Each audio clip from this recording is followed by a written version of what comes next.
Debts pass from father to son, that's the natural order. We can't talk to this little girl. Send your elder brother out to speak with us. A middle-aged man outside the door spoke harshly. Whoever owes you money, go find them. He's dead, go find him below. What kind of strength is it to come bully us kids? The young girl screamed back. Chen Qi instantly snapped to alertness, quickly sitting up. The wet towel on his forehead immediately fell off. He looked around in terror. Low, rammed earth walls, a wooden door, a stone mortar, a three-legged bench, a broken-legged small stool, the stench of chicken droppings from the coop behind the door assaulting his nostrils, and a calendar pasted on the east wall, clearly displaying the year 1990. He had just been taken away by an ambulance for a heart attack. What was happening now? He hurriedly got out of bed and opened the door. The sunlight outside was blinding, and for a moment, he couldn't open his eyes. Chen Qi, you finally decided to show yourself. Your father's dead, but the debts he left behind still need to be paid. Exactly. The son must repay the father's debts. You'd better think of a way quickly. You must settle the money today. Didn't we just hold the funeral? Shouldn't the condolence money we received be enough to cover the debts? Seeing Chen Qi emerge, several middle-aged men immediately surrounded him. Chen Wan, seeing her brother, just awakened and already surrounded, grabbed a carrying pole and swung at the men, crying, "If you're trying to force my brother to death, I'll fight you to the end." The third brother, Chen Xiang, also stepped forward with a sickle, his expression grim. The fourth sister, Chen Ru, held the sixth sister and retreated to a safe distance. The fifth brother, Chen Qi, ran into the kitchen, grabbed a cleaver, and stood there, head lowered, declaring, "If you bully my elder brother and sister, I'll cut you to death." Seeing the fierce determination of the Chen siblings, the men involuntarily felt a pang of fear. Even the youngest kid in the Chen family, barely 4 or 5 years old, dared to pull out a knife and fight to the death. What would they be like when they grew up? They were all like tigers and wolves. If they offended them today, who knew what kind of revenge they'd face in the future? Thinking this, they all began to have second thoughts. But the money couldn't be left unclaimed. One man grabbed Chen Wan's carrying pole, while others restrained Chen Xiang and Chen Qi. The leader turned to Chen Qi and said, "They're just kids, we won't hold it against them. What do you say?" Chen Qi's mind was still reeling. He recognized this scenario was exactly what he'd experienced before. The gamblers coming to collect debts after his father's burial. His father had been a gambler his whole life, always dreaming of striking it rich overnight. While others were busy building their fortunes in the 1980s, his parents were busy having children. His father's most famous saying was, "Have more kids, surely one of them will succeed. As long as one makes it, I'll live in comfort." So, they had 6 siblings. He was the eldest, 17 this year, and the youngest sister, Chen Shui, was less than a year old. If their mother hadn't died from postpartum complications after giving birth to the youngest, they might have kept having more. His father had died suddenly from exhaustion after gambling all night at a pai gow table, leaving the 6 siblings orphaned and destitute and, oh yes, a mountain of gambling debts. Their home was truly bare walls. Even debt collectors who came twice shook their heads and left. They were the kind of family even rats would avoid, and beggars passing by would leave them a handful of rice. In his past life, faced with this scene, he had vaguely agreed to take on the gambling debts. Whatever amount they claimed, he accepted no promissory notes, no written evidence. Would he repay them in this life? Dream on. He wouldn't acknowledge gambling debts. He rubbed his temples and said, "Uncles, if my father truly borrowed money from you, of course I wouldn't deny it." "Good. Then hurry up and pay." "Exactly. Don't say you don't have money. Just a few days ago, your father's funeral brought in plenty of condolence money." Chen Qi said, "First, let me see the promissory notes. I need to know the details." The men exchanged glances. When they lent money, who wrote promissory notes? Chen Qi saw their expressions and knew they couldn't produce any notes. He said, "I won't acknowledge debts without promissory notes. Without any written evidence. How do I know if the debt even exists?" "Kid, who writes promissory notes when lending money? This isn't a bank." One man argued. "Without proof, how can I acknowledge it?" Chen Qi countered. "I clearly lent your father money. How can you deny it?" Chen Wan's mind was quick. She said, "My father said he already paid you back. Why are you still asking? If you don't believe me, go ask him." "You." The man's eyes bulged with rage. This girl's words were truly infuriating. She was telling him to go talk to a dead man. If she weren't just a little girl, he'd slap her face for her insolence. Chen Qi said, "Show me the promissory notes, and I'll repay based on them." "Without notes, don't waste my time. If you can claim my father borrowed from you without proof, I can also claim you borrowed from my father. Will you repay me then?" The man, boiling with anger, said, "Aren't you afraid of retribution for not repaying debts?" Chen Wan retorted, "Whoever doesn't repay debts gets retribution." We haven't borrowed and refused to repay. What retribution should we fear? But you load, if you hadn't lured my father into gambling, would he have died? We haven't come to trouble you yet, but you come to bully us.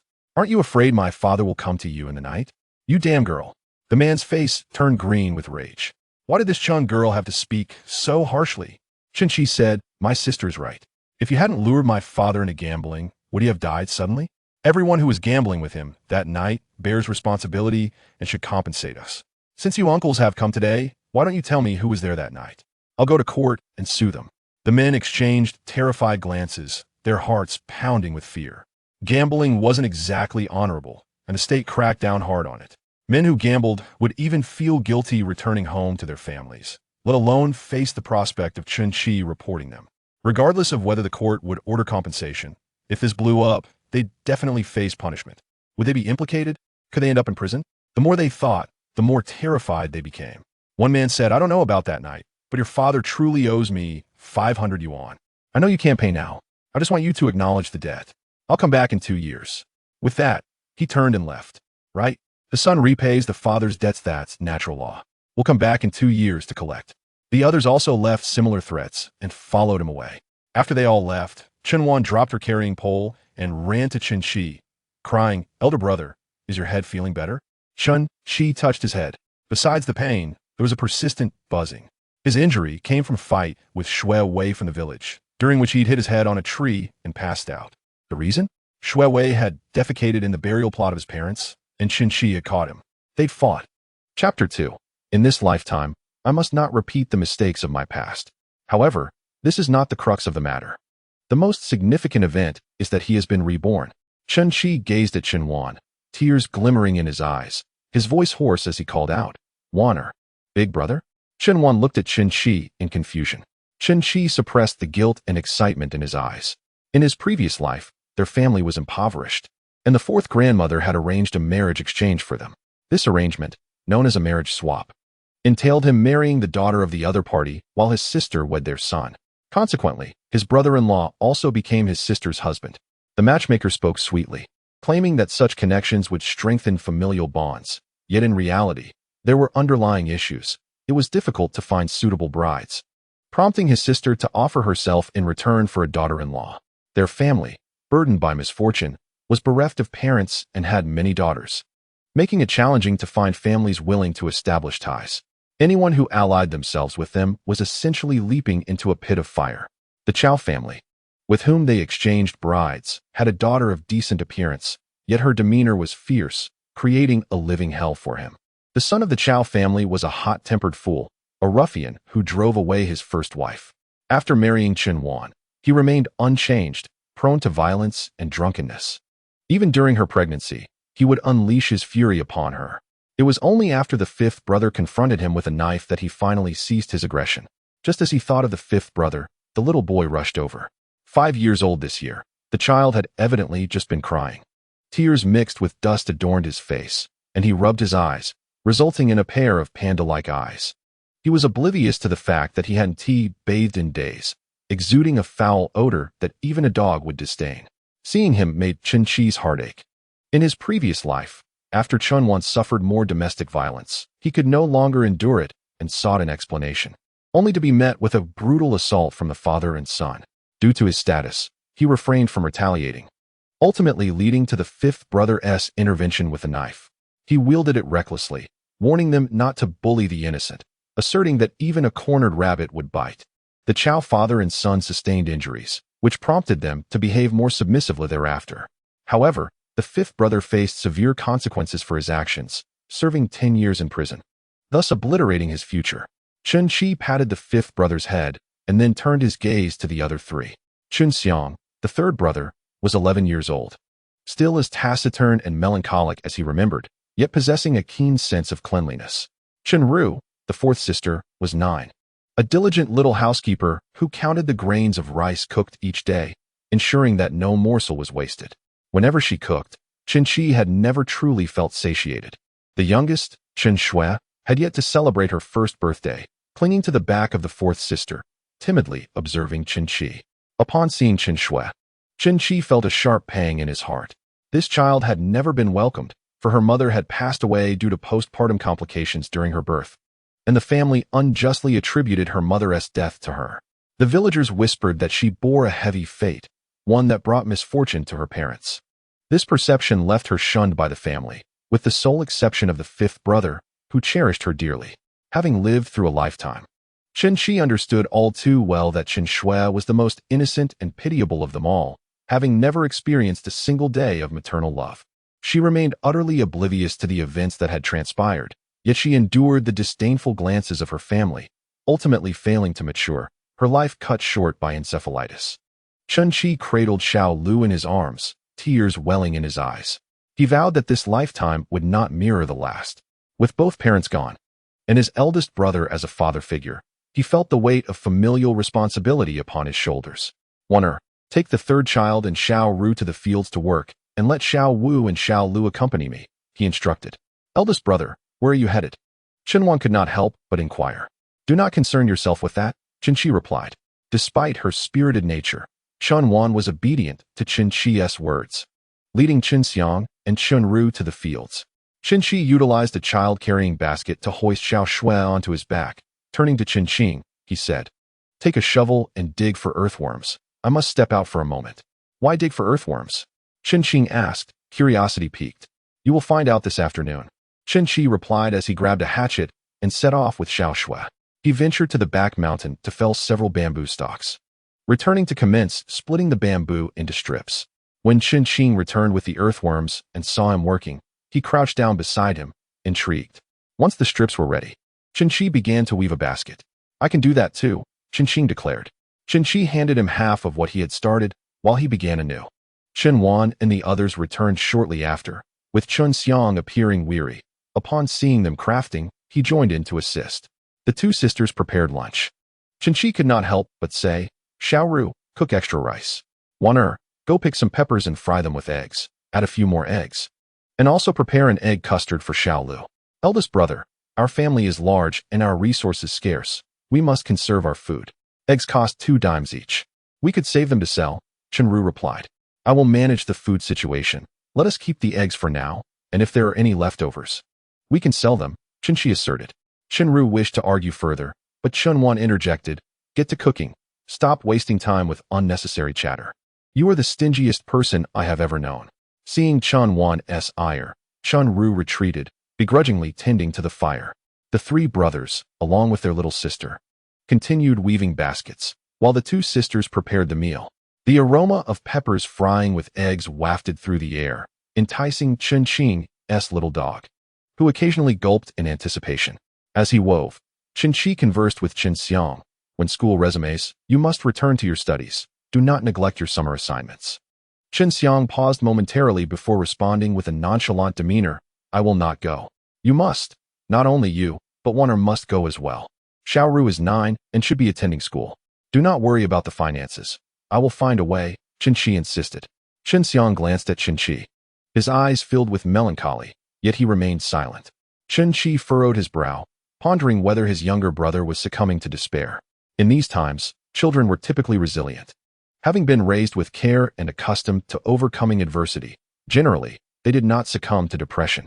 However, the loss of both parents could undoubtedly lead to such feelings. Yet, they lacked the means to consult a psychologist and needed to earn money swiftly.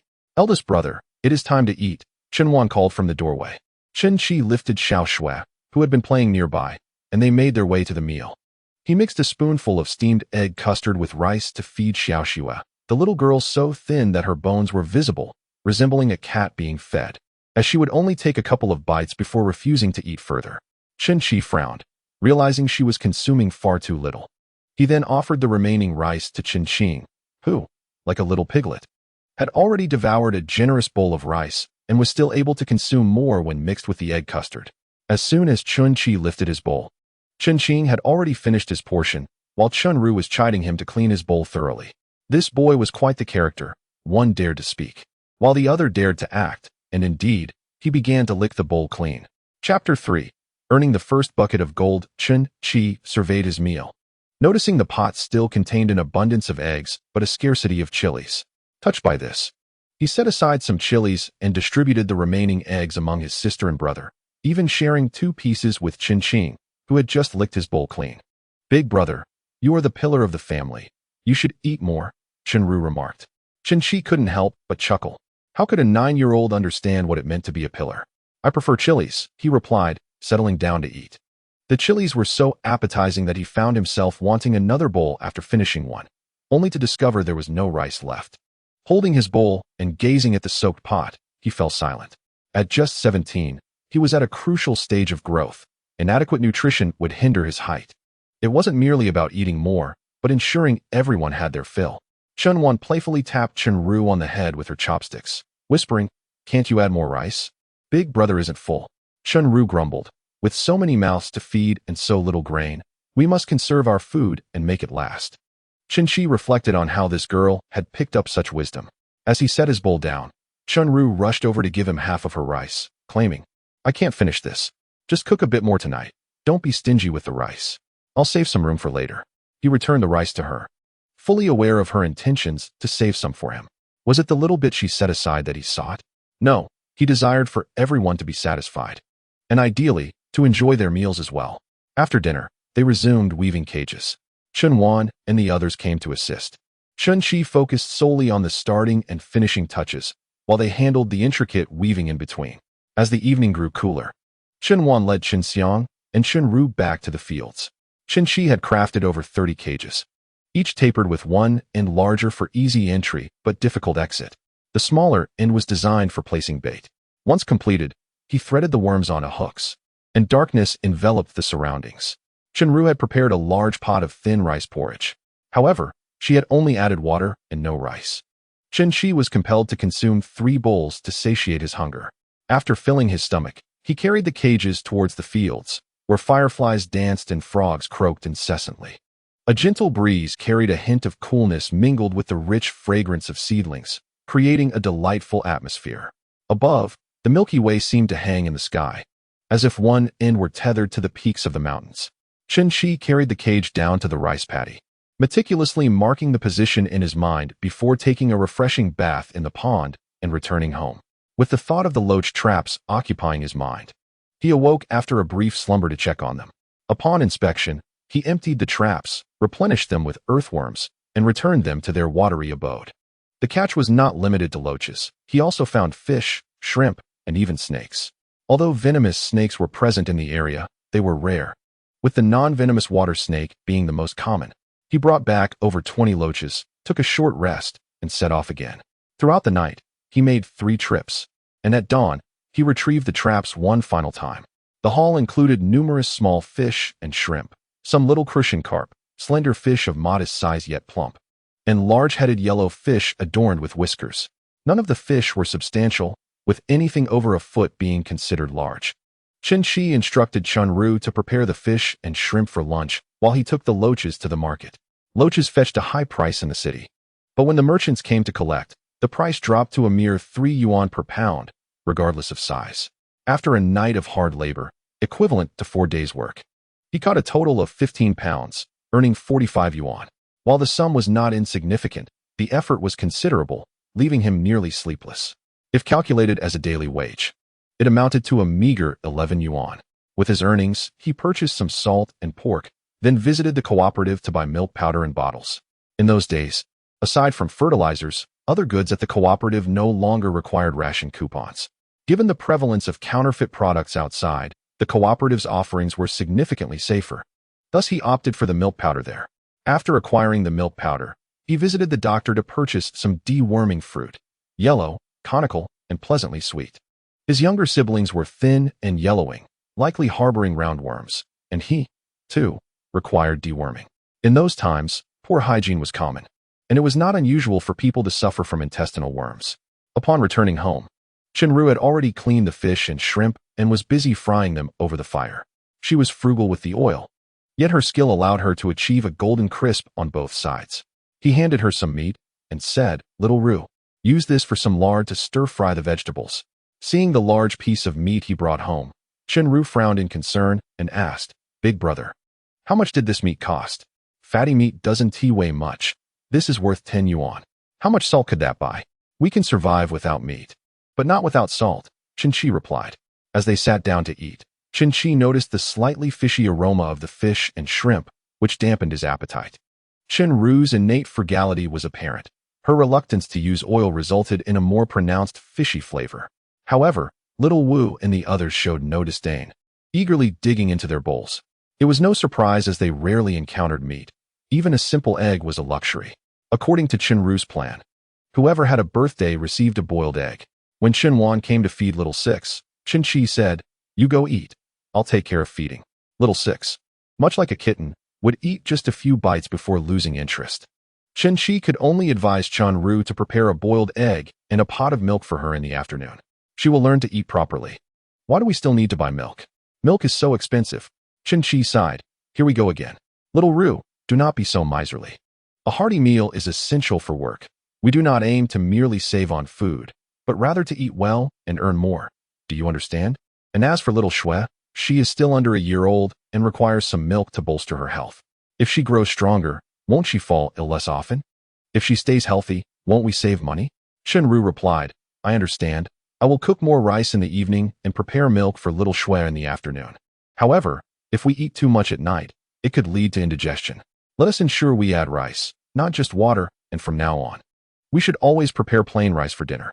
Chen Ru widened her eyes, and Chen Qi, giving up on further admonitions, turned to Chen Wan, saying, Wanner, please keep an eye on the rice in the evening. We cannot afford to run out again. The eggs from our hens are not meant to be saved for sale. We should consume them ourselves. After dinner, he distributed some deworming fruit to them, watching as they ate. He was concerned about Chen Qi, fearing he might be reluctant to eat and would secretly save some for little Shui. They all treated this as if it were candy, unaware that it was meant to kill pests. Chapter 4. How profitable is it? Just 2 days in and already a bicycle? After dinner, Chen Qi took a brief nap and in the afternoon went to dig for earthworms, preparing to set traps that evening. That night, he started early, making 4 rounds throughout the night, along with 1 more in the morning, totaling 5 trips. Fortune smiled upon him that day as he collected 18 pounds, earning 54 yuan. He calculated the more than 80 yuan in his hands, realizing that while the money was coming in, it was not fast enough. If he could sell eel, that would be a different story. Earning 1 yuan per pound, he could easily gather 100 pounds in a day, resulting in substantial income. If he could contact buyers directly in the provincial city, he could certainly negotiate a better price. The larger eels could be sold at a premium, the medium ones at a fair price, and the smaller ones at a lower price, thus maximizing his profits. The idea was splendid, yet the execution was not so simple. The distance to the provincial city was over 60 kilometers, which was quite a trek, especially if he had to carry everything on foot. If only he had a bicycle, it would be much easier. His clever mind then recalled that his uncle had a 2/8 bicycle. It was left idle at home. Perhaps he could rent it for his use, providing a little income for his uncle. With this thought, he decided to buy 2 bottles of liquor and a few eggs to take to his uncle's house. By the time he arrived at his uncle's, it was nearly noon. His aunt, upon seeing him, rolled her eyes and promptly shut the gate behind her. Her swift action suggested that had he been a moment later, he might have been ensnared in her embrace. Watching the closed door, Chen Qi felt a chill in his heart. His mother had always been a benefactor to her brothers. Despite their own family's poverty, she would still send over even the crispy bits of fried rice. They were barely able to feed themselves. Yet the largest pieces always went to his uncle. Even the eggs from their hens, she would hesitate to eat herself and would send to her brother, claiming his wife needed nourishment during her pregnancy. Yet, wasn't she pregnant too? Who would look after her health? He was not without opinions. Yet his mother insisted that among her 6 sisters, there was only 1 younger brother to care for, and he deserved special attention. However, upon arriving at his uncle's house, he found himself unable to even enter. He distinctly heard his younger uncle conversing in the yard, yet no one came to open the door. It was understandable, as the family had 6 sisters, the eldest of whom was merely 17 years old, making him a source of trepidation for them. Chen Qi forced a wry smile, shook his head, and turned to leave. Just as he took a few steps, someone exclaimed with surprise, Qizi, you've arrived. Recognizing his cousin's voice, Chen Qi promptly replied, Uncle, it's me. His cousin, Guo Yuanshao, suggested, there is no one at your uncle's place. Why not come to my house? Guo Yuanshao was Chen Qi's mother's cousin, who had come to Yangjia village as a son-in-law. No, I must return home, Chen Qi responded. Guo Yuanshao insisted, it's time for dinner. You must stay and eat. He then pulled Chen Qi back towards his home. Upon hearing the commotion outside, Wang Fenglan hurried out, and, seeing Gui Yuanchao escorting Chen Qi back, greeted him warmly, saying, "Qizi, you've come. Please, come inside." She swiftly went to prepare tea. Gui Yuanchao added, "Fenglan, go and kill a chicken." Chen Qi quickly stood up to stop her, saying, "It's noon. It's hard to catch a chicken now. Aunt, please sit down. I have something important to discuss." Gui Yuanchao remarked, "Whatever it is, you must eat first." Chen Qi replied, "It is genuinely important. Please listen to me first." Gui Yuanchao attempted to interject, but Wang Fenglan said, "Don't rush. Let us hear what Qizi has to say. Look, the child is sweating profusely." Only then did Gui Yuanchao relent. Chen Qi candidly explained the reason for his visit to his younger uncle, deliberately omitting any mention of his aunt seeing him at the door. Gui Yuanchao remarked, "I also have a 2/8, so if you need it, feel free to use it." Wang Fenglan's expression became slightly stiff, yet she remained silent. Chen Qi continued, "Uncle, aunt, if you are willing, I would like to rent it for 1 yuan a day, 30 yuan a month." Gui Yuanchao exclaimed, "What nonsense is this? What kind of relationship do we have that you would ask for money?" Chen Qi clarified, "I am not borrowing it just for a market day.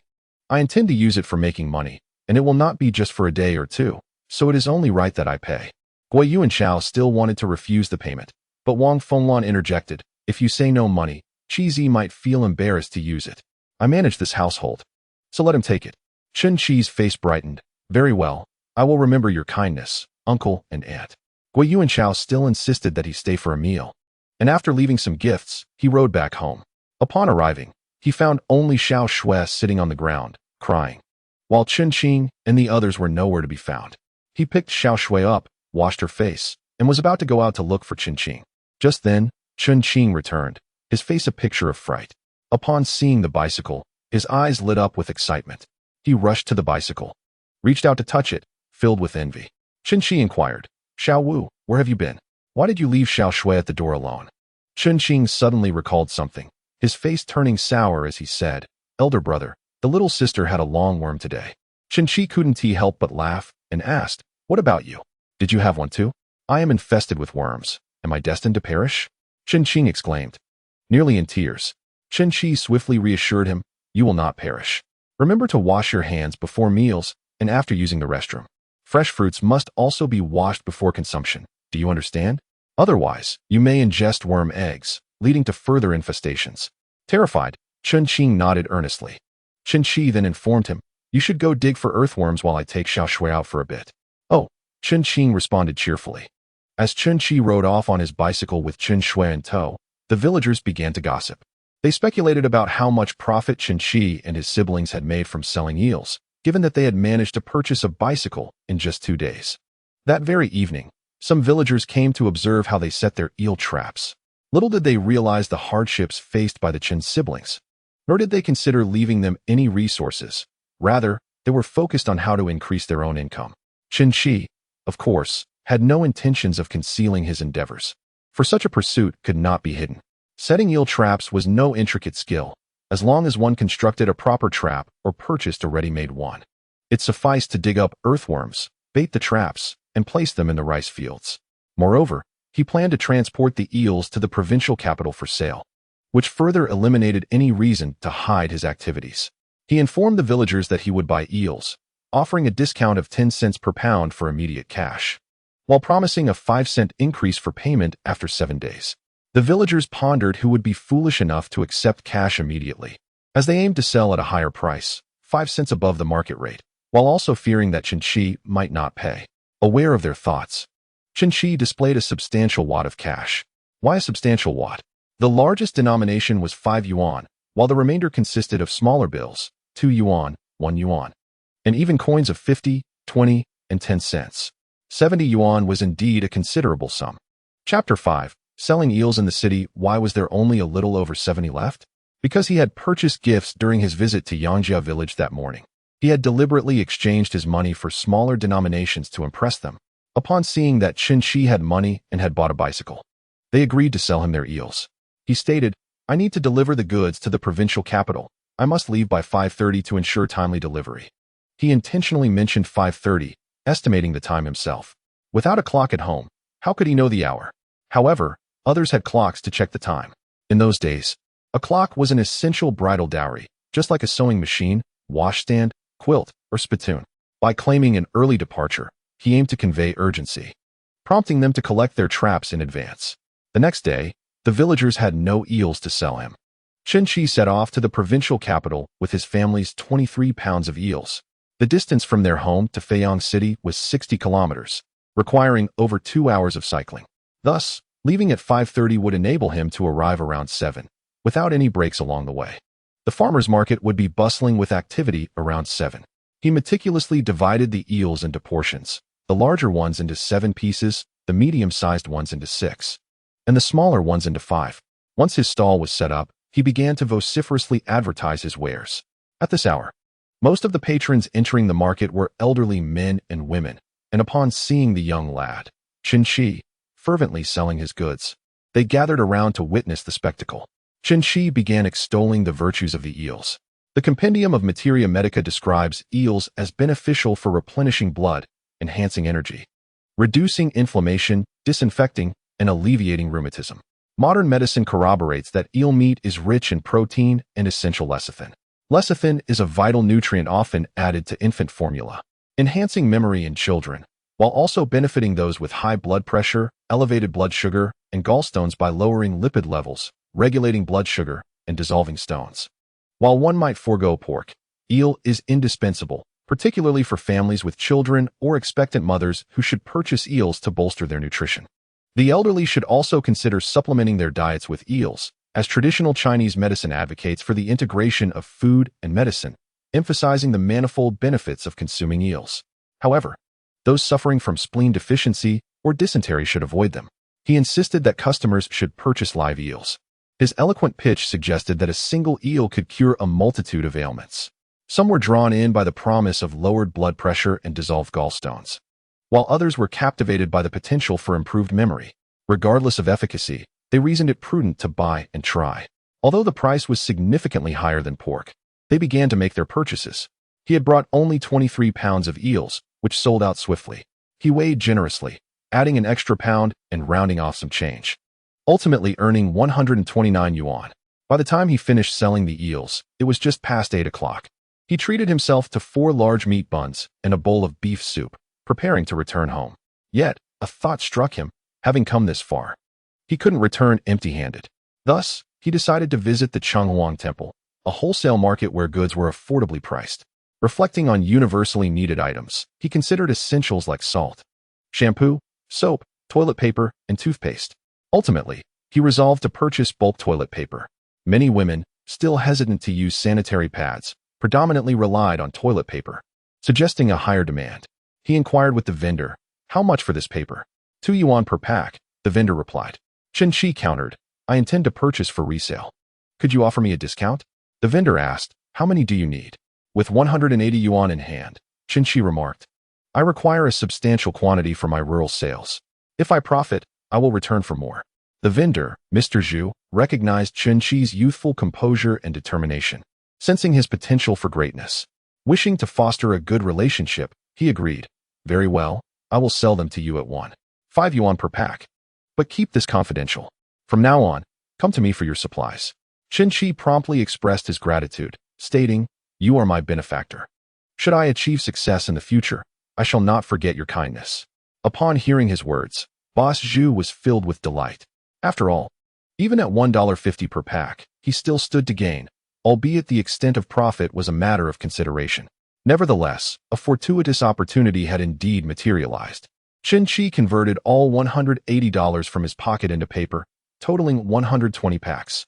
He placed some in the back seat and some in the front, intending to sell the paper in the countryside on his way home. Remarkably, by the time he arrived, he had sold out.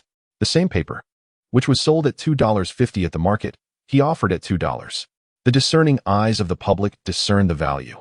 When faced with identical products at a 5-dime discount, they naturally preferred his offering. With this seemingly inconspicuous paper, he managed to earn $60. One could only assert that his initial capital was minimal.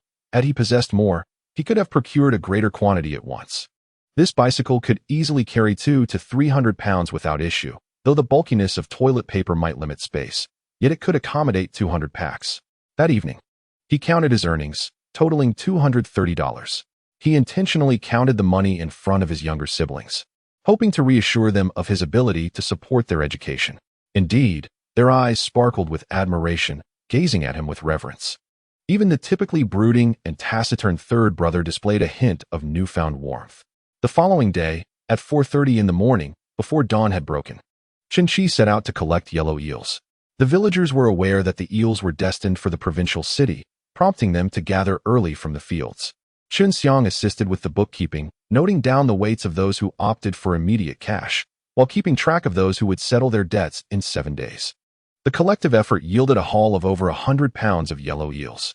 After hastily consuming a couple of bites of food, Chen Qi hurriedly mounted his bicycle, laden with the eels, and set off toward the provincial city. With over 100 pounds of yellow eels and some water, the total weight exceeded that amount. After such a long ride the previous day, his thighs ached painfully, making even walking feel laborious. Yet, once he was in motion, it became tolerable. He returned to the market, employing the same sales strategy as the day before. However, after selling about 50 pounds, the remaining 40 pounds proved difficult to move. The market's foot traffic was limited, unable to accommodate more than a certain quantity of goods. Contemplating his options, he decided to visit the Great Wall Hotel, the largest establishment in Feiyang City, frequented by affluent patrons. While he was still grappling with basic needs, others were already driving luxury cars. There exists a palpable disparity among people. He purchased a pack of cigarettes and a bottle of yogurt from a nearby store. Upon entering the hotel, he handed the yogurt to a waitress, sweetly addressing her as sister, and requested her assistance in summoning the procurement officer. The waitress accepted the yogurt and swiftly went to fetch him. The procurement officer, surnamed Wang, was a relative of the hotel's owner. Upon meeting Chen Qi, he immediately offered him a cigarette, initially intending to decline. Upon seeing that Chen Qi produced a pack of Hong Shuangxi, which was of superior quality to his own, he accepted it, holding it in his hand and stating, "I have fixed suppliers for deliveries here." Chapter 6. Catch up to him. Do not let him escape, Chen Qi smiled and remarked. The yellow eels I have were caught fresh from the fields this morning. We can negotiate a fair price. My price is $5.50. As for how much it is per pound, that is for you to decide. I only earn what I am entitled to. Regardless of whether the remaining amount passes through my hands or not, I shall not demand more. If it is agreeable, you may propose a figure, and I can deliver to you daily. Wang Anmin initially perceived Chen Qi as a simpleton, but was pleasantly surprised by his perceptiveness and immediately smiled, saying, "Young man, that's quite good." Chen Qi chuckled, and Wang Anmin took a puff of his cigarette, squinting slightly as he declared, "Then it shall be $6.50 per pound." Chen Qi laughed in return and agreed. They weighed the goods right then, which totaled 48 pounds, amounting to $312. Wang Anmin instructed him to collect the payment from the finance department. Chen Qi, understanding the nuances of the situation, bought a bottle of yogurt for the finance clerk. Do not underestimate these small gestures. They can facilitate smoother transactions. Indeed, after receiving the yogurt, the clerk promptly handed him the entire $312. The bottle of yogurt cost $1. Had he not offered that yogurt, he might have received merely $310 or possibly only $300, depending on the level of avarice of the recipient. He was well aware of these dynamics and thus operated accordingly. After collecting the money, he returned to Wang Anmin, saying, "Manager Wang, let us share a smoke." No, I'm fine," Wang Anmin quickly declined. Chen Qi then discreetly placed the pack of cigarettes into Wang's pocket, which contained $50. Wang Anmin picked up the pack, glanced at it, then set it on his desk, smiling as he said, "Bring another 50 pounds tomorrow, and I will introduce you to a few more clients. I will accompany you." Chen Qi responded cheerfully, "I appreciate your assistance, Manager Wang." Wang Anmin politely offered, "Why not stay for a meal?" "No, I must return," Chen Qi replied as he exited the Great Wall Hotel, contemplating how he sourced the eels from the villagers at $3.05 per pound, selling them to the restaurant for $5.50, thus earning $2.45 per pound, somewhat more than he had anticipated. Although there were additional expenses, the profit remained commendable. Moreover, he could sell paper on his way back. He spent $4 on a meal before heading to the city god temple.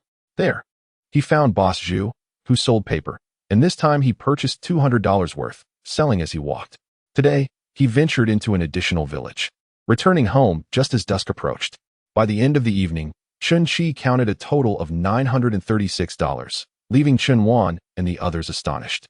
How could their family's finances multiply so rapidly? Just a few days had passed, and they had amassed over $900. Chen Qi chuckled. This amount also includes the villagers' payments for the eels, which still need to be settled. That should be around 650, Chen Xiang remarked. Chen Qi nodded in agreement. Indeed, however, the bicycle incurs a daily expense of $1. Chen Xiang fell silent. Chen Qi turned to Chen Ru, saying, Xiao Ru, please prepare more food in the future, understood? One must eat well to have the strength to work, got it? Chen Ru quickly replied, understood. After a long day, having seen tangible profits, Chen Qi felt invigorated and went to bed early after dinner. The following day, he was surprised to find an increased number of customers for the eels. Upon inquiring, Chen Qi discovered that someone had learned about his selling price, which was 5 cents higher than that at the market, prompting them to come to his home to purchase. Aware that he could not consume such a large quantity himself, he understood that even with manager Wang's assistance in selling the eels, he could not supply the entire city of Feiyang. With only a bicycle at his disposal, how could he possibly transport 800 pounds of eels to the provincial city? One must take life bite by bite, tread the path step by step, and earn money little by little. He had no choice but to tell them, I cannot handle this much stock alone. Please refrain from spreading the word further, or I shall only cater to our village. They all nodded in agreement, assuring him they would keep it to themselves. Chen Qi collected all their eels and set off for the provincial city with nearly 200 pounds. What was initially a 2.5-hour journey took him 3 hours. However, Wang Anmin proved to be a man of his word, leaving him with 50 pounds of larger eels and guiding him to 3 restaurants. Wang's reputation opened doors for him, and the establishments accepted his eels, although some required them every 2 days while others wanted them daily, albeit in smaller quantities, around 20 pounds each. In any case, nearly all of the 200 pounds of eels were sold, and after gifting some to Wang Anmin, he netted a total of 1,050 yuan. He tucked the bulk of his earnings beneath the insole of his shoe, while the remaining 300 yuan and some change were stowed in his yellow backpack as he made his way to the city god temple. As he had done 2 days prior, he carried 200 packets of paper to sell on his return journey. The paper sold quite briskly, and he managed to clear out all remaining stock in a large village. Shortly after leaving the village, he reached a remote rise devoid of habitation. The area was abundant with sorghum, towering above him, creating a desolate atmosphere that felt somewhat eerie. An unsettling premonition washed over him, as though someone lay in wait among the sorghum fields ahead. With this thought, he instinctively gripped the brakes, one foot on the ground and the other poised on the pedal, scanning the vicinity. In his previous life, he had not ventured to the provincial city for business, leaving him unaware of any dangers that might lurk ahead. The 100 yuan bills concealed beneath his shoe should remain undetected. However, the 500 yuan in his yellow backpack, consisting primarily of coins, was bulging, giving the appearance of substantial wealth. As the ancients warned, one should not flaunt their riches, lest they attract peril. Having just sold paper in the village, it was conceivable that someone with ill intentions might have noticed the money in his backpack, prompting them to lay an ambush within the sorghum fields. Upon reflection, he recalled that someone had indeed inquired about his home's location in the village. He had only mentioned that he was from the northern county without divulging specifics. The route leading north from their village was singular. Could trouble truly be brewing? His brow furrowed tightly as he grew increasingly anxious at the sight of the sorghum fields. The sensation intensified, compelling him to decide to turn back to the village, opting for a detour through the eastern edge. Just as he pivoted, a voice called out from the sorghum field, "Help! Help!" Chen Qi paused, glancing back, but seeing no one. The instant he turned away, the cries ceased. As he resumed his journey, the plea for help echoed once more.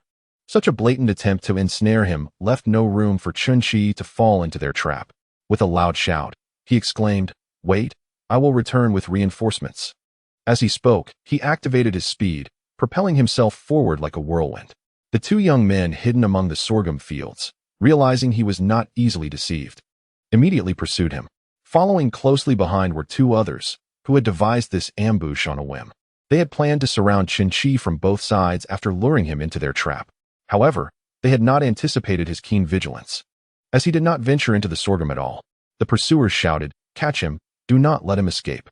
Chapter 7. We have searched for you for several days. At last, we have caught you. The foremost assailant sprinted after him, Chen Qi quickened his pace, and despite the initial distance between them, the speed of his bicycle allowed him to quickly leave them behind.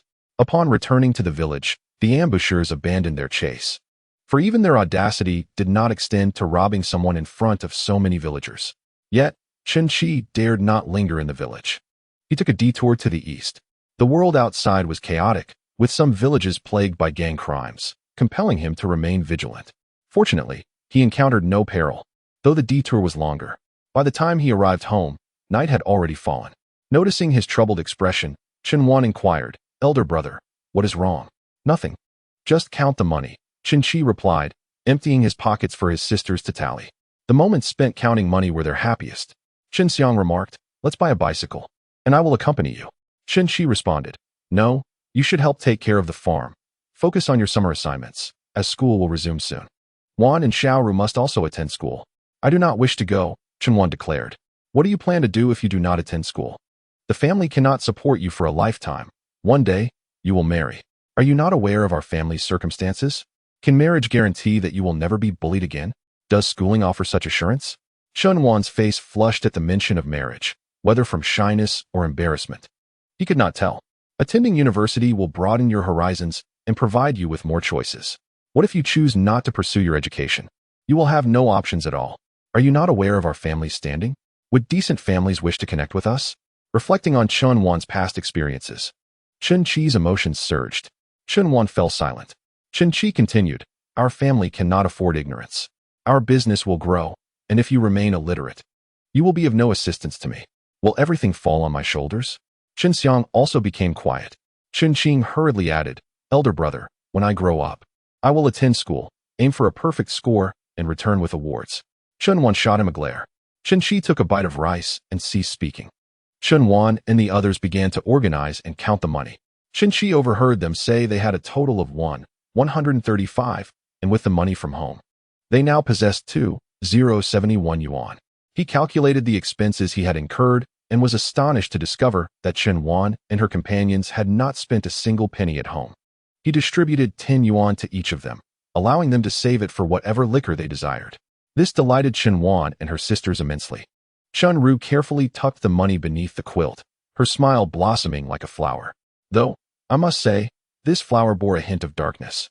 Chen Qi turned to Chen Wan and said, "Wan, you must take good care of Xiaolu. She is innocent, although your mother's death was linked to her. It was beyond her control." Chen Wan cast a sidelong glance at Chen Shui and replied, "I am aware. Fourth Aunt came looking for you today." Chen Qi's brows furrowed slightly. Had Fourth Aunt sought him out? Could it be regarding a marriage proposal? It was likely around this time in his previous life that Fourth Aunt had come to discuss a match.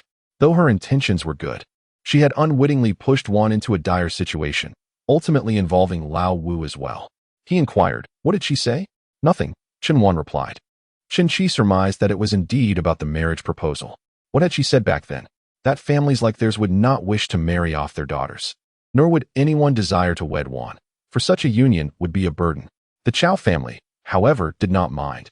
Marrying Wan could assist in caring for the younger siblings, and once they grew up, they could arrange for exchanges, allowing all three brothers to settle down. Fourth Aunt epitomized the traditional preference for males, viewing daughters merely as sacrificial offerings for the family, their happiness being of little consequence. Naturally, if it did not impede the boys, it was preferable for girls to marry well, thus benefiting their natal families. He collected his thoughts, resolute that he would never again entertain the notion of marriage exchanges. In fact, he was beginning to doubt the merit of marriage altogether. Why endure a vexatious spouse who would subject his sister to such hardships? A fulfilling life would naturally attract a suitable partner. He resolved that if faced with the same discontent as in his previous life, he would not hesitate to dismiss it. Those who wavered were fools. For now, his primary concern was ensuring the well-being of his sister and younger siblings. He felt no rush. Should he encounter a worthy partner, he would marry. If not, he would remain single. He wished to forget the tumultuous scenes of his past marriage, which sent shivers down his spine. After gathering his thoughts, he recalled the day's earlier events, where he had sensed danger and recognized that the threat had been spontaneous. Would he be so fortunate again? What if someone from Feiyang City had been watching him, putting him in peril? How could he safeguard his person and property? Yet, would he abandon this lucrative opportunity out of fear? Absent alternative avenues, he would certainly not relent. Furthermore, even if he sought another path, would he not encounter similar dangers?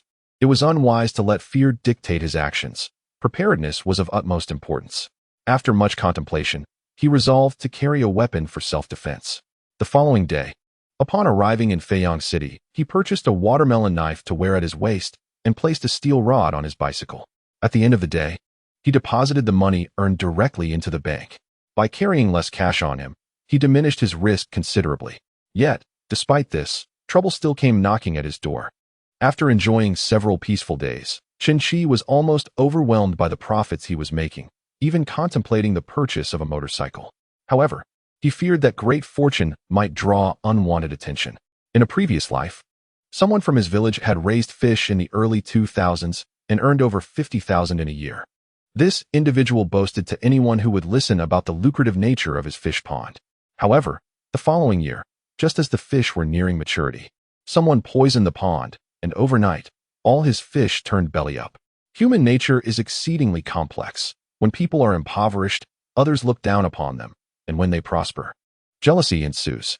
Of course, the majority in the village were ordinary, kind-hearted individuals, yet there were always one or two exceptional characters to be wary of.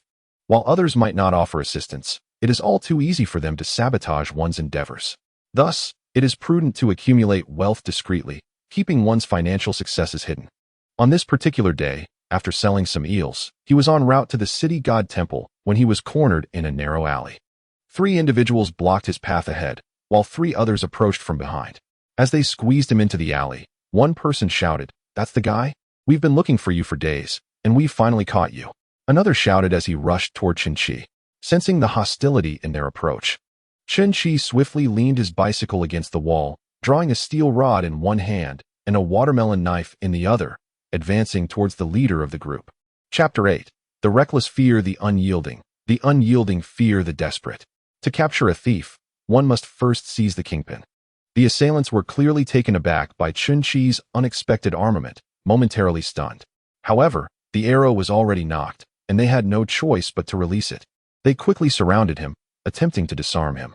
Chen Qi did not waste energy flailing the steel rod aimlessly. Instead, he brandished the watermelon knife as a decoy, preventing them from closing in to seize it. He then targeted the leader's leg, striking with the steel rod. The leader, realizing the precariousness of the situation, attempted to retreat.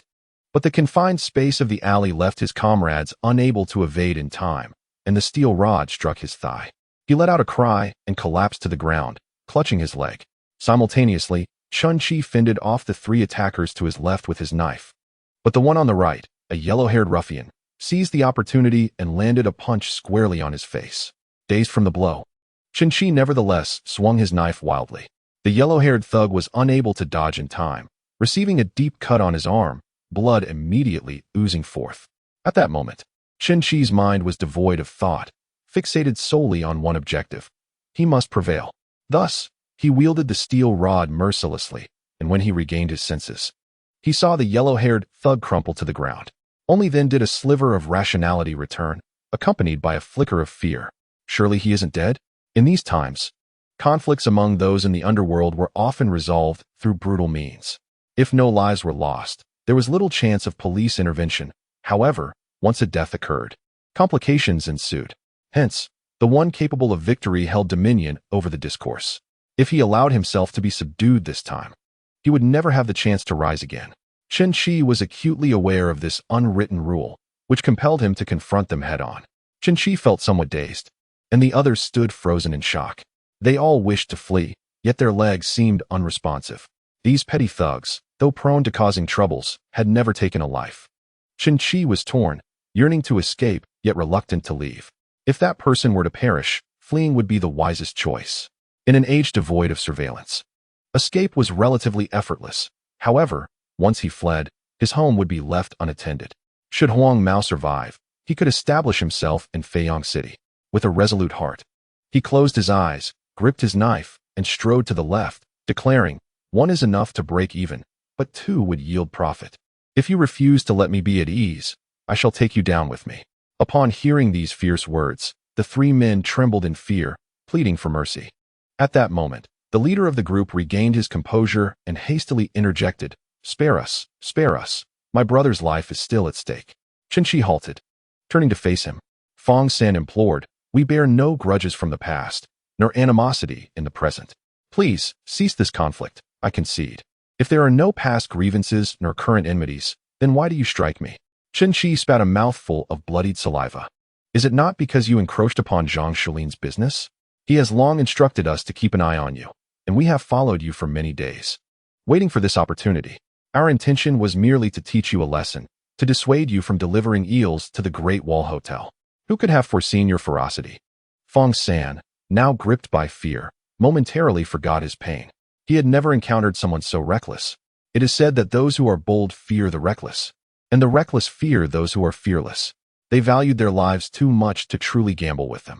Realizing Fong San's words referred to Zhang Shulin, the very person Wang Onmin had mentioned as the supplier of eels to them, Chen Qi understood the repercussions of encroaching on another's territory.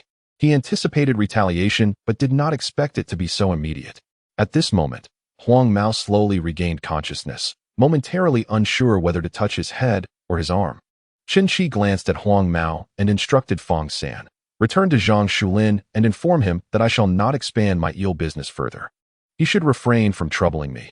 If he feasts, he should at least allow others a taste, lest he suffers from indigestion. Of course, Fong San nodded, bowing in acknowledgement. Chen Qi sheathed the steel bar and prepared to return the watermelon knife to its scabbard, only to notice it was stained with blood. He approached Huang Mao once more, knife in hand. Upon awakening and seeing Chen Qi advancing with the blade, Huang Mao was instantly paralyzed with fear. Fong San trembled, stammering, "What are you doing?" Chen Qi wiped the knife clean on Huang Mao's shirt before turning away. Once he had distanced himself, Fong San finally exhaled in relief. While Huang Mao fainted once more, having squandered time, Chen Qi arrived at the city god temple past noon. After dining at a familiar restaurant, he stepped outside only to be met with a tempest of thunder and lightning. As he wheeled his bicycle towards Boss Zhu's establishment, the rain began to pour down. Noticing the injuries on Chen Qi's face, Boss Zhu inquired, "What happened to your face?" Chen Qi replied, "I fell on the road and had a collision." The beginning of all things is fraught with difficulty. Chen Qi nodded, choosing not to elaborate further. Boss Zhu filled a glass of water for him and engaged in casual conversation. Chen Qi did not deliberately evoke sympathy. He merely mentioned that he was the eldest son in a family of 6 siblings, all of whom were left to rely on one another after the death of their parents. Boss Zhu was taken aback. While having 6 siblings was not particularly unusual, the fact that he had a 5-year-old brother and a sister who was not yet a year old astonished him. Given the prevailing policies, how could his parents have had them? Had no one questioned this? Nonetheless, he admired Chen Qi and remarked, "You have certainly faced considerable challenges." Chen Qi smiled and replied, "Life goes on slowly. As long as one is willing to work hard, there is always a chance to turn things around." "Well, let me offer you a suggestion," said Boss Zhu. "Why not return and set up a couple of storefronts to open a shop? You know well how profitable that can be. You can send your brother to school while your sister can stay to help at the shop and take care of the little one." Boss Zhu's advice was genuinely heartfelt. And for Chen Qi's family, opening a shop was indeed the most fitting option. Chen Qi understood that the eel business would not sustain itself for long, but a shop could operate indefinitely and potentially evolve into a supermarket over time. A supermarket could expand and thrive, providing a lucrative avenue. However, he was reluctant to hinder his siblings. Both his brother and sister needed to attend school. Without education, they would suffer greatly in the future. If he had to manage the shop alone, it would allow him to care for little Shui, but it would also confine him. In their community, foot traffic was limited, and regardless of how well business was doing, there were always constraints. It would not lead to starvation, but it would hardly bring wealth. Nevertheless, he could not refuse Boss Zhu's kind intentions, so he responded, "Your advice is very sound, Boss Zhu. I will see if I can find a suitable storefront." "Yes, this approach could help you resolve your current predicament more swiftly." Chen Qi nodded in agreement. As they conversed, the sun emerged. Summer rains come swiftly and depart just as quickly. Chen Qi remarked, "I won't purchase as much paper today. It seems heavy rain is expected in Baseless, and part of the road is unpaved, making it difficult to traverse. Then take fewer goods," Boss Zhu suggested. "As for the idea of opening a shop, I was merely offering a casual thought. You need not take it to heart." Chen Qi smiled and nodded. Chapter 9. Did you eat something in the restroom? Why does your mouth smell so foul? Upon returning home, Chen Qi earnestly contemplated the idea of opening a shop.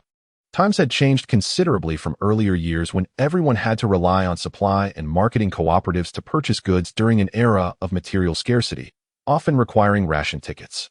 Now, that was no longer necessary. Aside from fertilizers, most items could be acquired without tickets. In some places, even fertilizer tickets might be obsolete. Thus, opening a general merchandise store was certainly feasible.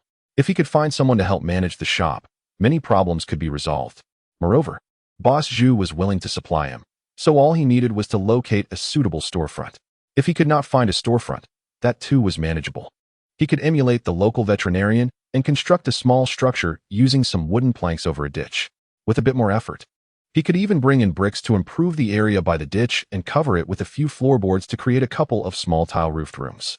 He had already devised a plan, selecting a spot outside the southern wall of the cotton station's entrance to present a token of appreciation to the station master. It was not impossible to occupy a portion of the cotton station's territory. Without hesitation, that very evening, he made his way to the station master's residence bearing gifts. When bestowing gifts upon such individuals, it was essential to include something more than mere trinkets. Thus, monetary offerings were discreetly nestled within the wine box. The station master, being perceptive, readily acquiesced, stating, "The area outside is idle. It would be better to rent it to you for 50 yuan a month, and you may utilize the space as you wish." Chen Qi immediately discerned the station master's avarice. He merely sought to claim 2 storefronts while also desiring a steady monthly income. A trickle of revenue. "Very well," he replied. "I shall arrange for someone to construct the building." The station master chuckled in agreement. After Chen Qi departed, the station master's wife glanced at the wine box and remarked, "This eldest son of the Chen family knows how to conduct business." The station master refrained from elaborating. The following day, upon returning from the provincial city, Chen Qi journeyed to Yangzhe village. At this hour, the sun had lost its scorch, and the villagers had ventured into the fields to toil. The land belonging to Gui Yuanchao was adjacent to that of Chen Qi's uncle, Yang Hongjun. As Chen Qi approached Gui Yuanchao, Chao Sihua spotted him from a distance and immediately pouted, rolling her eyes at Yang Hongjun, exclaiming, "Your nephew has quite the audacity. He was turned away last time, yet here he is, shamelessly returning." Yang Hongjun cautioned her to lower her voice, fearing that Chen Qi might overhear. "I want him to hear," she retorted. "What a lack of shame. I wonder if he is here to borrow money or grain. Last time, thankfully, you didn't let him out. Did you see how he commandeered your cousin's cart? What kind of person has the gall to do such a thing? With barely enough food at home, he neglects his duties, prancing about on his bicycle, pretending to be grand. True prestige comes from taking care of one's family, not from such frivolities." Chao Sihua deliberately raised her voice, eager for Chen Qi to catch her words. In the neighboring field, Gui Yuanchao struck his hoe forcefully into the ground, prompting Wang Fenglan to intervene swiftly. The Wang family in Yangzhe village was sparse in numbers and weak in influence. She had no siblings. After her mother bore her, she never became pregnant again. Her father's family had always struggled to hold their heads high in the village. By her generation, the firstborn was yet another daughter, and who could say if the next would be a son? She feared she might end up like her mother, having only one child. In rural society, lacking a son meant one could never stand tall. Families with 2 or 3 sons commanded respect. Others would think twice before provoking them. The couple lived in the village with their tails tucked between their legs, wary of engaging in disputes. Gui Yuanchao took a deep breath, ultimately resuming his work in silence. Chen Qi arrived at the field and dismounted his bicycle. Yang Hongjun, with irritation, remarked, "What brings you here again? Have you finished tilling your own land?" Chen Qi paused for a moment, but soon broke into a broad smile, responding, "Am I not welcome in Yangzhe village? Why aren't you at home taking care of your sister?" Chen Qi, wishing to avoid further conversation with him, turned directly to Gui Yuanchao and Wang Fenglan, uncle, aunt. At first, Gui Yuanchao was uncertain about whom he had come to seek. Upon noticing him, a smile spread across his face as he exclaimed, "Xiao Qi, you've come?" He continued, "I have matters to discuss with you." With that, he approached them and naturally took the hoe from Wang Fenglan's hands. Gui Yuanchao suggested, "Fenglan, why don't you head home and prepare dinner?" She agreed, saying, "All right. I'll return after dinner." Chen Qi grinned and replied, "Sounds good." Wang Fenglan wiped the sweat from her brow and went home. While Chen Qi assisted Gui Yuanchao in tilling the land, the two engaged in conversation. Yang Hongjun was irate, his breaths coming in uneven gasps. Chao Sihua, with a mocking tone, remarked, It certainly benefits the cheap uncle to have his dear nephew come and till the fields. Some individuals truly appear to forsake their kin, eager to curry favor with distant relatives. Guo Yuanchao was immediately incensed, but Chen Qi calmed him, turning to say, a legitimate uncle cannot gain favor. So he resorts to this cheap uncle instead. After all, it is rare to find an uncle who would keep his nephew waiting outside. Is that not a form of favor-seeking? My rather inept nephew owes his survival to this distant uncle's care. Otherwise, my sisters and I might face starvation. In my opinion, those distant relatives willing to extend a helping hand are far superior to the so-called genuine relatives. When someone accuses others of forsaking kin, they might just be projecting. Xiao Sihua, agitated, began to hurl insults, her words dripping with disdain, which created an uncomfortable atmosphere. Guo Yuanchao, not wanting Chen Qi to hear such vile remarks, leaned on his hoe and said, let us go home and talk. Chen Qi glanced at Xiao Sihua and responded, all right. He preferred to avoid conflict with his aunt, recognizing her status as an elder, thus refraining from escalation.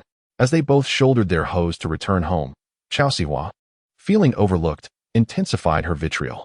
Her words not only insulted Chen Qi's ineffectual father, but also demeaned his mother, likening her to a so capable of bearing numerous offspring yet incapable of providing for them, claiming she had died and burdened others. Upon hearing this, Chen Qi felt a surge of rage and raised his hoe to strike Xiao Sihua. Guo Yuanchao, sensing the impending altercation, swiftly restrained him. Xiao Sihua, startled, wobbled unsteadily, clutching the hoe for support. Yang Hongjun, inherently timid, instinctively recoiled at the sight of the hoe raised in Chen Qi's hands, fearing it might strike him. Xiao Qi, please remain calm, Guo Yuanchao urged. Chen Qi had initially intended to intimidate Xiao Sihua rather than inflict harm. Now that his aim had been achieved, he lowered his hoe. He retorted, what right do you have to claim that my sisters and I are a burden? Have we ever encumbered you? Have you ever offered us a drop of water or a grain of rice? What gives you the audacity to label us a burden? You fear we might come to your home seeking assistance, yet you shut the door at the mere sight of me. Have I ever uttered a word against you? And by the way, did you eat something foul in the latrine this morning? Your breath reeks. You call my mother a sow. If she is a sow, then what are you? What are you indeed? Chapter 10. Waking up from a dream of one's own handsomeness, the words spoken by Chen Qi were exceedingly blunt. Xiao Sihua, taken aback, found herself utterly bewildered, her mind racing, devoid of the energy to argue back. Chen Qi then cast a fierce gaze towards Yang Hongjun, asserting, I am extending a modicum of respect out of deference to my deceased mother, choosing not to hold her accountable. Should there be a next time? Do not expect me to be so lenient. Confronted by Chen Qi's wolf-like glare, Yang Hongjun felt his legs weaken in fear. He hurriedly reprimanded Xiao Sihua. What nonsense are you spouting? Guo Yuanchao pulled Chen Qi away, while others in Yangjiakan, laboring in the fields, turned to witness the altercation. Noticing Chen Qi brandishing a hoe as if to strike Xiao Sihua, some took Xiao Sihua's side, declaring Chen Qi to be utterly despicable for daring to lay hands on his aunt. Conversely, others sided with Chen Qi, remarking that Xiao Sihua was no innocent herself. Lamenting how Guoxiang had treated Yang Hongjun with kindness when alive, only for him to abandon his own nephew when tragedy struck. Many recalled the last occasion when Chen Qi had been barred from entering Yang Hongjun's home. A cacophony of voices arose, each expressing their opinions. Once Guo Yuanchao had led Chen Qi away, Xiao Sihua regained her composure, feeling humiliated, and promptly turned to argue with Yang Hongjun. She accused him of being spineless, allowing his nephew to strike her, completely disregarding the respect due to an elder. An uncle is akin to a father. How could a nephew dare to lay a hand on him? Her arguments were persuasive, and Yang Hongjun too felt that Chen Qi was indeed reprehensible. As Guo Yuanchao distanced himself with Chen Qi, concerned for his emotional well-being, he urged, do not pay her any mind. We all know what your mother was like. Chen Qi replied, if she dares to speak ill of my mother again, I will not spare her. What do you mean by being barred from the door? Guo Yuanchao inquired. Chen Qi recounted the incident from their previous visit to Yang Hongjun's residence, which infuriated Guo Yuanchao, his face flushed with anger. Your mother was most partial to him, always carrying him around and sacrificing her own food for him. How could he be so ungrateful? Guo Yuanchao lamented deeply. Chen Qi sighed but remained silent. Besides one uncle, he had 5 aunts. His eldest aunt, now aged and no longer involved in family matters, his second aunt, whom he had never met, allegedly having passed away years ago, his third aunt, who had moved to America and lost contact, his mother, the fourth, and his fifth aunt, who married a cadre and followed him wherever he was assigned, leading to a complete severance of ties. Thus, these relatives seemed far less significant than his uncle.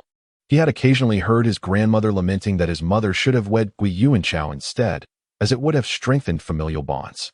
At that time, Chen Qi had lacked the understanding of consanguinity, but now he comprehended that even if his mother had not married his father, she certainly could not have married Gui Yuanchao, for they were cousins. Yet, what could he say now? If blame were to be assigned, it would have to rest upon his father's striking good looks. In this era, standing at 1.72 meters was considered tall, and his physique was well-proportioned. Though slender, he possessed long legs. All three brothers had inherited their father's admirable genes, particularly him, who could awaken from dreams simply due to his own handsomeness. Chen Qi gently touched his face, aware that he could easily make a living based on his looks. Yet he chose to rely on his abilities instead. Alas, his formidable talents were simply too conspicuous to conceal. While Gui Yuanchao lamented over Yang Guixiang, Chen Qi found himself ensnared in a web of self-admiration. Each harbored their own thoughts as they returned home. Wang Fenglan had just arrived home to sift rice. Yet before she could even rinse it, the two returned with troubled expressions. She hastily set down the winnowing basket and inquired, "What is the matter? Has Sihua stirred up more trouble?" Gui Yuanchao replied, "She has always been acerbic. She's at it again with her harsh words. The Red Army wasn't he like this before, but after marrying, he has become increasingly unreasonable. How good Yang Guixiang was to him. I witnessed it all." Wang Fenglan's expression darkened as she remarked, "She simply has a domineering personality, always needing to belittle others." Chen Qi interjected, "Let us not dwell on them any longer. I have two matters to discuss today. The first is to present you with some money. I have been using your family's card for half a month, which amounts to 1 yuan a day, totaling 15 yuan for this period. Please do not dismiss it as insignificant." As he spoke, he placed the 15 yuan on the table. Gui Yuanchao quickly declined, saying, "That's simply 1 due. Uncle, please listen to me." "I will not listen. Take the money back." Chen Qi insisted. "If you refuse to accept this, I shall have no choice but to withhold any potential avenues for earning I might share with you." Gui Yuanchao paused for a moment, then sat back down. Wang Fenglan asked, "Does Xiaoqi have any prospects?" Chen Qi replied, "I recall that uncle is skilled in masonry." Both Gui Yuanchao and Wang Fenglan nodded in affirmation. "That is splendid. I know a Mr. Zhu in the provincial city who wishes to open a shop at our market and has asked for my assistance in this endeavor. I thought of you, uncle, due to your masonry skills. The location has already been secured, just south of the cotton station entrance, where a water channel can accommodate several concrete slabs. Has the cotton station given permission for construction?" "Yes, I have already discussed it with them. Mr. Zhu will cover the cost of materials, and the labor fee is set at 800. You can enlist a few workers as you see fit. Is the remuneration reasonable?" Gui Yuanchao asked skeptically. Chen Qi responded, "Why wouldn't it be? This is for Mr. Zhu's construction. We are simply working for him. So where lies the issue?" Gui Yuanchao remarked, "Mr. Zhu trusts you to facilitate this, but such a high labor fee seems rather excessive." "No worries. The boss has the means and is not concerned with the cost as long as the work is executed excellently," Chen Qi assured him. Wang Fenglan added, "Your uncle is the most meticulous worker. Thus, I have not disappointed Mr. Zhu by enlisting my uncle," Chen Qi said with a smile, prompting Wang Fenglan to join in his laughter. Chen Qi proceeded to discuss the specifications for the construction with Gui Yuanchao, detailing the dimensions and seeking his assistance in calculating the necessary bricks and concrete slabs. Gui Yuanchao inquired, "Will there be no fence erected in the middle?" "No. The front will serve as a storefront, so a fence is unnecessary. However, we anticipate constructing additional rooms at the back for living quarters. Mr. Zhu has requested I assist him in managing the store, and we will certainly need to reside there, as our current home cannot accommodate us any longer," Chen Qi explained. Gui Yuanchao nodded in agreement, saying, "That makes sense. Wan is growing up, and indeed, your 2 rooms can no longer suffice. Moving there sounds reasonable." He instructed his daughter Wang Lingling to fetch a pen and notebook, while he asked Chen Qi to calculate. After much deliberation, accounting for sand and cement, they concluded that the grand house could be constructed for a mere 3,000 yuan. The smaller dwelling at the back would require even less expenditure. In the words of Gui Yuanchao, a simple asbestos roof would suffice for habitation. However, Chen Qi was reluctant to subject his younger siblings to hardship. He believed that any living space should at least be a modest tiled house. Guo Yuanchao suggested, let us first build the large house. Once it is completed, we can assess the remaining materials and then discuss the construction of the smaller house. We will purchase only what is necessary, thus avoiding unnecessary expenditure. What do you think? Chen Qi smiled in agreement, feeling delighted. His uncle was indeed honest. Although he was operating under the banner of Boss Zhu to build the house, he would still manage the finances with the same prudence as if it were his own home. Such a person was truly dependable. In Chapter 11, Rebirth, the pursuit of wealth is paramount. Guo Yuanchao expressed some concern, asking, once the house is built, will the cotton station act dishonestly? After all, Boss Zhu is an outsider, and there may be no one to advocate for us. Chen Qi chuckled, reassuring him, Uncle, do not worry. That will not happen. Boss Zhu, being a successful businessman, is certainly shrewd enough to avoid losses. Otherwise, how could he rise to such prominence? He has already sent me to deliver gifts to the cotton station manager. Chen Qi was unconcerned about the cotton station turning against them, for in a few years, it would cease to exist, and by then, who would care about such matters? When the cotton station closed, he would engage with the land management office, and the land he occupied would become his own. The potential for expansion was quite significant. Once everything was arranged, Chen Qi promptly handed Guo Yuanchao 2,000 yuan to assist in purchasing bricks, slabs, sand, and cement. Guo Yuanchao accepted the money and began procuring the necessary materials. Observing his uncle's unrestrained spending, Wang Fenglan remarked, you should keep track of your expenses, otherwise, you might forget over time. What is there to record? We are not misappropriating these funds, he replied. While you may not intend to misappropriate, it is crucial to maintain clear accounts. We cannot afford to have disorganized records. How will Xiao Qi explain discrepancies to Boss Zhu? After listening to Wang Fenglan's advice, Guo Yuanchao returned with a notebook, asking her to assist with the accounting. Having attended a literacy class, Wang Fenglan could certainly manage a ledger, despite her occasional spelling errors. She wrote each entry with utmost diligence. Once all the materials were acquired, Guo Yuanchao proactively visited Chen Qi to discuss the commencement date for construction. He noted that the 2nd of the month was an auspicious day for breaking ground.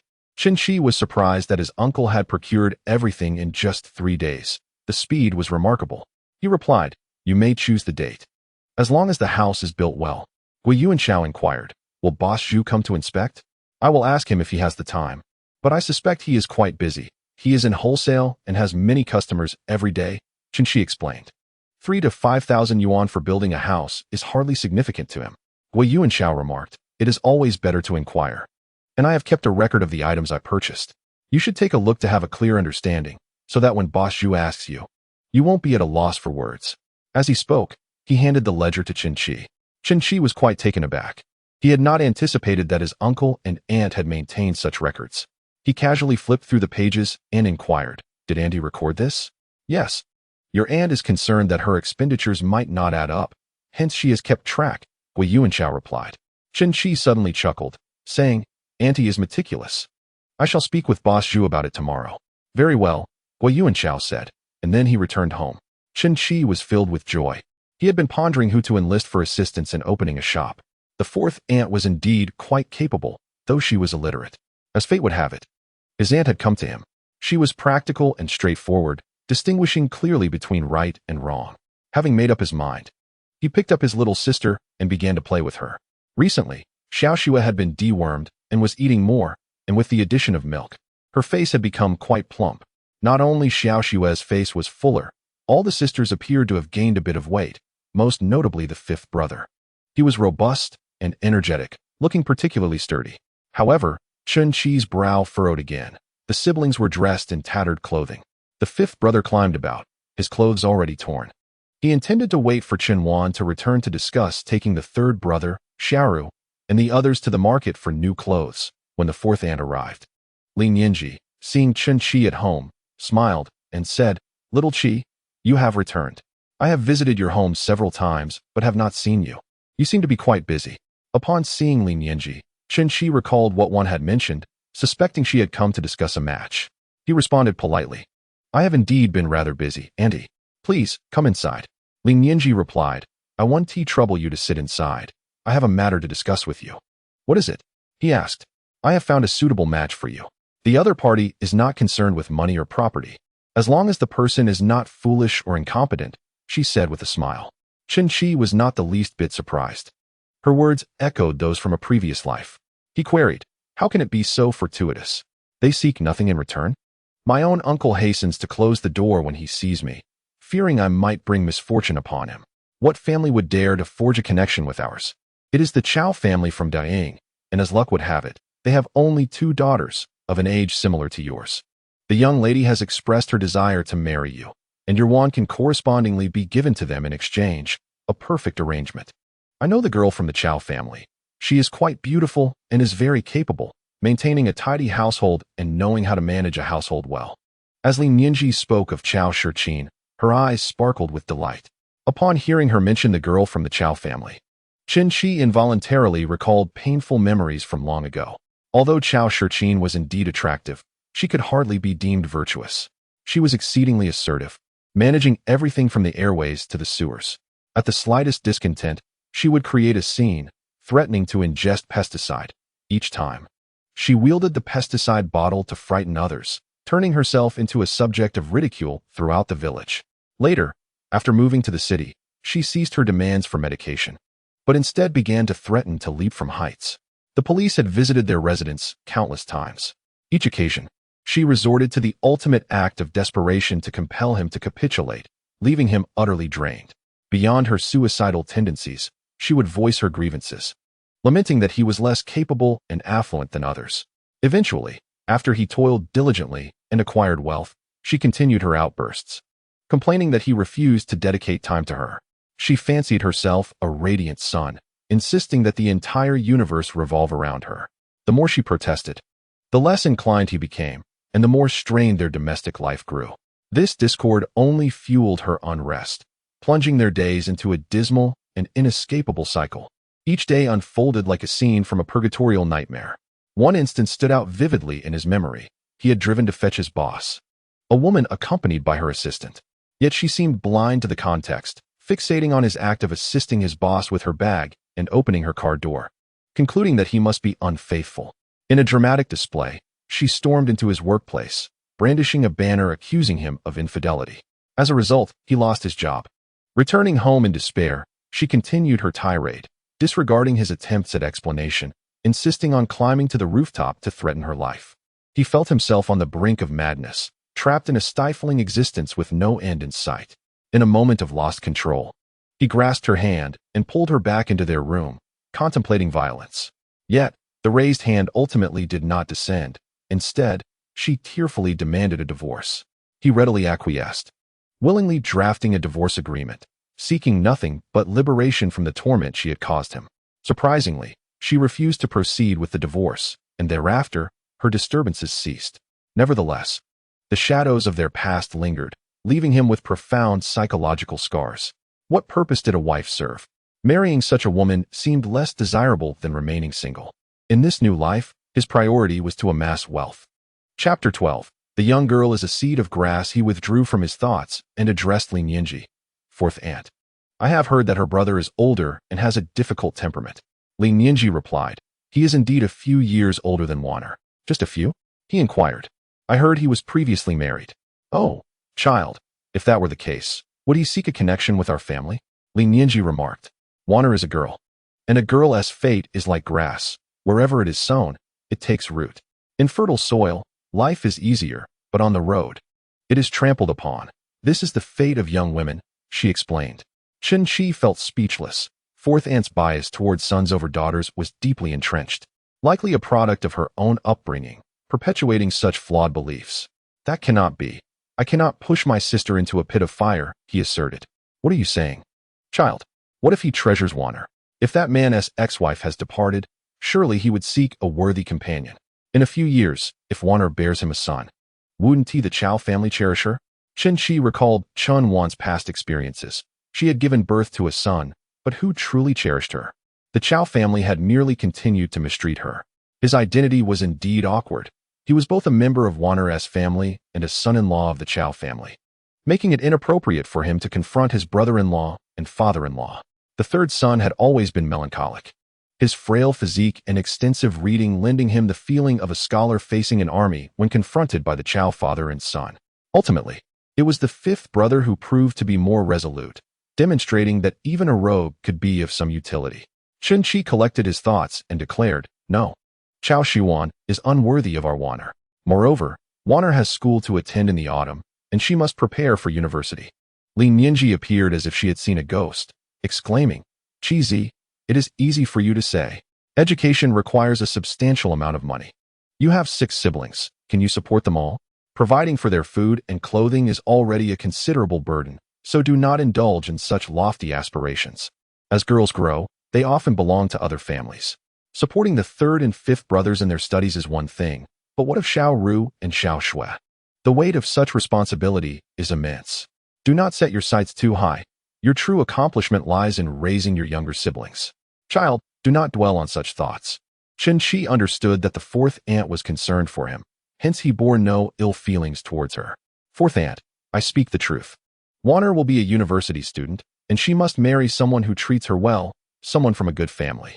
He continued, "A young girl is like a seed. Her worth depends on the type of grass she becomes. Dogtail grass is mere weeds, while orchids are precious." Li Nianji pondered Chen Qi's analogy of dogtail grass and orchids, finding a semblance of wisdom in it. However, she remained skeptical about his claim to support all his younger siblings through school.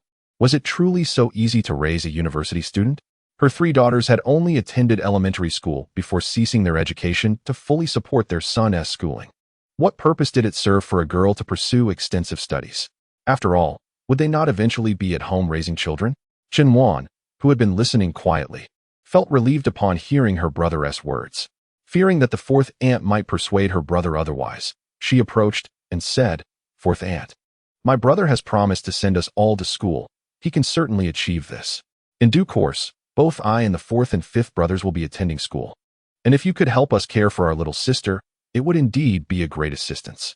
Seeing Chen Wan's agreement, Li Nianji relented, saying, "Very well. Since you all have come to an understanding, I shall refrain from further objections. Should you truly go to school, I will have no issue taking care of Xiao Shui." She then turned to Chen Qi. "Qizi, do not burden yourself too heavily. If provisions run low, feel free to come to my home for help. You can repay me later when you have the means. No family remains impoverished forever. Although your little sister is small, it is far easier to care for children than the elderly, for children grow while the elderly become increasingly dependent." Chen Qi replied, "4th aunt, I understand your concerns. By the way, when we buried my father, I still owed you 200 yuan, right? I shall repay you shortly." "Oh, what are you saying? If you have any money, consider buying new clothes for your sister and brother. We shall forego the 200 yuan. Your 3 aunts are working in Suzhou and send money back each month. If you find yourself in a tight spot, I can provide you with some assistance." Chen Qi remarked, "I possess some money. I intend to purchase clothing and repay my debts." "Oh, my child," sighed Li Nianji. Chen Qi continued, "Let us temporarily set aside the matter of matchmaking. Once Wanner and the others are no longer attending school, you can assist them in finding suitable partners. Please wait a moment." He entered the room and retrieved 200 yuan, stating, "4th aunt, this money should have been returned to you long ago. I have delayed it until now. Please take it back." Li Nianji hastily declined, saying, "You, my child, I mentioned that this money is intended for Wanner and her siblings to acquire a piece of clothing.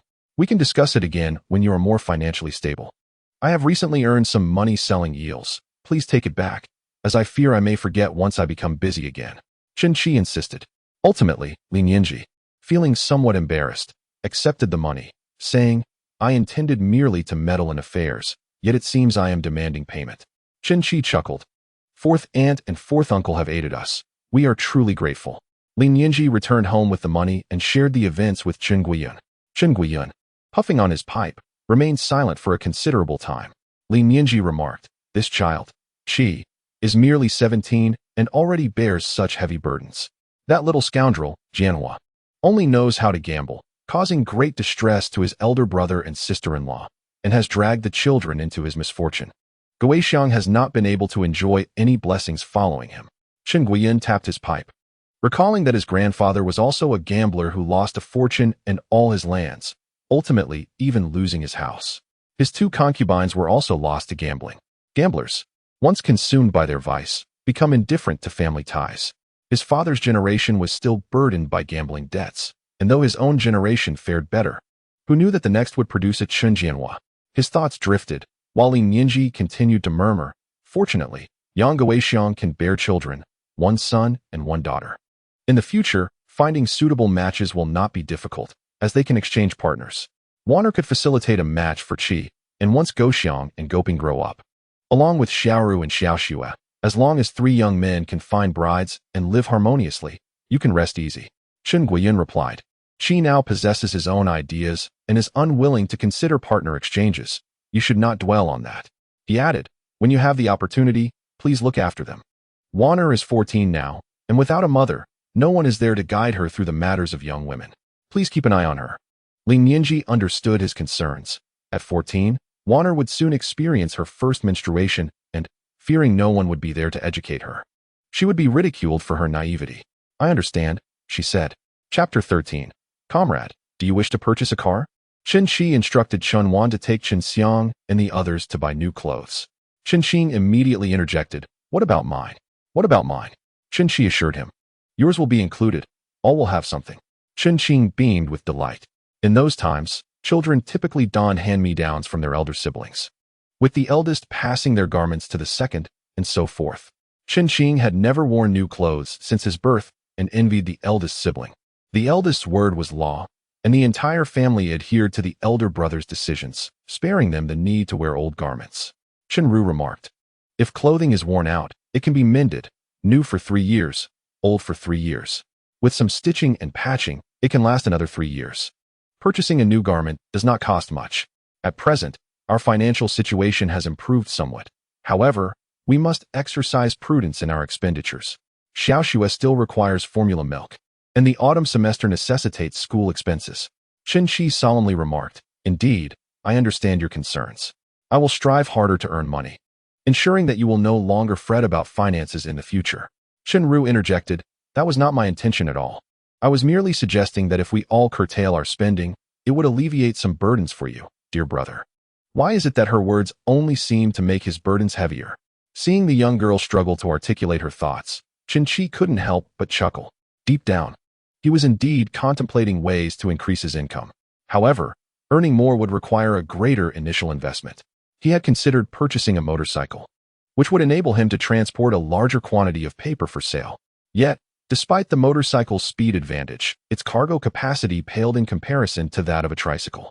If he were to invest, it would be wiser to acquire a tricycle for the convenience of future business dealings. Nonetheless, he remained wary of attracting envy, which caused him to delay his purchase. It would be quite ostentatious to ensure that his younger siblings were well-fed, dressed in new clothing, and still buy a vehicle. Such displays would inevitably draw attention.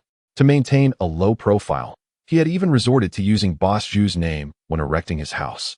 He sighed, pondering that his earnings were still insufficient. If he possessed 1 or 200,000 yuan, no one in the village could undermine him out of jealousy. With this thought, his desire for wealth intensified.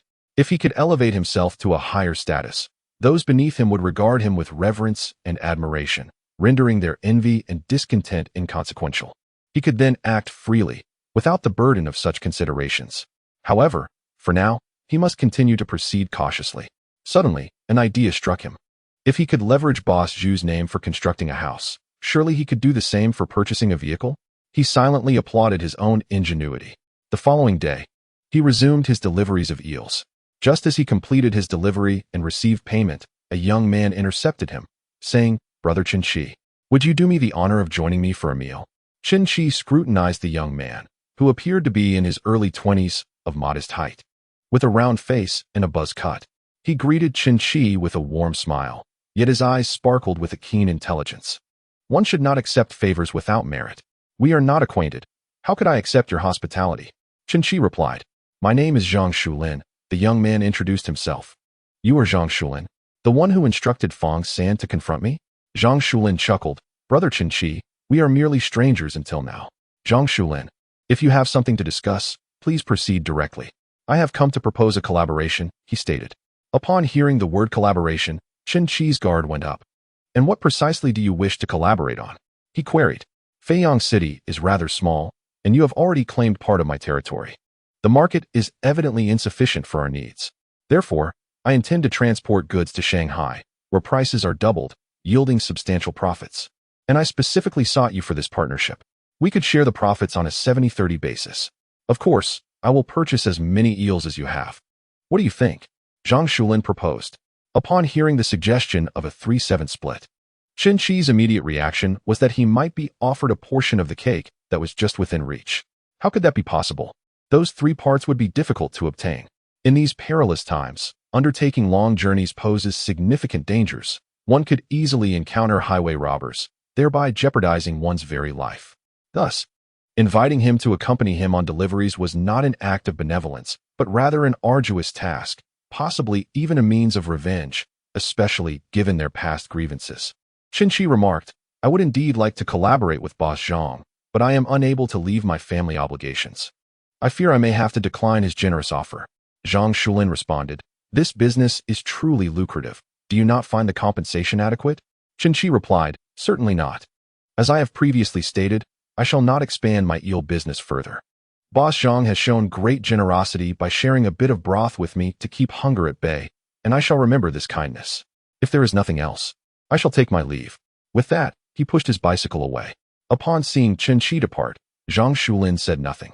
Chen Qi then sought out Boss Zhu to inquire about where to purchase a tricycle. Boss Zhu directed him to the agricultural machinery market, and he made his way there, gathering information along the route. The agricultural machinery market is situated in the western outskirts of Feiyang City, where one can find an array of farming vehicles. As he entered the market, he noticed an assortment of tricycles, 4-wheeled vehicles, hand tractors, and plowing tools lined along the roadside. While more advanced agricultural equipment has emerged, back in his hometown, people still laboriously use oxen for plowing. The efficiency of oxen cannot possibly compare to that of machines. However, given their limited land and lack of need for machinery, he had no intention of purchasing a hand tractor. After browsing, he spotted a Feiyang direct sales store and secured his bicycle at the entrance, lingering there for a moment. The Feiyang Group was flourishing, boasting an annual production value of 300 million and a net profit of 1.5 billion, functioning as a comprehensive group company engaged in production, sales, and transportation, thus establishing itself as a leading enterprise in the region. Their agricultural vehicles had garnered numerous awards domestically and were preparing for international expansion, with plans to establish factories overseas. Nonetheless, this once thriving enterprise would ultimately face bankruptcy. Yet, such matters were of no concern to Chen Qi. He merely sought to procure a reliable tricycle. While he was inspecting the tricycles, the seller lay motionless in a reclining chair. Chen Qi furrowed his brow, noting that the attitude resembled that of a sales clerk at a supply and marketing cooperative. Just as he was about to leave, a middle-aged man approached from behind. The man, appearing to be around 40, exuded an air of refinement, adorned with glasses and an aura of sophistication, clearly indicating a well-educated background. Comrade, are you interested in purchasing a vehicle? The middle-aged man inquired. Chen Qi nodded, replying, I am looking to buy one. The man continued. This model has a power output of 380. It can handle both cargo and passengers with ease. This one, with 480 horsepower, is slightly more expensive but offers greater power, ensuring it won't emit black smoke upon starting. Then we have the 500 model, which boasts even greater horsepower. The man elaborated on the vehicles, emphasizing that greater power equates to increased vigor, albeit with higher fuel consumption. Chapter 14. What is a little grit? Amidst the lively atmosphere, the patrons of the store, upon overhearing chatter from outside, rose to their feet. Upon recognizing the visitor, they quickly donned smiles, exclaiming, Ah, Manager Liang, what a pleasant surprise. On this sweltering day, do come inside and make yourself comfortable. Liang Hongyan cast a glance at them before introducing Chen Qi, assuring him of the vehicle's quality. The Feiyang tricycle is of unparalleled excellence, unmatched by any other, he asserted, and Chen Qi, having no doubt of their capabilities, selected a powerful model. Liang Hongyan, still slightly apprehensive, inquired if he knew how to operate it. Chen Qi chuckled, affirming his experience, prompting Liang Hongyan to refrain from further questioning. After some haggling, they settled on a price of 1,500. Fortuitously, this is our factory's direct sales outlet. Had you gone elsewhere, securing such a price would have been impossible. Liang Hongyan remarked with a grin. Chen Qi smiled in agreement. Meanwhile, the store owner struggled to maintain his own smile, realizing that despite Chen Qi's youth, he was indeed a serious buyer. It seemed fortuitous that he appeared just as Manager Liang was visiting. After all, they had undergone training just half a month prior, conducted by this very Manager Liang, who had educated them about their vehicles, while another instructor taught them sales techniques. The latter had left after the lesson. So why was Manager Liang personally inspecting the store? Liang Hongyan tied a red ribbon to the tricycle and set off a string of firecrackers before assisting Chen Qi in loading the bicycle onto the tricycle. He cautioned him, saying, "Drive carefully. Although this vehicle has ample horsepower and speed, the rural roads are fraught with complexities and bumps. Take your time." Chen Qi, sensing Liang Hongyan's kindness, replied with a smile, "I understand." Just as he was about to depart, he turned back and asked, "Is there an engineer named Liang Hongyan at your factory? You wouldn't happen to be him, would you?" Liang Hongyan was somewhat taken aback. "Yes, he is quite an impressive individual." He adjusted his glasses and replied, "Every member of the Feiyang family deserves respect." Chen Qi remarked, "Feiyang is currently thriving, and undoubtedly, it will continue to flourish. However, as the saying goes, a full moon wanes. The pace of progress is ever accelerating, and many innovations that appear groundbreaking today may seem outdated in 10 or 20 years. If Chief Engineer Liang can adapt to the changing times and prepare accordingly, Feiyang is certain to prosper even further." Liang Hongyan paused, adjusting his glasses once more. But before he could inquire further, Chen Qi had already driven away.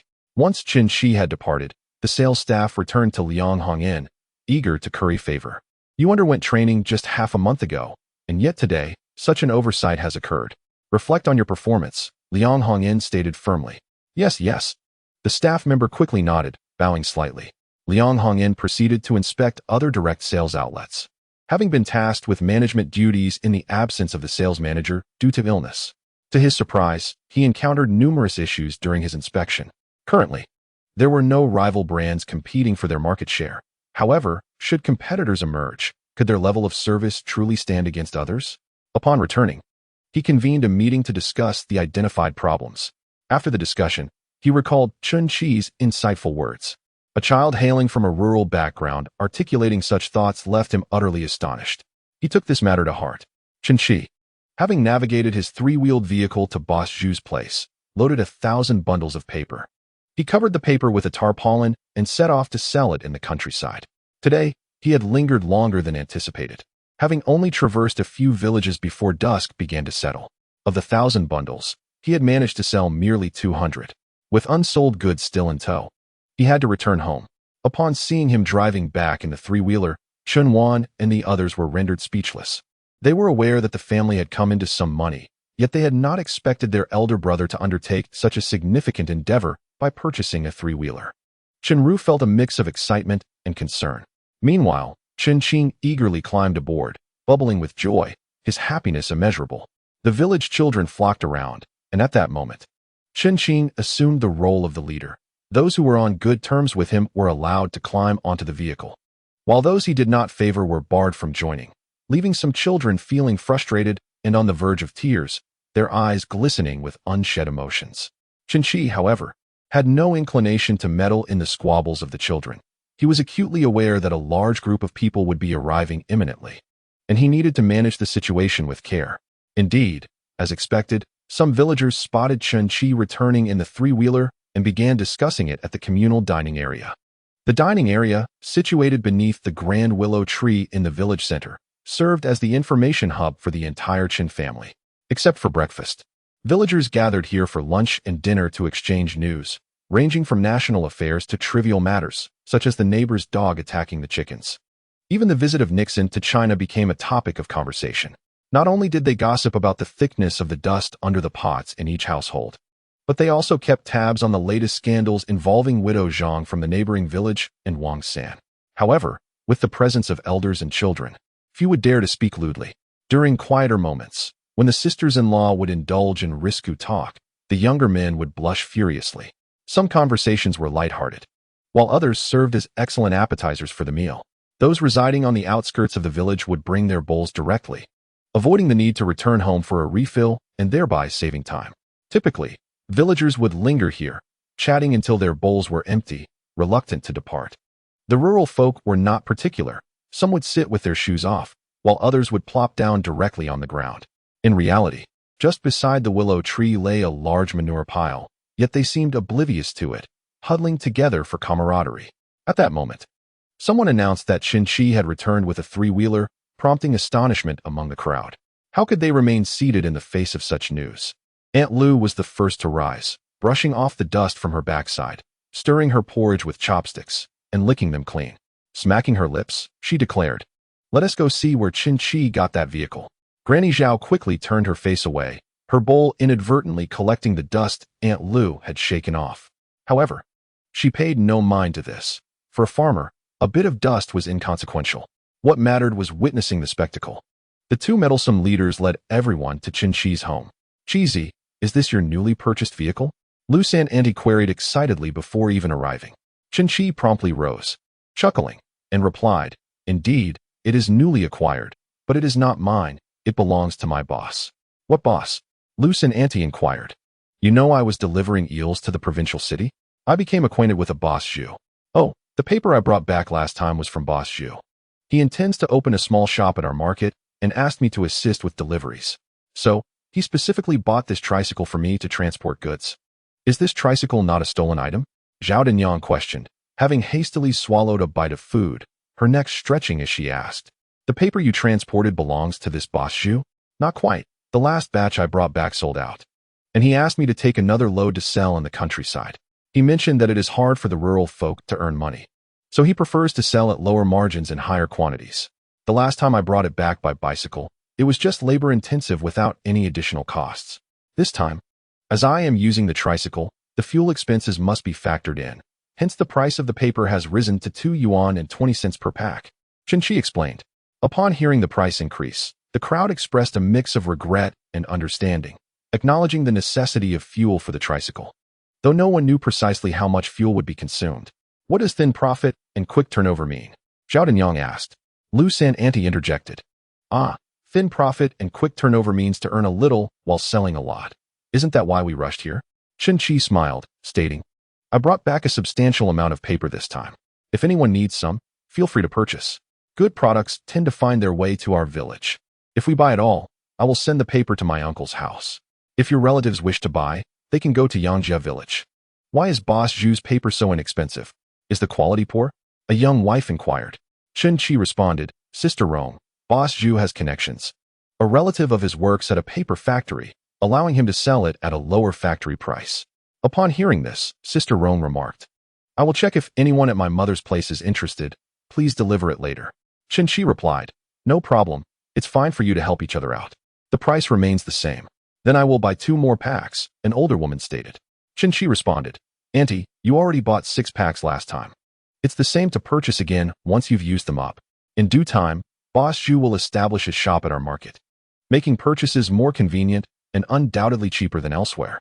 Lu San Auntie and Zhao Danyang jokingly said, "Since you know him, will you get better prices when you buy things in the future?"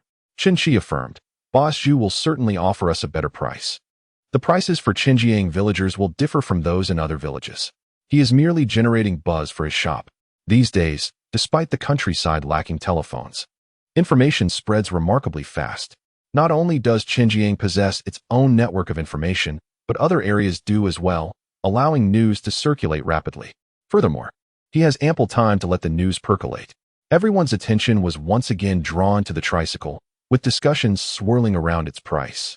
Some claimed it cost 1,000, while others argued it was previously unattainable. Opinions varied, with figures ranging from 2,000 to 3,000. Chen Qi merely smiled.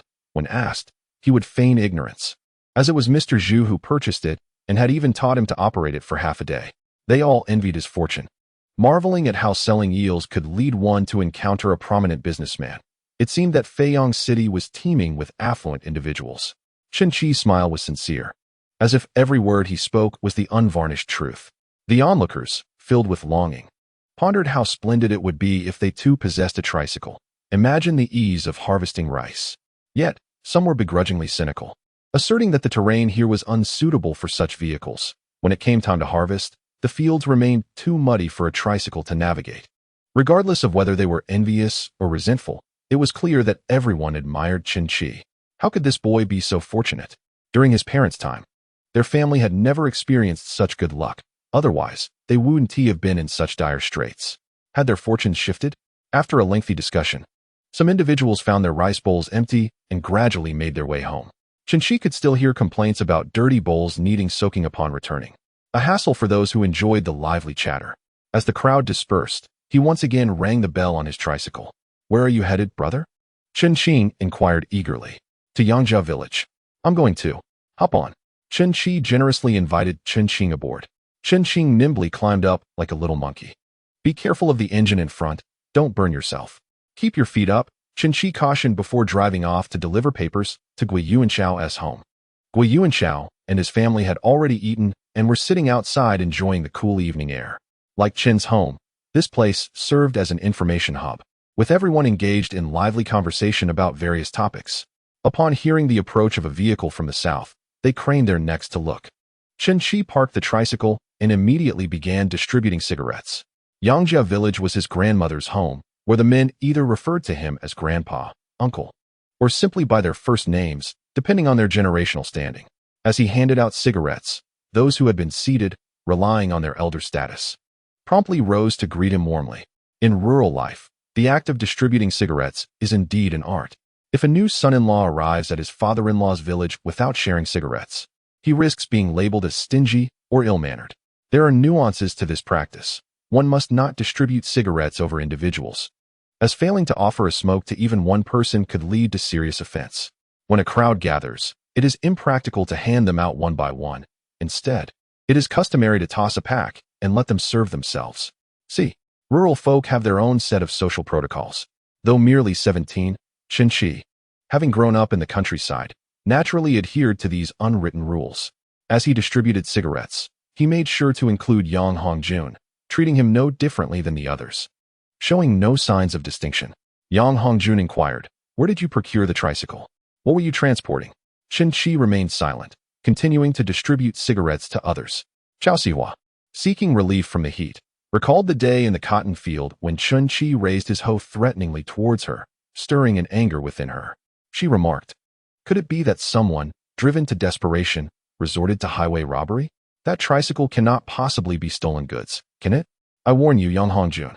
If you allow him to store any stolen items in our yard today, I shall not let this matter rest." Upon hearing the mention of stolen goods, the crowd's demeanor shifted, their expressions darkening, and the cigarettes they had just received began to feel uncomfortably warm in their hands. Those who had yet to accept the cigarette immediately waved their hands, declaring, "I do not smoke. I have quit." Chen Qi, however, did not press the issue nor pay any heed to Yang Hongjun and Chao Sihua. Instead, he approached Gui Yuanxiao, stating, "Uncle, Boss Zhu requested that I bring back a load of paper to sell. I cannot store it at home, so I came to leave it here." Gui Yuanxiao responded affirmatively. "Very well. What Boss Zhu?" Yang Hongjun interjected. Although Chen Qi initially wished to disregard him, he recognized that in business, amicability fosters prosperity. What if he refrained from providing an explanation, and the villagers of Yangjia village genuinely believed he had engaged in robbery? Chapter 16. He is a person of sentimentality as a commendable youth of the new society. He could not bear the weight of such a tarnished reputation. Thus, he relayed the words spoken in Chen's household to the villagers of Yangjia. Upon hearing this, everyone expressed envy, acknowledging that Chen Qi was indeed fortunate. An elder, whom Chen Qi ought to refer to as grandfather, took a drag from his cigarette and said, "Child, your parents left this world too early, and as the eldest in your family, you must bear the burden." Chen Qi nodded, responding, "I am fortunate to have met Boss Zhu, who has provided me with work, ensuring that my younger siblings will not suffer." He continued, "The paper I brought back is of excellent quality and at a low price. Families should seize the opportunity to purchase some while it is affordable. It does not spoil, and every household can utilize it. I will store the paper at my uncle's house. You may purchase it from there if you need it." Yang Hongjun, appearing as if stricken with amnesia, exclaimed, "Ah, certainly, no problem at all. Store it at my house, and anyone interested may come to buy." Chen Qi chuckled, replying, "Uncle, have you forgotten? Just moments ago, Aunt scolded you, saying that if you dared to let me place the paper in your yard, she would not let the matter rest. What can a mere woman do about the household? My house is my domain. You are my nephew, and I can allow you to store a few items." Yang Hongjun retorted, casting a furtive glance towards Chao Sihua. Although she was vexed, she refrained from contradicting Yang Hongjun. It was not that she lacked authority over the household, but rather she desired to reap the benefits of this arrangement. If they could sell the goods from their home, would it not grant them a few packages to utilize? Thus, she interjected, "What I meant was that stolen goods cannot be stored, but this is legitimate merchandise. I did not say it could not be kept." The villagers of Yangjiao were well aware of the nature of Yang Hongjun and his wife, and they merely scoffed, though none dared to voice their thoughts. After all, they had been part of the same village for generations, tracing their lineage back a couple of hundred years, all belonging to one family. Chen Qi remarked, "Indeed. You are correct. However, I never claimed I would store it at your home. I intend to keep it at my cousin S." Yang Hongjun was immediately filled with indignation, exclaiming, "I am still here. How could it be his turn?" Chen Qi retorted, "The day I came to find you, you and your wife scolded me without any consideration in the cotton field. Do I need to explain why the items are not placed at your home?" The memory of that day flashed in Yang Hongjun's mind, and his expression faltered. He was indeed apprehensive about Chen Qi taking advantage of him, which is why he had not shown him any kindness from the very beginning. Qiao Sihua had indeed hurled some unsavory insults, and Chen Qi had even raised a hoe as if to strike her. This incident was quite disgraceful. The villagers immediately began to murmur among themselves. Some, despite having heard about the cotton field incident, pretended to be unaware, urging others to recount it. They felt no blame could be placed on Chen Qi. Had they been in his position, they too would have refused to place their belongings in Yang Hongjun's home. What kind of people are they? Chen Qi disregarded the murmurs and said to Guiyuan Chao, "Uncle, what we discussed last time concerns this paper. Boss Zhu asked me to bring it back. Selling it at your home will be somewhat cheaper than at the market. If someone buys it, you can sell it at the price set by Boss Zhu. If no one buys it, we can sell it at his store once it opens." Guiyuan Chao replied, "All right." Although he had not mentioned the paper last time, he would not expose Chen Qi now. They had that much understanding between them. As Chen Qi intended to drive the cart to Guiyuan Chao's doorstep, an elderly woman in the village remarked, "Since ancient times, there has been a distinction between kinship. No matter how poorly your uncle behaves, he is still your uncle, your mother's own brother. When it comes to matters, it should be him who steps in. Do not be foolish." Chen Qi looked at the elderly woman, feeling somewhat exasperated. Every village has one or two individuals who enjoy stirring trouble, and this woman seemed to embody that role in Yangjia village. Chen Qi responded, "Grandma, your words hold some truth. When it comes to matters, it should indeed be my uncle who intervenes. My family is in need of money. Shouldn't my uncle offer me some assistance? Where would your family find money?" Qiao Sihua immediately retorted, "While there may be no money, surely there must be some grain. Aunt, could you lend us 2 bags of rice? We shall return it once the autumn harvest is collected." Chen Qi inquired with a smile. Qiao Sihua replied, "Repay? With what would you repay me? Your family has merely those 2 acres of paddy. The harvest 1 tea even suffice for your own consumption. It's easy to lend to you, but difficult to reclaim." Chen Qi turned to the elderly woman, saying, "See, your statement is indeed incorrect. You say that despite my uncle's shortcomings, he should still intervene, yet he 1 tea even lend me some grain. How does that make sense? As a member of the Chen family, if we cannot afford food, it should be the Chen family who supports us. It is hardly fair that it falls upon my uncle." The elderly woman attempted to argue. Chen Qi continued, "Of course, the Chen family should take care of us. Without their help, we would likely starve. Moreover, your claim that it does not fall upon my uncle is also inaccurate. My cousin is more than willing to assist me. You must have seen the bicycle hanging at the back of the tricycle, right? That was lent to me by my cousin, no matter how I ride it. He never questions me." Guiyuan Chao seized the moment to interject, "It is not the worth of the items that matters, but rather the worth of the people." Finally, the elderly woman fell silent. Chen Qi then turned his attention back to Qiao Sihua, whose expression was equally grim. Wang Yufeng inquired, "Are we not unloading the items at my home? I shall tidy up the house." Chen Qi drove his vehicle to the doorstep of Guiyuan Chao's residence, attracting the attention of other villagers who gathered to observe the spectacle. Wang Lingling illuminated the courtyard by turning on the lights, and the brilliance of the 100-watt bulb cast a radiant glow across the area. The onlookers were eager to examine the paper, curious about its quality. Chen Qi, employing his cleverness, remarked that Boss Zhu was acquainted with individuals at the paper mill, allowing them to procure supplies at a lower cost. Hence they could sell their wares at a lower price. While others sold their paper for 2 yuan and 50 cents, they offered theirs for 2 yuan and 20 cents. Villagers purchased several packets to take home, as it was an essential item for every household, ensuring a steady demand. Chen Qi joyfully sold the paper. And as the crowd began to disperse, only a few remained to assist with the moving of the paper. It was then that he learned these 5 individuals had been brought by Gui Yuanchao to help with construction. Grateful for the free labor, he had no objections and decided to let them handle the heavier tasks, mindful of his youth and the need to avoid overexertion for the sake of his growth. Once the crowd had dissipated, Chen Qi approached Gui Yuanchao and Wang Fenglan, stating, "These packets of paper are priced at 2 yuan and 20 cents each. If I sell one to you, I can earn 20 cents.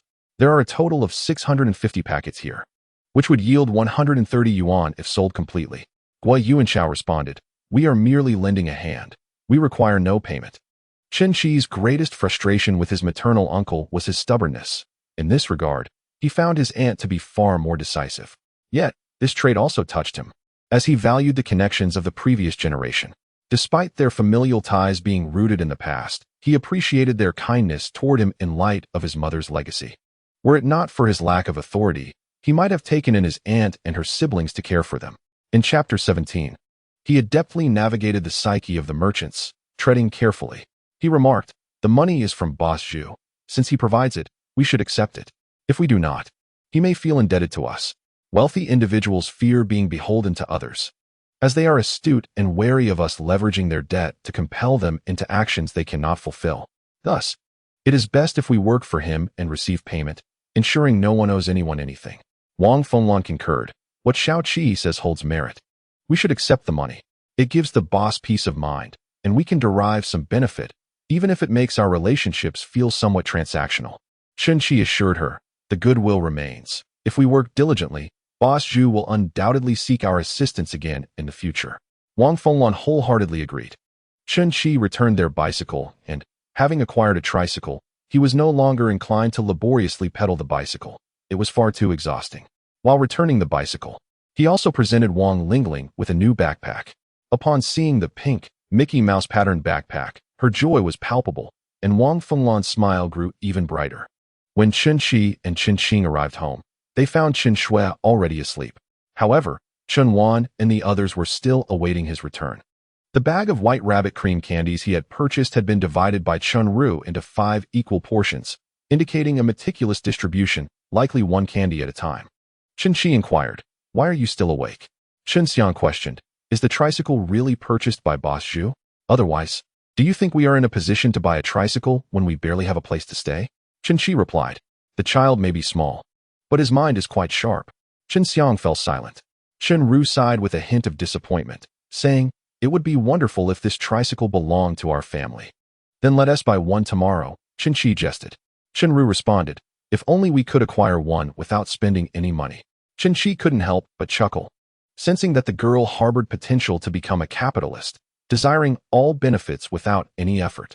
He then resumed discussing school with Chen Xiang, who remained unresponsive. Chen Qi pondered whether it might be time to take him to see a psychologist. He decided to gather more information in Feiyang City before making any decisions. That night, he slept in the bed of the tricycle, with Chen Qing insisting on squeezing in next to him. The little one, lost in dreams, began to kick and punch in the middle of the night. Chen Qi was jolted awake by a sudden kick, nearly losing his composure. Despite the pain causing him to sweat profusely, he restrained himself from tossing the child aside.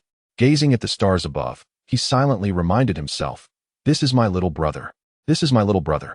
The following day, Chen Qi rose early to collect eels and was surprised to discover that Shui Wei from the same village had also begun gathering them.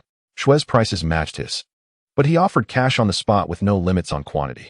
Consequently, other eel sellers opted to sell to Shui Wei, leaving only Chen Jiankai, the son of the 4th master, to sell to him. Although Chen Qi should refer to him as little uncle, he was actually 2 years older than Chen Jiankai. Chen Jiankai remarked, "Qizi, Shui Wei is truly despicable. He is genuinely attempting to undermine us. We should find a time to confront him." Chen Qi's first instinct was to agree, recalling how Shui had previously crashed into him against a tree, blending old grievances with new. However, he quickly reconsidered, realizing that some petty individuals should not be trifled with. He often roamed outside and wasn't home frequently. If he confronted Shui today with his little uncle, what would happen tomorrow when he was absent and his younger siblings were left vulnerable, without the support of their parents, who would protect them? If only his father were still alive. Despite his gambling, he fiercely defended his children. Anyone who dared to bully them would have faced his wrath. Choosing not to confront Shui directly allowed for the possibility that others might. If he relished in taking away their business, then let him. For without experiencing the harsh realities of society, he would never understand the reasons behind the world's beauty. With a plan forming in his mind, he feigned humility and said, beating him will not resolve anything. This eel business won't last long. If he wants to pursue it, let him. Chen Qi remained dissatisfied, insisting, you were the one who found the lead. How can he just intrude? At only 15, Chen Qi was brimming with youthful fervor and a strong sense of justice. Chen Qi reassured him, it's all right. If he desires to pursue this, let him. I will go to the market to collect eels. He indeed drove to the market. At the market, he received cash for the eels he collected. He was no longer in want of money, whether it was 200 pounds or even 2,000. He could easily afford it. However, he was not overly greedy and decided to stop at 200 pounds, driving off to Feyang City. The merchants collecting eels noticed that he halted after amassing 150 pounds, and they had no inclination to trouble him. If they were to compete for his livelihood, that would be regrettable. 200 pounds was a rather awkward figure. Their eels were sold to larger wholesalers, with some destined for Shanghai and others for the south of Beijing. Thus, if they sourced them at 3 yuan per pound, making a profit of 1 yuan per pound was already quite commendable. 150 pounds would yield only 150 yuan before expenses. If they pressed on, it might not be worth it. If they refrained, it could leave them feeling disgruntled. Chen Qi adeptly understood the psychology of the merchants. Treading a fine line. Should he overstep, he could forget about collecting here peacefully. Losing half a day's effort could cost him several hundred yuan, a loss outweighing any potential gain. It must be said, he had a keen sense of balance. On his return, he visited Boss Zhu. However, today he did not bring paper, but rather laundry soap. In this era, laundry powder had emerged, yet their hometown still preferred soap, thus making it a more marketable item.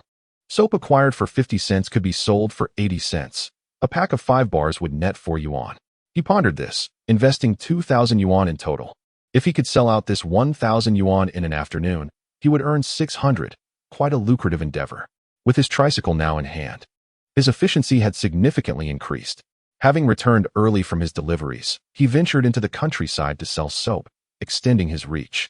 In more remote areas, goods sold better, provided the prices weren't exorbitant and they tended to buy in larger quantities. Indeed, upon arriving at a secluded village, every household made a purchase. Some bought 4 packs, while others opted for 5. After selling the soap, they requested he bring back shampoo and salt next time. Chen Qi did not refuse, assuring them he would bring some if he found suitable sources. He traversed 4 villages, successfully selling all 2,000 yuan worth of soap. The timing was somewhat awkward. Should he make another trip, he would certainly return home late. Contemplating, he recalled that they were breaking ground for a house today, so he decided to head home. Today was the 22nd, and the store at Yangji had already commenced construction. Chapter 18. The reversal of fortune. Gui Yuanchao was a man of great decorum. Though he believed that the house was for Boss Zhu, who was too preoccupied to attend the groundbreaking personally, he still imbued the event with a sense of ceremony, purchasing a string of firecrackers to set off before commencing work. The initial phase of construction naturally involved raising the floor above the irrigation ditch. Chen Qi needed to utilize the ditch and the space outside the cotton station's wall, so the first task was to tidy up the ditch. This ditch would carry water during irrigation seasons, but remain dry otherwise.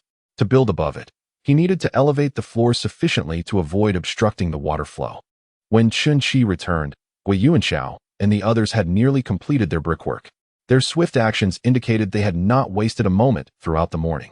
Upon seeing Chen Qi arrive, Gui Yuanchao beckoned him over. Chen Qi crouched on the bridge at the cotton station, observing their work, and remarked, I do not comprehend this. Uncle, please proceed as you deem fit. Gui Yuanchao responded affirmatively and began to explain to him the intricacies of constructing the house, indicating where pillars were needed, guiding Chen Qi through the process.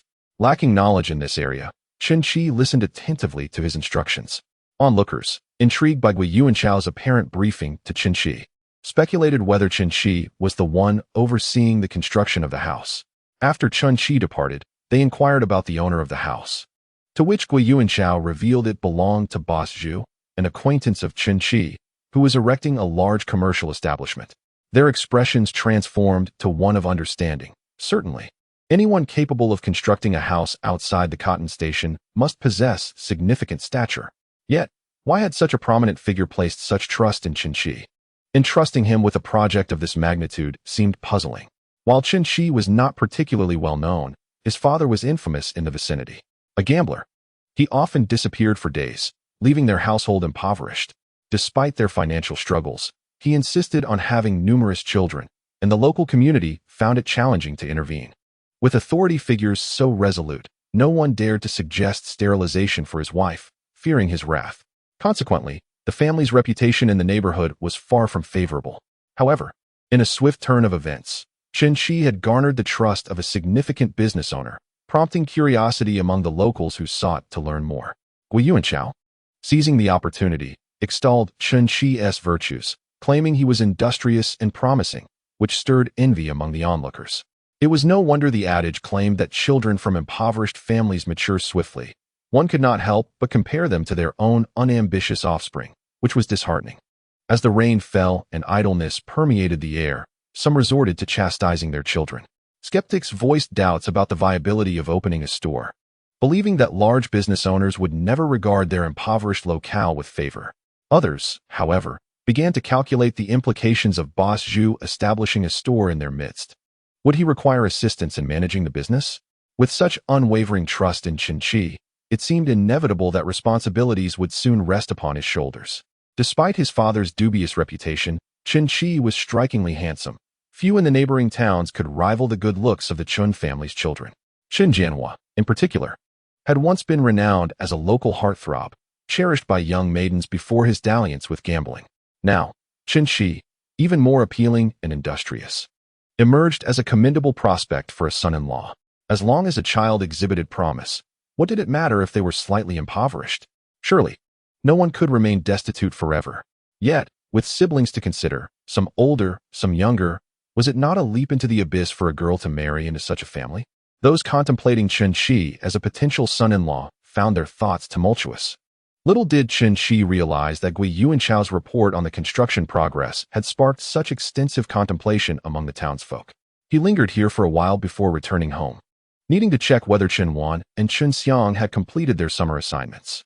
With the school term commencing on September 1st, their academic progress could not afford to lag. Upon his arrival, Chen Shui spotted him and immediately clapped her hands in delight, extending her arms towards him. He lifted Chen Shui from the ground and, noticing that Chen Xiang and Chen Qing were once again arranging the eel cages, he couldn't help but sigh. How much could one possibly earn from catching eels? He inquired of Chen Xiang. Xiangzi, have you finished your homework? Chen Xiang stood up to fetch his assignments, and Chen Qi perused his work. It was no wonder they referred to the third child as the hope of their family. His assignments were meticulously written, truly a sight for sore eyes. Furthermore, his academic performance had always been commendable, resulting in few errors. In contrast, Chen Wan's work was hastily done and riddled with mistakes, mostly stemming from carelessness. After reviewing their work, he took the opportunity to provide them with some instruction. Chen Xiang needed to broaden his thinking, while Chen Wan required patience and composure. They remained silent, resembling attentive students absorbing his words of wisdom. Chen Qi then recalled that he had forgotten to take Chen Xiang to the doctor in Feiyang City. Chen Wan was now in the first year of junior high and had begun studying English, requiring a tape recorder and English tapes. His aim was not to acquire a mere functional proficiency for exams. Language is meant to be utilized, and learning it should enable both comprehension and verbal communication. With this thought in mind, he took a pen and wrote down his tasks on paper as a reminder. He encouraged his younger siblings to excel in their studies while the Dong family, who were related to Chen Qi, convened a meeting at home. The Dong family had 4 daughters and 1 son, who had tragically drowned a few years prior, leaving them without a male heir. 3 of the daughters were already married, while the 4th, Dong Xiulin, was a year older than Chen Qi. They deliberated on whether it would be appropriate to arrange a marriage alliance with Chen Qi's family. Dong Xiulin sat blushing in the room, the door ajar, allowing her to overhear her parents and grandparents conversing outside.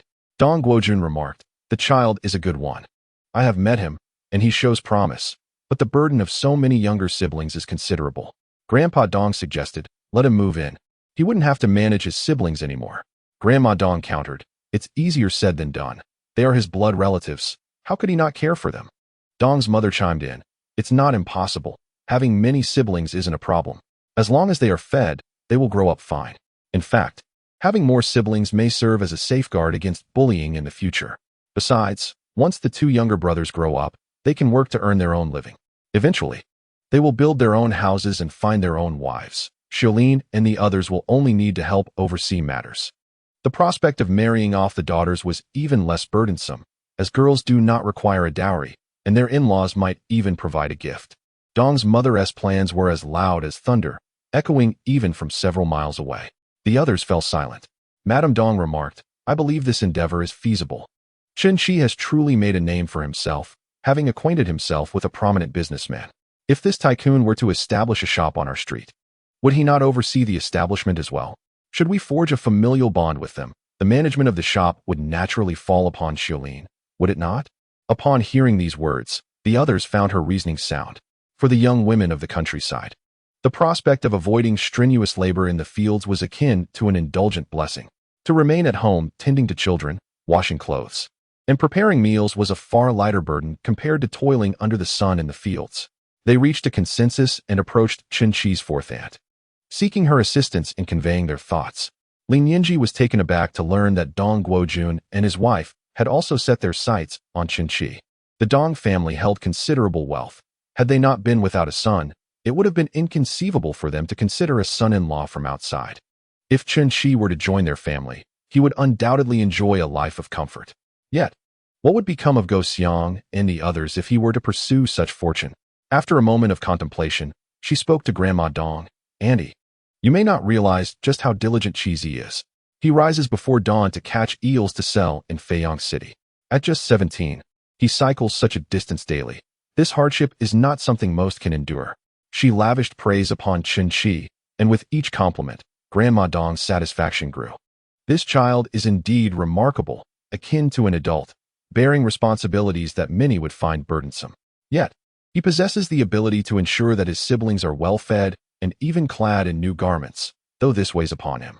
Furthermore, he intends to support Go Xiang and the others in their schooling. Can you imagine the expenses involved? Upon hearing that Chen Qi wished to fund his younger siblings' education, Grandma Dong furrowed her brow. That simply will not do. Xiaolin must not endure such hardships.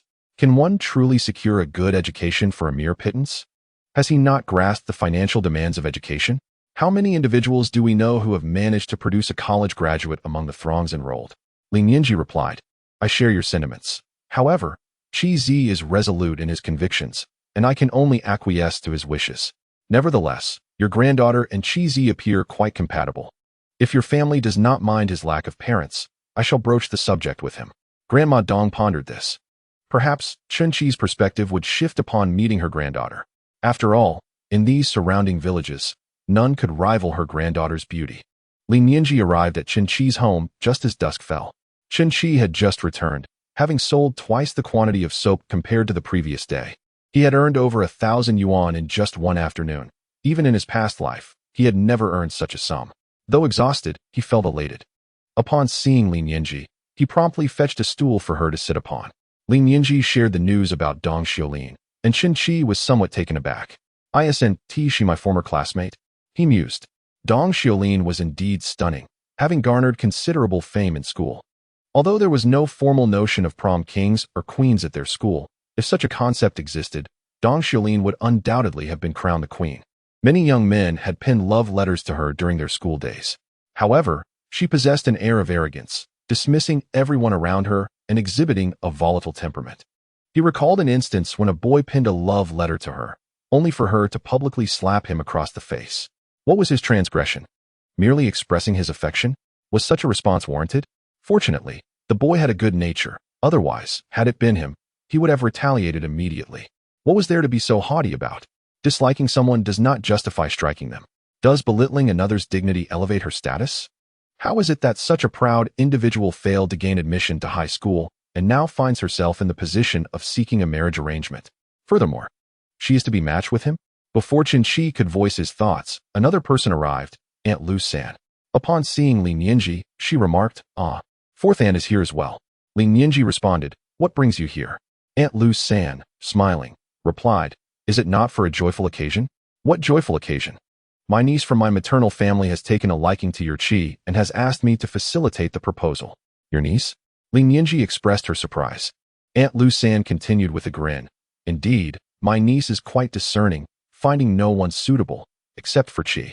You have all seen her. She is tall and robust, capable of working hard. She can carry a sack of grain just as well as her brother, no less than any boy. A strong build certainly bodes well for future offspring. Chen Qi felt somewhat bewildered. Was Aunt Lu San truly introducing him to a potential partner? Or was she presenting him with a bull? His family owned merely 3 acres of land. Such a formidable creature was unnecessary. He did indeed know Aunt Lu San's niece. She had visited before, and the village children often played with her. Yet, Lu Junfeng was known for provoking him. Whenever he refused to play with her, she would follow him, seeking trouble. Now she claimed to have feelings for him. The mere thought of her fierce demeanor sent shivers through him. He forced a smile and said, "Given our circumstances, who would wish to marry into our family?" Aunt Lu San replied, "What does that matter? Times change. Who remains impoverished forever? Once Go Xiang and Go Qing grow up, they will earn money. As for the girls, they needn't worry. They too will work, and their earnings could support Go Xiang and Go Qing's marriages. Who knows?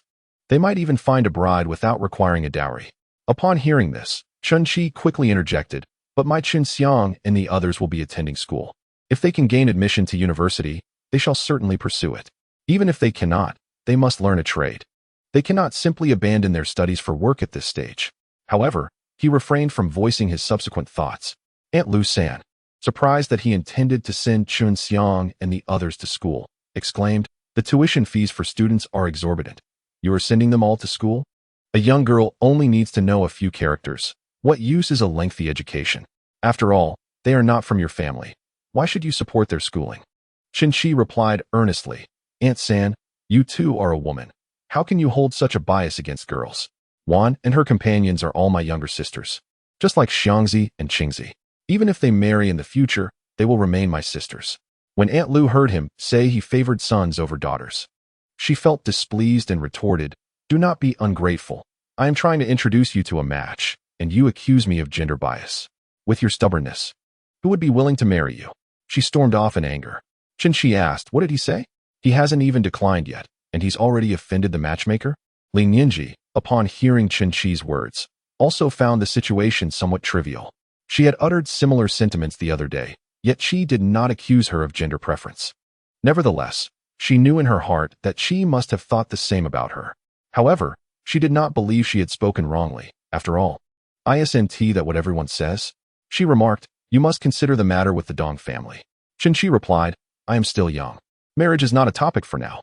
I will think about it once I have improved our family's circumstances. Otherwise, wouldn't the young lady be marrying into hardship?" Chapter 20. I surely suffered from the illness of inability to complete my homework. These were merely excuses, and their underlying meaning was a rejection. Yet, in rural areas, people do not speak too bluntly, lest they offend someone and leave the young lady in an awkward position. Thus, he had already offended Aunt Lu. Lin Yinji said, "Very well, I shall return and inform the Dong family." She promptly went back to relay the message. Dong Guojun was utterly taken aback by Chen Qi's refusal. They believed Chen Qi had no choice. Considering their family's circumstances, what was there to be picky about? Despite Lin Yinji's kind words, she still managed to offend Dong Guojun. Upon hearing that Chen Qi had declined her, Dong Xiulin secluded herself in her room for 2 days without eating. However, this had nothing to do with Chen Qi. He continued to gather eels and sell goods in the countryside. He also purchased an English learning tape recorder and cassettes for Chen Wan, which matched their textbooks and were bought at the Xinhua bookstore for a staggering sum of over 300 yuan. Nevertheless, he was willing to invest in his younger sibling's education. Chen Ru was deeply concerned about the expenditure and urged Chen Wan to study diligently. After all, the money had been spent, and not learning would be a waste.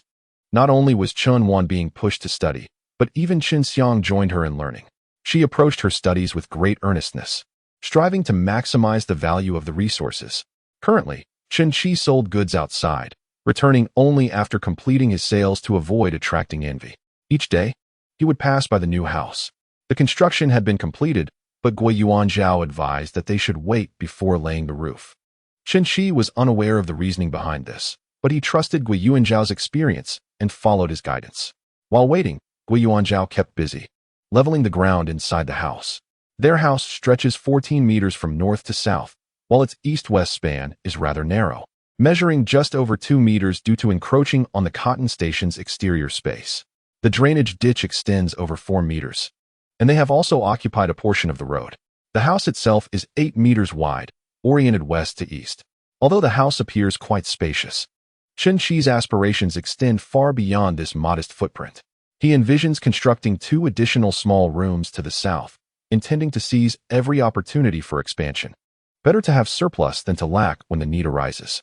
Nevertheless, the growth of Yangji is inherently limited, constrained by the finite flow of people. Lacking enterprises and unique resources, many young individuals have migrated to Gusu for work, leaving the countryside devoid of prospects. Significant advancement necessitates moving to larger cities, where opportunities abound. Those who dare to dream and strive often find success. However, having been reborn, whether events will unfold as they did in his previous life remains uncertain. The butterfly effect is not merely a notion. He prepared himself for multiple outcomes, his mind calculating with such intensity that one could almost hear the click of an abacus from 2 miles away.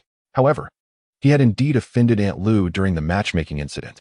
She now disparages him around the village, claiming he is overly ambitious, that he looks down upon rural girls, and that he intends to marry a university student. She also adds that he plans to support his younger siblings through college, suggesting their family will produce several graduates. Chen Wan confronted Aunt Lu, demanding to know why she spoke such derisive words. Aunt Lu was momentarily at a loss for words, stumbling in her response. Chen Wan, unyielding, retorted, "Is my elder brother's refusal of your niece truly such a source of discontent? Do you presume that because our family is less affluent, my brother would settle for just anyone?" Aunt Lu's demeanor faltered, but Chen Wan did not afford her the opportunity to retaliate and departed. Chen Qi, aware of Chen Wan's confrontation, advised her to disregard such matters. Once they achieve success, the derisive comments will cease. Their energies should not be tethered to gossip and scorn. Instead, they should focus on their aspirations and understand their path. They must act according to their convictions and rational understanding, placing distractions aside.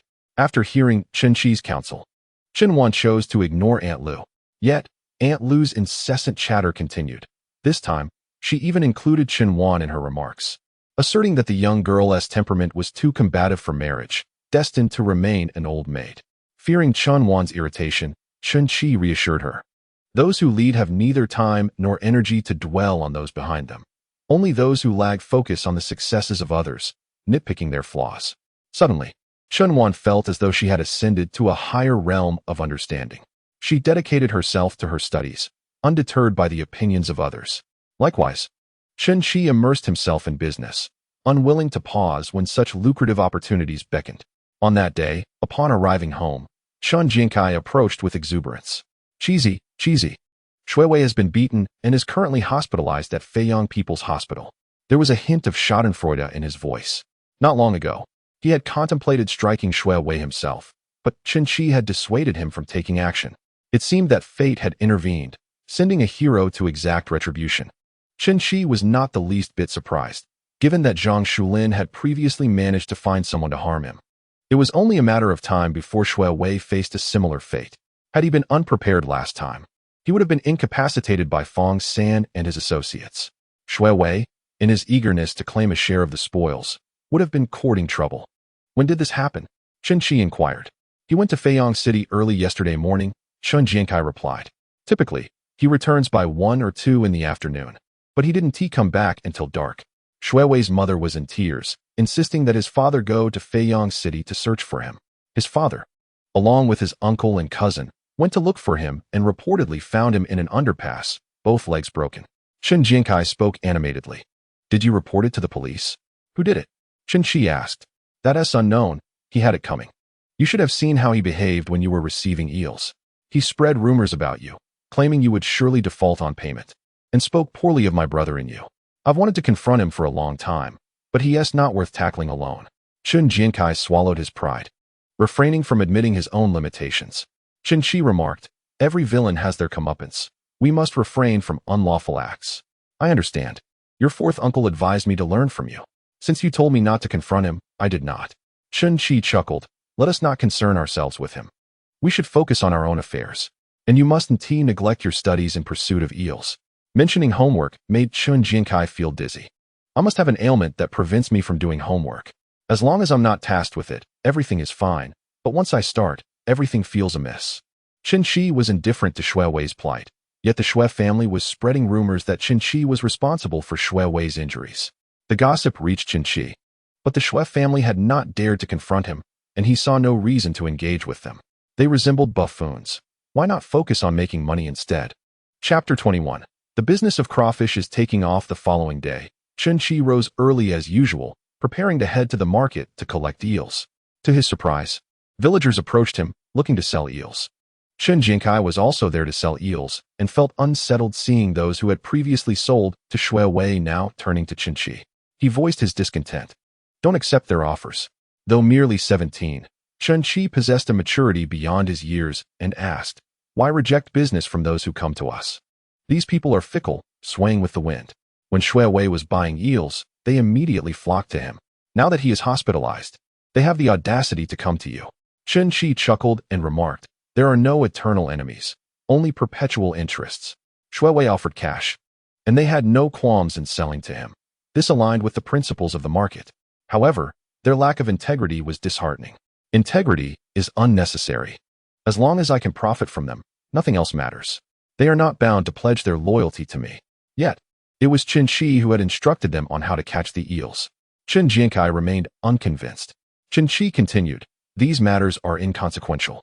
The eel business will soon come to an end. In a few days, the fields will be flooded, making it impossible to set eel traps. We should gather what eels we can while they are still available. At this, Chen Qi finally fell silent. He simply could not tolerate these individuals. If it were up to him, he would not accept their eels. They could sell them wherever they pleased. Chen Qi chose not to elaborate further with Chen Qi and cheerfully resumed collecting eels, insisting on immediate payment in cash. The prices were consistent with those at the market. The villagers felt embarrassed to voice their concerns, having previously agreed to sell to him, only to turn around and sell to Shui Wei instead. To their surprise, Shui Wei had been assaulted, compelling them to return to Chen Qi. Now that Chen Qi was willing to buy, they felt too ashamed to discuss pricing. Days slipped by, and the house renovations neared completion, with the craftsmen busy applying plaster. Chen Qi continued his routine of collecting eels and transporting them to Feiyang City, while also bringing back goods for sale. The fields had begun to flood, preventing the soil from becoming too damp during harvest, which would require barefoot collection. Consequently, the places suitable for eel traps were dwindling. The eel business was no longer viable, and he needed to inform Wang Anmin and several restaurant owners. While eels were no longer feasible, the market for crayfish could be cultivated. This year, crayfish had yet to gain popularity in their region. They thrived in fields, ponds, and ditches. Wherever there was water, crayfish could be found. However, few people consumed them due to their earthy taste, largely attributed to poor preparation and a lack of seasoning. The meat was scant and hardly deemed delectable. Occasionally, someone would catch them to twist off the tails and salt the flesh, but the flavor paled in comparison to pork, leaving only a fishy taste. Most people simply caught them to feed their ducks. Farmers despised crayfish, viewing them as pests that burrowed and compromised the integrity of their fields, causing water retention issues. For them, crayfish were synonymous with vermin. Nevertheless, Chen Qi understood that once crayfish became fashionable, the populace would swiftly consume them to the brink of extinction, necessitating aquaculture to meet market demand. He instructed Chen Xiang and the others to catch crayfish. They were easy to capture. One could simply tie a piece of meat to a common cotton line and fish them out. The task required little skill, allowing one person to monitor 3 lines simultaneously. The abundance of crayfish was overwhelming, making it impossible to manage if too many were caught. The optimal time for fishing was during the midday sun. While others slumbered, the Chen siblings busily fished for shrimp by the ditch at the eastern end of the village. Seated beneath the shade of trees, the heat was hardly oppressive. The ditch was shallow, posing no risk of drowning. They managed to catch quite a haul, totaling over 30 pounds. Upon Chen Qi's return, he was greeted by the sight of these small crayfish, their shells darkened to a deep red. As they noticed his presence, they raised their large pincers, seemingly ready to engage in a duel. He chuckled and instructed Chen Xiang to pour some water over them to prevent them from drying out overnight. These creatures possessed remarkable vitality. After watering them before bed and again in the middle of the night, they were still lively come morning. When Chen Qi set off to deliver eels, he took the crayfish along.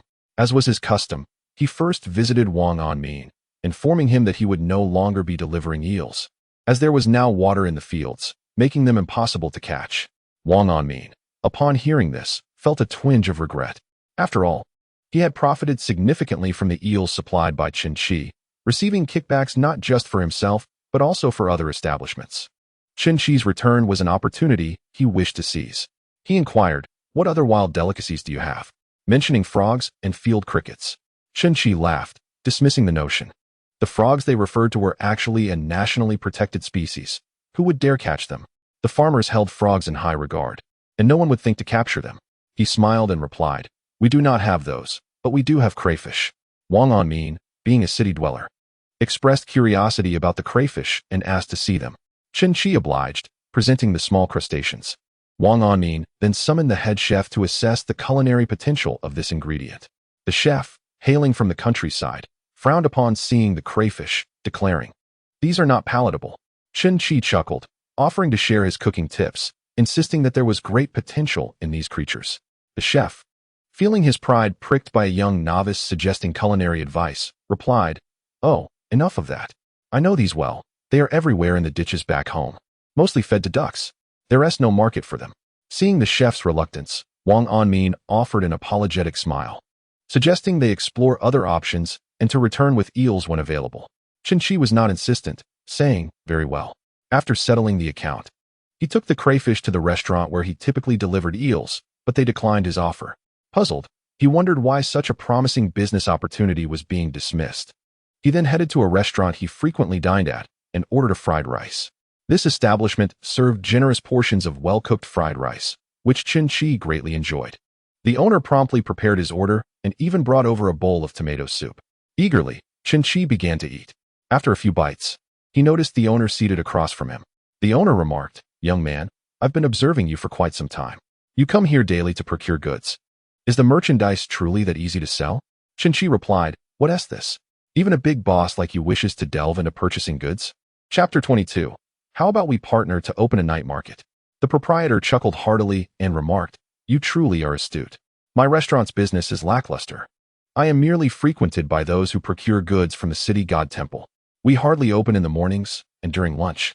It is only this brief period that we see any patrons. Once the city god temple closes in the evening, my establishment is deserted. With such a vast flow of people at the temple, the profits you earn during lunch could suffice for a month. There are many restaurants. I am not the sole one. Some individuals mistakenly believe that our proximity to the temple means our prices are exorbitant. Thus, they choose to dine 2 li away. What can I do?" Chen Qi inquired. "So, do you wish to collaborate with me in selling goods?" "Indeed, I want to learn the art of selling from you." The proprietor replied, "I have noticed you often come to stock up before noon, and you procure quite a bit each time, finishing it all by afternoon. You must be earning a decent sum, correct? How do you know I sell out by afternoon?"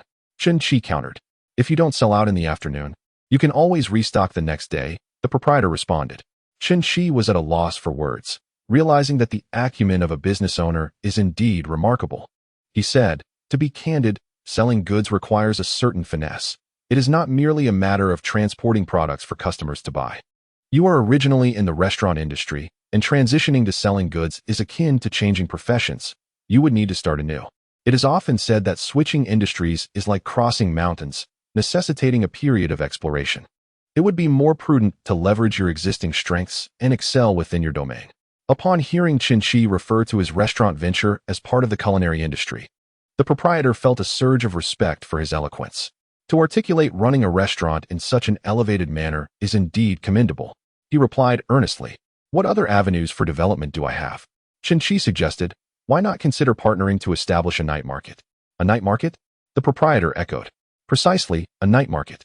Given that you are already in the food industry and we have ample space here, with the snack street not far away, the conditions are remarkably favorable."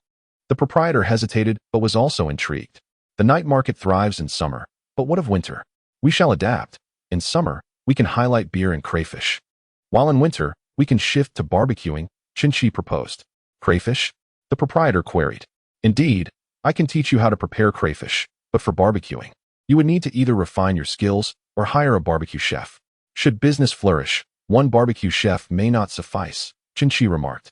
The proprietor commented. Crayfish has a rather earthy taste. Who would relish that? Once properly prepared, it loses that quality.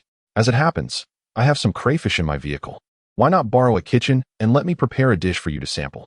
Agreed, the proprietor readily consented. The two then proceeded to wash the crayfish. Although Chen Qi was not a professional chef, his culinary experiences were numerous, and he had watched ample tutorials online. Thus, he was certainly capable of cooking. Even without ready-made seasonings, he could create his own. Although he might not replicate the exact flavor of commercially prepared seasonings, he would come close. His hands moved deftly as he cleaned the crayfish and then heated oil for frying. The proprietor's kitchen was well stocked with seasonings, allowing him to utilize whatever he desired. However, he hesitated when it came to the Sichuan peppercorns, lamenting their high cost. Yet, as the enticing aroma wafted through the air, he sensed the entrepreneurial opportunity within. Chen Qi prepared a plate, and the two of them sat down to eat. The proprietress, Bai Yueju, also indulged in some, savoring the deliciousness herself. Duan Xingli was so engrossed in eating that he neglected to discuss business matters with Chen Qi, devouring one after another as if they were escargots. Observing Duan's voracious appetite and noticing that the proprietress was likewise preoccupied with her meal, Chen Qi understood that they were both thoroughly satisfied. He too leisurely peeled and enjoyed the delicacies, for the essence of such fare lay in the experience itself.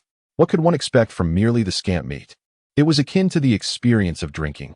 Most individuals relish the ambience of drinking rather than the act itself. If not, why not purchase a bottle to enjoy at home? Duan Xingli brought over 2 bottles of chilled beer, handing one to Chen Qi, exclaiming, "Young brother, let us collaborate. What do you think we need?" Chen Qi chuckled, clarifying, I may not have been clear. My proposal for partnership means I supply you with goods, and you manage the operation.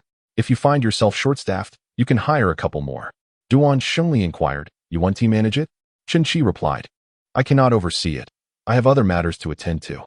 Contemplate this thoroughly tonight, and provide me with a response by tomorrow. If it works, we shall prepare. If not, I will seek someone else willing to partner." Upon hearing this, Duan Xingli grew anxious.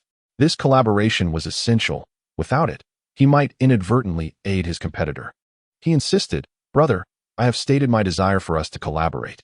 Chen Qi countered, "In business, there are profits and losses. I cannot guarantee success." "I understand all that," Duan Xingli retorted, "but whether I profit or not does not concern you." Chen Qi chuckled, "It does concern me. If you profit, there is a market for my goods.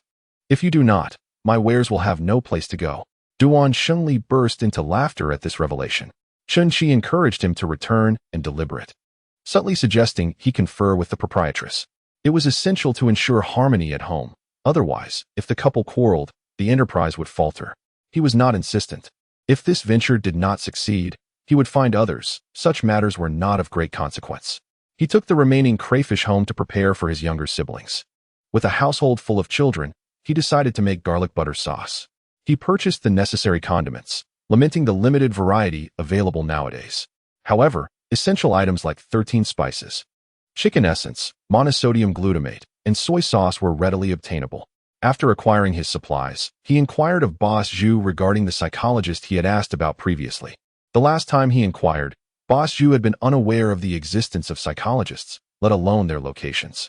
He made a note to investigate further, discovering that doctors who treated psychological issues were often found in psychiatric hospitals, leaving him taken aback. He had no comprehension of what constituted a psychological illness, nor the distinction between psychological and mental disorders, leading him to subconsciously equate psychological consultations with mental illness. He felt a profound sympathy for Chen Qi, pondering what misfortune had befallen this young man. Orphaned at such an early age and burdened with a family member suffering from mental instability, his heart ached the more he reflected on it. Chen Qi overheard Boss Zhu mention that psychologists are found in mental hospitals, and upon noticing the pity in his gaze, he sensed that Zhu might be misunderstanding certain matters. Thus, he remarked, "Psychological disorders differ from mental illnesses. My younger brother has been melancholic since our parents passed away, so I sought the guidance of a psychologist for him." Chen Qi earnestly elaborated while Boss Zhu listened attentively, albeit with a vague comprehension. Observing his demeanor, Chen Qi decided it was futile to continue clarifying. Chapter 23. The conversation fell flat. Chen Qi learned that psychologists who practice in mental hospitals are particularly adept, as only the most skilled can prescribe medication. However, the fact that this psychologist lacked a private practice and worked in a mental institution posed a dilemma. Would taking Chen Xiang to the mental hospital inflict psychological harm? What would others think if they learned he sought treatment in such a place? Would unpleasant rumors arise? If a minor issue escalated into a significant problem due to a visit to a mental hospital, it would indeed be counterproductive. He hesitated, contemplating whether to prepare Chen Xiang mentally before proceeding. Having acquired little that day, he returned home early. Chen Xiang was still hunched over his desk, diligently working on his homework. Upon seeing Chen Qi, he quickly stowed away his belongings. Chen Qi took down the crayfish and instructed Chen Wan. Please clean the shrimp with a brush. Chen Wan inquired, are we eating this tonight? Indeed, I shall personally cook for you all. Don't we need to squeeze the meat from the tails? No, just clean them thoroughly. But these are quite fishy. True, if mishandled they can be. But once prepared properly, they won't be. Today, you shall have a taste, Chen Qi replied enthusiastically.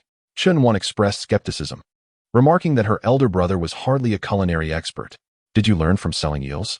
Chen Qi then enlisted Chen Ru to assist Chen Wan, while he instructed Chen Xiang to join him in peeling garlic, as he intended to prepare garlic butter crayfish, which required a substantial amount of garlic. He preferred Chen Ru not to linger, as she would likely chatter incessantly. Chen Xiang sat silently beside him, peeling garlic without uttering a word. Chen Qi commented, today I encountered something quite rare in the city. Chen Xiang glanced at him but remained silent. Chen Qi continued, a father and son had a public quarrel. Still, Chen Xiang did not respond. Chen Qi ceased his narration. After a while, noticing Chen Qi's silence, Chen Xiang finally inquired, what were they arguing about? The son has been unable to sleep since his college entrance examination, and his father, worried about the psychological pressure, took him to see a doctor. The physician suggested a visit to a mental hospital, which led to their dispute. The father insisted on seeking treatment, arguing that if there was no illness, a checkup would provide peace of mind. The son vehemently claimed he was not ill, fearing what others would think if he visited a mental hospital. He worried that people would label him as mentally ill. Each individual presents a valid perspective, leaving one uncertain about who is right and who is wrong. What do you think? Should we go? Chen Xiang inquired. Chen Qi responded, I find it rather peculiar. I cannot sleep at night due to overwhelming pressure. Visiting a psychiatrist at a mental health facility is hardly a significant matter, isn't it? Is it truly worth arguing about it on the streets? After pondering for a moment, Chen Xiang remarked, perhaps the son feels that his father views him as a lunatic, instilling a fear of abandonment. Chen Qi was taken aback by Chen Xiang's mention of abandonment. He had never considered such a notion. How could he possibly be abandoned?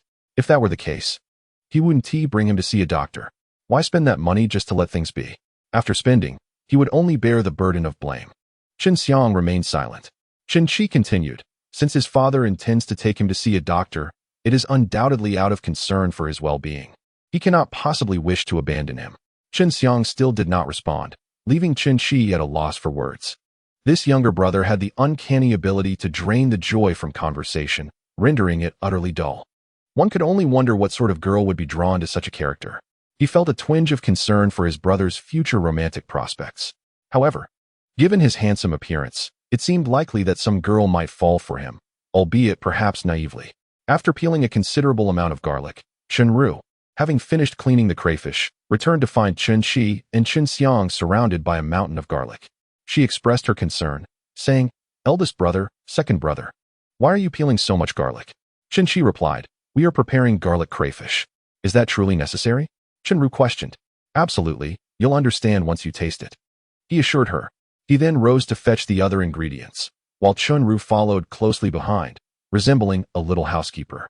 Although she felt a pang of regret for the waste, she refrained from voicing her thoughts further.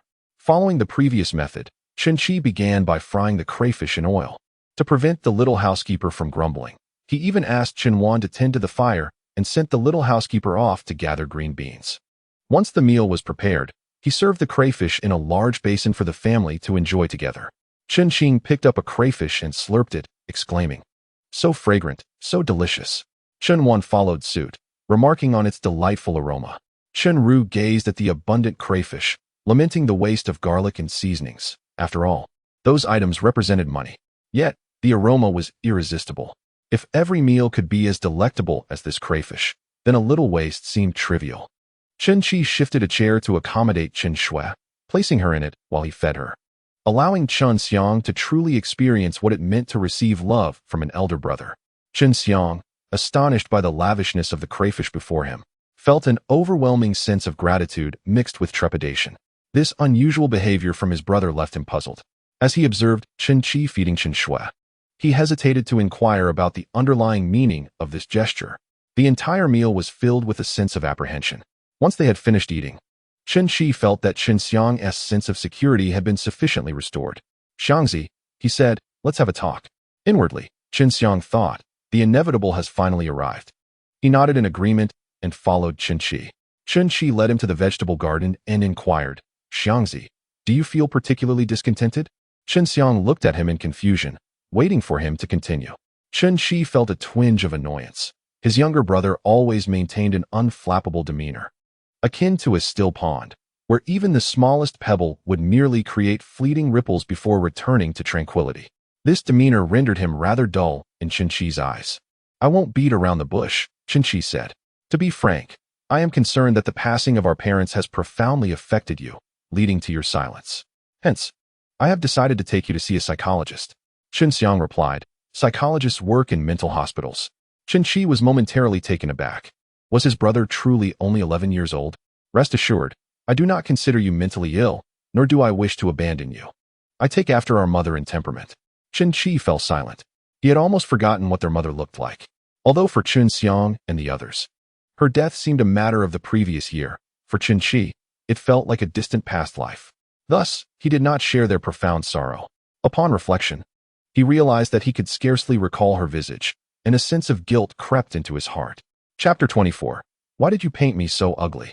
As for their mother's character, he was not well acquainted with it. In his memories, she was either giving birth or on her way to do so, or perhaps recuperating from childbirth while tending to the children. It appeared she seldom spoke. After a lengthy silence, Chen Qi finally asked, "Do you truly have no shadows lurking in your heart?" Chen Xiang admitted, "I do feel sadness. Feeling sad is normal.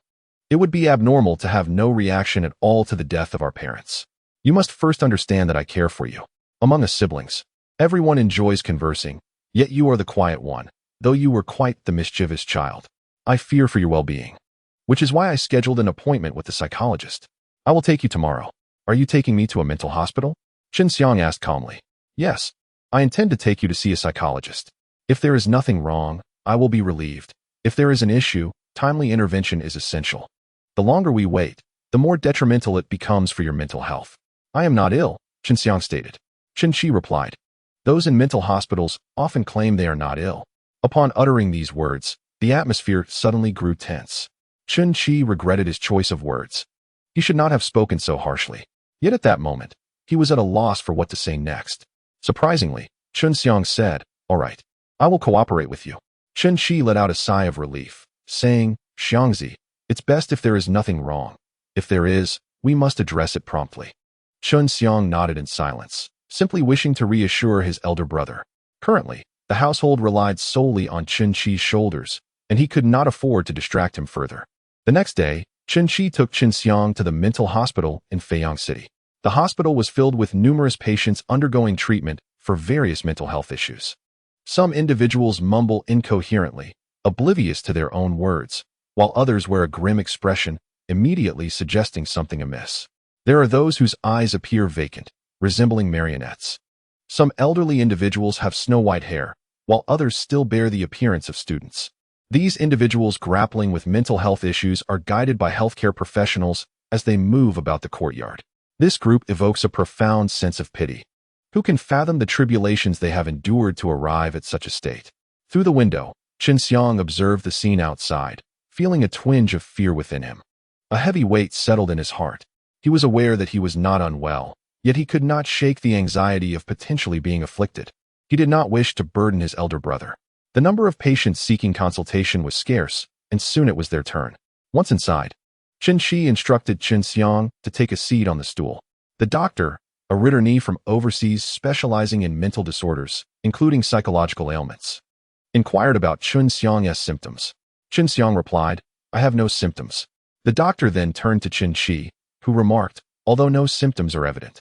He appears markedly different from before, often melancholic. Chen Xiang interjected, when have I ever been melancholic? The doctor nodded, subsequently offering Chen Xiang a selection of art books and posing various questions. After this, he encouraged Chen Xiang to create a drawing. Chen Xiang was hardly proficient in drawing.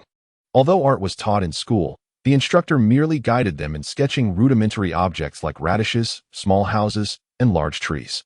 I cannot draw, he confessed. It's all right. Draw whatever comes to mind. There's no need to worry, the doctor reassured him. Thus, Chen Xiang began to draw. Though his skills were lacking, he endeavored to depict the images that dwelled in his mind. The result was far from impressive, leaving him feeling somewhat embarrassed. The doctor observed the artwork, and although it was rudimentary, he could discern that it illustrated a harmonious family scene. 1, 2, 3, 4, 5, 6.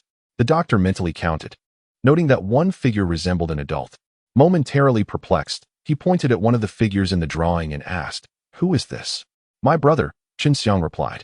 The doctor, taken aback, glanced at the accompanying individuals and inquired, "Is this your father, and this your mother?" "Yes," came the response. The doctor then asked, "Is there someone in your family who is no longer present?"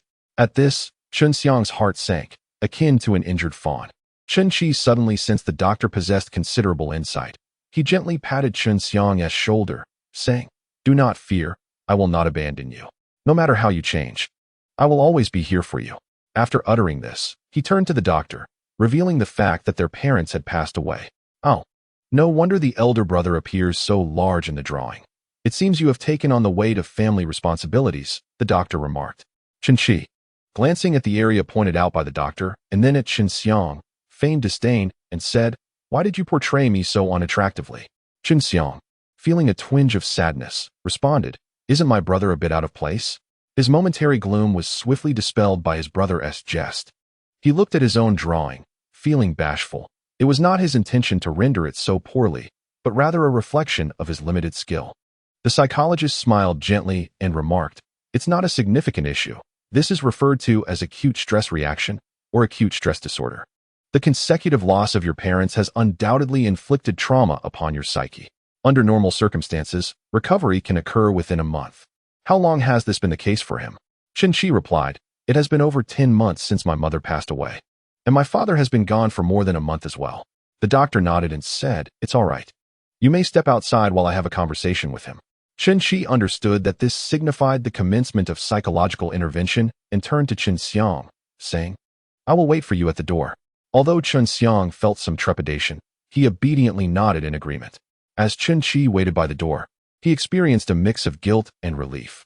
He felt remorseful for not having detected Chen Xiang's inner turmoil earlier, yet grateful that he had recognized it in this lifetime and had the means to seek help for him. He firmly believed that Chen Xiang would recover. The specifics of the conversation between the doctor and Chen Xiang remained unclear to Chen Qi, but he recognized the medication prescribed by the doctor, intended to regulate sleep and alleviate depression. It seemed his brother was indeed suffering from depression.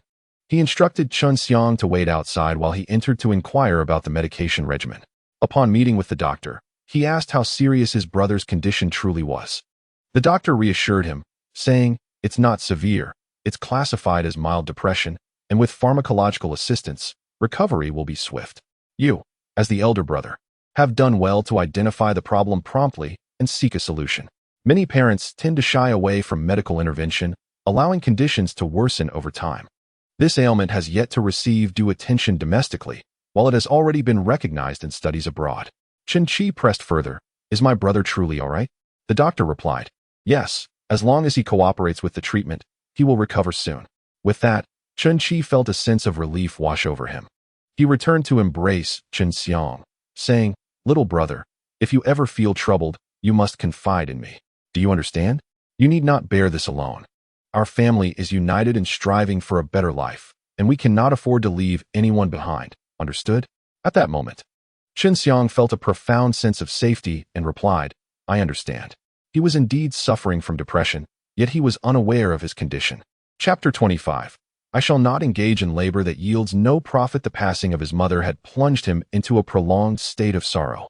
Every time he encountered Xiaoxua, memories of his mother's death would resurface.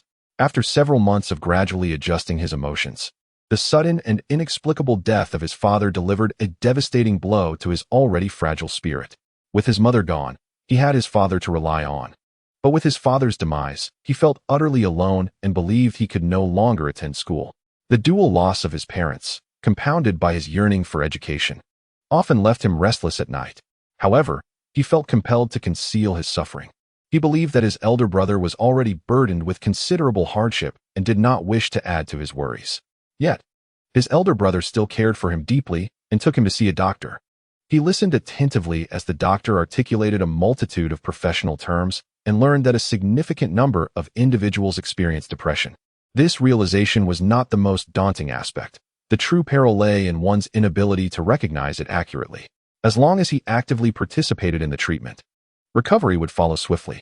Chen Qi brought him to the restaurant owned by Duan Shengli.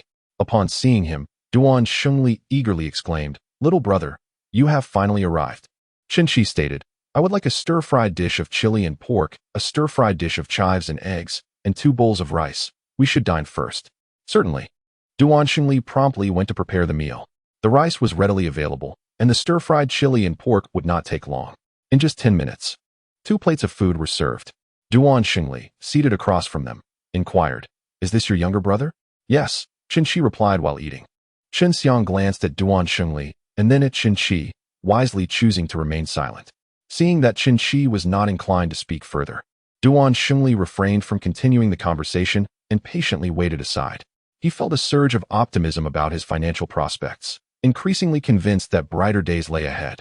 After finishing his meal, Chen Qi turned to Duan Shengli and asked, "Have you given it some thought, Boss Duan?"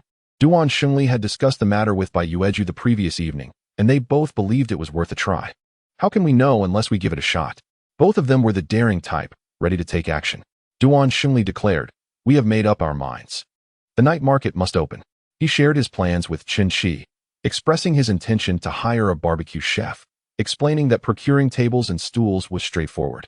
"We can buy 10 or 20 folding tables and arrange plastic stools. We'll be ready for business in no time." He eagerly asked, "Can you deliver the crayfish by tomorrow night?" Chen Qi was taken aback by Duan Shengli's urgency, responding, "Isn't that a bit hasty for tomorrow?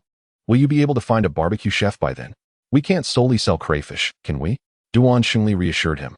"We can offer some other cold dishes as well. I can handle those myself. I will gradually find a barbecue chef." Chen Qi acknowledged, "While we can expand the menu, it is crucial to have the barbecue aspect firmly established beforehand. Otherwise, if you start and then have to pause operations, customers may assume you have gone out of business." Duan Shengli suggested, "If it comes to that, I can ask my mentor to assist."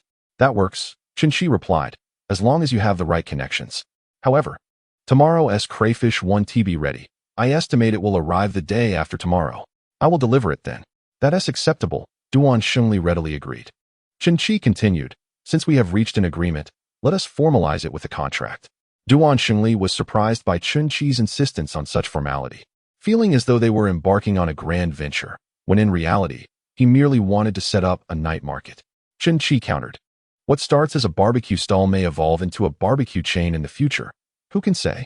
Duan Shengli thought this vision ambitious, yet it was auspicious to him, and he felt a sense of joy. Thus, the two signed a contract, which was essentially a written agreement that bound them to each other.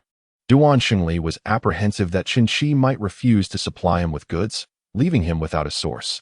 Conversely, Chen Qi worried that once Duan Shengli acquired the skills, he might sever ties and procure crayfish from other relatives, rendering Chen Qi's efforts fruitless. Therefore, the agreement served as both a safeguard and a constraint for both parties. During the price negotiation, Duan Shengli offered 3 yuan, but Chen Qi deemed it insufficient for profitability. After some haggling, they settled on a purchase price of 3 yuan and 30 cents for the crayfish. Do not underestimate this 30 cents. With a substantial quantity, it constitutes a significant sum. Even with 100 or so jin, the transportation costs would hardly be exhausted. Chen Qi had also established a price point for purchasing from the countryside, setting it at 1 yuan per jin. Crayfish are considerably easier to catch than eel, and they can be prepared by both young and old alike. This commodity is abundant. Wherever there is water, there they thrive, making this business quite lucrative. At this moment, Chen Xiang felt a profound admiration for his elder brother.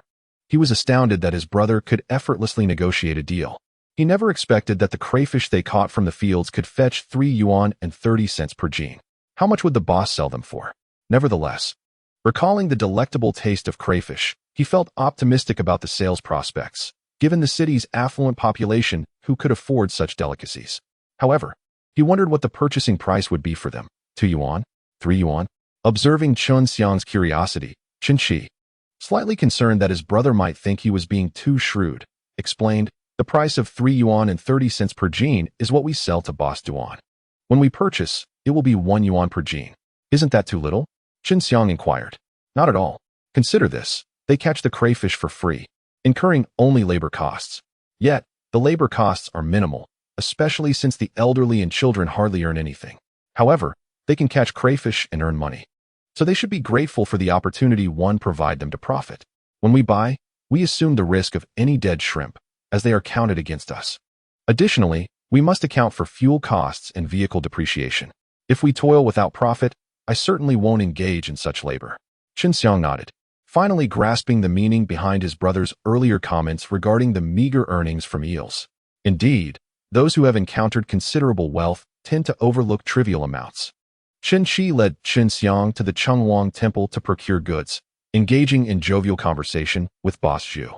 Occasionally, Boss Zhu cast a glance at Chen Xiang, pondering how such a fine young man did not appear to be afflicted with any mental illness. Unbeknownst to Chen Qi and Chen Xiang, Boss Zhu's thoughts were elsewhere as they transferred their purchases to the tricycle. This time, Chen Qi bought a greater quantity, and with Chen Xiang's assistance, their efficiency in selling would undoubtedly increase. He advised Chen Xiang on the necessary precautions for selling in the countryside. When people gather around, remain calm. Attend to them one by one, ensuring to collect payment before addressing the next customer. Chapter 26. If it wasn't you who struck, then who did?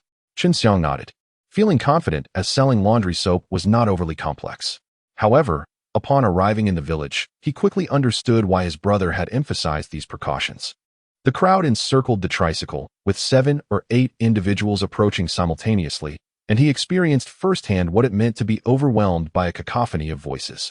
Chen Qi was quite at ease while introducing the soap, casually mentioning mites and other trivialities, which left Chen Xiang thoroughly bewildered. Nevertheless, a considerable number of purchases were made, and Chen Xiang lent a helping hand. After traversing just one village, a sense of fatigue began to envelop him. He could hardly fathom how exhausting it must be for his elder brother to endure such days. He felt the weight of his brother's toil, yet simultaneously sensed the joy that accompanied their newfound financial success. With the prospect of earning substantial sums daily, who could remain unaffected by happiness?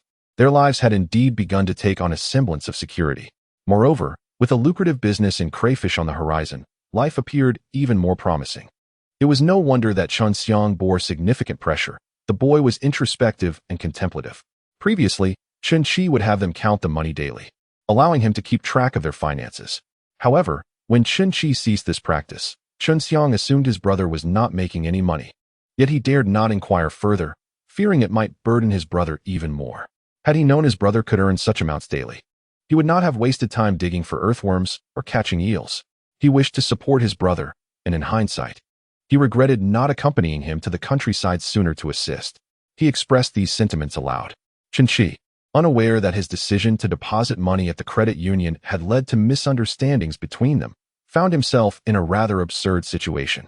Although he felt somewhat amused, he understood the gravity of the situation and said, "If anything arises in the future, do not hesitate to ask me directly instead of making assumptions. Understood?" "Understood," Chen Xiang replied, though internally he pondered that his brother had not shared every detail with them. As they journeyed home, laden with goods, they had barely settled in before Shui Wei's family arrived, demanding an explanation from Chen Qi.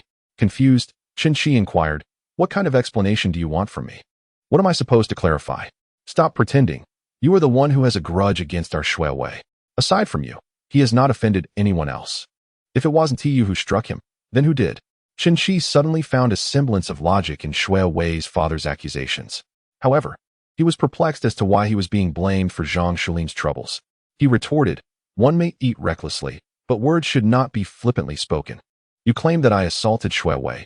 Do you possess any evidence? If it wasn't you, who else could it be? You see me as someone who runs to the provincial city daily. If I didn't hit him, then who did? You're casting blame without proof. That's a grave accusation. If such baseless allegations hold weight, then I could just as easily claim that your son stole 10,000 from me, and you would owe me. Huh, 10,000. Your entire family wouldn't be worth that much. Where would you even find 10,000? Chen Qi countered, cognizant of the absurdity of the accusation. You are aware of the truth, are you not? Remember the last time I fought with Shui Wei? He had me pinned and left me unconscious against a tree for 2 days. You haven't forgotten that, have you? I could never best him in a fight. As I engage with him, would I not merely end up colliding with a tree once more? Shui Wei's father was immediately taken aback, for he was well aware that Chen Qi could not contend with Shui Wei in a brawl. Yet, Shui Wei remained adamant that it was indeed Chen Qi, and naturally, he believed his own son. He raised his voice in protest, exclaiming, "It was you who struck him. Cease your disingenuous arguments and provide us with an explanation." Upon witnessing Shui Wei's father becoming unreasonable, Chen Qi promptly instructed Chen Xiang, "Fetch the whetstone and bring some water." Chen Xiang, bewildered by the purpose of the whetstone, complied. Chen Qi withdrew a watermelon knife from his waist and placed it on the whetstone, sprinkling a bit of water over it before beginning to sharpen the blade. "It appears my watermelon knife has dulled. It can no longer slice through with ease," he remarked. The sound of the knife sharpening startled Shui Wei's father. The thought that Chen Qi's household was filled with ruffians instilled a sense of trepidation within him. What if they truly lost their wits and resorted to violence with their blades? While Chen Qi sharpened the knife, the commotion drew villagers who came to witness the spectacle. Aunt Lu San, upon seeing Chen Qi sharpening a knife, felt a chill run down her neck. She had been the most vocal in disparaging Chen Qi recently. Would she be the next target? The mere thought sent her into a panic, and she quickly retreated, tucking her head down. The others in the village mocked her, saying, "We've never seen you so frightened. Why fear a mere sharpening of a knife?" Yet, Aunt Lu San had no time to indulge them. She hurried home and secured her door. As more onlookers gathered, Shui Wei's father, emboldened slightly, declared, "Look, Chen Qi has assaulted my son. I have come to demand an explanation, and he merely sharpens his knife to intimidate us." Chen Qi turned to him with a mischievous grin and inquired, "How do you know I am trying to scare you?" Shui Wei's father grew more apprehensive and exclaimed, "Look, even Chen Guiyun has arrived." He quickly admonished Chen Qi. "Qi, what are you doing?" To which Chen Qi replied, "Ah, fourth master, you have come. Did you not see? I am sharpening my knife." "Oh, look at that. So many witnesses. Does anyone here have a knife that needs sharpening? Bring it over, and I shall sharpen it for you." "No, no," they all hurriedly replied. Shui Wei's father, both enraged and frightened, turned pale and, in a fit of anger, stomped away.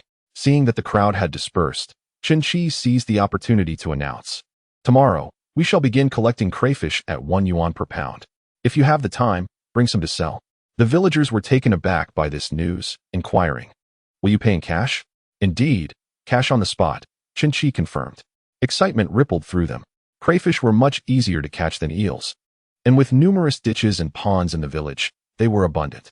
A child of 5 or 6 could easily catch 5 or 6 pounds in no time. With that, they all returned home to prepare for the crayfish hunt.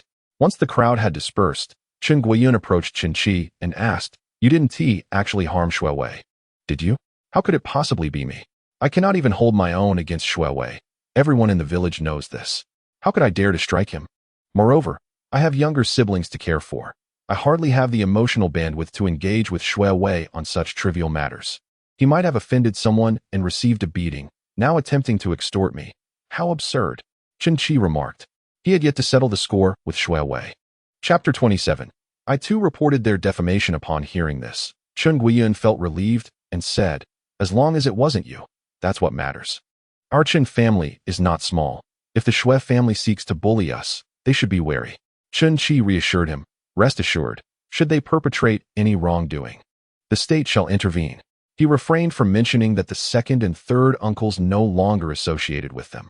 What good was the multitude of Chen family members if, apart from the fourth uncle's clan, no one else regarded them as kin? Nevertheless, he did not require their validation. Furthermore, his father had indeed been unreliable in the past. It was no wonder others criticized him. Were he in the same position, he too would avoid mingling with gamblers. Once everyone departed, Chen Qi instructed Chen Xiang to put away the whetstone, declaring that they should eat first, as they were starving. Chen Wan and the others were left dumbfounded. fearing that their elder brother might retaliate against Shui Wei's father. Although it would be satisfying, they were apprehensive about the prospect of a fight, knowing the police would be involved. The next day, Chen Qi arrived punctually at the police station and recounted to the officers the accusations made by Shui Wei's father. Before he could finish, Shui Wei's parents stormed in, also there to file a report. Upon seeing Chen Qi, they became agitated, loudly proclaiming that Chen Qi had assaulted their son and broken both of his legs, demanding an explanation and threatening him with a knife. Chen Qi replied, "You see, this is precisely the issue. They insist I harmed their son, yet when asked for evidence, they produce none. Is this not defamation? Not only that, it seems they wish to extort me." Recognizing that both incidents were intertwined, the officer assigned a single policeman to manage the case. The officer instructed them to sit and compose themselves before continuing. Shui Wei's mother, in tears, recounted how Chen Qi and Shui Wei had a dispute, even mentioning a fight in the graveyard over a trivial matter, asserting that Shui Wei's injuries were caused by Chen Qi. The officer asked, "Why didn't you report this at the time?" "We were only concerned with our child's leg. We hadn't anticipated this escalation. Being from the same village, we thought a small compensation for some supplements would suffice. After all, enemies should resolve their issues amicably. Who would have thought this little rascal would sharpen a knife against us?" Shui Wei's mother lamented, her cries filled with sorrow. Chen Qi looked towards the officer with an expression of innocence, as if to say, "See, I was right, wasn't I?" The officer inquired, "You claim Chen Qi assaulted your son. Do you have any evidence?"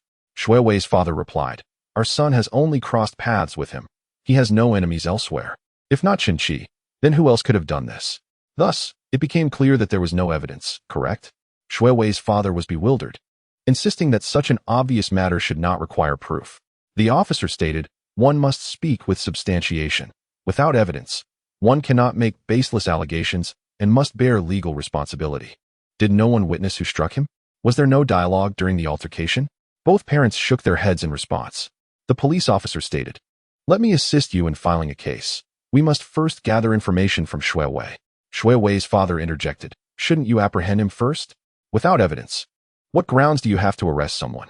He continued, "I would stake my life on the fact that my son was assaulted by him. He deals in eels, and my son also trades in eels. He felt resentment because my son encroached upon his business and resorted to violence against him." Chen Qi chuckled, saying, "You claim your son has taken my business? Ha! The eels your son sells have no bearing on me whatsoever and do not affect my profits in the slightest. I deliver my eels directly to restaurants at fixed locations, prices, and quantities. Can your son truly influence my operations? Have you ever considered that your son has encroached upon another's territory? Furthermore, your head is of no value to anyone. We are all law-abiding citizens here." Shui Wei's father was visibly enraged. The police officer urged them to temper their words and proceeded to formalize the case, sending Shui Wei's parents on their way. They then inquired about Chen Qi's whereabouts on the day of the incident. Chen Qi replied, "I cannot recall my exact movements that day, but I always deliver eels to Feiyang City and then proceed to purchase goods from Boss Zhu to sell in the countryside. I remember the villages, but I do not know all their names. It is true that I had a confrontation with Shui Wei. However, the fact that he suffered a broken leg is unrelated to me. My priority is to earn a living for my family. I have no time to waste on him. If you wish to see Boss Zhu, I can take you there today, and you may also observe which villages I supply." "Oh, I am unaware of the road on which Shui Wei was attacked. Perhaps I did not even traverse that route on my return, as I usually take the back roads for my deliveries." The police, having gathered the necessary information, allowed him to leave, advising him to refrain from visiting other places, as they might summon him again. Chen Qi responded, "I typically conduct my business during the day and return home at night. If you wish to find me, it is best to come in the evening. Otherwise, you may not locate me." They did not press him further. Upon returning home, Chen Qi was met by Gui Yuanchao in a flurry. "Uncle, why are you here at this hour? Has something occurred? I heard that Shui Dekang reported to the town police this morning, claiming that you assaulted Shui Wei. I have sought you out several times without success." "Oh, it's nothing. I also filed a report, stating that Shui Dekang and his associates are slandering me."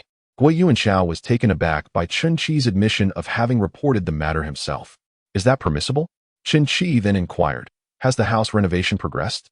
Are the electrical wires installed?" Chen Qi replied, "Yes, we need to install the electric wiring. I can have the team sorted out today. Is the counter ready?" "I will follow up on that this afternoon," Chen Qi remarked. Guo Yuanxiao affirmed. That works. I will get the wiring done today, and once the counter is returned, we can stock it. Chen Qi nodded. The store needed to be ready promptly, as the back-to-school season presented an opportunity for business. Thus, he went to inspect the counter while Guo Yuanxiao set about organizing the electrical wires. Early the next morning, Chen Qi began weighing the freshly caught crayfish. A considerable number of vendors had gathered to sell their catch, with households bringing in 30 to 50 pounds each. Chen Qi promptly settled their payments in cash. He delivered the crayfish to Duan Shengli, who had already set up several folding tables and plastic stools outside his shop, indicating his readiness to launch the night market. The previous day, Chen Qi had delivered over 500 pounds of crayfish. Duan Shengli expressed concern about unsold stock, to which Chen Qi replied with a smile, assuring him that would not be the case. He suggested that Duan Shengli find someone to clean and fry the crayfish, hoping some could be sold by noon.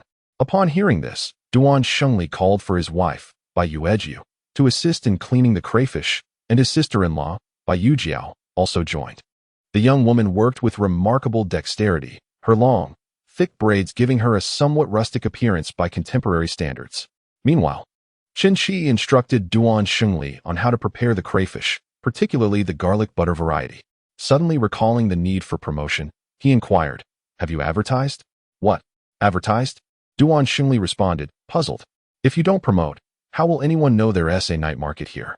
Do you still believe that good wine needs no bush?"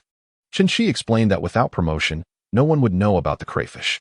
Concerned, Duan Shengli scratched his head, unsure of what to do. Chen Qi suggested, "Let's prepare some dishes and have your sister-in-law and Yujiao take them to a bustling area to promote. They should go where young people congregate, as our primary customers will be the youth. Also, bring some napkins for them to wipe their hands after tasting." "But won't that be a loss for me?" Duan Shengli questioned. "Profit and loss go hand in hand. It's up to you to decide," Chen Qi replied. Recognizing Chen Qi as his strategic advisor, Duan Shengli resolved to follow his counsel, feeling lost without his guidance. Soon, they prepared a batch of crayfish, which Bai Yuejiu and Bai Yujiao took to entice passers-by. Following Chen Qi's advice, they offered free samples in youth-dominated areas. This indeed drew attention. The aroma alone was enough to whet appetites. By evening, they officially opened for business. Chen Qi, rather than leaving, chose to stay and assist them, which deeply touched the couple. Bai Yuejiu assumed Chen Qi was helping out due to her sister's presence, believing him to be astute and capable of achieving great things, perhaps with an inclination towards her sister. However, Chen Qi had no such intentions. His sole focus was on generating profit, ensuring he remained vigilant in the endeavor. He understood that if he profited while Duan Shengli did not, it would only result in a fleeting transaction. He aimed for a sustainable business. As dusk fell and the first lights illuminated the night, their crayfish were displayed, the cold dishes were ready, and the beer was in place. Soon, curious customers approached, inquiring about the prices, and Chen Qi seized the opportunity to offer them samples. The allure of crayfish lies in its irresistible nature. Once tasted, one becomes addicted, reluctant to depart. In addition to crayfish, there are cold dishes, modestly priced, which entice patrons to linger. The experience of savoring crayfish paired with beer is akin to a celestial delight. Following the arrival of the first wave of customers, the second and third waves soon followed. Their supply of crayfish was limited, and by 10 o'clock, they had sold out. Some patrons, having transitioned from the dance hall, bellowed boisterously for more crayfish to be prepared for the following day. Duan Shengli's smile deepened with the lines of joy on his face, while Bai Yuejiu, collecting payments, wore a smile that curved her eyes and brows. Bai Yujiao was busily serving dishes, clearing tables, and fetching beers for guests, clearly overwhelmed with activity. Observing their exuberance, Chen Qi realized that the day's earnings were substantial. Selling cooked crayfish at 8 yuan per pound was not excessive. He turned to Duan Shengli and said, "Brother Duan, I must return home now. It's getting late. You needn't accompany me. I can return home swiftly. Riding the tricycle takes about an hour." He added as he prepared to leave. Duan Shengli replied, "Please wait a moment." He dashed inside and soon emerged with 2 takeout boxes, stating, "Here are 2 servings of egg fried rice for you to take home. You've worked hard all night." Chen Qi protested, "How can I accept this? If I were to charge you, it would be pointless, and this portion is hardly substantial," Duan Shengli insisted. Chen Qi thought to suggest a direct payment instead. The next day, upon delivering crayfish, Chen Qi noticed that Duan Shengli had hired another employee, a young lady of 17 or 18, who spoke with a sharp wit and appeared more polished than Bai Yujiao. Duan Shengli handed Chen Qi the payment and declared, "I've decided to focus solely on the night market. I won't operate at noon anymore, as it has become too hectic. I cannot manage shopping and preparation in the mornings." Chen Qi chuckled, "Brother Duan, your business is flourishing. This is all thanks to your guidance, my brother.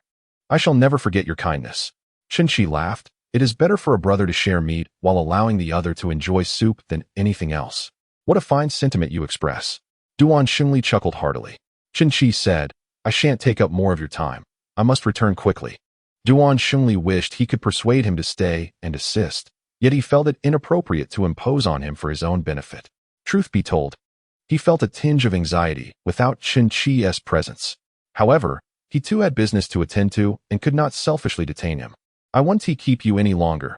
You have your own matters to attend to," he said. Chen Qi nodded and went to Boss Zhu to collect various daily necessities.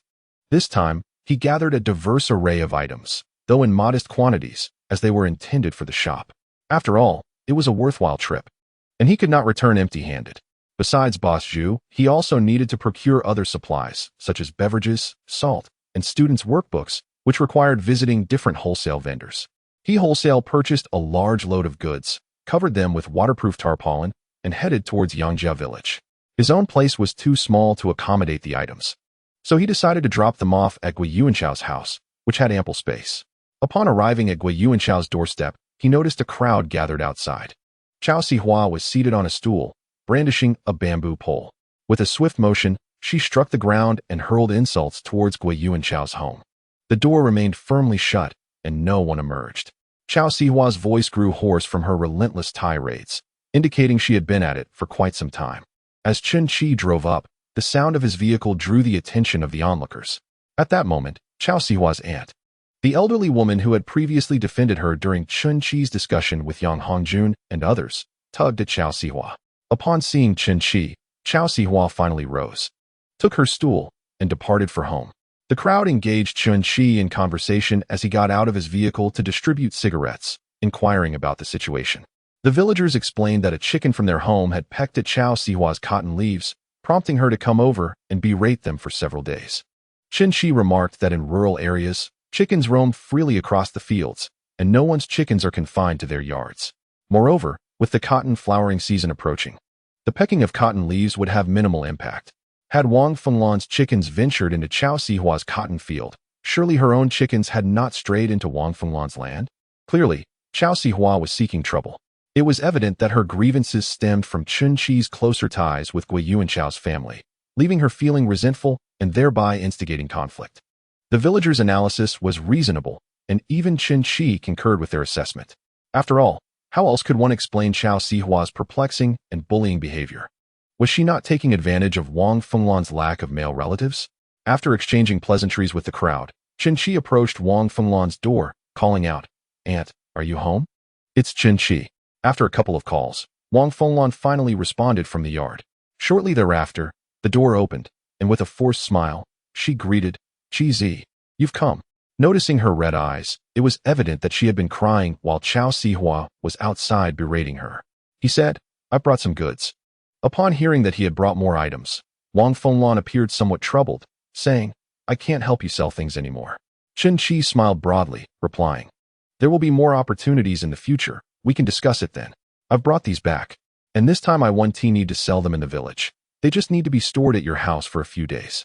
Wang Fenglan finally opened the door and greeted the people outside, saying, "Please come in and sit for a while." "No, I have matters to attend to at home." The others, aware that Chen Qi was undoubtedly preoccupied, began to disperse. Chen Qi drove the tricycle into the courtyard and unloaded his belongings. Wang Fenglan came over to assist, and Wang Lingling also emerged from the house, her eyes red but dutifully stepping forward to help. After Chen Qi finished unloading, he inquired, "She must have come to provoke us deliberately, right?" Wang Fenglan's heart ached, and she replied, "Their family is related to ours. Your uncle is a distant cousin of theirs. But let us not dwell on that. Are you planning to sell these items in the store?" "Yes, they are intended for the shop," he confirmed. "Chao Sihua is causing you trouble out of jealousy because you are profiting from selling paper. She is afflicted with envy. Do not let her troubles cause you sorrow. In the face of such envy, Our goal should be to thrive even more. Wang Fenglan sighed. You speak wisely, but we are all from the same village. We encounter each other daily, and this situation cannot continue. You need not lower your head to her any longer, Chen Qi stated. What? Wang Fenglan was momentarily taken aback, though she harbored a vague suspicion that she dared not voice. Boss Zhu could not possibly oversee this small shop in Yangji. He is engaged in wholesale in the provincial capital. Thus, he requires someone to help manage the store, and I recommended you. Why would you recommend me? Shouldn't Warner do it? Warner is still young and clever. She needs to focus on her studies. You are perfectly suited for this. In the future, we plan to build a few rooms nearby, and you will manage the store at the market while I have my uncle tend to the fields. Wang Fenglan felt a surge of excitement and asked, Do you think I can manage? Of course. Just remember the prices of the items. If you forget, it won't matter. All goods will be clearly marked, fair and square. The store is quite spacious, and the inventory will be ample. Moreover, there is an elementary school and a middle school nearby, so we can rely on the students. Business should not be too poor. Wang Fenglan was stirred by his words, and Wang Lingling was equally intrigued. She yearned to become a part of the market community. But I don't know how to sell things. Selling is something one learns. We were not born knowing how to speak. Did we not learn to talk and walk? Chen Qi's light-hearted remarks brought a smile to Wang Fenglan's face. My uncle is still setting up the line. Tomorrow we will bring back the counter, and we can select an opening date. You should come along to help and familiarize yourself with the environment. You will need to stay there overnight. All right, Wang Fenglan readily agreed, not even inquiring about the monthly salary. Chen Qi had forgotten to mention it in his haste as he hurried away on the tricycle, needing to expedite the shelving. The shelves and counter were already prepared. The shelves were rudimentary wooden frames topped with composite boards. Their weight-bearing capacity was not exceptional, but they were entirely sufficient. The counter was a traditional glass one. He had not yet envisioned transforming the shop into a supermarket due to the rampant theft in rural areas. And he also lacked the means to establish an online presence. In their hometown, the internet had yet to be established even by the dawn of the millennium.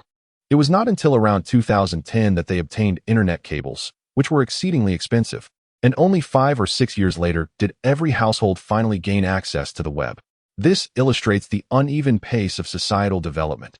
Their area is relatively backward, with the winds of reform taking over a decade to reach them.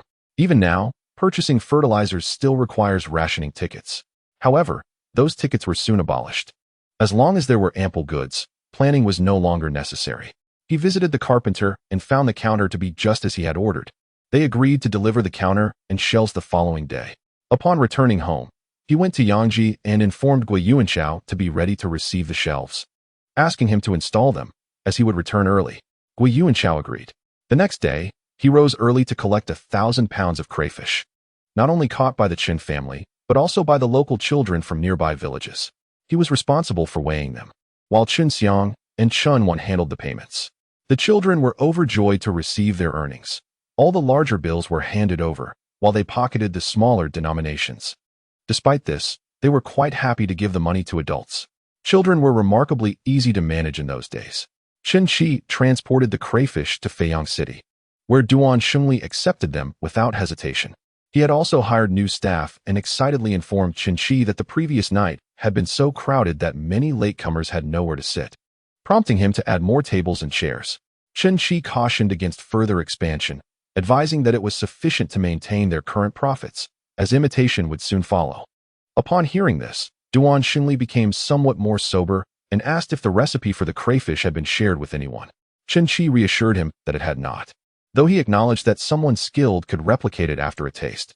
Accepting this reasoning, Duan Shengli resolved to heed Chen Qi's advice, opting to maintain their current state rather than pursuing reckless growth. Consuming 1,000 pounds of crayfish daily was already an impressive feat. Many came to purchase them to take home, resulting in substantial retail sales.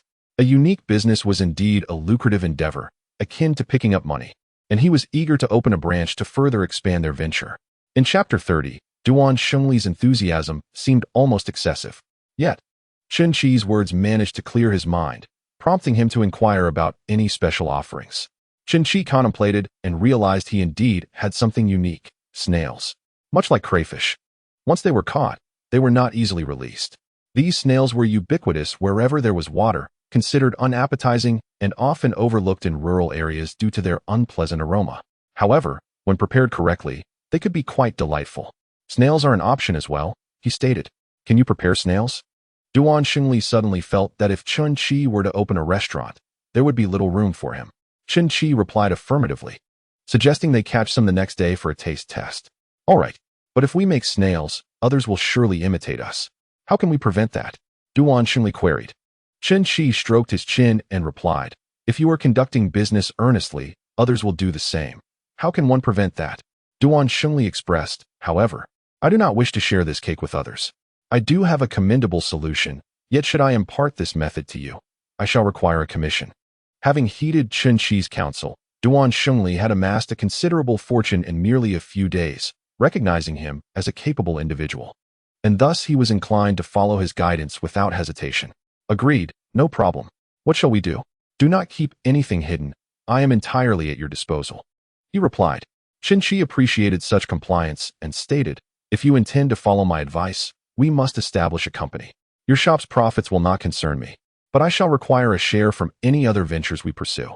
Duan Xingli responded affirmatively, absolutely no issue. Chen Qi continued, the market in Feiyang City is vast. It is impossible for you to dominate it alone, so the emergence of competitors is entirely natural.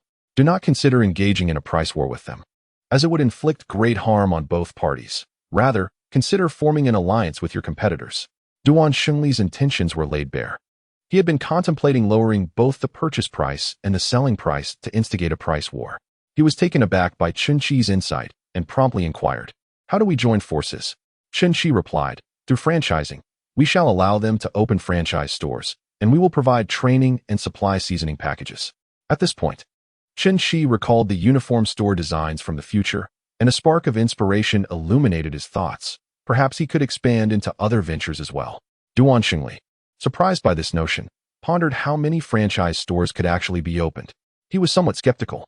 Chen Qi encouraged, reflect carefully on my words. Duan Xingli noted the similarity of his tone to their previous encounter, realizing that had he rejected Chen Qi last time, he would have dismissed a potential benefactor. Nevertheless, he felt the need to consult with his wife and said, I will provide you with a response tomorrow. Chen Qi nodded and returned to procure additional goods. As he journeyed home, Chen Qi's thoughts began to wander. He meticulously considered the potential profits within the crayfish supply chain. Franchising, he mused, would also involve renovations, which Gui Yuanchao might be adept at handling. He resolved to inquire with him. Suddenly, another idea struck him, creating a crayfish seasoning brand. This concept seemed exceedingly viable to him. If brands like Shisangxiang could achieve such prominence, why could he not establish a successful seasoning brand? Numerous hot pot restaurants, such as Haida Leo and Xiaolonkin, thrive by selling hot pot base ingredients. Should he embark on this venture, the market potential would indeed be immense. He yearned to claim a share of this seasoning pie. However, whether to partner with Duan Xingli in this endeavor required further contemplation. Upon arriving home, he found the shelves and counters already in place at the shop. Gui Yuanchao and Wang Fenglan were present, tending to the store and moving some of the shelves inside. Followed by the counters, Chen Qi joined in their labor, and together they arranged the items within the shop. Wang Fenglan then suggested cleaning up. In a cheerful mood, Chen Qi replied, no need to clean just yet. Let us dine first and return to finish afterward. Wang Fenglan remarked, we should go home to prepare dinner. Let us not linger further. Let us dine at the restaurant in the market. And what of Lingling? Asked Wang Fenglan with a smile. Lingling is at your home playing, came the reply. Chen Qi mounted Gui Yuanchao's bicycle and headed to the restaurant to reserve a table, then returned home to inform his younger siblings. Upon hearing the news of dining out, Chen Ru was astonished, exclaiming, but I've already cooked the rice. The rice is ready. We shall have fried rice with eggs for dinner, she added. The moment Chen Qi learned of the fried rice, he clapped his hands and declared, I must save room for the fried rice tonight. Chen Qi couldn't help but chuckle at the boy's unique perspective. Upon arriving at the restaurant, Chen Qi sent Chen Qing to fetch Gui Yuanchao and his wife from the southern end, while the boy insisted on pushing the bicycle himself. The bicycle was nearly as tall as he was, yet he persisted. If you wish to push it, then so be it, Chen Qi thought, ordering a bottle of soda for himself. The restaurant offered soda, chilled not in ice, but in well water, still pleasantly cool. When Gui Yuanchao and his wife arrived, he remarked, dining out costs money, we could simply cook at home. Chen Qi, smiling, responded, it is a rare occasion for us to dine together. And there is something else I wish to discuss with you. Upon hearing this, Gui Yuanchao refrained from further comments. During the meal, Chen Qi preferred not to discuss business. Dining was to be savored, and any matters of business would wait until after the meal. As the table filled with dishes, Chen Qi nearly drooled in anticipation. He had forgotten his earlier promise to save room for the fried rice, now intent on eating as much as he could. While the restaurant's fare was not quite as delectable as that of Duan Xingli's home, to the little ones who had never dined out, it was a veritable feast. After the meal, as the children prepared to leave, Chen Qi asked them to assist in the shop for a while, and they complied. Chen Qi turned to Gui Yuanchao and inquired, "Uncle, do you have any experience with renovations?" Gui Yuanchao scratched his head and replied, "What sort of renovations?" "Something akin to our shop, primarily involving the facade. I recall you once studied carpentry." "Indeed, but I am uncertain about the renovations you mention," Chen Qi responded. "Tomorrow, accompany me to Feiyang City. I shall show you what is required. If you are capable, you could take on work independently and earn some extra money," he suggested. Gui Yuanchao, intrigued, agreed. "All right, I will accompany you tomorrow." After finalizing their plans, the two proceeded to the shop. Despite the midday heat, they began cleaning with great enthusiasm, wiping down shelves and sweeping the floor, fully immersed in their tasks. Chen Qi was somewhat speechless. Their eagerness was remarkable.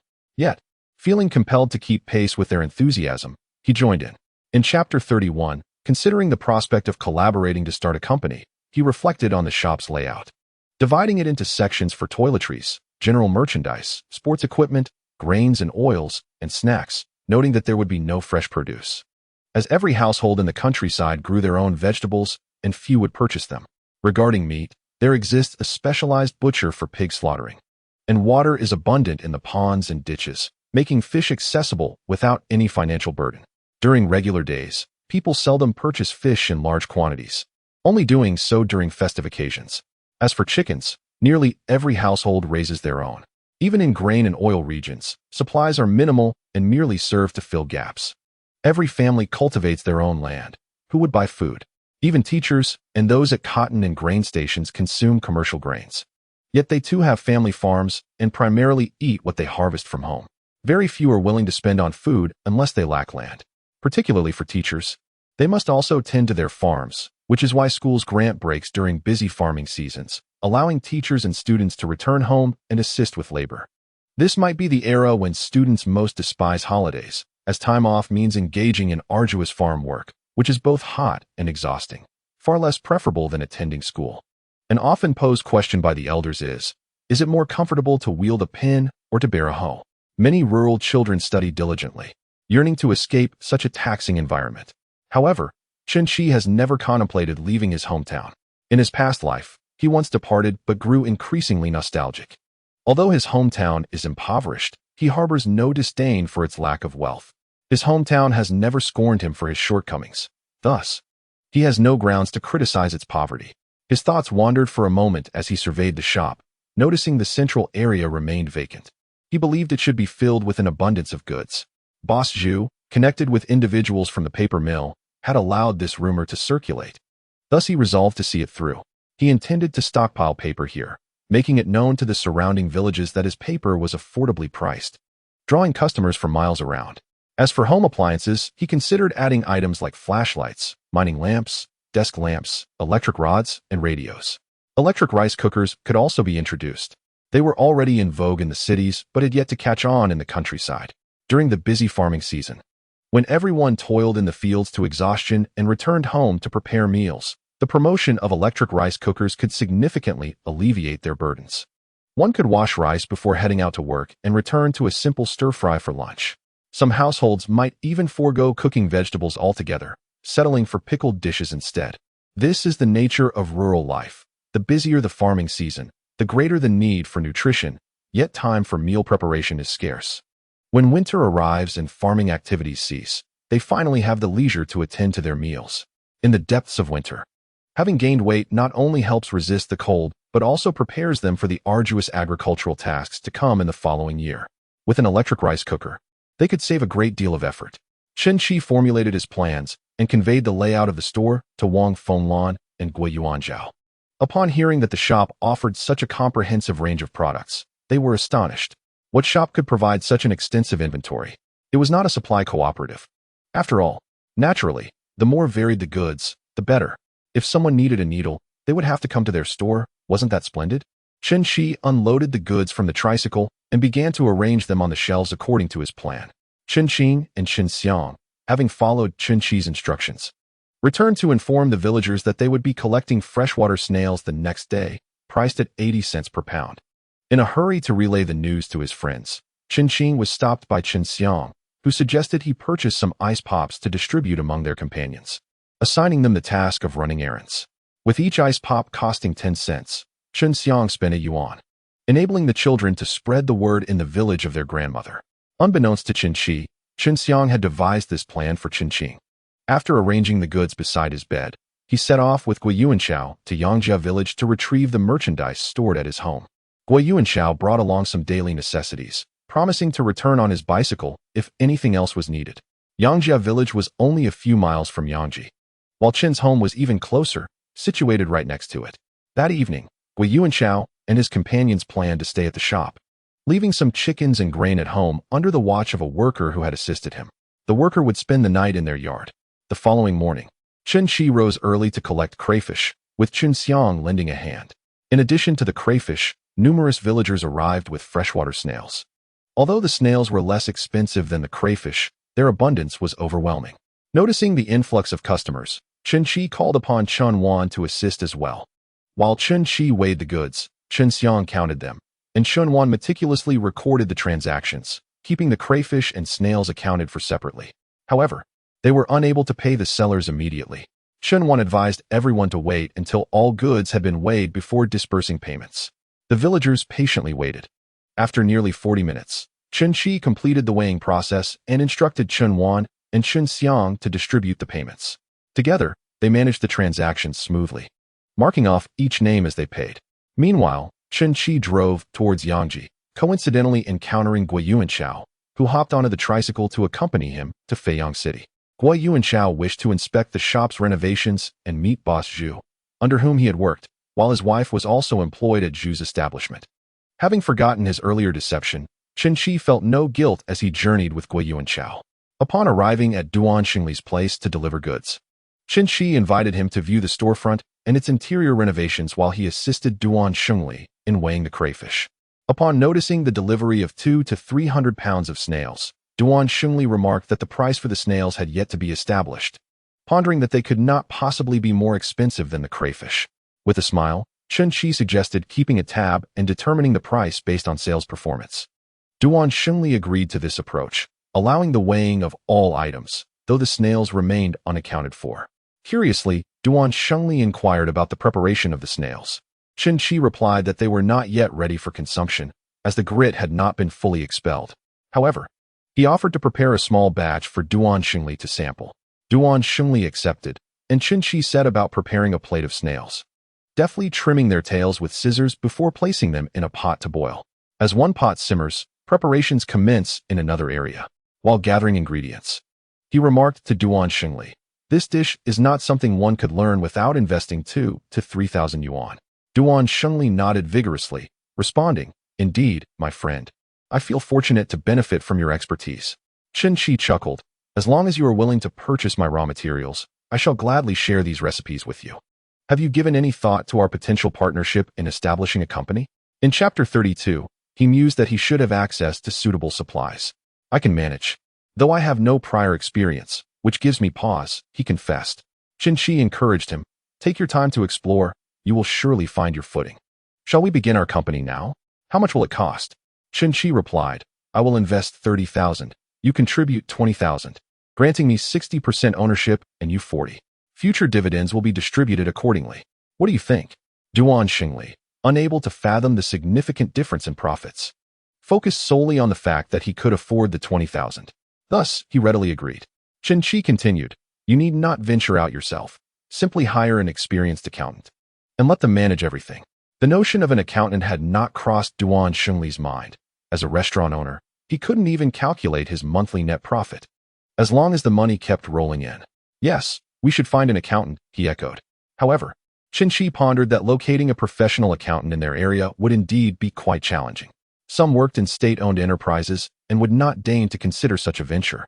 while the more skilled individuals had relocated to the south, making accounting talent quite scarce in their locale. Once the snails were cooked, he fished them out and began heating oil in a wok, adding a generous amount of chili peppers and Sichuan peppercorns. This time, he prepared them spicy, as the robust flavor was essential to mask any fishiness. Upon tasting the spicy snails, Duan Shengli instantly recognized that he had stumbled upon yet another lucrative opportunity. He was surprised that such an inconspicuous little creature from the rice fields could be transformed into a delicacy, a rarity for city dwellers. Duan Gu, how much do you think this dish could sell for? He inquired. Duan Shengli estimated, this plate should fetch around 10 yuan. And how much would you sell it to me for? Duan Shengli replied, 3 yuan. Deal. At 3 yuan, compared to the small shrimp, Chen Qi would earn merely a dime less per pound, yet the profit margin remained substantial. However, this endeavor required extra effort, as the snails needed to expel their mud and sand for at least a day and night. Otherwise, they would be unpleasantly gritty. Duan Gu, I doubt these snails will be ready for tonight's table, he cautioned. I have a method to expedite the cleaning process. Rest assured, they will certainly be ready by tonight. Chen Qi, intrigued, observed as Duan Shengli ventured to the Changwang temple to purchase several large basins, where he poured the snails into the water and added a rusted iron weight. Chen Qi was puzzled. Shouldn't oil be added instead? Why the iron weight? Duan Shengli chuckled. I once knew a brother from Guangdong who used this method. Chen Qi nodded in understanding, but said nothing further. After completing his tasks, he proceeded to meet Gui Yuanzhao. As Gui Yuanzhao concluded his tasks, he exited with him from Duan Shengli's shop. What do you think? Can it be replicated exactly? Chen Qi inquired. Duan Shengli's store had recently undergone renovations, yet in Chen Qi's discerning eyes, it fell short of contemporary trends, appearing somewhat rustic and steeped in nostalgia. However, from a 1990s aesthetic perspective, it was indeed quite commendable. Thus, he refrained from suggesting a complete overhaul of Duan Shengli's establishment, deeming it unnecessary. If they were to pursue a franchise, it was imperative to maintain a consistent design style. A touch of rusticity would suffice. After all, what may seem trendy might not resonate with the current era. Gui Yuanzhao responded, if we were to proceed, it is indeed feasible. That's reassuring. Who knows? We might actually get the chance to do it, Chen Qi remarked, feeling a flicker of excitement in Gui Yuanzhao's heart. Having previously worked as a laborer, he understood the lucrative nature of contracting work. His aspirations were modest. Becoming a household with an income of 10,000 yuan would suffice. The two ventured to the city god temple to wholesale goods. Chen Qi had yet to procure a sufficient quantity, estimating that even 2 additional vehicles would not suffice, primarily due to the expansive size of his shop and the extensive variety of merchandise. Contemplating what items remained unpurchased, Gui Yuanzhao queried, aren't we going to meet Boss Zhu? It was then that Chen Qi remembered the fib he had spun, claiming the shop belonged to Boss Zhu. An unsettling thought crossed his mind. He had not informed Boss Zhu in advance. What if Boss Zhu inadvertently revealed the truth? Nevertheless, as his uncle expressed a desire to meet Boss Zhu, he felt compelled to comply, fearing that refusal would signal his own guilt.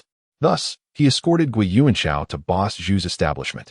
Upon seeing Chen Qi, Boss Zhu greeted him warmly, exclaiming, "You're here." Chen Qi promptly introduced, "Boss Zhu, this is my uncle." "Uncle, this is Boss Zhu, the one I often mention." "A pleasure to meet you," Boss Zhu said politely, shaking hands with Gui Yuanzhao. Slightly bewildered by Boss Zhu's enthusiasm, Gui Yuanzhao nevertheless maintained a facade of composure as they shook hands. Concerned that his uncle might unwittingly disclose something, Chen Qi took the initiative to speak. "Boss Zhu, the shop has started receiving inventory. When do you think would be a suitable time for the grand opening? Shouldn't you select a date? Or perhaps visit personally?" Boss Zhu paused for a moment, discerning from Chen Qi's glance that he was likely concealing the venture from his uncle. Unsure of the child's intentions or the reason for his secrecy, he chose not to undermine him. "You may decide on the date, ideally. We should open before the school year begins. I will be present on the opening day. However, you have full authority over all other matters. Staffing and inventory decisions are yours to make. I am indifferent to the process, as long as it proves profitable," Boss Zhu stated. "Understood," Chen Qi affirmed, feeling a wave of gratitude towards Boss Zhu, who he perceived as genuinely benevolent. He nodded in agreement, and Gui Yuanzhao, moved by the kindness shown by Boss Zhu, echoed his approval. Noticing Gui Yuanzhao's unease, Boss Zhu surmised that Chen Qi had likely engaged his acquaintances or family for assistance. and with a smile remarked, "Thank you for your hard work." "It's our duty," Chen Qi replied. Boss Zhu casually inquired about the inventory situation, to which Chen Qi provided detailed updates. Chen Qi then asked, "Which supplier offers the best value for rice cookers?" Boss Zhu expressed some surprise and inquired, "Are you looking to sell rice cookers? Has the countryside been electrified?" Chen Qi replied, "Yes, it has." Boss Zhu nodded. He had not ventured to the countryside for several years and was unaware of its current state. When he had left home, everyone was still relying on kerosene lamps with glass shades. At night, they would venture out with oil lamps, which were essentially kerosene lamps mounted on a stick. To his astonishment, electricity had now reached the countryside, and rice cookers were in demand. He remarked, "Those are not inexpensive. You could bring in a few to sell. Although costly, they would be incredibly practical for the villagers. With their rigorous farming, working in the fields is exhausting, and returning home to cook over a fire is quite laborious. A rice cooker would save them considerable effort." After a moment of contemplation, Boss Zhu continued, "I have a friend in Mingdu who likely has suitable sources. If possible, I can introduce you." Chen Qi was taken aback. Mingdu, a place where smuggling was rampant, had many individuals who had prospered through illicit means in the 1980s. Despite the government's stringent crackdown, the allure of profit still tempted many to take risks. While it was feasible to sell smuggled goods at Yanji, he knew that doing so in large quantities could lead to complications if discovered. He shook his head and stated, "I simply wish to engage in legitimate business. I don't want to think about anything else. Naturally, I will obtain goods from you, Boss Zhu." Boss Zhu paused, then suddenly laughed, saying, "What business isn't legitimate? Do you think I am speaking of smuggled goods? I am referring to rice cookers produced by my friend's factory. You could serve as their distributor." Chen Qi felt a wave of relief. He understood the etiquette and knew he could not bypass Boss Zhu to collaborate directly with his friend. He remarked, "As for distribution, I currently lack the capital. You can procure the goods, and I will take them back to sell." Boss Zhu chuckled heartily, playfully poking him, "You are quite clever. Tomorrow, when you return, I will have an answer for you." "Very well," Chen Qi agreed. Their conversation left Gui Yuanshao bewildered. Wasn't this all Boss Zhu's business? Their discussion seemed to suggest otherwise. He refrained from speaking further, wary of making a fool of himself and putting Chen Qi in an awkward position. After bidding farewell to Boss Zhu, Chen Qi proceeded to source goods from other suppliers. Gui Yuanshao, indifferent to prices, focused solely on inspecting the vehicles, ready to assist with loading when necessary. Chen Qi hurriedly filled a truck with goods and returned home. Upon arriving, he indulged in a much-needed sleep, having been too busy to rest during the previous day's midday rush. Rising early the next morning, he felt extremely fatigued. He slept soundly until the sun dipped in the west, waking to find that Gui Yuanshao and the others had already organized all the goods. Initially, he had planned to take a brief nap after returning, then unload the goods, and have Wang Fenglan and the others sort them while he made a trip to the provincial capital to procure additional items. Unbeknownst to him, he slumbered until the sun dipped below the horizon. Upon entering the shop, Gui Yuanshao inquired, "Shall we consider a signboard?" "Indeed," he responded. "I shall venture to Feiyang City tomorrow to procure one." His thoughts were rather simplistic. He believed that printing a sign to affix to the wall would suffice. In this era, many signboards consisted merely of a broad template, engraved with a name and adorned with a coat of red paint, thus becoming a complete entity. For Chen Qi, acquiring a printed sign was quite fashionable, particularly in a modest locale like Yanji. He surveyed the merchandise in the shop, noting that it was nearly stocked to capacity, yet it was essential to pile some paper in the center. Items for students, such as pens, notebooks, and backpacks, should also be displayed in abundance. He observed a flower cart leaning against a central pillar, recognizing that student supplies ought to be arranged upon it, while the paper should be stacked beside it against the pillar. This way, their store would appear more bountiful. Oh, and he must not forget to purchase a number stamp tomorrow to print prices, for it would lend a more professional appearance than handwritten ones. He took out a notebook to jot down his tasks, lest he forget them later. Just as he finished recording his intentions, the police officer arrived, inquiring about the matter. Upon seeing the officers from the police station, Chen Qi surmised that there were developments regarding Shui Wei's case. He suggested, "Let us discuss this at my home." The officer replied, "We shall keep it brief. We will be on our way shortly." Chen Qi had no choice but to invite them inside. As the officers examined the shop, they were taken aback by the extensive array of goods, asking, "Is this your establishment?" Chen Qi smiled and affirmed, "Indeed. Soon we shall have rice cookers on the shelves. When the stock arrives, You are most welcome to purchase. The prices will be quite favorable. The two officers were further astonished to hear of the rice cookers, with the female officer exclaiming, "Will there truly be rice cookers?" "Yes, but we must wait a few more days until we officially open." "Very well, I shall certainly come to buy one," the female officer responded eagerly. Clearing his throat, the male officer interjected, prompting the female officer to smile and clarify, "We are not here to shop today. We have news regarding Shui Wei." Chen Qi was not surprised. It was implausible that Shui Wei was assaulted without a confrontation, as the previous incident with Fong Sin demonstrated. Their capture was merely a matter of time.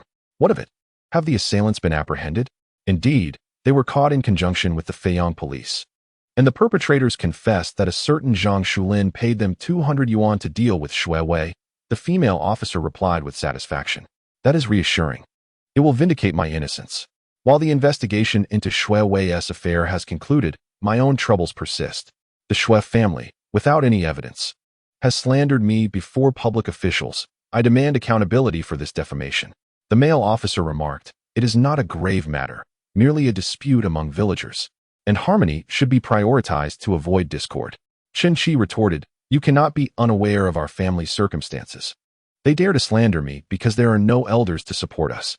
My younger siblings are still quite young, and it is imperative that they understand the means by which we can utilize the law to safeguard ourselves.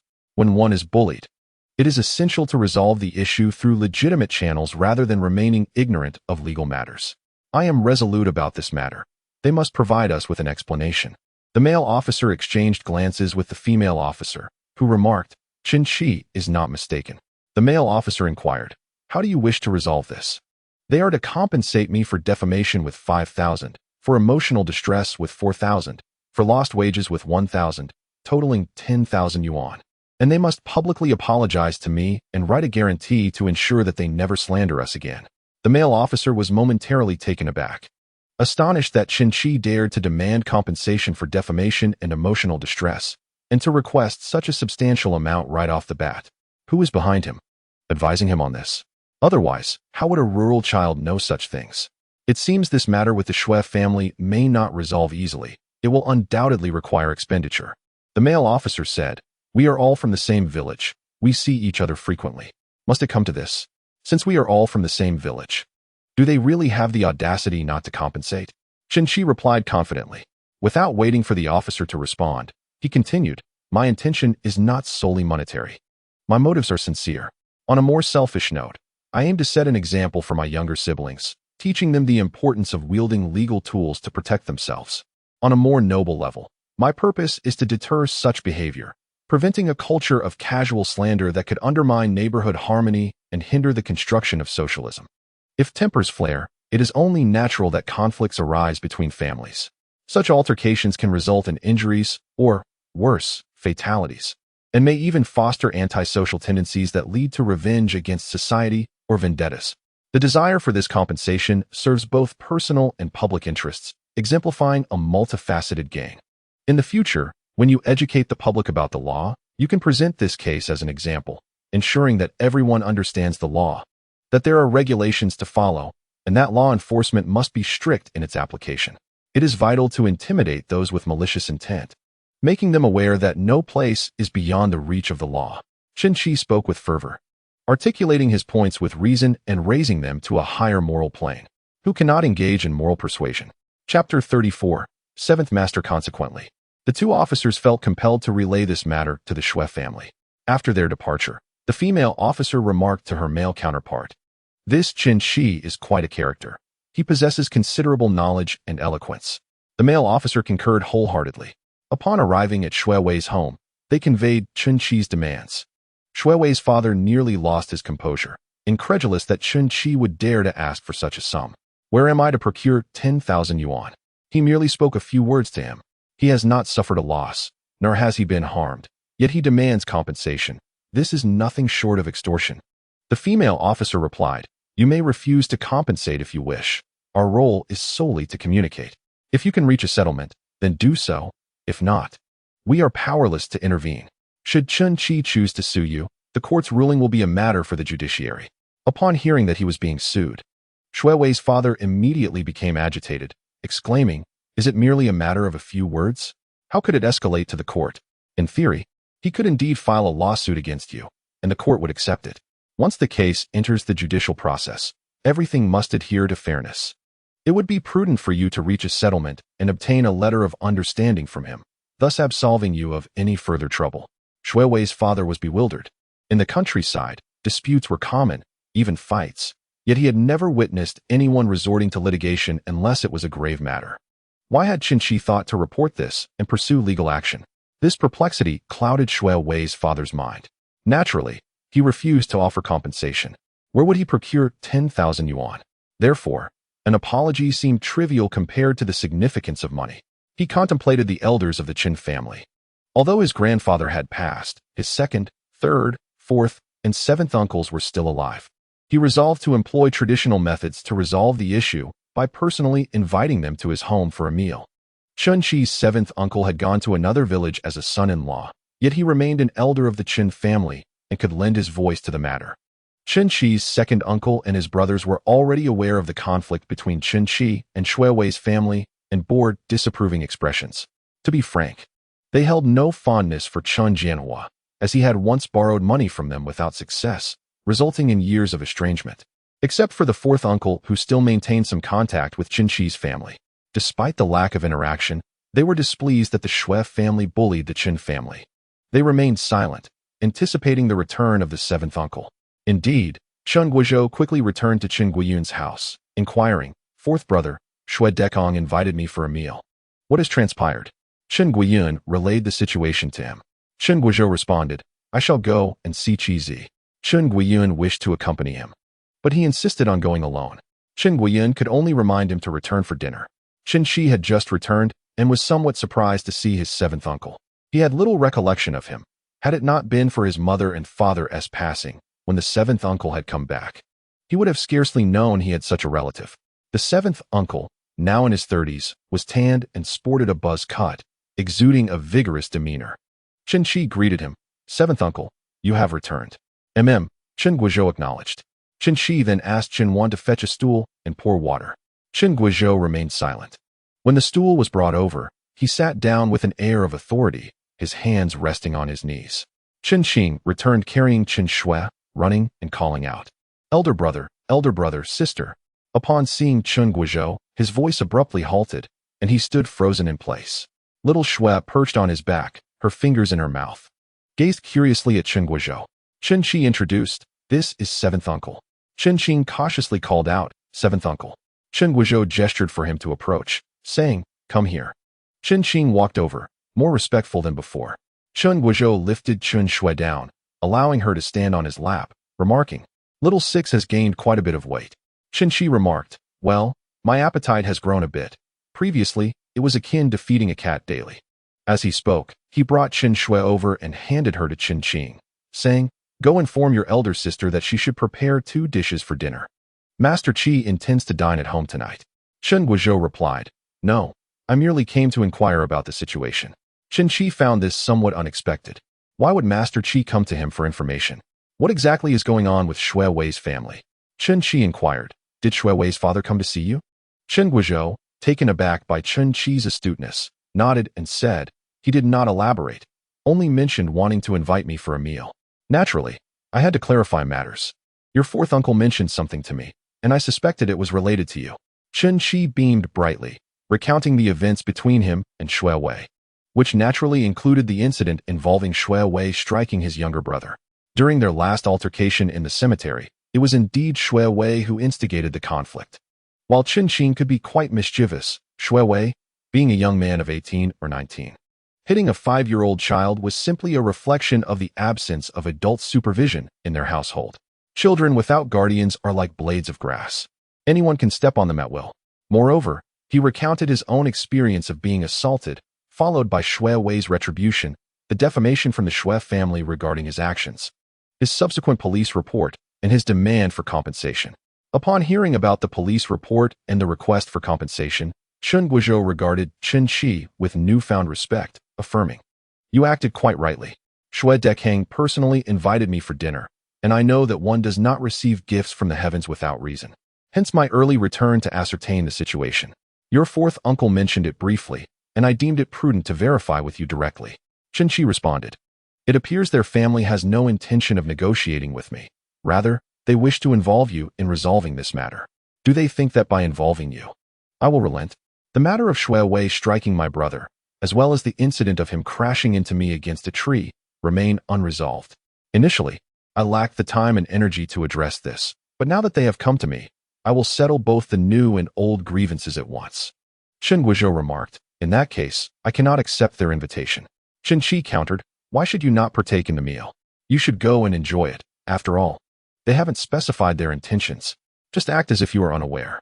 When they present their demands, you can decline. Let them spend money on the meal, yet still fail to resolve the issue. Wouldn't that be a source of annoyance for them? Chen Guizhou questioned, what about our reputation? You are unaware of their purpose.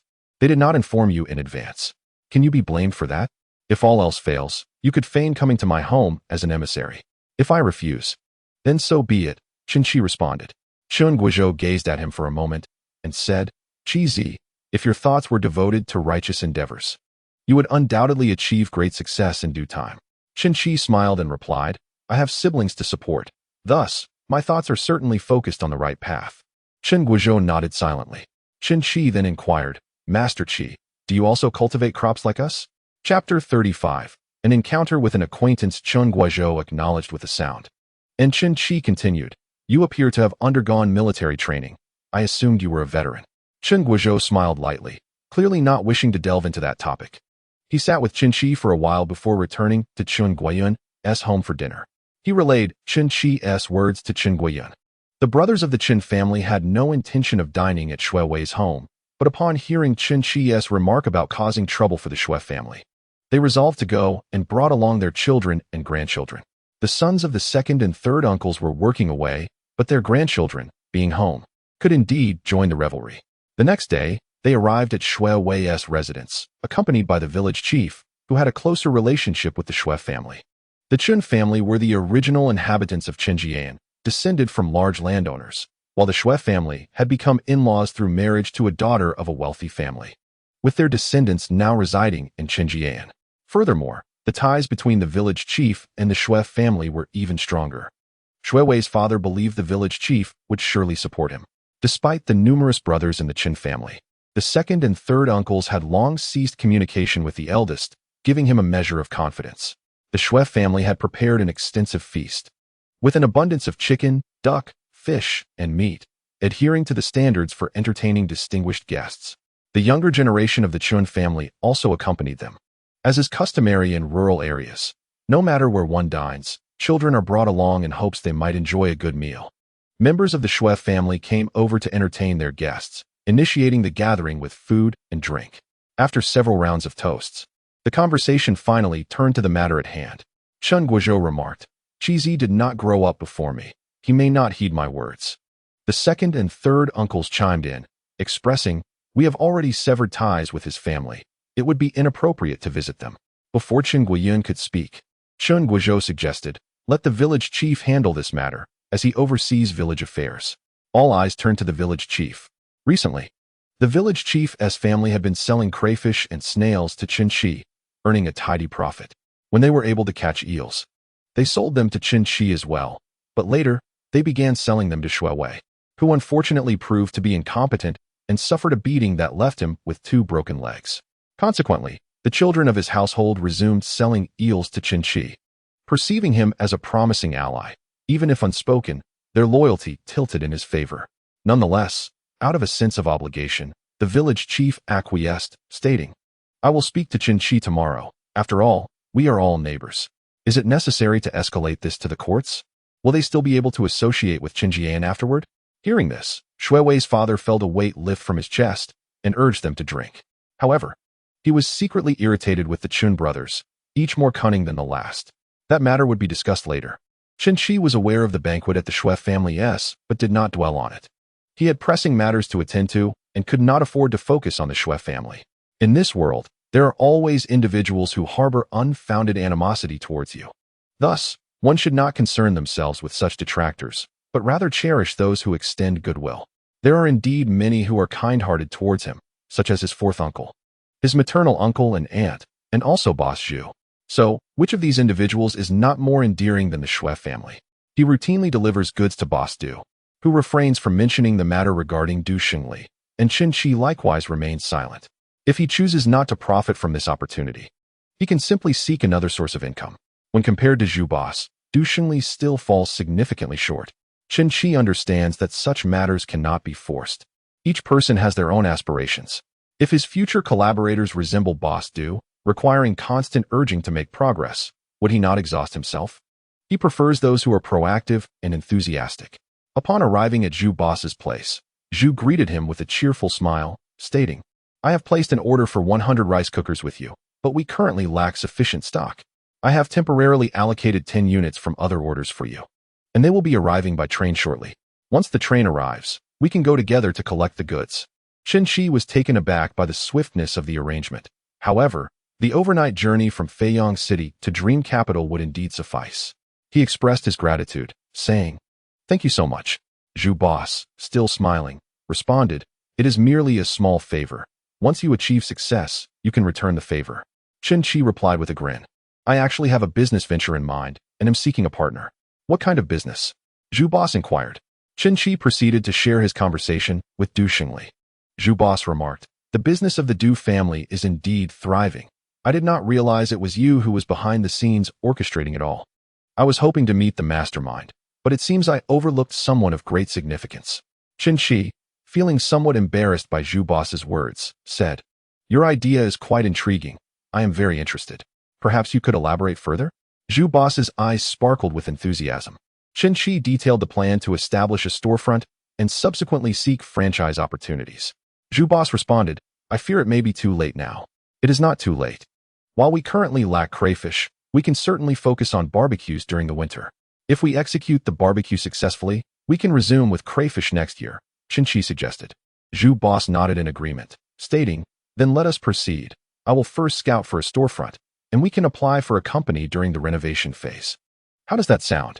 "That sounds entirely feasible," Chen Qi replied, appreciating Zhu Boss's straightforwardness. The two of them agreed and headed to the train station to pick up the goods.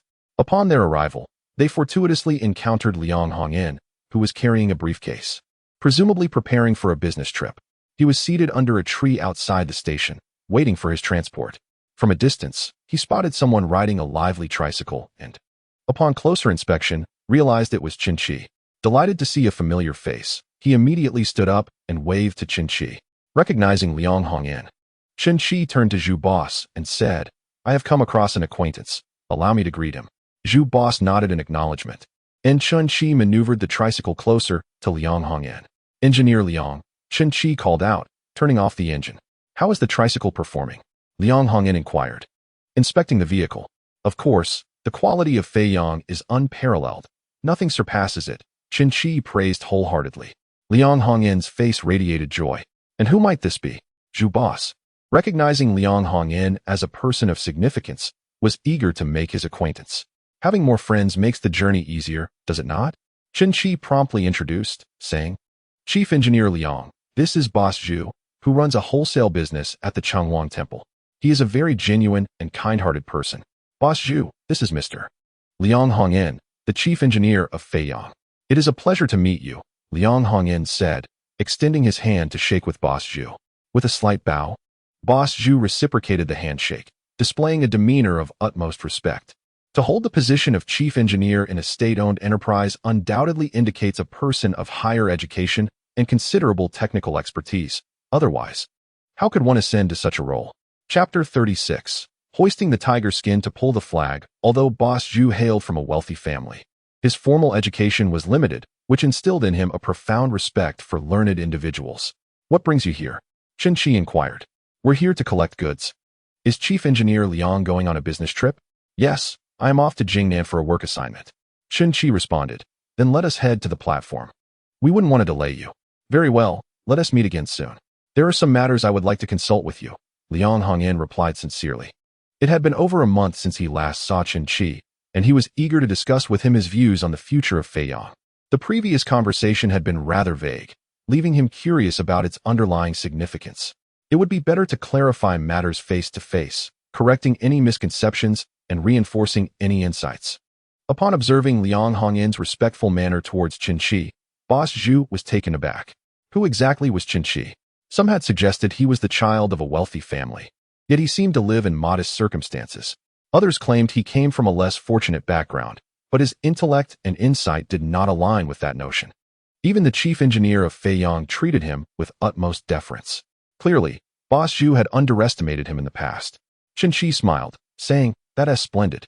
I, too, have matters I wish to discuss with Chief Engineer Liang. Then let us reconvene upon my return from the trip.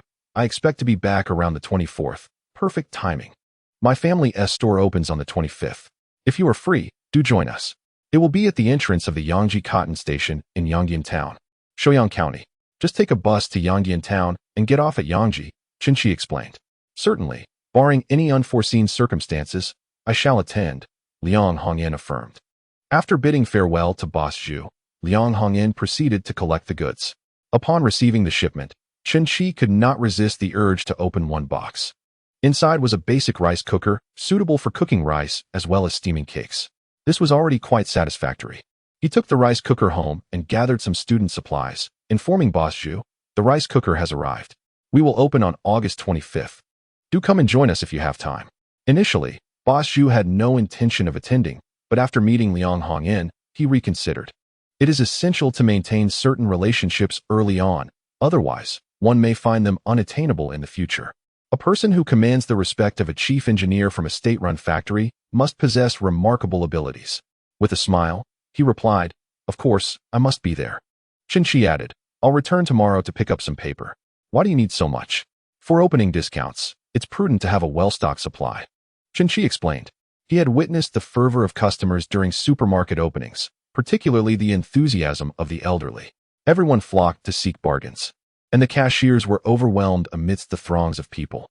While his small shop did not aspire to such crowds, it was imperative that the inventory remained plentiful. Should a customer wish to purchase goods and find none available, it would be quite unfortunate.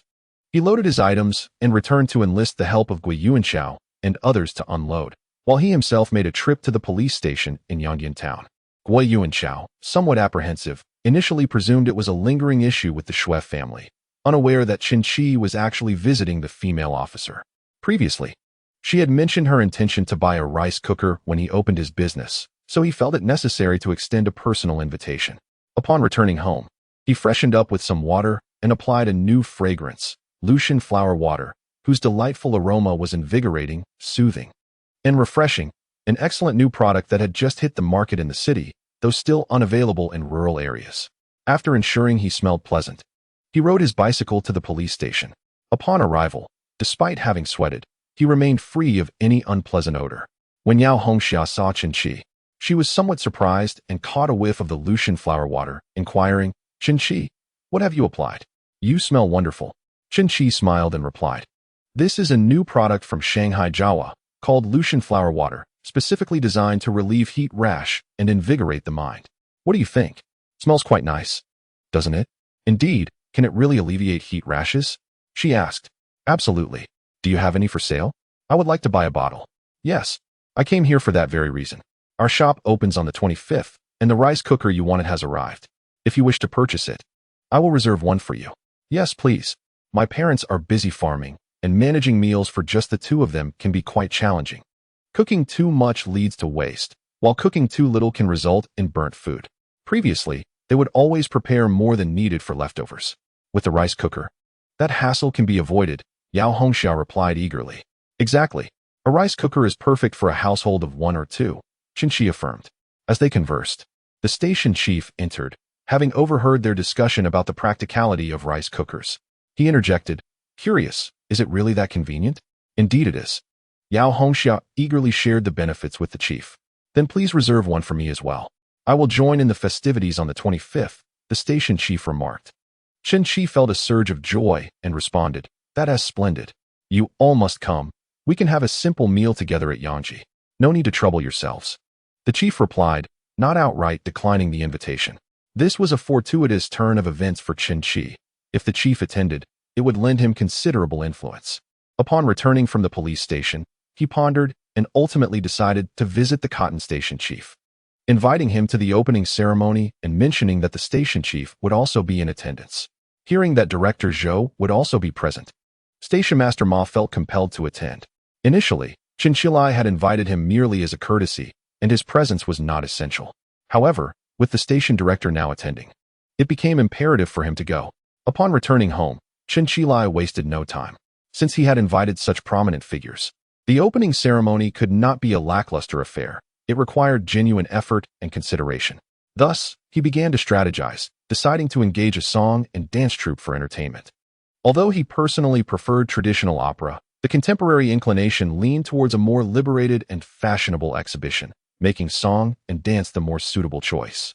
Moreover, he recognized the necessity of promotion. The surrounding villages must be aware of the grand opening of his Chaoyang store. Contemplating the scale of the event, he realized that the oilcloth banner with the store's name seemed rather unrefined.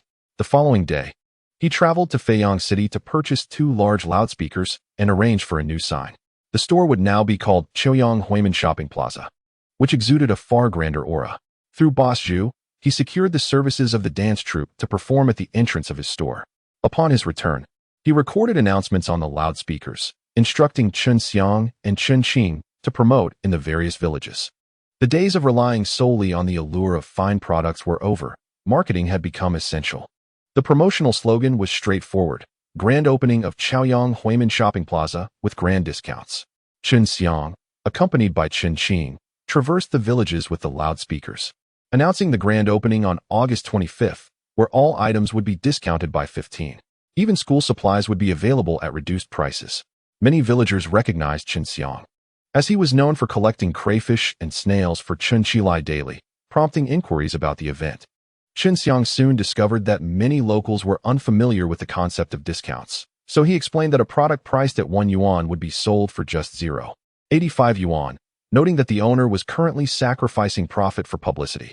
Upon hearing that a 1 yuan item would only cost 0.85 yuan, the villagers found it exceedingly reasonable and decided to attend the opening. Chen Qi, resembling his older brother, boisterously encouraged them, stating, "You must go. The station director will be there." The villagers, upon hearing that the station director, a figure of considerable stature, would attend, were even more eager to participate. Their only interactions with officials were typically with the village head or the brigade secretary, and the opportunity to see the station director was a rare occasion.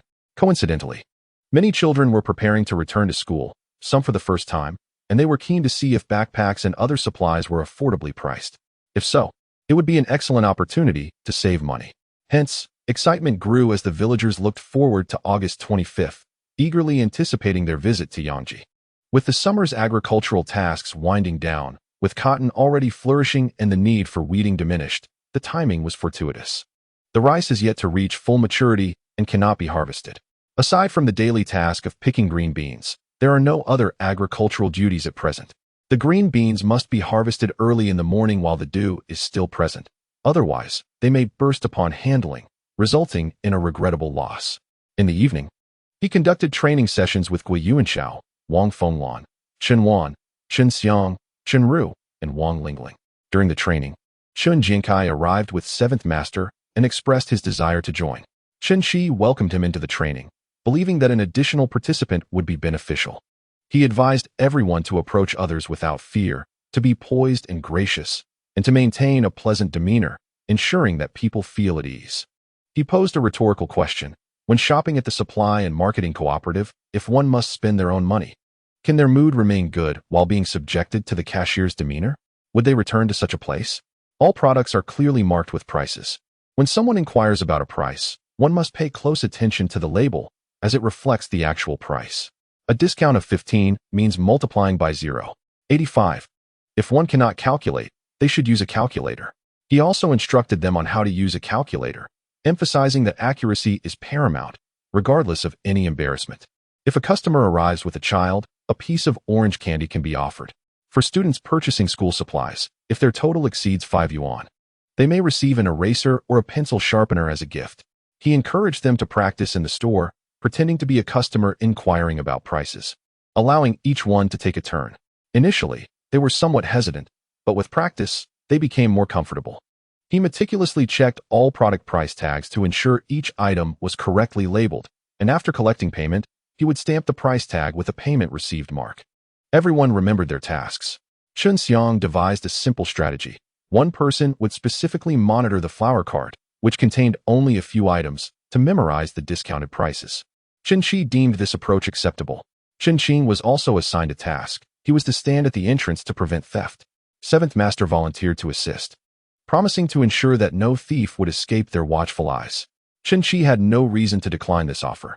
Although Seventh Master was the younger brother of his grandfather, he was quite different from the others. The young lad confidently proclaimed that he and Seventh Master would be as vigilant as the police. However, in his heart, he knew that the two of them alone could not keep watch over everyone. Yet, he had many companions in the village, around 10 or so, all eager to see who could evade their keen scrutiny. It was simple to enlist these friends. A popsicle or a couple of large white rabbit candies would suffice. This tactic he had learned from his second brother. Chen Qi was exceedingly busy, returning home late each night. The village chief visited his home twice, but could not find him. On the eve of the grand opening, Chen Qi conducted a thorough inspection of the shop's preparations and held a final training session, urging everyone to rest early, as the store would officially open the following day. He returned home early, only for the village chief to arrive once more. Upon encountering the village chief, he greeted him with a broad smile and remarked, "Sir, I have visited your home several times without encountering you. Your arrival is quite timely, as Boss Zhu's shop in the market is set to open tomorrow. You should come along." I am not acquainted with Boss Zhu. Why should I go?" "Well, once you meet him, you will be familiar with him, won't you?" "I am not well acquainted with the chief of Yangji either. I would need your assistance to guide me there." The village chief, realizing that Chen Qi was seeking his help, naturally did not refuse. After all, the Chen family and Yangji were neighbors, belonging to the same brigade, and the chief was acquainted with them. Thus, the chief of Qinjian led Chen Qi to the residence of the Yangji village chief. As a person of standing, the village chief could not decline such a personal invitation from Chen Qi. It was an acknowledgement of his status, and he was not one to disregard such honor. Moreover, the chief of the local police station was also expected to attend, making his presence imperative. The Yangji village chief promptly agreed to attend, assuring that he would be there the following day. After a brief visit at the Yangji village chief's home, Chen Qi returned, during which the village chief broached the topic of the Xue family.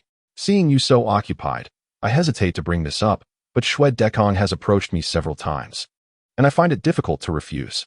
Chen Qi replied, "Sir, it is not that I disregard your standing. It is merely that the Xue family has been quite oppressive. The manner in which this situation should be resolved has already been articulated to the police officers.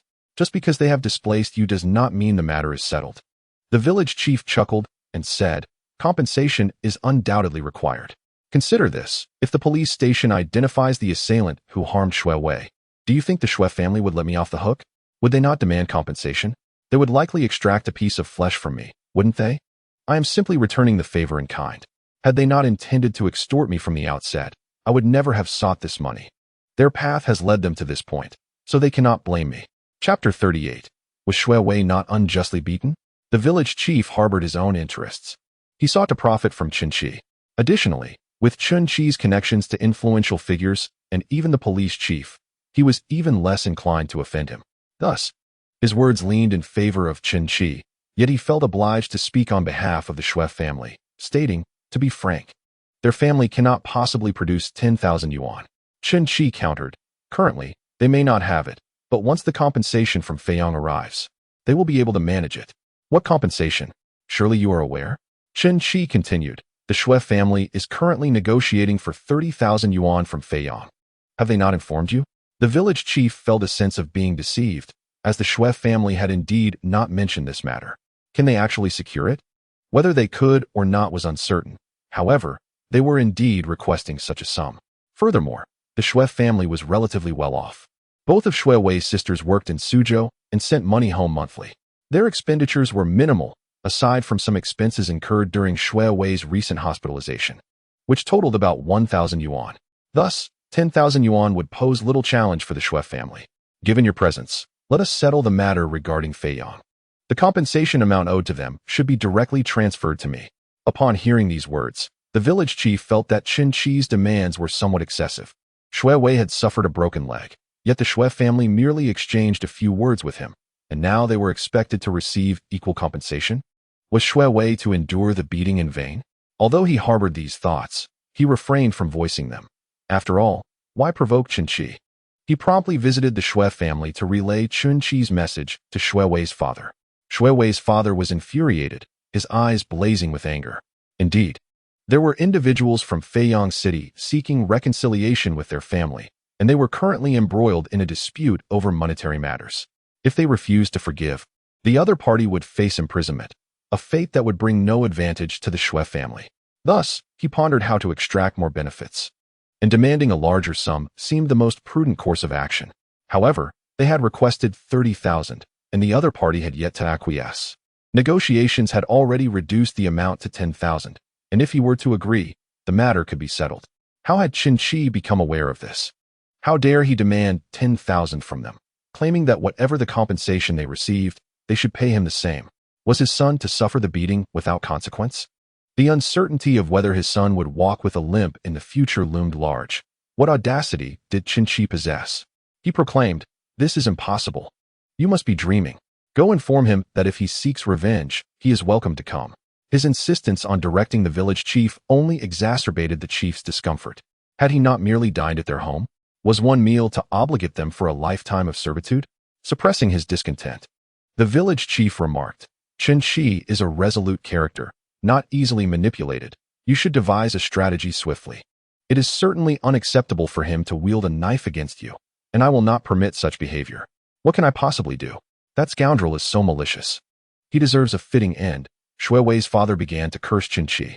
The village chief could scarcely endure this, responding bluntly, "You should contemplate a solution yourself. If you fail to devise one, he may indeed pursue legal action against you. This young man is not to be trifled with. Reflect on the evidence. How could you speak so definitively without any?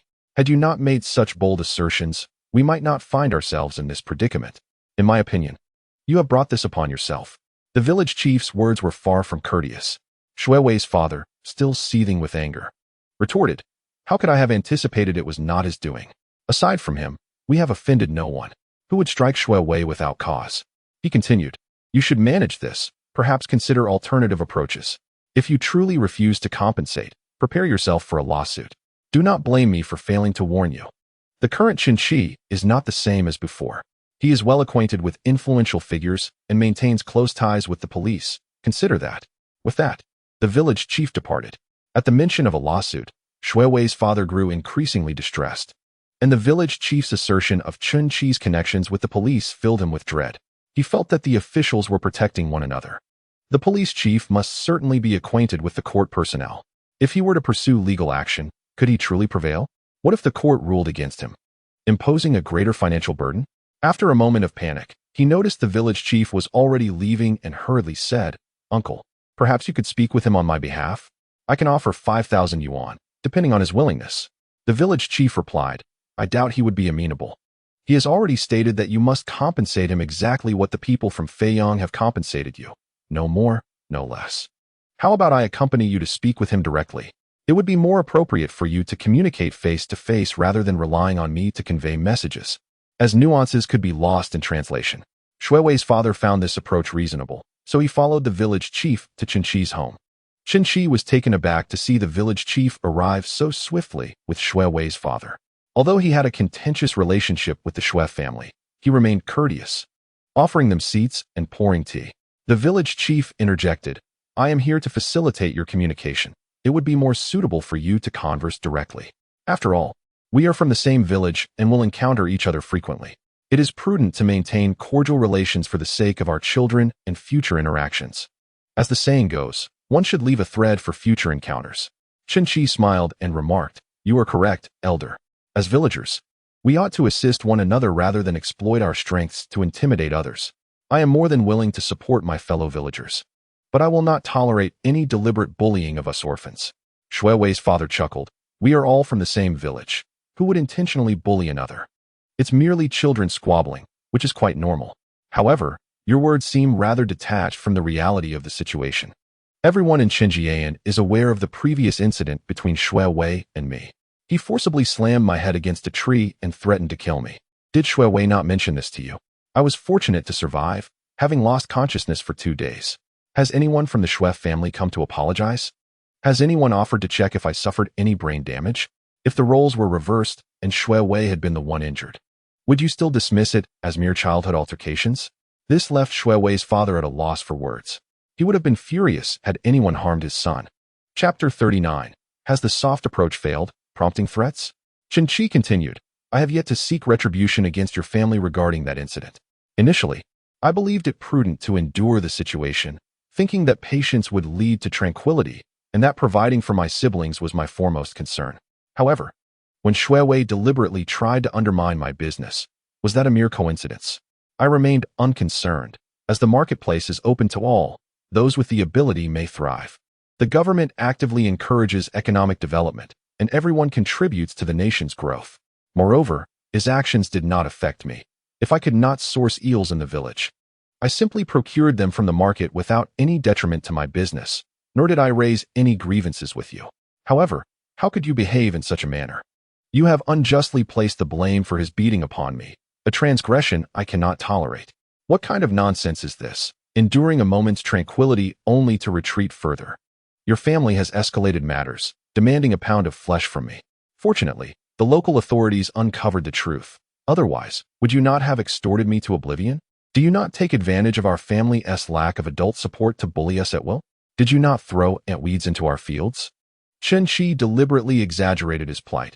He struck his own head by accident, which indeed had little to do with Shuiwei. Yet, at that moment, no one witnessed the incident clearly, so he was compelled to pin the blame on Shuiwei, not merely to extort money, but to instill fear. The Shui family is exceedingly malevolent. Nonsense, such events never occurred. Shuiwei's father denied it outright. Do you dare to invoke a curse? Chen Qi inquired. Shuiwei's father appeared somewhat intimidated. He had never been robbed, but had his wife ever been? Had his son ever been? It is difficult to say. Given their disdain for the Chen family, such actions are certainly within the realm of possibility. Hence, he hesitated to swear an oath. Upon hearing this, the village chief harbored disdain for Shui Dekang. What kind of people are these? Shuiwei's father remarked, let bygones be bygones. It was all a misunderstanding on the part of the elder. You, being magnanimous, should not hold a grudge against him. Indeed, it is easy to speak of letting the past remain in the past. If I were to stab you and then extend my hand for reconciliation, would you acquiesce? If every grievance could simply be brushed aside, what purpose would the police serve? What need would there be for courts? You have suffered no real loss. How can you be so unforgiving, child? Shui Dekang retorted. Am I truly the one who cannot let go? You have tarnished my reputation. A loss that cannot merely be quantified in monetary terms. I am 17 now, of an age to consider marriage. Not long ago, suitors approached me. Yet, with a mere exchange of words, your deceit led to the dissolution of the match. How shall we account for this loss? You casually dismiss it, never contemplating the repercussions of your actions on others. If you can move on so easily, can I do the same? If I remain unmarried because of this, will you bear that burden with me? This will affect my entire life. Remaining a bachelor is indeed a lifelong consequence, is it not? Is it not reasonable for me to seek some form of compensation from you?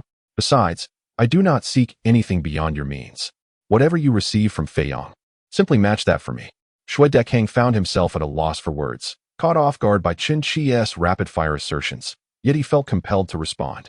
If the subject of compensation were not himself, he would have readily supported Chen Qi's claim. Qizi, you must not act in such a manner. If you do, will it not mean that Shuiwei suffers unjustly? Shuiwei has sustained 2 broken legs. Will he not be affected in his future mobility? You must leave a way out for our Shuiwei. Unable to reason with Chen Qi, Shui Dekang resorted to playing the victim. He deliberately portrayed Shuiwei's situation in a dismal light, attempting to sway Chen Qi.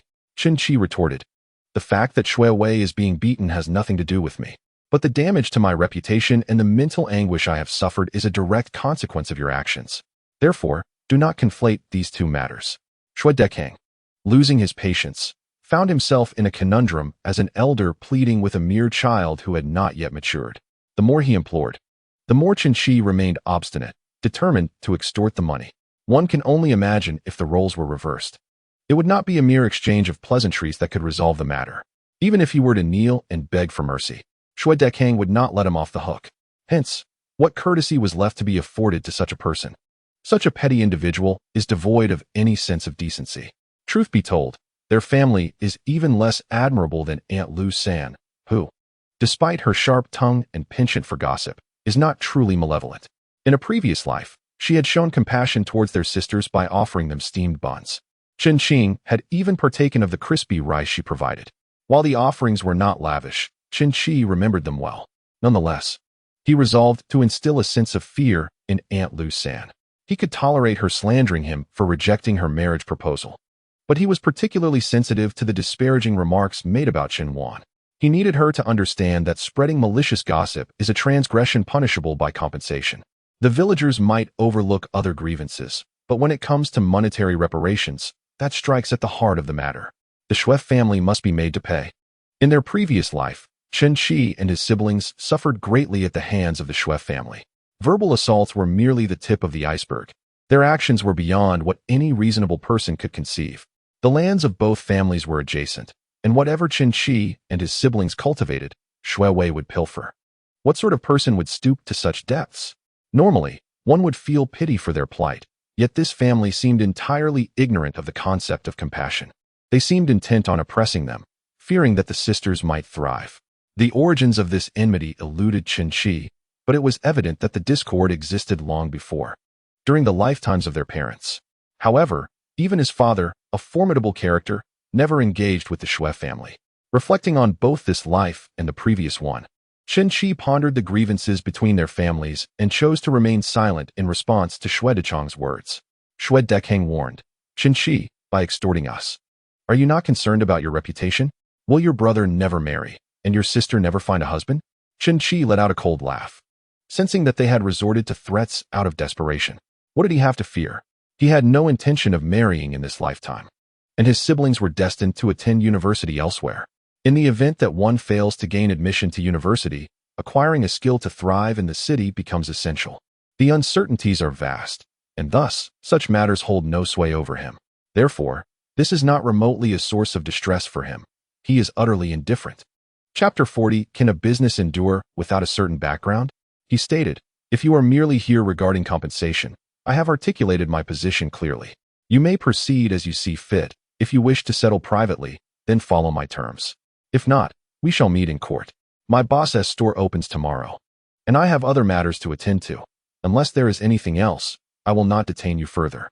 Shui Dekang, upon hearing the dismissal, felt no desire to linger and rose, leaving in a huff.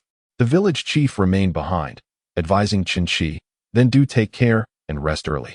Chen Qi stood and accompanied him a few steps. The following day, August 25th on the Gregorian calendar and the 6th day of the 7th lunar month, was indeed an auspicious occasion. Chen Qi rose early, as was his custom, to deliver crayfish and snails, returning promptly after completing his errands.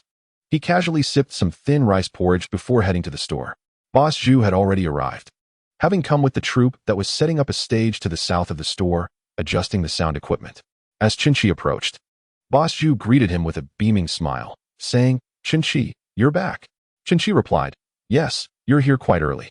Have you had breakfast?" "I've eaten." "Your store looks quite impressive," Boss Zhu remarked. Chen Qi accompanied him to inspect the store. A large blackboard had been placed outside, with prices of the promotional items written in chalk. This would serve as their method of external advertising. Each day, 1 or 2 items would be offered at a discount. This was a promotional strategy later employed frequently by supermarkets. Indeed, discounted items are genuinely cheaper, and while the profit from such products is significantly lower than regular priced items, businesses do not incur losses. They merely operate on reduced margins or nearly break even, aiming to attract customers into the store.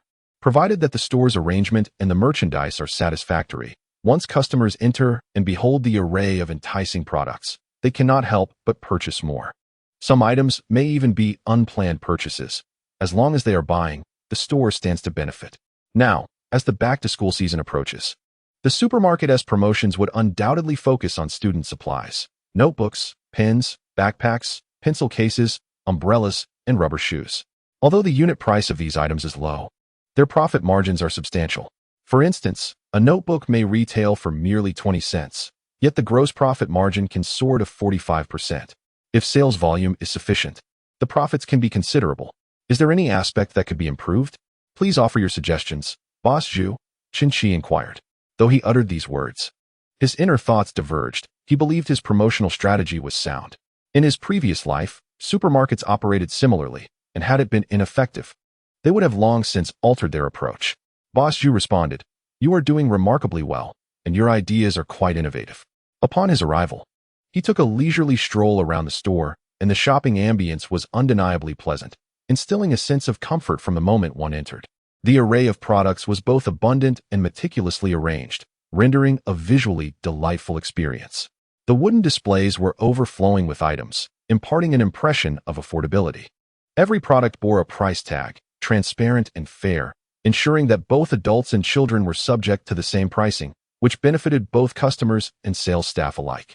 "Who inspired you to implement such a pricing strategy?" queried someone. Chen Qi, without a hint of hesitation, replied, "It was my own idea. I aim to cultivate a habit among customers to refrain from haggling. Otherwise, imagine a person purchasing a mere bag of salt and standing here to negotiate a few cents. It would hinder our sales." Zhu, the proprietor, nodded in agreement, acknowledging the wisdom in Chen Qi's approach. He mused to himself. It was no wonder that the chief engineer of Feiyang held Chen Qi in such high regard. This young man was akin to a dragon poised for flight, awaiting the right moment to ascend. He felt quite pleased with his discernment. While the prospect of greater profits remained uncertain, he was confident it would shield him from numerous pitfalls. By aligning himself with Chen Qi early on, he anticipated that Chen Qi would eventually become a benefactor in return. The establishment of a company was imperative. He casually discussed the search for a store location with Chen Qi, who advised, "Take your time. The location must be prime, and the space sufficiently ample. A slightly higher rent is inconsequential." Zhu found himself in complete accord with this perspective. However, given that today marked the grand opening, they refrained from delving deeper into the matter. Before long, the station master of the cotton station arrived, accompanied by the station master of the grain station, both bearing gifts. Zhu, representing the owner, joined Chen Qi in welcoming their esteemed guests. Chen Qi facilitated the introductions, and after some pleasantries, they settled into nearby chairs. Shortly thereafter, Yao Hongxia and Director Zhou arrived, prompting both station masters to rise in greeting, followed by another round of cordial exchanges. Upon noticing the performance stage, Yao Hongxia was taken aback by the scale of the event orchestrated by Chen Qi, an unprecedented spectacle indeed. Once the director took his seat, they engaged in conversation, exchanging the customary niceties typical of officials. Zhu, being a deft conversationalist, mingled with them effortlessly, displaying no signs of intimidation. However, the directors, aware of his affluence, felt a mix of disdain and envy. Director Zhou inquired, "Is everyone not yet present?" To which Zhu responded, "Comrade Liang Hanjin, the chief engineer of Feiyang Group, has yet to arrive." At the mention of Feiyang Group, the directors visibly stiffened. Feiyang Group was a name known to all. Could it be that this Zhu was somehow related to the chief engineer? With this realization, they hesitated to underestimate him, as it was evident that a successful entrepreneur in Feiyang must possess some influential connections. Chen Qi, however, found himself completely sidelined by these individuals. Yet he remained seated beside Zhu.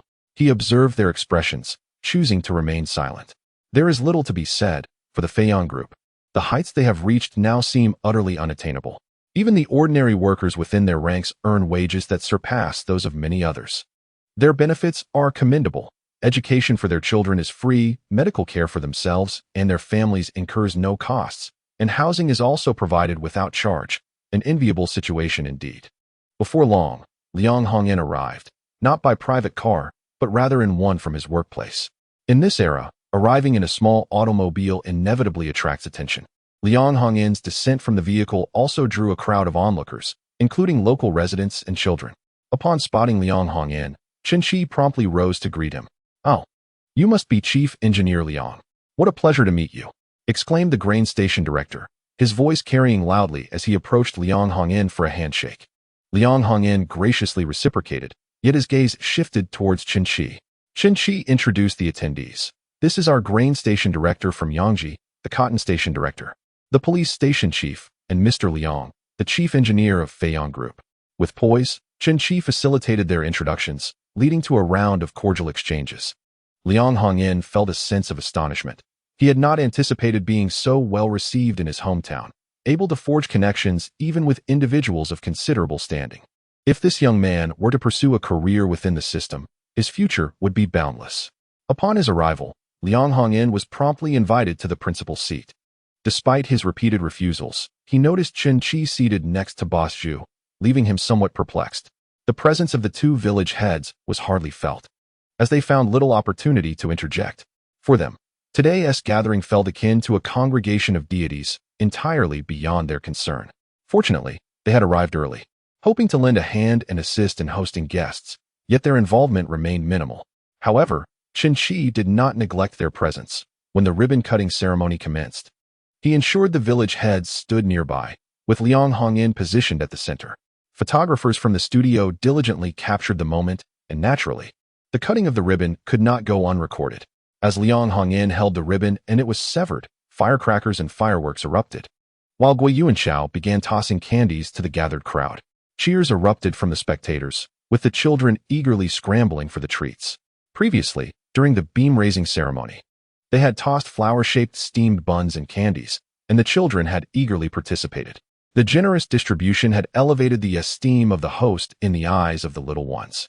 Amidst the candy throwing, a performance by the song and dance troupe ignited the atmosphere with the lively tune "A Flame in Winter." People of all ages on the stands were captivated by the spirited display.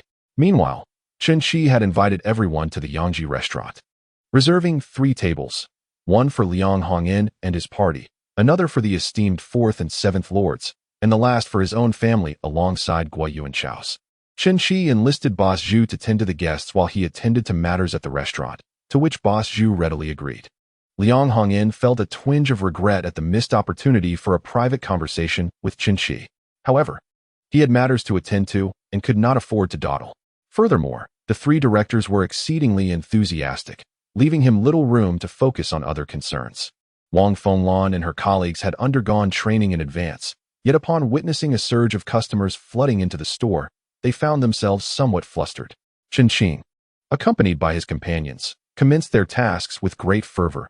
Each of them received a portion of candy, specifically the renowned white rabbit milk candy. As long as they performed well, there would be more candy to enjoy later. With their hands finally filled with work, these little ones were no longer idle. Xiao Xue was entrusted to Cernai, who was asked to keep an eye on her. Cernai, holding Xiao Xue, joined the festivities. With such lively scenes unfolding, how could she resist? Her smile was radiant, particularly upon seeing Chen Qi seated alongside the big boss and the directors, which made her feel that Chen Qi had truly made a name for himself. The shop was bustling with a throng of people, all inquiring about prices and quality, with some attempting to haggle.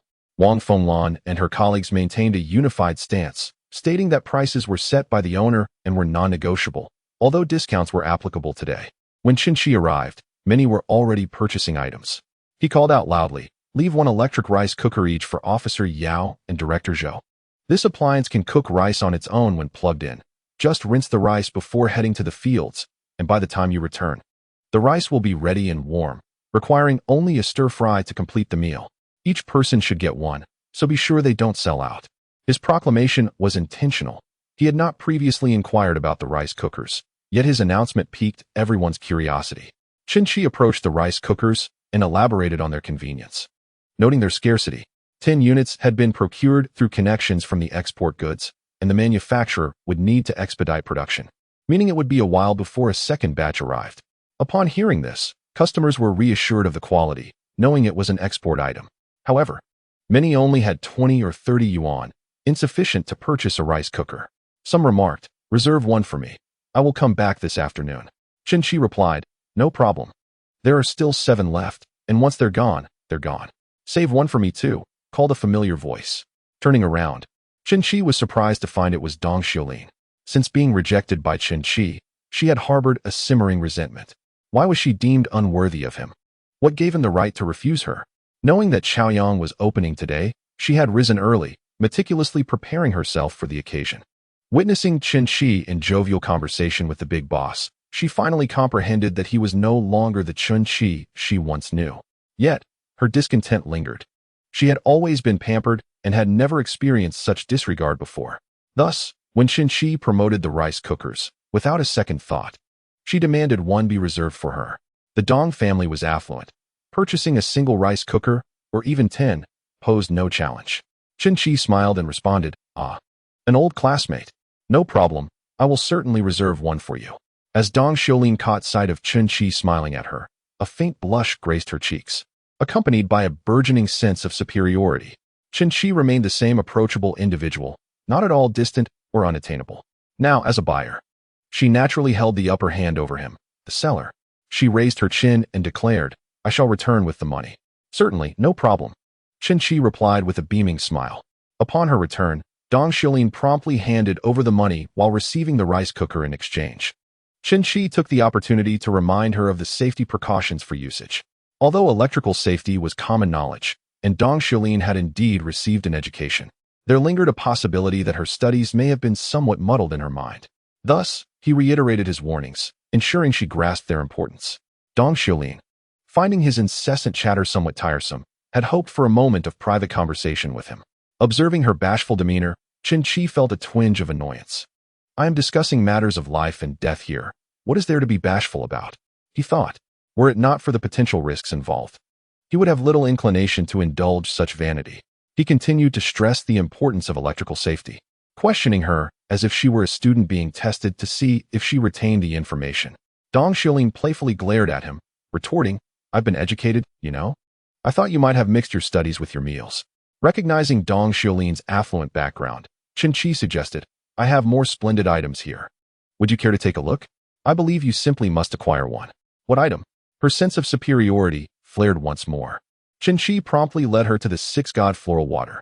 He unscrewed the cap and encouraged her to take a whiff, explaining, "This is the latest floral water from Shanghai this year. It can alleviate prickly heat, invigorate the mind, and even serve as a perfume." Dong Shilin inquired, "Can it truly relieve prickly heat?" "Absolutely. It surpasses prickly heat powder in effectiveness. It may feel slightly warm upon application, but a gentle breeze will suffice. If you cannot reach the area, simply fan it, and you will see results immediately." Dong Shilin asked, "Is that the scent of floral water you are wearing?" Chen Qi lifted his arm to take a sniff and replied, "Certainly not." Dong Shilin felt a stir of desire for the floral water. In the sweltering summer, everyone relied on gardenias to mask sweat odors, each person adorning themselves with a gardenia blossom to conceal their scent. Yet, with everyone wearing gardenias, despite their lovely fragrance, she yearned to stand out. She believed herself to be the most unique, and thus the items she used must also be distinct. Although the floral water smelled delightful, she could purchase it, and so could others, leaving her with a hint of hesitation. Noticing her indecision, Chen Qi remarked, "This item is in limited supply. If you utilize it now, it will be as though all the girls in the market are imitating you.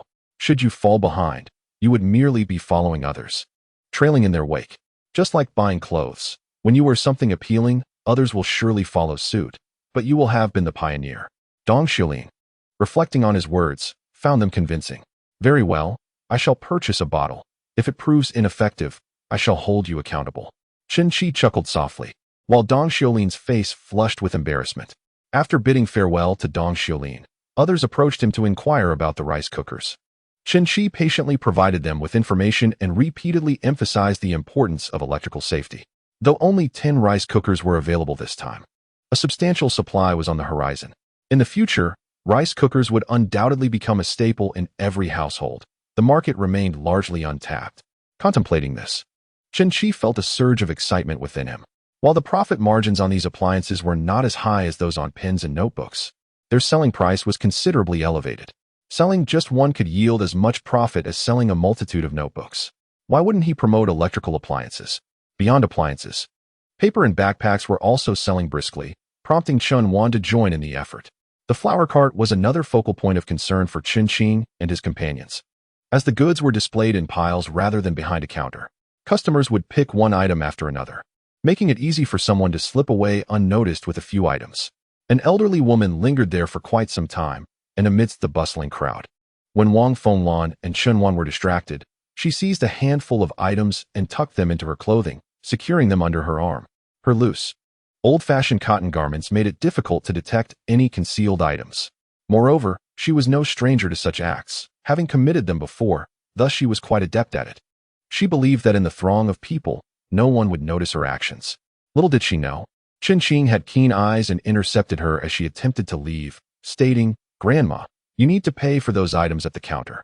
The elderly woman immediately displayed signs of impatience, retorting, "What items are you talking about?" Chen Guizhou, maintaining a polite yet authoritative demeanor, insisted, "Auntie, please pay over here." Initially, she contemplated throwing a tantrum on the ground, but upon catching sight of Chen Guozhou's imposing presence, she felt a twinge of fear.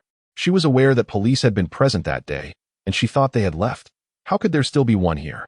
Feeling guilty and realizing escape was futile, she forced a smile and said, "I was just asking how this child pays." As she spoke, she shuffled over to the counter to retrieve 6 notebooks for payment. After she paid, Chen Xiang assisted her by stamping the product labels, and she attempted to leave with the notebooks. Chen Guozhou once again intercepted her, saying, "Please reveal the other items." "What other items?" the elderly woman replied. Chen Guozhou's expression shifted, and he stated, "I have female staff available to conduct a search." The elderly woman's demeanor changed, and she reluctantly returned to retrieve a bottle of floral water from her clothing. "There's more," Chen Guozhou continued. The elderly woman, feeling around, produced a bottle of shampoo. "Now empty your pockets completely." She then extracted a box of toothpaste, 2 bars of soap, and 2 bars of laundry soap. The crowd was astonished. How had the elderly woman managed to conceal so many items? Wang Fenglan was infuriated. On the very first day of opening, they had already attracted a thief. Yet Chen Qi was not at all surprised. Which supermarket had not encountered thieves? With a smile, he inquired, "You did pay for all the items you stole, didn't you?" The elderly woman was suddenly flustered. She could steal, but purchasing was out of the question. Instantly, she feigned weakness, weeping, "I have no money." Who would steal if they had money? Who is unaware of the need to apply powder to their face? Chen Qi inquired. "So, these items you stole are indeed necessary for you, correct?" The old woman nodded vigorously, secretly pondering whether he might still benevolently gift them to her. Chen Qi continued, "Since you require these items and lack funds, why not return home to fetch rice for an exchange? These goods amount to 80 pounds of rice. You can carry them back." The old woman wailed, "Please spare me. I promise I won't dare to do it again." However, Chen Qi was not inclined to easily forgive her. He remarked, "You have rice at home. These items are essential for you. You claim to have no money. Yet why not trade rice for them? Moreover, these items are concealed on your person. Who knows if you might be harboring some illness that could be contagious? We shall never sell these items to anyone else. Who would wish to deal with such a matter? Did you not retrieve them from your trousers? If you refused to buy them, who would want them?"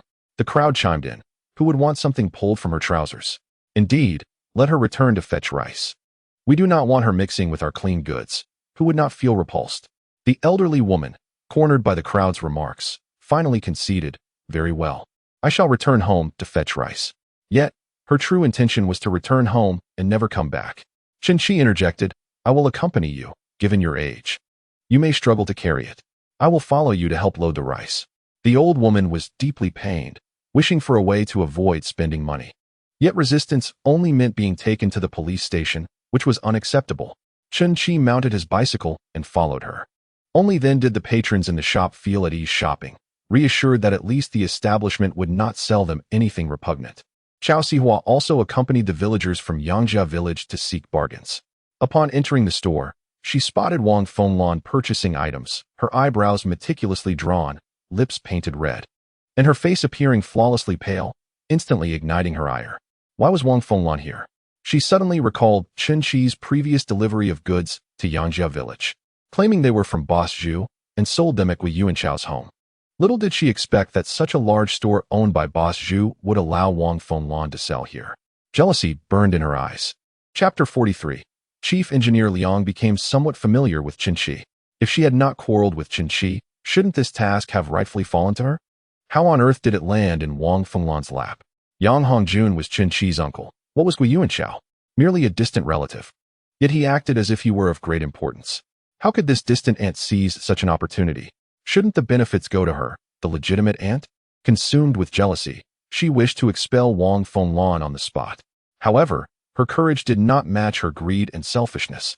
Some of her companions, eager to stir trouble and fearing that Chao Sihua might be upset, approached her, saying, "I see this is all orchestrated by Chen Qi. Wang Fenglan is quite shrewd indeed, ingratiating herself with high-ranking individuals. Indeed, they do seek to ingratiate themselves.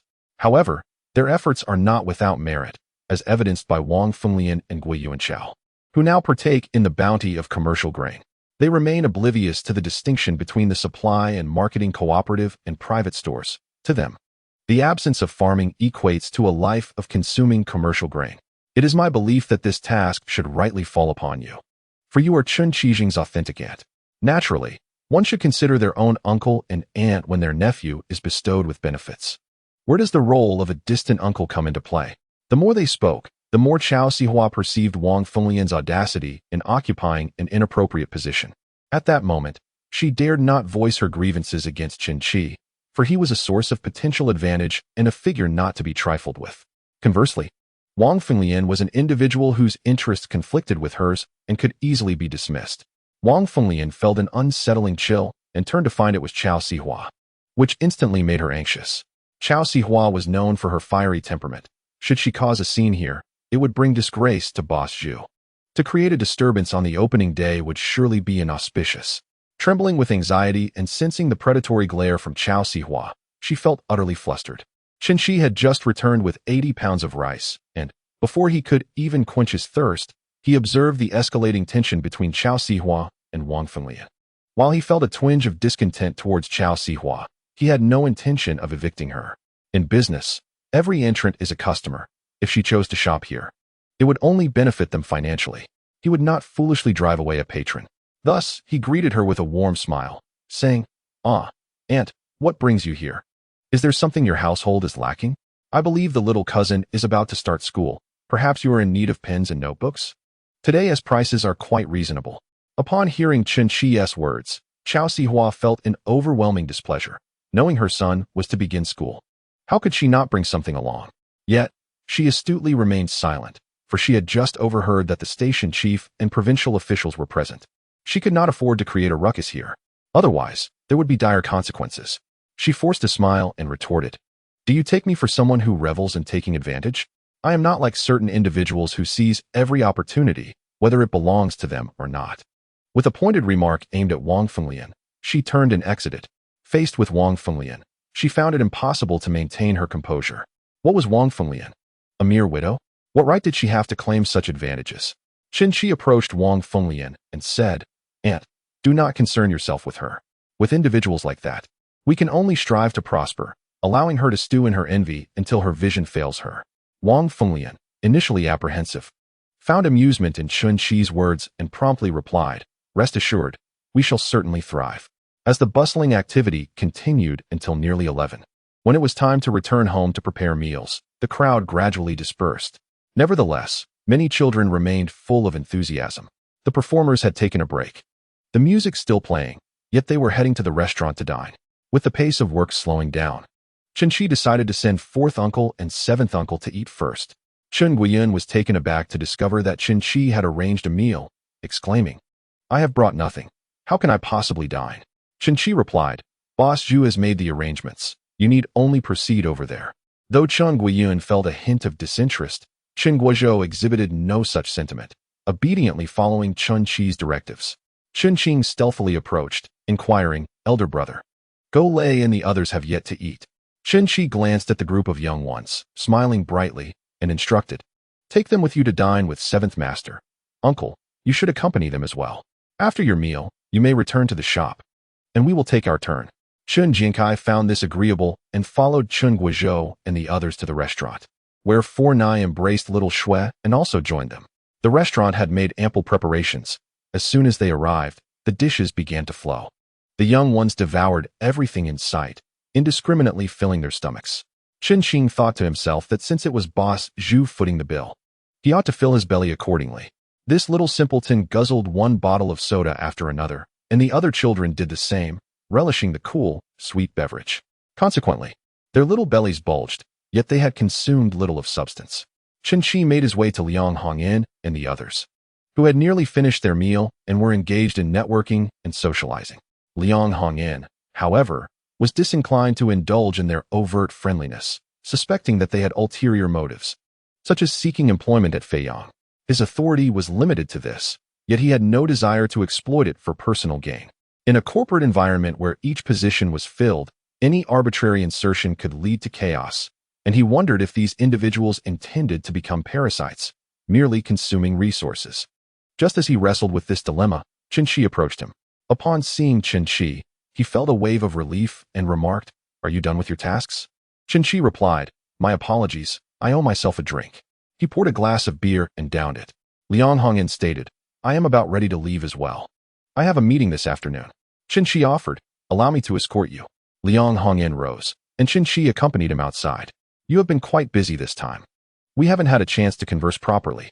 Next time, we must sit down together, Liang Hongyan expressed. Chen Qi, recalling the business matters at hand and considering how sharing the burden of risk could be beneficial, said, I happen to have something to discuss with you as well. Perhaps next time. Liang Hongyan nodded, preparing to enter his vehicle, and turned back to wave at Boss Zhu and several directors. The officials exchanged knowing glances, all too aware of the greater familiarity between Chief Engineer Liang and Chen Qi. Director Zhou cast a glance at Yao Hongxia, who approached Chen Qi and said, Chen Qi, dear brother, you haven't eaten yet, have you? Please, let us dine first. Come, let us sit inside. Chen Qi invited them in. Initially, the three officials had intended to leave after Liang Hongyan, but upon witnessing Liang Hongyan's distinct demeanor towards Chen Qi, they chose to remain seated. Chapter 44. He was basking in the glory of a beautiful dream.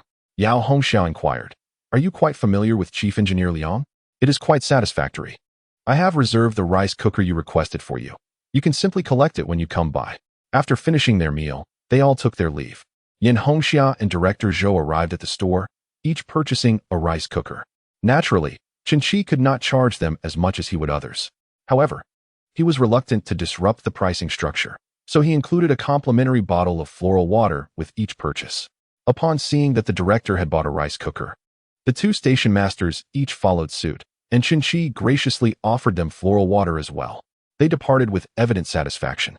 After the meal, Wang Fenglan and Chen Qi found themselves dozing behind the counter, while the younger Chen Qi and his companions exhibited an undeniable vigor, showing no signs of fatigue. Chen Qi, being youthful, still had a fair amount of energy, but having risen early that morning, he felt the need for a brief rest. In the afternoon, as the weather turned cooler, a multitude of customers returned. Many of them had visited in the morning and, upon hearing that the store was open again in the afternoon, presumed there would be more excitement to experience. Coincidentally, numerous neighbors who had yet to visit also joined the throng. Many inquiries were made regarding prices. Despite the tags clearly displaying costs, nonetheless, they insisted on asking. Wang Fenglan and her colleagues patiently provided answers, and even when faced with haggling, they maintained their composure, smiling as they explained that the prices were set by the owner. However, for those making larger purchases, they would offer a complimentary eraser or perhaps a piece of candy. Even those who brought children received a sweet treat, which undoubtedly explained why so many of the morning visitors returned in the afternoon. In a market where bargains were scarce, this establishment became renowned throughout the region. The proprietor of Chaoyang was exceedingly generous, offering candy to every child who entered. Furthermore, their inventory was extensive, rivaling that of the supply and marketing cooperatives, and their service quality was unparalleled. The adults and children selling goods greeted customers with warm smiles, a contrast to the often impersonal atmosphere found in supply cooperatives, where patrons felt compelled to curry favor while spending their own money. Shopping there could feel like a humbling experience, akin to losing an argument. In contrast, visiting this store uplifted one's spirits, allowing patrons to leave with something in hand. Word spread about Boss Zhu of Chaoyang, who was well connected with the local police station and had good relations with the heads of the grain and cotton stations. Rumor had it that he arrived in a car from the provincial capital. Consequently, any local troublemakers who might have considered causing unrest reconsidered their intentions. With the police on amicable terms with them, what mischief could they hope to pursue? At this moment, it dawned on everyone that Chen Qi was no longer the person they had once known. He is no longer a person who can be easily manipulated at will. As night fell and the sun set, they tallied the day's revenue, which astonishingly exceeded 5,000 yuan, far surpassing Chen Qi's expectations. He had anticipated that 4,000 would be commendable, yet they had exceeded that figure significantly. Although they attracted a considerable number of customers, the individual spending was minimal, resulting in a lower total sales figure. Nonetheless, for a rural area devoid of festive occasions, this was quite impressive. However, it was primarily the rice cookers and student supplies that constituted the bulk of their sales, along with a substantial quantity of toilet paper. He reviewed the sales situation and noted it down diligently, planning to restock some items when he delivered crayfish the following day. Wang Fenglan, elated and a bit buoyant, stumbled over her own feet and exclaimed, "If only every day could be like this." Chen Qi replied, "It's impossible for every day to be like this. If it were, it would surely exhaust us." Wang Fengwan argued, "If it means earning more money, a little fatigue is worth it." Chen Qi concurred. However, he felt that maintaining a steady daily revenue of 200 to 300 yuan would be quite satisfactory. He returned home, indulged in a restful sleep, and dreamt of becoming a celebrity, being courted by television stations for interviews. In his blissful reverie, life seemed splendid, yet the reality for his uncle was considerably less favorable. After returning from the sheep market, Chao Sihua quarreled fiercely with Yang Hongjun, lamenting that her nephew showed no regard for familial bonds, preferring to benefit Gui Yuanchao instead. Yang Hongjun, growing impatient with her complaints, retorted sharply, igniting her fury like a firecracker. In her rage, she smashed the cooking pot and, after the outburst, took her son back to her maternal home. Fearing the wrath of the Chao family, Yang Hongjun followed her, only to be met with a barrage of reprimands from his mother-in-law, who denied him a meal. He urged Chao Sihua to return home, but the thought of the destroyed pot deterred her. Yang Hongjun decided to remain at the Chao residence, hoping that by reconciling with his wife, their domestic tranquility would be restored. He figured that if he could impress her in bed, she would be pleased. However, having missed 2 meals left him devoid of energy, and before he could even begin to charm her, his efforts fell flat. This infuriated Chao Sihua, leaving her in a state of distress that was unbearable. The couple found themselves embroiled in another argument in the dead of night. The Chao family, witnessing Yang Hongjun's presence and the ensuing turmoil, rose in the early hours to expel him.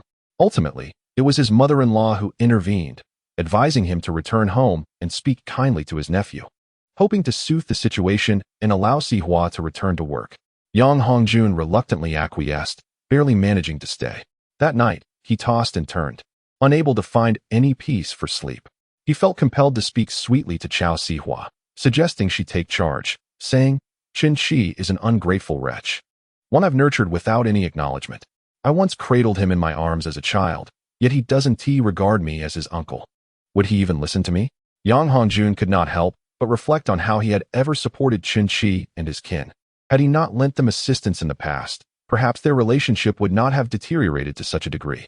After all, he is his maternal uncle, someone of great significance to his mother. No matter how disdainful he may feel towards his uncle, he would still consider his mother's feelings and would not allow matters to escalate to this extent.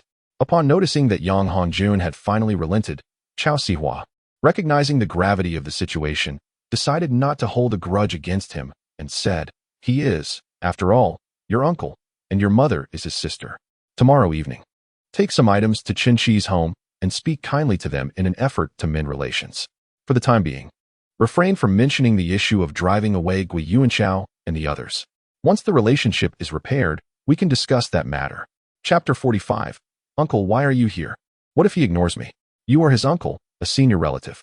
If you take the initiative to lower yourself, he has no reason not to show you respect. If he continues to act stubbornly, that would be his fault. Yang Hongjun nodded and said, "All right, I will go tomorrow evening." The following morning, the couple had breakfast and returned home. Chao Sihua gathered 12 eggs laid by the chickens and placed them in a basket, which Yang Hongjun would take to Chen Qi's home that evening. Little did Chen Qi know that his uncle and aunt had ulterior motives. He had gone out early in the morning to deliver goods and returned with a truckload. A new batch of rice cookers had arrived at Boss Zhu's, but Chen Qi deliberately chose not to sell them. He aimed to create an illusion that rice cookers were in high demand, instilling a sense of urgency among potential buyers. The previous day's 10 rice cookers had all been sold except for one that he kept for himself.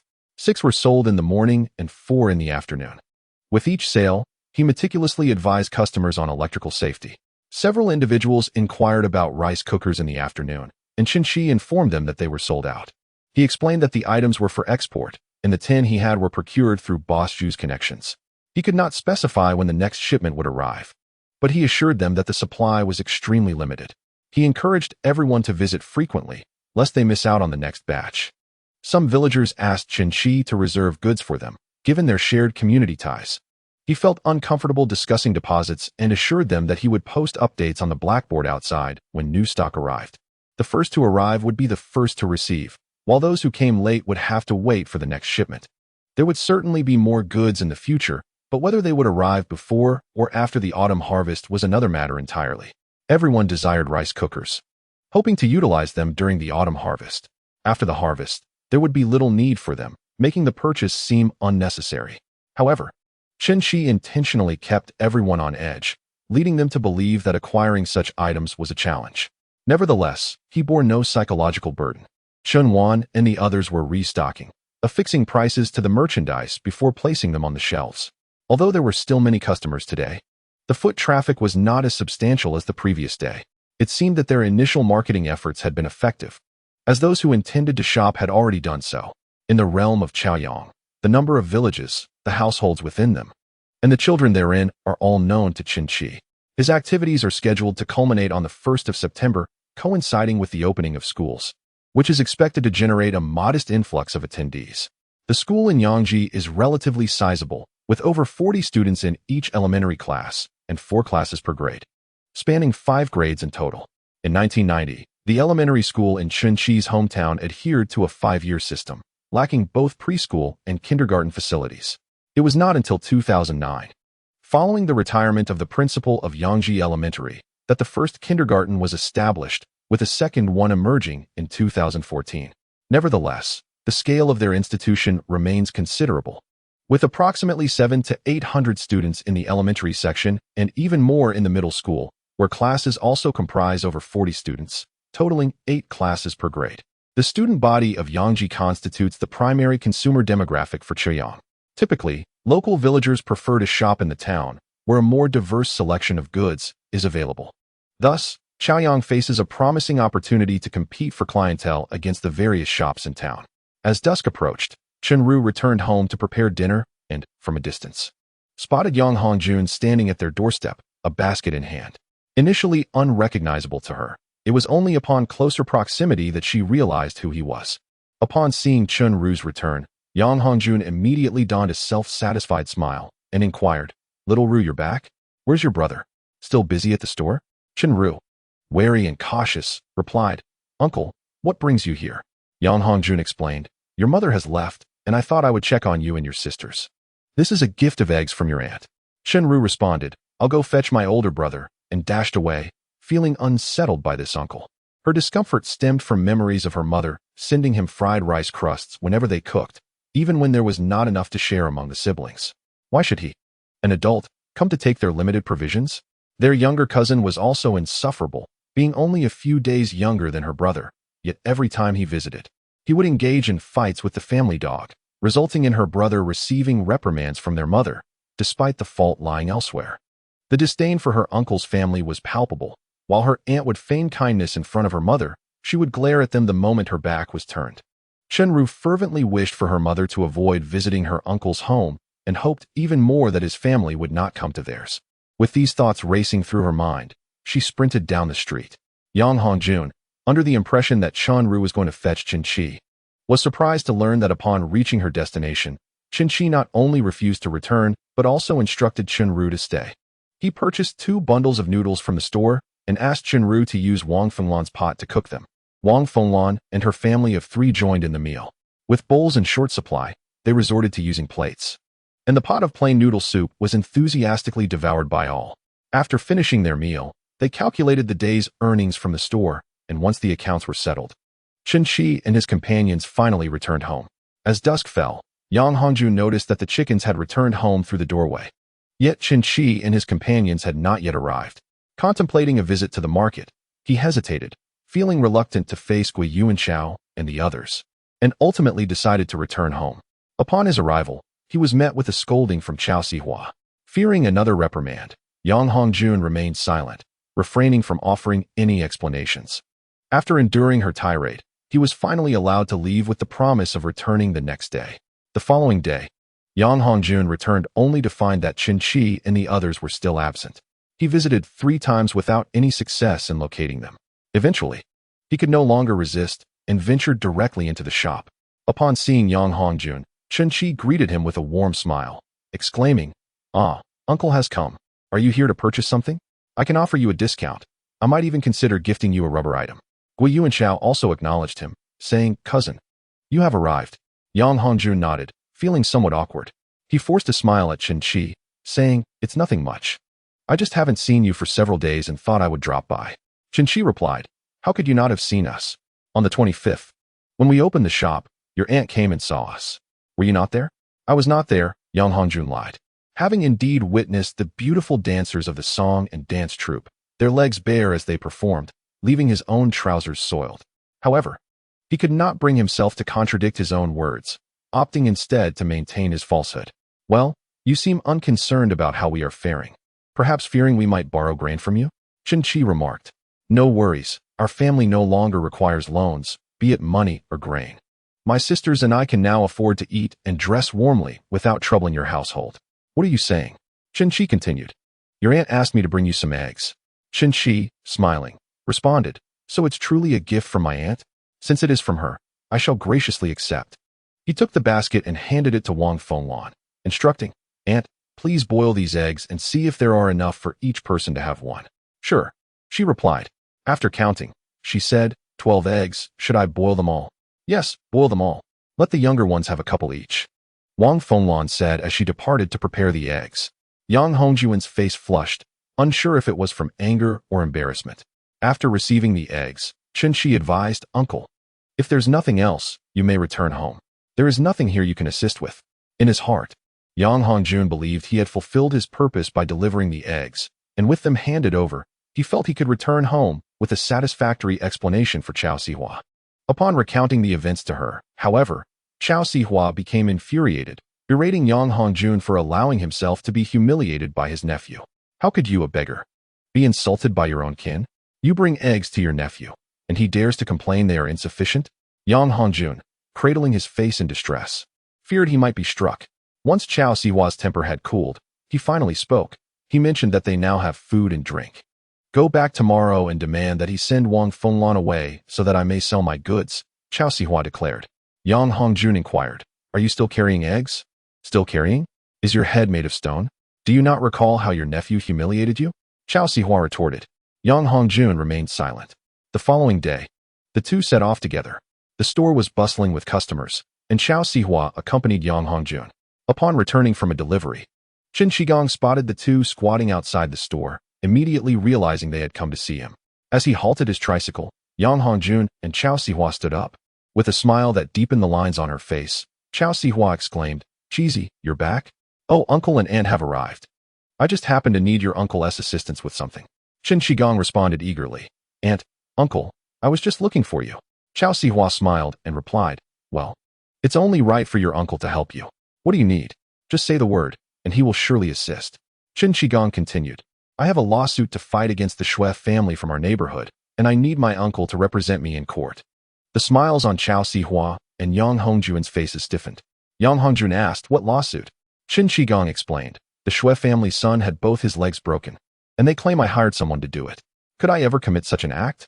You know me well. If I were to strike, it would certainly be more severe than just breaking his legs. I would have incapacitated his arms as well. They are now saying they have evidence and are taking me to court. I need you to stand in for me, uncle. Rest assured, if I were to be sentenced to 3 or 5 years, I would serve my time alone and not let you suffer for me. If it comes to that, I hope aunt and uncle will look after Juan and the others. Yang Hongjun and Chao Sihua exchanged glances. They had heard some rumors regarding Chen Qigong and the Shui family, but the specifics remained unclear. Some said Chen Qigong was the assailant, while others claimed otherwise. Now that the matter had escalated to court, it was possible that Chen Qigong was indeed guilty. The thought of being imprisoned sent Yang Hongjun into a panic. He hopped onto his bicycle and pedaled away. Seeing Yang Hongjun flee, Chao Sihua lost all desire to continue conversing with Chen Qigong and hurried after him. Chen Qigong watched the two escape in disarray, furrowing his brow. Was this how it ended? No pleasantries exchanged, no mention of any family matters before their departure? Were they really leaving just like that? This was unacceptable. He needed to escalate the situation. Uncle, please say something. Don't go. Aunt, please don't leave. I've said that if I am truly sentenced, I won't let you serve time for me. No one else can help. I can only rely on you. Chen Qigong called out dramatically, feigning a chase after them. The two fled faster than rabbits. Unable to contain his laughter, he thought, what cowards. Gui Yu and Chao emerged and remarked, they've been here for a while. Since they didn't see you inside, they've been waiting outside. I assume they need you for something. Chen Qigong chuckled. Let us unload the goods first, and we can discuss things afterward. Guo Yu and Chao joined him in unloading, while Chen Wan and the others busied themselves with stocking the items. After finishing his tasks, Chen Qi began discussing Yang Hongjun and his associates with Guo Yu and Chao and Wang Fenglan. Wang Fenglan remarked, "That day when Chao Sihua came to see me, she looked at me with disdain. It turns out she intended to drive me away." Chen Qi chuckled and replied, "I suspected as much, especially since she brought 12 eggs as a gift." Wang Fenglan, confident that Chen Qi would not allow Chao Sihua to usurp her position, laughed heartily and said, "I suspect she may come again. Her gifts are exceedingly extravagant. She wouldn't simply part with 12 eggs without expecting something in return. Can she truly let it go?" Chen Qi pondered for a moment and declared, "Then I shall prepare 12 eggs here for her. When she comes to claim them, I will loudly proclaim that I have repaid the 12 eggs owed to my uncle's family, and she can no longer demand anything from us." Both Guo Yu and Chao and Wang Fenglan found Chen Qi's jest amusing. Chen Ru interjected, "I find their family utterly detestable. Let us return the eggs to them and ensure they do not visit us again." Chen Qi responded, "You all must stand your ground, excel in your studies. And once you reach a point where they can no longer curry favor, they will cease to approach us." Chen Wan and the others silently resolved to do just that. Amidst their laughter, Chen Qi turned to Guo Yu and Chao and spoke of constructing additional rooms against the wall near the cotton station in the southern part of Chuyang. Once the houses were built, they would all be residing on the street. Guo Yu and Chao nodded and assured him, "I will make arrangements to have the houses completed before the autumn harvest." Chen Qi replied, "That sounds good. You build 2 rooms, and we shall construct 2 as well." Although he wished to claim a bit more for himself, he feared that taking too much would complicate matters later on, so he deemed it best to keep it reasonable. Guo Yu and Chao then summoned the workers who had previously assisted him in building houses, and they began to discuss the construction plans. Their requirements for housing were modest. They merely needed shelter from the elements. Thus, Guo Yu and Chao, with the intention of saving Chen Qi money, resolved to build a humble dwelling against the cotton station's wall, one that necessitated bending down to enter. In Chapter 47, Chen Qi rubbed his temples, reflecting that their frugal habits had ingrained in them a constant desire to save money. After all, in a few years, these houses would be torn down and rebuilt. So he allowed Guo Yu and Chao to proceed as he wished. Guo Yu and Chao marked the lines with lime and arranged for the carpenter to prepare windows and doors, planning to commence work after September 1st. With approximately half a month until the autumn harvest, the houses should be ready by then. September 1st arrived swiftly. Chen Wan took her tuition and returned to school for enrollment. The teacher was delighted to see her back, especially since she had dropped out at the end of the previous semester, prompting a home visit. Witnessing the plight of the 6 children in their home, bereft of both parents, had moved the teacher to tears. Particularly, the sight of a younger sister, not yet a year old and frail, was heart-wrenching. For several days after returning home, the teacher had struggled to eat, harboring strong feelings toward Chen Jianhua, unable to provide for so many children. What was the purpose of having them? Therefore, upon seeing Chen Wan return to school, the teacher was undeniably pleased. The teacher had certainly heard about Chen Qi's recent successes, which seemed to indicate that he had indeed made significant progress. Otherwise, Chen Wan would not have returned to school. He called Chen Wan over to inquire about her family's current situation. Chen Wan spoke truthfully, and after listening, the teacher earnestly advised her, "Chen Wan, you must cherish the hard-won opportunity for learning. The only way you can repay your elder brother is through commendable academic achievements." Chen Wan nodded in agreement.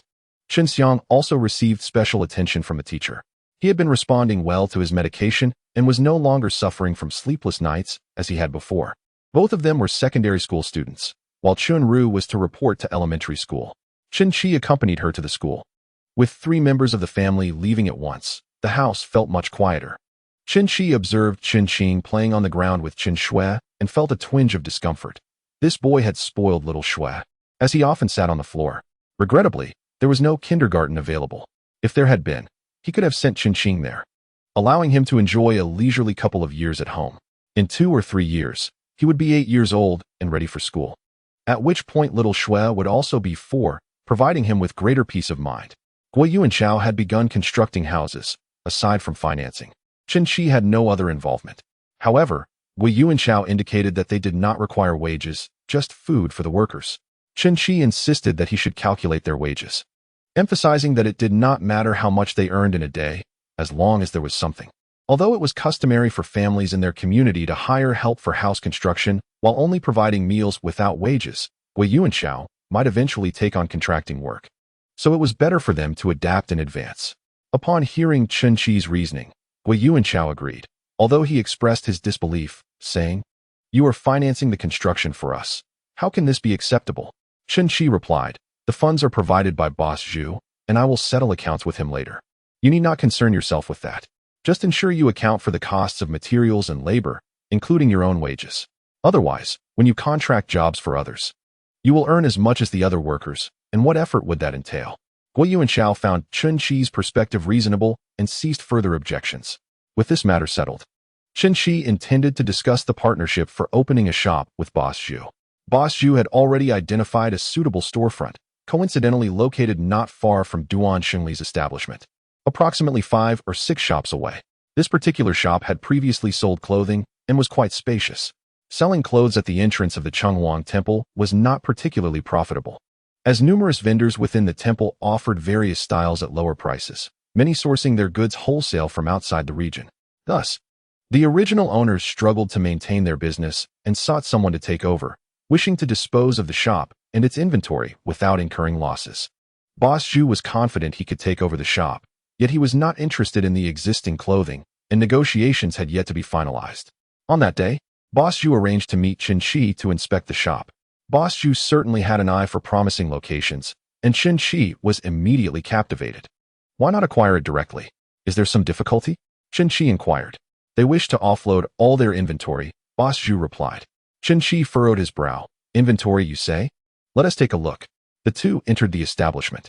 Upon seeing Boss Zhu, the proprietress greeted him with a warm smile, asking, "How have you considered our offer?" Boss Zhu responded, "We can discuss the clothing matter further." The proprietress continued, "My husband has already gone to Mingdu, and I am waiting to transfer the shop as I wish to accompany him. The price is truly low. I am incurring losses here, and I hope to lessen my losses." While they conversed, Chen Qi ventured inside to inspect the garments. The styles were indeed somewhat outdated, yet the quality was quite commendable. Such clothing may struggle to sell in the city, but it might find a market in rural areas, where last year's styles are still considered new. Suddenly, he proposed, "How about we bundle these clothes together for a sale?" "How much?" The proprietress's eyes brightened. "I have more stock in the warehouse. Allow me to show you." As she opened a concealed door to reveal the storeroom, Chen Qi noticed a substantial amount of cotton jackets and sweaters, causing him to frown. Does this proprietress truly understand business, holding on to so much stock? Chen Qi remarked, "These items are outdated." "Outdated? They are last year's new styles," the proprietress countered. Chen Qi asked, "What price do you intend to set for these garments? The quality is good, but you seem to have overstocked." Understanding her attempt to inflate the price, he pressed, "Please quote a realistic figure, devoid of embellishments." The proprietress replied, 20,000. Chen Qi countered, 6,000, and I will take all of them. 6,000? That is simply unfeasible. Have you seen how much merchandise I have? The proprietress exclaimed. Chen Qi advised, calculate whether it's worthwhile. If you can sell, then sell. If not, you may have to wait for the next buyer. Boss Zhu added, once the clothing is cleared, we can negotiate the store. The proprietress, feeling the sting of loss, lamented, I truly cannot afford to sell at 6,000. Chen Qi asserted, the longer you hold on to them, the more you will lose. After all, rent must be paid daily. Furthermore, these are summer garments, which are not expensive. 6,000 is quite a reasonable offer. The proprietress replied, I still have cotton jackets and sweaters in the warehouse. Chen Qi retorted, otherwise, I would not be offering 6,000. The sweaters I sell for 15 each, and the jeans are also priced at 15 per pair. The proprietress found this objectionable, saying, if you're discussing retail prices, how can you possibly talk about wholesale? If what you say holds true, would you truly part with the shop? With a chuckle, Boss Zhu observed the ongoing negotiation. Chapter 48. Discussions on establishing a company. The proprietress, resolute, finally conceded, very well. 6,000 it shall be, though I am taking a significant loss. She began to elaborate further. Chen Qi said, please tidy up your clothes. I will take away the racks. I will clean my vehicle and withdraw some cash. The proprietress felt a sense of relief upon selling her goods and began to organize her space. Chen Qi proceeded to prepare the tricycle. He needed to produce clean plastic boards to cover the plastic baskets containing the crayfish and snails before placing the clothes atop them. Once everything was in order, The three of them commenced discussions regarding the store's rental price. Ultimately, they called the landlord, and together they signed a 3-year lease agreement. Chen Qi, possessing a cautious nature, included a clause granting them priority rights in the contract. After all, some short-sighted individuals might attempt to drive them out once they observe the success of their business. Boss Zhu remarked, "Now that we have initiated this venture, we must proceed formally and apply for a business license. Do you have any issues on your end?" Chen Qi responded, "I have no problems. Feel free to speak directly. However, we should not require excessive registered capital. It should be sufficient, at least." Chen Qi continued, "Let us first register the company and then seek a loan from the bank, utilizing state funds as our capital for the business. Otherwise, we risk investing all our personal finances into this venture, leaving us vulnerable in case of emergencies." Although Boss Zhu had experience in business, he had never taken out a loan before, and he was taken aback by Chen Qi's suggestion to approach the bank. Bank loans are no trivial matter, he thought, still fixated on the old concept of compounding interest. Chen Qi chuckled, "No worries. The interest rates at the credit union are very low. The government is currently encouraging business ventures and actively promoting economic growth." He proposed, "Why not invite General Manager Liang to join us? His extensive connections would undoubtedly facilitate many matters." Boss Zhu, recalling Liang Hongyan, readily agreed to the collaboration. "When shall we proceed with this?" he inquired. "There is no time like the present. Let us take a chance and see if he is available." "All right," they agreed, and soon they drove to the entrance of Feiyang.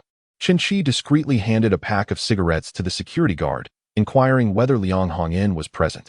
The guard, having accepted the gift, was more than willing to assist. Upon hearing that Chen Qi had arrived, Liang Hongyan was quite surprised. He promptly exited his office, and, upon seeing both Chen Qi and Boss Zhu, hurried to usher them inside. Chen Qi replied, "We won't go in. What time do you finish work? Let us dine together afterward and discuss matters over the meal." Liang Hongyan glanced at the clock and said, "It's almost time. Let's go." Consequently, they found a nearby restaurant, reserved a private room, ordered 6 dishes, and began to eat while conversing. Liang Hongyan inquired, "You have come to see me specifically. Is there something you wish to discuss?" He felt a twinge of anxiety, fearing they might be introducing someone to work at Feiyang. Chen Qi was apprehensive about the walls having ears, uncertain of the protocols governing business dealings in state-owned enterprises. He spoke in hushed tones, "I have matters to discuss with Engineer Liang. I want to beat around the bush. Boss Zhu and I are considering opening a barbecue restaurant and wonder if Engineer Liang might be interested." Liang Hongyan appeared somewhat taken aback and inquired, "Are you suggesting that I join you as a partner?" Chen Qi replied, "Precisely. We plan to establish a company with a shareholding structure. Hence I wanted to ascertain your willingness to participate." Liang Hongyan hesitated, admitting, "I have never ventured into this realm before." Chen Qi reassured him, "That is of little consequence. Are you familiar with Duanji Xiaolongxia at the City God Temple? It's quite renowned. I've been there once, and the flavors are delightful." Boss Zhu interjected, "Duanji's backing is provided by our brother Chen." Liang Hongyan was surprised, yet found it to be reasonable. Chen Qi smiled, explaining, "Initially, I had proposed collaboration to Boss Duan, but we each have our own aspirations, so I sought to partner with Boss Zhu instead." Liang Hongyan asked, "Are you planning to establish an identical establishment to his?" Chen Qi nodded, stating, "Indeed, I intend to create a restaurant with offerings that closely mirror his, albeit with a broader scope." "Such as?" Liang Hongyan prompted. "For example, the owner of Duanji primarily profits from daily operations, while our main focus will not be the store's daily revenue." Chen Qi elaborated, "Our primary business will revolve around franchising." "Franchising?" "Yes. We will provide unified training and standardized decor, allowing prospective store owners to enter without requiring significant skills or experience. They merely need the capital to start. This lowers the barriers to entry, alleviating the concerns of many aspiring entrepreneurs who feel overwhelmed and unsure of where to begin. Of course, to extract profits from others, we must ensure that they too can earn a profit, and our own business must flourish as well. If we do not present a lucrative opportunity, who would dare invest?" Upon hearing Chen Qi's words, Liang Hongyan felt as though he had stepped into a new world, exclaiming, "Indeed, one learns throughout life. This approach is remarkably innovative. Aside from my own expertise, I possess little else." "Each trade has its specialists," Zhu Boss interjected. "If Engineer Liang excels in his profession, he must also master the art of business. Otherwise, ordinary people are left with no opportunities." Liang Hongyan found this remark quite uplifting, replying, in every field, there are exceptional talents. Engineer Liang, take your time to contemplate whether or not to partake. 3 days should suffice for your deliberation. When you have reached a decision, please seek me out. Where should I find you? Liang Hongyan inquired. Zhu Boss promptly replied. The first Zhu Ji in the third alley from the east of the city god temple is my establishment. You may find me there. Liang Hongyan nodded, affirming. I shall do so. Would you care for more rice? Chen Qi asked. No, I'm full. I have work this afternoon, so I must take my leave. Chen Qi offered. I will accompany you to Feiyang. No need for trouble. I can walk there myself. It's not far, Liang Hongyan insisted, wishing to avoid inconveniencing Chen Qi. Yet, Chen Qi insisted, on such a scorching afternoon, why would you walk? Allow me to drive you. It will be quicker. Chen Qi, while shaking the rickshaw, urged Liang Hongyan, who, unable to refuse the invitation, climbed aboard. He escorted Liang back to the entrance of Feiyang and departed. On the return journey, Boss Zhu inquired, Brother Chen, what if he decides not to participate? After pondering for a moment, Chen Qi replied, if he chooses not to partake, we too can manage. Albeit some shortcuts may be lost. However, it is still feasible to accomplish our goals. This reassured Boss Zhu. Whether it was 2 or 3 individuals involved did not particularly concern him. While having an extra person could indeed mitigate some risks, it would also dilute the potential rewards. For an ordinary individual who could merely contribute financially without offering any substantial assistance, Boss Zhu was reluctant to engage in collaboration. Chapter 49. Are you going to introduce a match for me? Liang Hongyan was different. As the chief engineer of Feiyang, he commanded respect, and it was precisely his connections that Chen Qi valued. Thus, he held no strong objections. Chen Qi stated, we can postpone company matters for a couple of days. I will find someone to renovate the store. I estimate we will have to wait until after the autumn harvest to commence renovations, as the workers will be occupied with the fields. Boss Zhu agreed. Upon returning to the clothing store, Chen Qi brought back around 10 sets of summer attire. There wasn't much left to replenish, and with September 1st already passed, business would likely remain slow until after the Mid-Autumn Festival. Naturally, these clothes would be marketed under Boss Zhu's banner, enticing customers with bargain prices. Selling off summer items before the harvest would suffice, and discussions regarding autumn apparel could be deferred. His return with the clothing astonished Wang Fenglan. She asked, are we selling clothes? Chen Qi explained.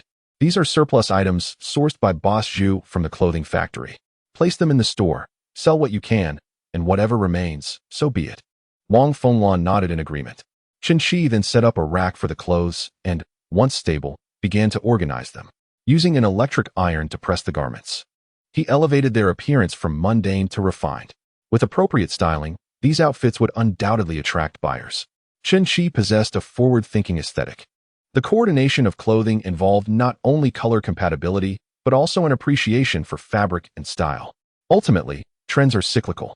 What is fashionable in one generation often resurfaces when the next generation comes of age. The cycle revolves endlessly, offering merely a variation of familiar styles. He advised Wang Fenglan. And you can showcase these outfits as samples. When inquiries arise, inform them that these are clearance items from Boss Zhu's acquisition at the factory, offered at a discount. Wang Fenglan nodded in understanding. Chen Qi then coordinated the outfits into complete ensembles. A plain white shirt, seemingly ordinary, was styled with its hem tucked in and paired with tailored trousers, achieving a surprisingly chic look. Additionally, he accessorized the white shirt with a black ribbon, fashioned into a bow, which added an appealing element. In this era, individuals generally maintained a slender physique, alleviating concerns regarding sizing discrepancies. There is a shirt paired with a pair of jeans, the hems of the jeans rolled up, and the bottom of the shirt either twisted into a bundle or partially tucked into the trousers, while the rest hangs loosely outside. This style, once popular in the past, appears quite fashionable in contemporary times. Chen Qi, having assembled his outfit, wrote on the blackboard outside that summer clothing was on sale, starting at 5 yuan. The 5 yuan items, of course, were the vests worn underneath, all of which were for men. In 1990, the atmosphere in Chen Qi's area was still rather conservative. Typically, men would wear shirts for formal occasions, always donning a vest underneath to avoid any exposure.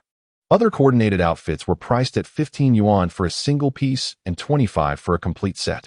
To Chen Qi, these prices were exceptionally economical. However, the people of Yangji considered the clothing too expensive. If they were to sew their own garments, they could make a pair of trousers for 5 or 6 yuan, with leftover fabric sufficient for crafting shoes. Consequently, while many admired the clothing, few were willing to purchase. Observing the lack of sales, Chen Qi decided against bringing more clothes home. He needed to sell them in Feiyang City. He turned his attention to the Feiyang group, where workers earned higher wages and were more inclined to spend money compared to those from rural areas. After tidying up the garments, he took them to the entrance of the Feiyang housing complex to sell. When the workers finished their shifts and spotted a handsome young man selling clothes at their doorstep, they gathered around to take a look. Chen Qi, with his charming demeanor, sweetly addressed the young women as Miss, delighting them in the process. They did not haggle. With prices set at 20 yuan for a single item and 35 for a complete outfit, such quality at such affordability was hard to resist. Chen Qi's hands grew weak from counting the money, his spirits soaring. City dwellers certainly appreciated quality. Upon returning, he sorted through all the summer clothing and returned the following day to the Feiyang housing complex entrance to sell again. A crowd gathered once more, and with his silver tongue, Chen Qi successfully sold nearly 50 sets of clothes he had brought. Estimating that he had exhausted this location, he took the vests to the entrance of the vegetable market, offering them at a clearance price of 5 yuan each. Some elderly women shopping for groceries noticed the high-quality vests at such a low price and eagerly made purchases. Thus, Chen Qi embarked on a daily routine of selling clothing. While this line of work was not as profitable as selling everyday goods in the countryside, the uncertainties of rural sales were too numerous. Selling clothes, though less lucrative, spared him from the toil of constant travel. He was willing to take on this work primarily to gain experience. He had set his sights on the clothing wholesale business, hoping to earn a profit if the opportunity arose. On this particular day, he arrived early at Duan Xingli's for a delivery. In the past, he rarely encountered Bai Yujiao during his early visits, as she typically arrived later. However, on this day, as he reached the entrance of Duan Xingli's shop, he spotted Bai Yujiao there. He greeted her with a smile, saying, "Sister Yujiao, what brings you here so early today?" Bai Yujiao's face flushed like an apple as she said, "You haven't been dining at our restaurant lately. What have you been busy with?" Chen Qi replied, "I've been occupied with business. I haven't had the chance to eat here, and besides, isn't there no lunch at Duan's now?" After some time apart, Yujiao appeared much fairer and more beautiful than before. She blushed even deeper at Chen Qi's compliment. Hesitating to speak, Chen Qi inquired, "Yujiao, did you come here early today to wait for me?" Bai Yujiao lowered her head, staring at her toes, which resembled white scallions, incessantly digging into the ground. Chen Qi realized that the girl had feelings for him, which made him feel somewhat pleased. Being liked is certainly preferable to being disliked. However, he had not yet considered settling down. Making money was his primary concern. Bai Yueju had been waiting in the house for quite a while, and, seeing that Bai Yujiao had fallen silent upon meeting Chen Qi, she grew anxious. Unable to hold back, she called out, "Chen, come here. I need to speak with you." Chen Qi feigned ignorance, asking sister-in-law, "What is it? You're only 17. You don't have a partner yet, do you?" Chen Qi replied, "Not yet." "What do you think of my sister?" Chen Qi, adopting a serious demeanor, asked, "Sister-in-law, what do you mean? Are you trying to introduce me to someone?" "Yes. What do you think of my sister?" "She is honest, not bad-looking, knows how to manage a household, and is virtuous." Chen Qi smiled, saying, "Yujiao is indeed quite admirable." "So you agree?"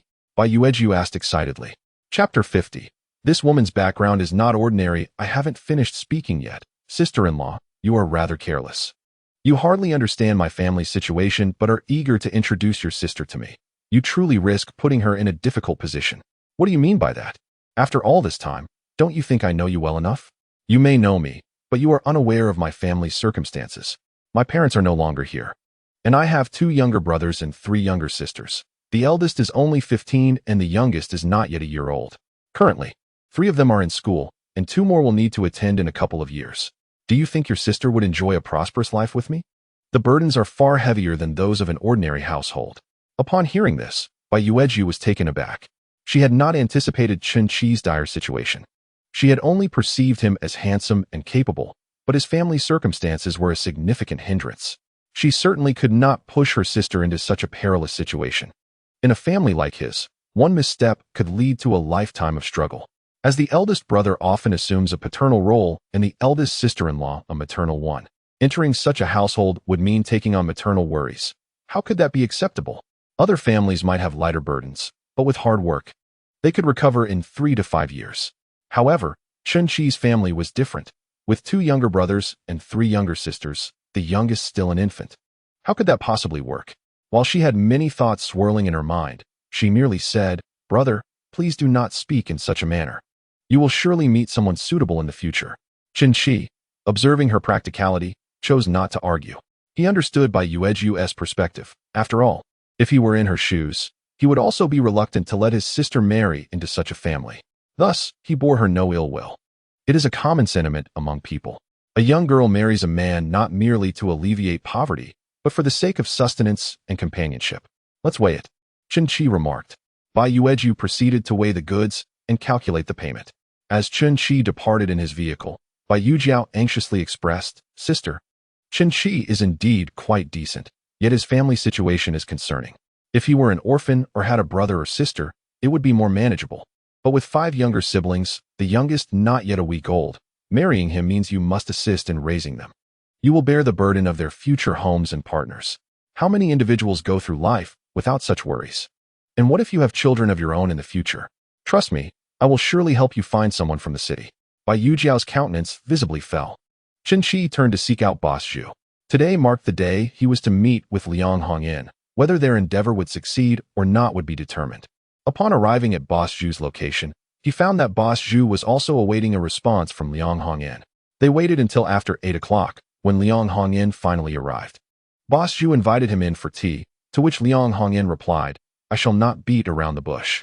I have discussed the collaboration with my family. I am willing to partner with you. What do you require of me? I am rather unfamiliar with this matter." The 2 men were delighted to hear this and sat down to discuss the terms of investment.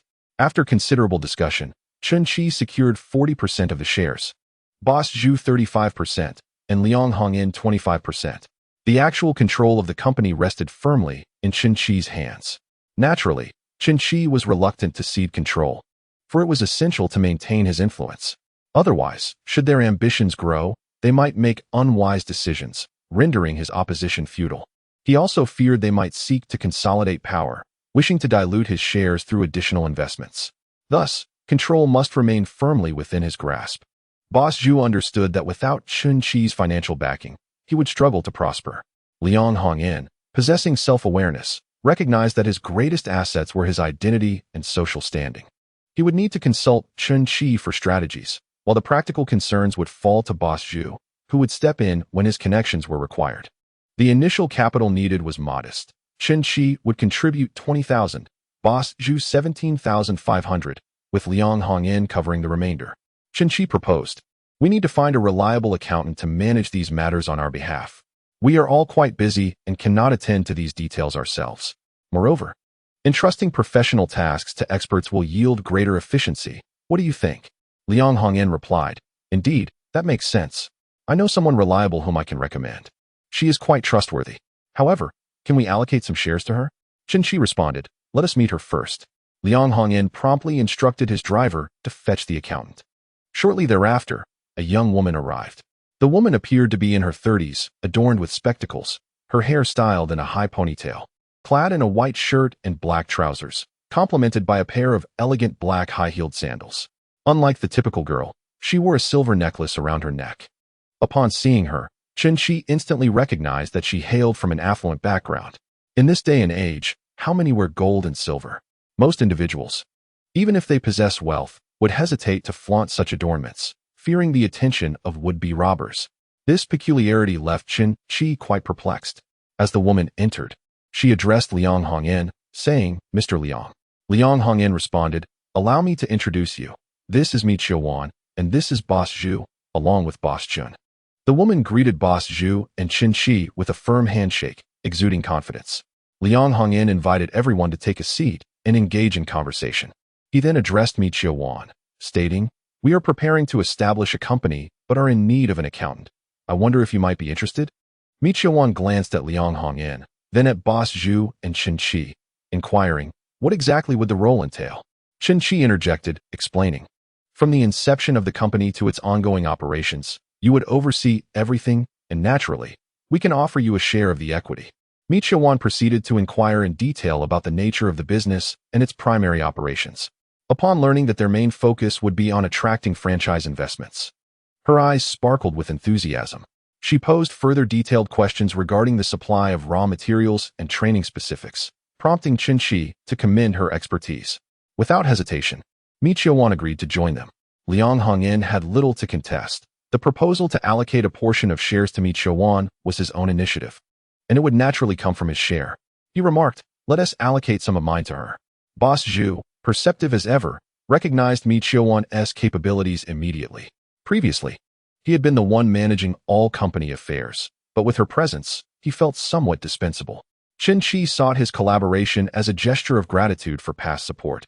Thus, he willingly decided to invest some capital up front, content to await dividends later, and likewise suggested, "I shall also allocate some of my shares to her." After deliberation, they concluded with Chen Qi holding 38%, Boss Zhu 30%, Liang Hongyan 23%, and Mi Qiuwan 9%. The initial investment was modest, requiring only 50,000 yuan. They agreed to gather the necessary funds according to their respective shareholdings. With this settled, they turned their attention to naming the company. Boss Zhu proposed a grandiose title to impart a sense of prestige. Chen Qi, however, maintained that profitability was paramount, regardless of the name's sophistication. Thus, Boss Zhu invited Liang Hongyan to suggest a name. Liang Hongyan directed his gaze towards Chen Qi, who suggested the storefront could have a down-to-earth name, while the company could bear a more illustrious title. After much discussion among the four, they settled on naming the store Little Fatty Barbecue Delights and the company Ultimate Excellence. Having reached a consensus, they proceeded to sign an agreement, with each retaining a copy and another to be kept at the company, effectively entrusted to Mi Qiuwan for safekeeping. After their discussions concluded, it was already noon, and they decided to dine together. During the meal, they deliberated on the renovation plans. Boss Zhu recalled hearing from Chen Qi that his uncle was skilled in carpentry, and at that time, he had contemplated collaborating with Duan Xingli, as his uncle had even visited to assess the storefront. He expressed his intention to enlist his uncle for the renovations, saying, "You can handle the design aspect. After all, those capable should take on more responsibilities." Chen Qi chuckled and replied, "That works.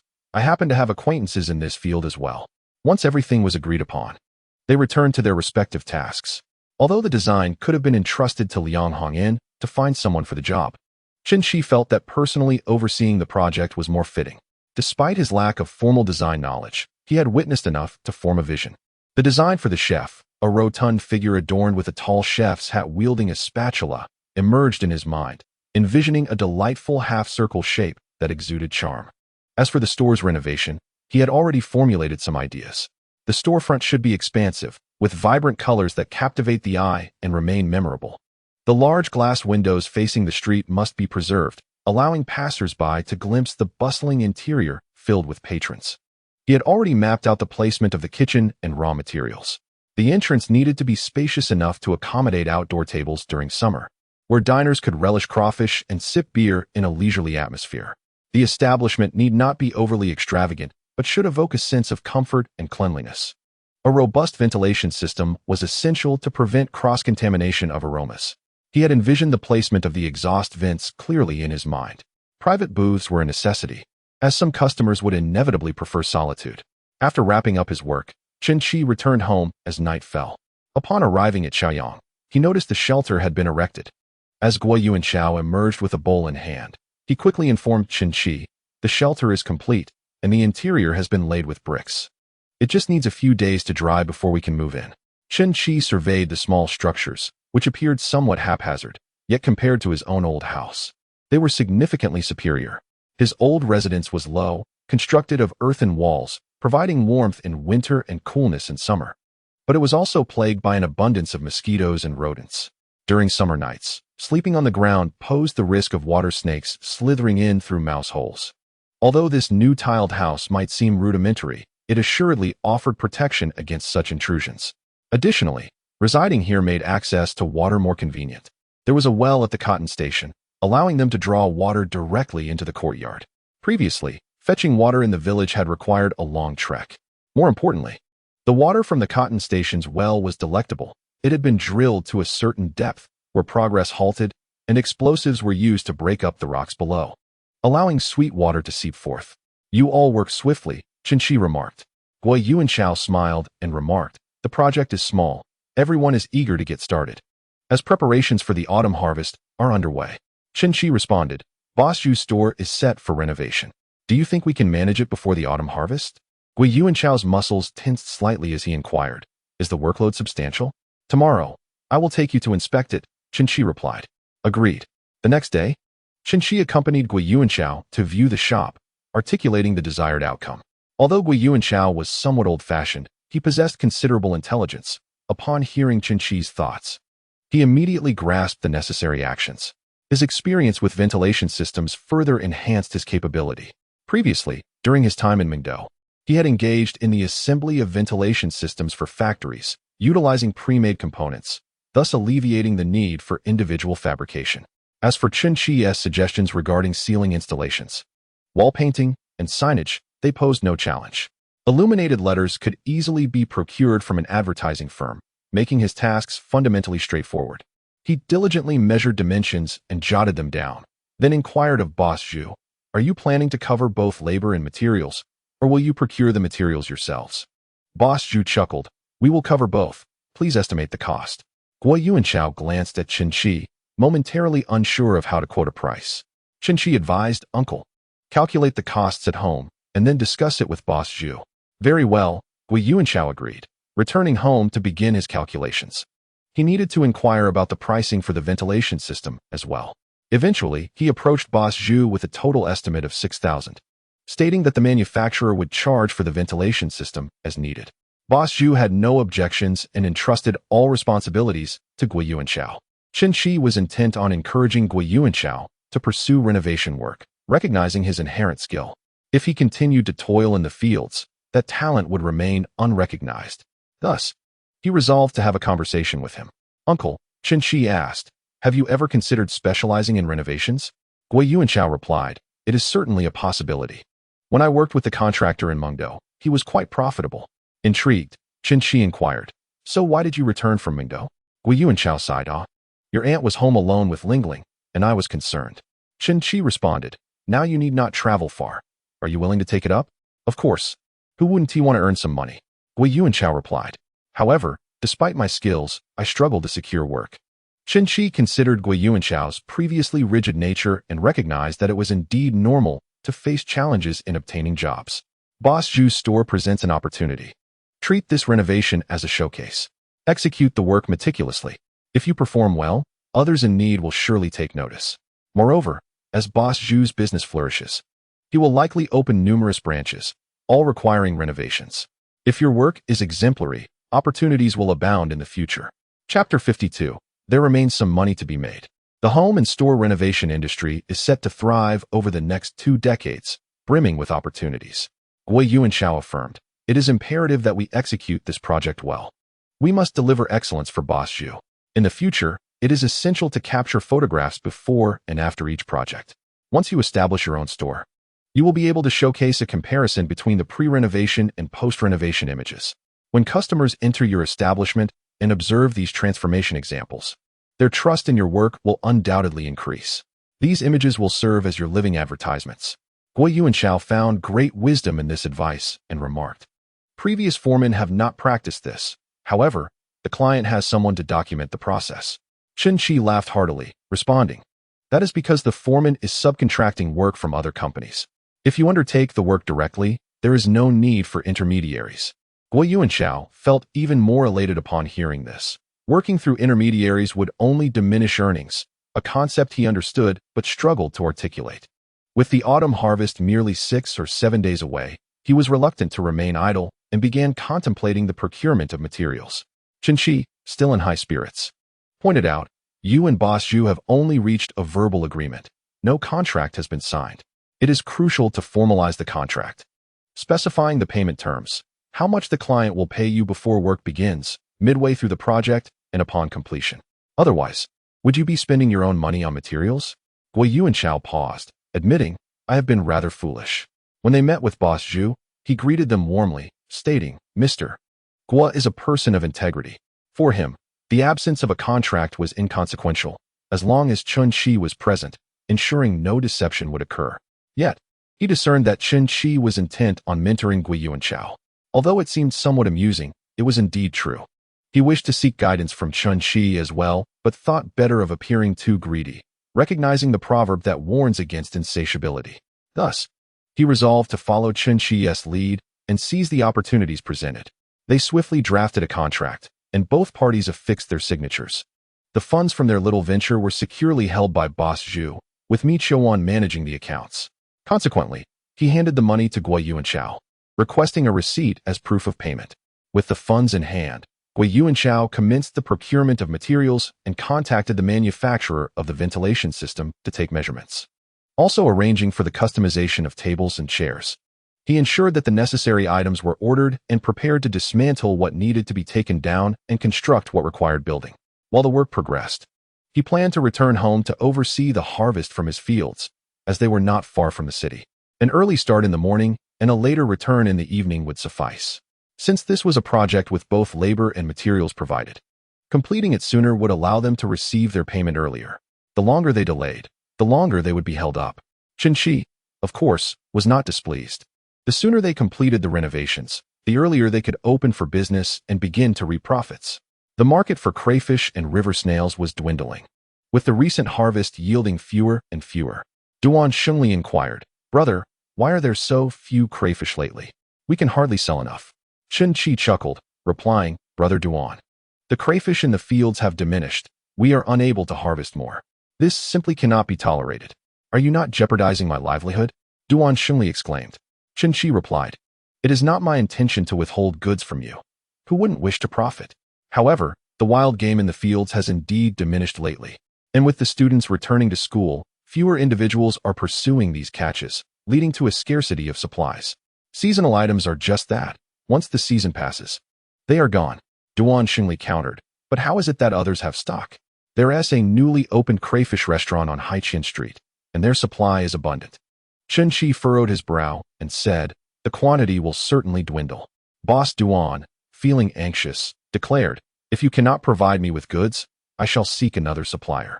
Chen Qi replied, "If you can find alternative sources, by all means, pursue them. I would never hinder your pursuit of prosperity." Boss Duan added, "Please do not take offense. It is not that I do not wish to buy from you, but rather that your inventory is insufficient.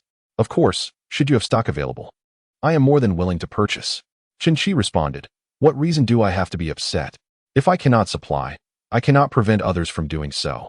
That would be utterly unreasonable." Duan Shengli laughed heartily, saying, "I always knew you were not that kind of person. You have supplied me well these past few days, and I have profited. I harbor no ill will towards you." Chen Qi lowered his gaze, weighing the crayfish and snails, before turning to sell clothing. Over the past few days, he had managed to recoup a considerable amount from clothing sales. As he began to sell autumn apparel, he was reminded of the adage, one should never disdain older garments, but rather focus on how to style them. A casual blazer paired with a sweater might appear dated, but perhaps a patterned shirt beneath, complemented by a slightly darker half-skirt, would elevate the ensemble. Upon the release of his autumn collection, a wave of eager customers surged forth.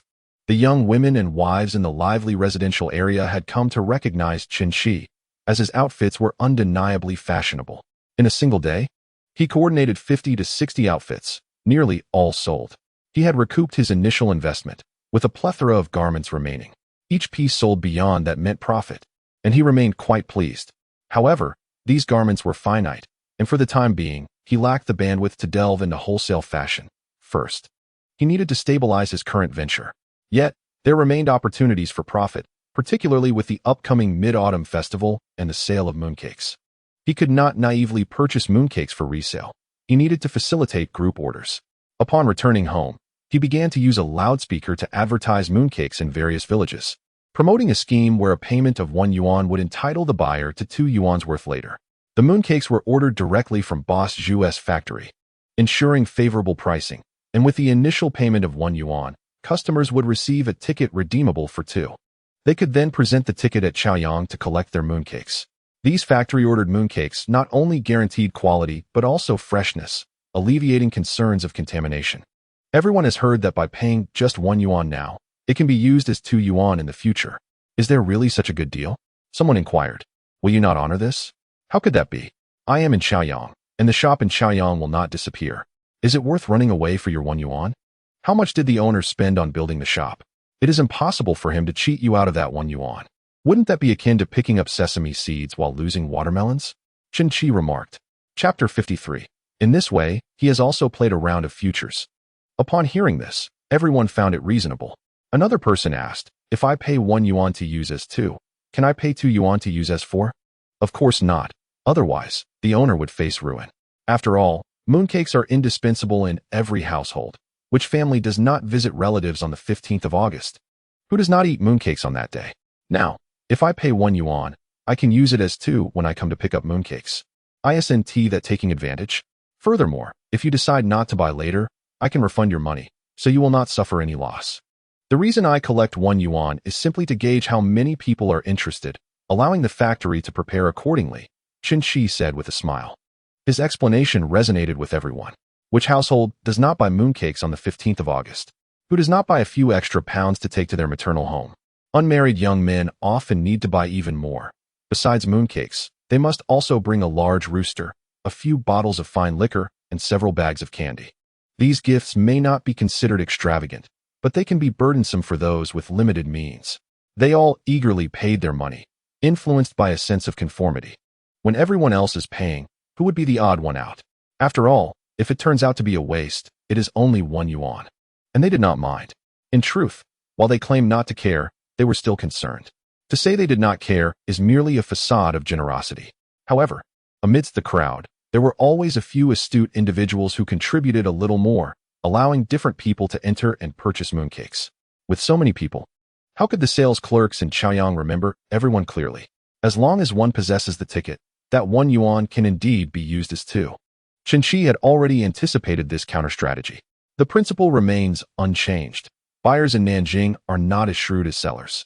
After all, a merchant rises early only for profit.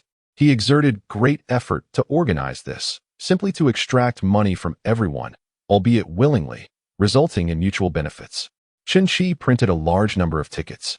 Yet they all bore an expiration date, valid until 5 o'clock on the 15th day of the 8th lunar month in 1990.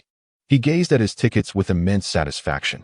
In this manner, he had indeed engaged in a round of futures trading. He spent 4 days visiting the nearby villages, even extending his reach to more distant ones for promotion. Although those villages traditionally shunned the market at Yangji, it was not impossible for them to come. It was merely a matter of distance. However, they had heard about the buzz in Chuyang, and the opportunity to purchase mooncakes at 1 yuan for the value of 2 was too enticing to resist, allowing them to conveniently buy some paper in Chaoyang as well. It has come to my attention that their paper is being sold at a remarkably low price, accompanied by the delightful addition of small gifts such as needles, threads, and shoelaces. They have exhausted all avenues for promotion and have turned their efforts towards local police stations, cotton mills, and grain depots, inquiring whether these establishments would like to provide welfare benefits. If so, they are prepared to offer mooncakes. The chief of the police station, impressed by the proposal, referred them to the township government and the agricultural technology station. Naturally, Chen Qi also intended to present gifts. The outcome was splendid, as these organizations indeed had welfare provisions, and they all agreed to procure mooncakes from Chen Qi. Subsequently, Chen Qi set his sights on Feiyang, which boasts over 1,000 employees, a substantial opportunity. He approached the factory directly to speak with the director. The factory guard, having shared a smoke with him and recognizing him as an acquaintance of Liang Hongyan, kindly facilitated an introduction, informing the director that this was a relative of the esteemed engineer Liang. The director, who held Liang Hongyan in high regard, welcomed Chen Qi. Without indulging in unnecessary pleasantries, Chen Qi promptly conveyed his intentions. The director was taken aback. To outright reject the request would seem disrespectful to engineer Liang. Yet to acquiesce could be construed as favoritism. He attempted to deflect the matter, stating that employee welfare was managed by a designated individual, suggesting that Chen Qi speak with Director Yuan instead. Just then, Director Yuan entered, inquiring about the purpose of the visit. The director, feeling somewhat awkward, explained that this young comrade wished to discuss the employee welfare for the upcoming Mid-Autumn Festival. Director Yuan, misunderstanding the situation, assumed this was a request for special consideration from the director, leading to a serendipitous misunderstanding. Thanks to this delightful twist of fate, Chen Qi successfully sold 3,200 pounds of mooncakes. He provided them with vouchers, instructing their employees to collect their orders at the location of Xiaopengzi Barbecue. situated 100 meters east of the south gate of the Chengwang Temple. After securing this substantial deal with Feiyang, Chen Qi ventured to sell some paper in the countryside. Promoting as he walked, he retraced his steps through the villages he had previously visited, as the autumn harvest had yet to commence, leaving the rural areas relatively tranquil. His arrival attracted much attention. Wherever he went, he extolled the virtues of the mooncakes, offering a deal where 1 yuan could be exchanged for 2, with the guarantee that the mooncakes would be delivered to their homes before the festival. Due to his prior visits to their village, some residents trusted him and handed over a yuan, while others remained hesitant, fearing he might abscond with their money. Some were simply reluctant to part with their cash. As Chen Qi traveled through the countryside once more, he passed by the previously barren sorghum fields, now ripe for harvest. They had planted sweet sorghum, locally known as Nian Shuju, and he reflected on the bountiful yield this year. Just 2 months prior, he had observed the nascent growth of the sorghum, and now it had matured significantly. Time indeed passes swiftly when one is engaged in labor. Once these arrangements were finalized, Chen Qi sought out Liang Hongyan to inquire about the contact information for the food factory. Liang Hongyan asked about his intentions, to which Chen Qi replied that he wished to order mooncakes. Liang Hongyan kindly made a phone call on his behalf, leading Chen Qi to meet with the factory director, a man named Fang Hongqi. Due to the introduction by Liang Hongyan, Fang Hongqi did not treat Chen Qi with any less regard, inviting him into his office and inquiring, "Comrade Chen Qi, are you interested in custom mooncakes?" "Yes, I would like to examine the samples and pricing of the mooncakes from your factory," Chen Qi replied. Fang Hongqi furrowed his brow and had his assistant fetch the mooncake samples. Chen Qi observed the classic 5-nut mooncake, packaged simply in paper, with 5 pieces weighing 1 pound each. He broke one open and tasted it, finding little enjoyment in the 5-nut variety. It contained rock sugar and some unidentifiable red and green threads, producing an odd flavor. Additionally, there were varieties filled with red bean paste, lotus seed paste, chestnut paste, and salted egg yolk, the latter being more to Chen Qi's palate, albeit at a higher cost. As for the much-discussed meaty mooncake, it was not available at that moment. After tasting, Chen Qi inquired, "If I were to order 4 1-pound mooncakes per box, comprising 5-nut, red bean, lotus seed, and chestnut, what would the price be?" "Well, the wholesale price for 5-nut mooncakes is 1.5 yuan for 5 pieces, while the others are 2 yuan each. So, it would be roughly 1.6 yuan per pound. But we would need to make molds, and this price is too low," Fang Hongqi explained. "That's all right. I require a large quantity," Chen Qi replied. "How many do you need?" "I would like 20,000 pounds, and your packaging must be done properly. Out of that, 2,400 pounds should be labeled exclusively for Little Fatty, while the rest should read exclusively for Chaoyang Huiman." Upon hearing the substantial order of 20,000 pounds, Fang Hongqi's spirits lifted. Such a large order was indeed rare, and the labels were negotiable. To be frank, their food factory was barely surviving.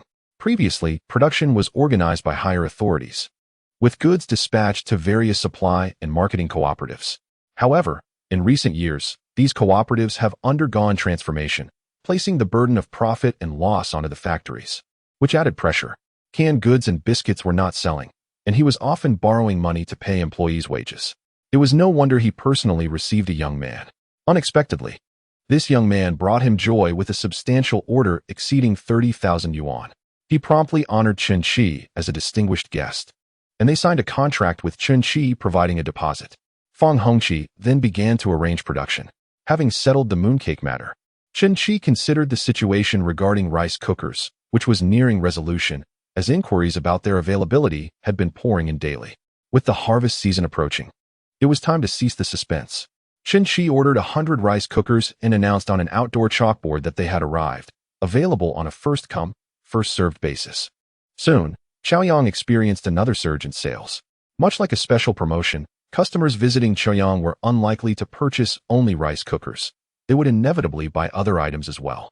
Therefore, Chen Qi instructed Wang Fenglan to display both brown and white sugar on the sales cart. Typically, families would hesitate to buy sugar, but during the busy farming season, their purchasing behavior changed significantly. As the laborers toiled and grew weary, a sip of sugary water would rejuvenate their spirits, providing the energy necessary for their work. Thus, purchasing sugar became a customary preparation for those engaged in the bustling farm season. True to expectations, those seeking rice cookers were greeted by an abundant display of sugar. Although the prices remained unchanged, a complimentary bag of salt was offered. Chen Qi took the initiative to educate the buyers, explaining that a mixture of sugar and salt water could swiftly replenish their strength and maintain the balance of electrolytes within the body. While the intricate concept of electrolytes might have eluded many, the efficacy of sugary water in restoring vigor was well understood by all. Chen Qi advised that a modest reduction of salt would be beneficial, as excessive sweating could deplete the body of essential sodium. Upon hearing this, someone chuckled and remarked, "No wonder sweat tastes salty." Chen Qi, with a smile, acknowledged the truth in their words, noting that while formal education might be scarce, practical wisdom was abundant. Purchasing sugar for arduous work was indeed a sound decision, and he generously offered the salt as a gift. The locals still opted for coarse salt, sold in large bags that required weighing. Chen Qi had taken the initiative to crush the salt into smaller portions, packaging it alongside the sugar as a complimentary treat. The prospect of receiving free salt with their sugar purchase seemed appealing, prompting many to buy, as it could also be utilized in their cooking. The atmosphere in Chaoyang was particularly lively, bustling with crowds akin to a cooperative market. Since the establishment of Chaoyang, the local supply store had seen a significant decline in patrons. However, no one seemed to mind, for the townsfolk were free to choose where they preferred to shop. As news spread about the rice cookers, the influx of customers increased, and Chen Qi's sugar began to sell swiftly. He ardently promoted their sugar from the flour cart. While commotion erupted near the rice cookers, "I was here first," exclaimed a stout and honest-looking man from Caodang village, named Chaoying. Chen Qi recognized him as a recluse who had previously been embroiled in disputes with Chao Shichin's family, and Chaoying had often defended him. He was a man of principle, insisting on the notion of first come, first served. In contrast, another more cunning individual from Yangjiji named Dong Guoshun interjected, "You haven't paid yet. The items are not yours. Whoever pays first gets them." Chen Qi noted Dong Guoshun's displeased expression. He had been a card-playing companion of his late father and present during the debt collection. With a gentle smile, Chen Qi addressed Dong Guoshun, "Uncle, please remain calm. I will speak with this gentleman first." Dong Guoshun retorted, "Nephew, we are all part of the same community. You must not side with others." Chaoying, flushed and obstinate, insisted everything must adhere to the principle of first come, first served. Fairness must prevail. Chen Qi pulled him aside and suggested, "Uncle, another shipment will arrive tomorrow. You can come back then. What does it matter if you wait a day?" Chaoying raised his voice, insisting, "That simply won't do. Fairness must be upheld." Chen Qi gently tugged at his arm, lowering his voice, "Uncle, that Dong Guoshun used to play cards with my father. He is a gambler. Why engage in a dispute with him?" As Chaoying was about to speak, Chen Qi interjected, saying, "Just have a little pity for your nephew and spare him the difficulty. For the sake of our familial bond, let us not hold it against him and revisit this matter tomorrow, shall we?" Chaoying, a man who responds better to gentleness than to harshness, could not help but turn away upon seeing Chen Qi's pitiful demeanor, conceding, "All right, let him buy it." With that, he stormed off in a huff. Chen Qi watched him depart, then turned to sell the rice cooker to Dong Guoshun, who left with great satisfaction. The next day, Chen Qi managed to procure more rice cookers. Chaoying arrived late, just as dusk was setting in. Upon seeing him, Chen Qi promptly inquired, "Uncle, why have you arrived so late?" Chao Ying's expression stiffened, and he quickly glanced at the empty shelves before turning to leave. Chen Qi hurried after him, saying, "Uncle, why are you leaving so abruptly?" Chaoying replied, "You've sold all the rice cookers. What reason do I have to stay?" His tone remained somewhat brusque, leaving Chen Qi at a loss for words.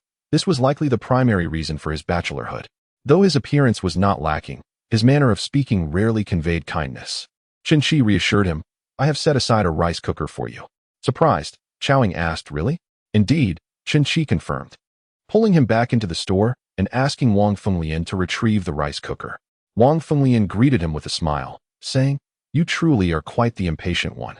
In the future, be sure to clarify matters before jumping to conclusions, lest misunderstandings arise."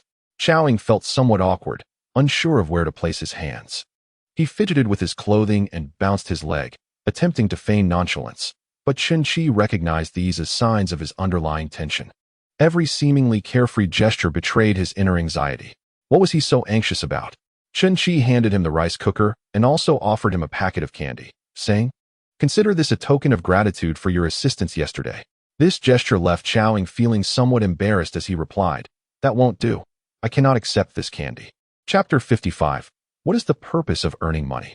As he spoke, he pushed the candy back, cradling the rice cooker as he prepared to leave. Chen Qi pursued him, insisting on giving him the candy, but he remained adamant in his refusal. Truly a man of principles, he was much like my uncle. Wang Fenglian laughed, saying, indeed, he is quite similar. He would never accept what does not belong to him. Aunt, do you know him? Chen Qi inquired. Yes. I recognized him from when he was introduced to me for matchmaking. However, he is quite stubborn and unwilling to accept a position beneath someone else. So the match did not materialize, Wang Fenglian explained with a chuckle. Chen Qi was taken aback by this revelation. He cast a skeptical glance at Wang Fenglian, wondering if she truly had an affinity for such a principled individual. Wang Fenglian, puzzled by his gaze, asked, what is it? Nothing. I merely find him rather commendable. Chen Qi replied. Indeed, he is quite admirable, Wang Fenglian concurred. With that, she refrained from further discussing Chao Ying, her demeanor slightly altered. Chen Qi's curiosity was instantly piqued. Chao Ying had previously been betrothed to Wang Fenglian, but their engagement fell apart due to the matter of a dowry, leading him to remain unmarried for life. Could it be that he harbored lingering feelings for his aunt? With his chin resting in his hand, he pondered the possibility, yet simultaneously deemed Chao Ying unworthy of such sentiments. After all, Wang Fenglian had been married for many years and had borne children. He ought to have relinquished those thoughts long ago and focused on establishing his own family and career. Amidst the bustling noise of the harvest season, Chen Qi's family owned a modest plot of land, just over an acre of rice paddies and a similar area of dry land. The dry land was primarily cultivated with cotton, while the rice paddies yielded rice. In addition to cotton, Chen's family also planted peanuts. When they planted peanuts, his father was still alive, despite others advising against it due to the risk of theft. However, he stubbornly declared that he would plant them for his children, threatening anyone who dared to steal his children's snacks. Though the peanuts remained, the man who had planted them was no longer there. Chen Qi's thoughts turned to his father, and a myriad of emotions surged within him. His memories of his father felt like remnants of a past life, leaving him unable to articulate his feelings. In his previous life, he had harbored resentment towards his father for his gambling, for lacking the means to support a large family, and for encouraging his mother to bear more children, which ultimately led to her demise. Yet, as he matured and became a father himself, he began to grasp the complexities of parenthood. Often, it was merely hollow threats that emerged. His chaotic wife indulged their children excessively when the children strayed off course. She would blame him for failing to discipline them, claiming it was a father's fault if a child was not taught properly. When he sought to impose discipline, she would create a scene, causing him great distress. Thus, in this lifetime, he found himself devoid of any genuine aspirations for a wife and children. As he gazed at the peanuts in the field, Chen Qi's thoughts drifted until he noticed Chen Wan and Chen Xiang approaching to pick cotton. It then dawned on him that he had been so preoccupied with business that he had neglected the farm work entirely. Elder brother, what brings you here? Chen Wan exclaimed, surprised to see him. I noticed that others are already harvesting rice, so I came to check on our fields, Chen Qi replied. Our rice is ready to be harvested as well. In a couple of days, school will be on break, and we will return to help with the harvest. So there is no need for you to worry, Chen Wan assured him. Realizing that he was indeed the eldest, Chen Qi joined Chen Wan and Chen Xiang in picking cotton, discovering that they had been rising early each morning before school to gather it while the dew still clung to the plants. After picking, they would shell the cotton for a while after lunch and then return in the evening to continue their work. Even Chen Qi, who was usually fond of roaming about, had to pick cotton daily. They divided the cotton into 4 portions, with Chen Qi receiving the least, while Chen Ru, who had to cook, received only slightly more than him. Their hands moved swiftly, though the family's land was rather limited. After spending some time picking cotton with them, Chen Qi went to inspect the rice. The acre of rice paddies was indeed insufficient, with a sickle in hand. It would take the 3 siblings no more than a day's labor to complete the task. As Chen Qi contemplated the arduousness of bending down to harvest rice, he winced at the thought, already anticipating a twinge in his back before he had even begun. Regrettably, in this era, there are no large-scale combined harvesters in this region.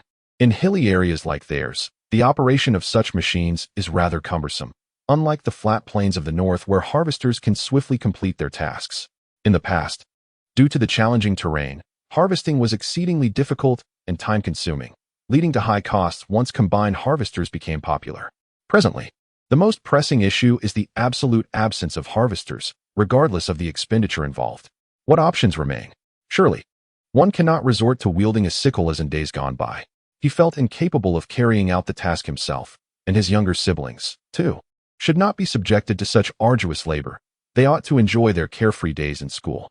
Thus, the act of harvesting must no longer be so labor-intensive and time-consuming. Without hesitation, he ventured into the city to purchase a walking tractor, complete with a plow, rake, harvester, seeder, and thresher, a full set. This harvester merely cuts the crops and lays them on the ground, unlike a combine harvester that shatters the straw and leaves the grain intact. The straw must be collected and either spread across the threshing floor for processing or bundled for threshing. Their environment differs significantly from the northern plains and the southern hills. In the southern hills, rice harvesting employs a thresher, allowing one to return home with just the rice. However, this method is impractical here due to the inefficiency of the thresher.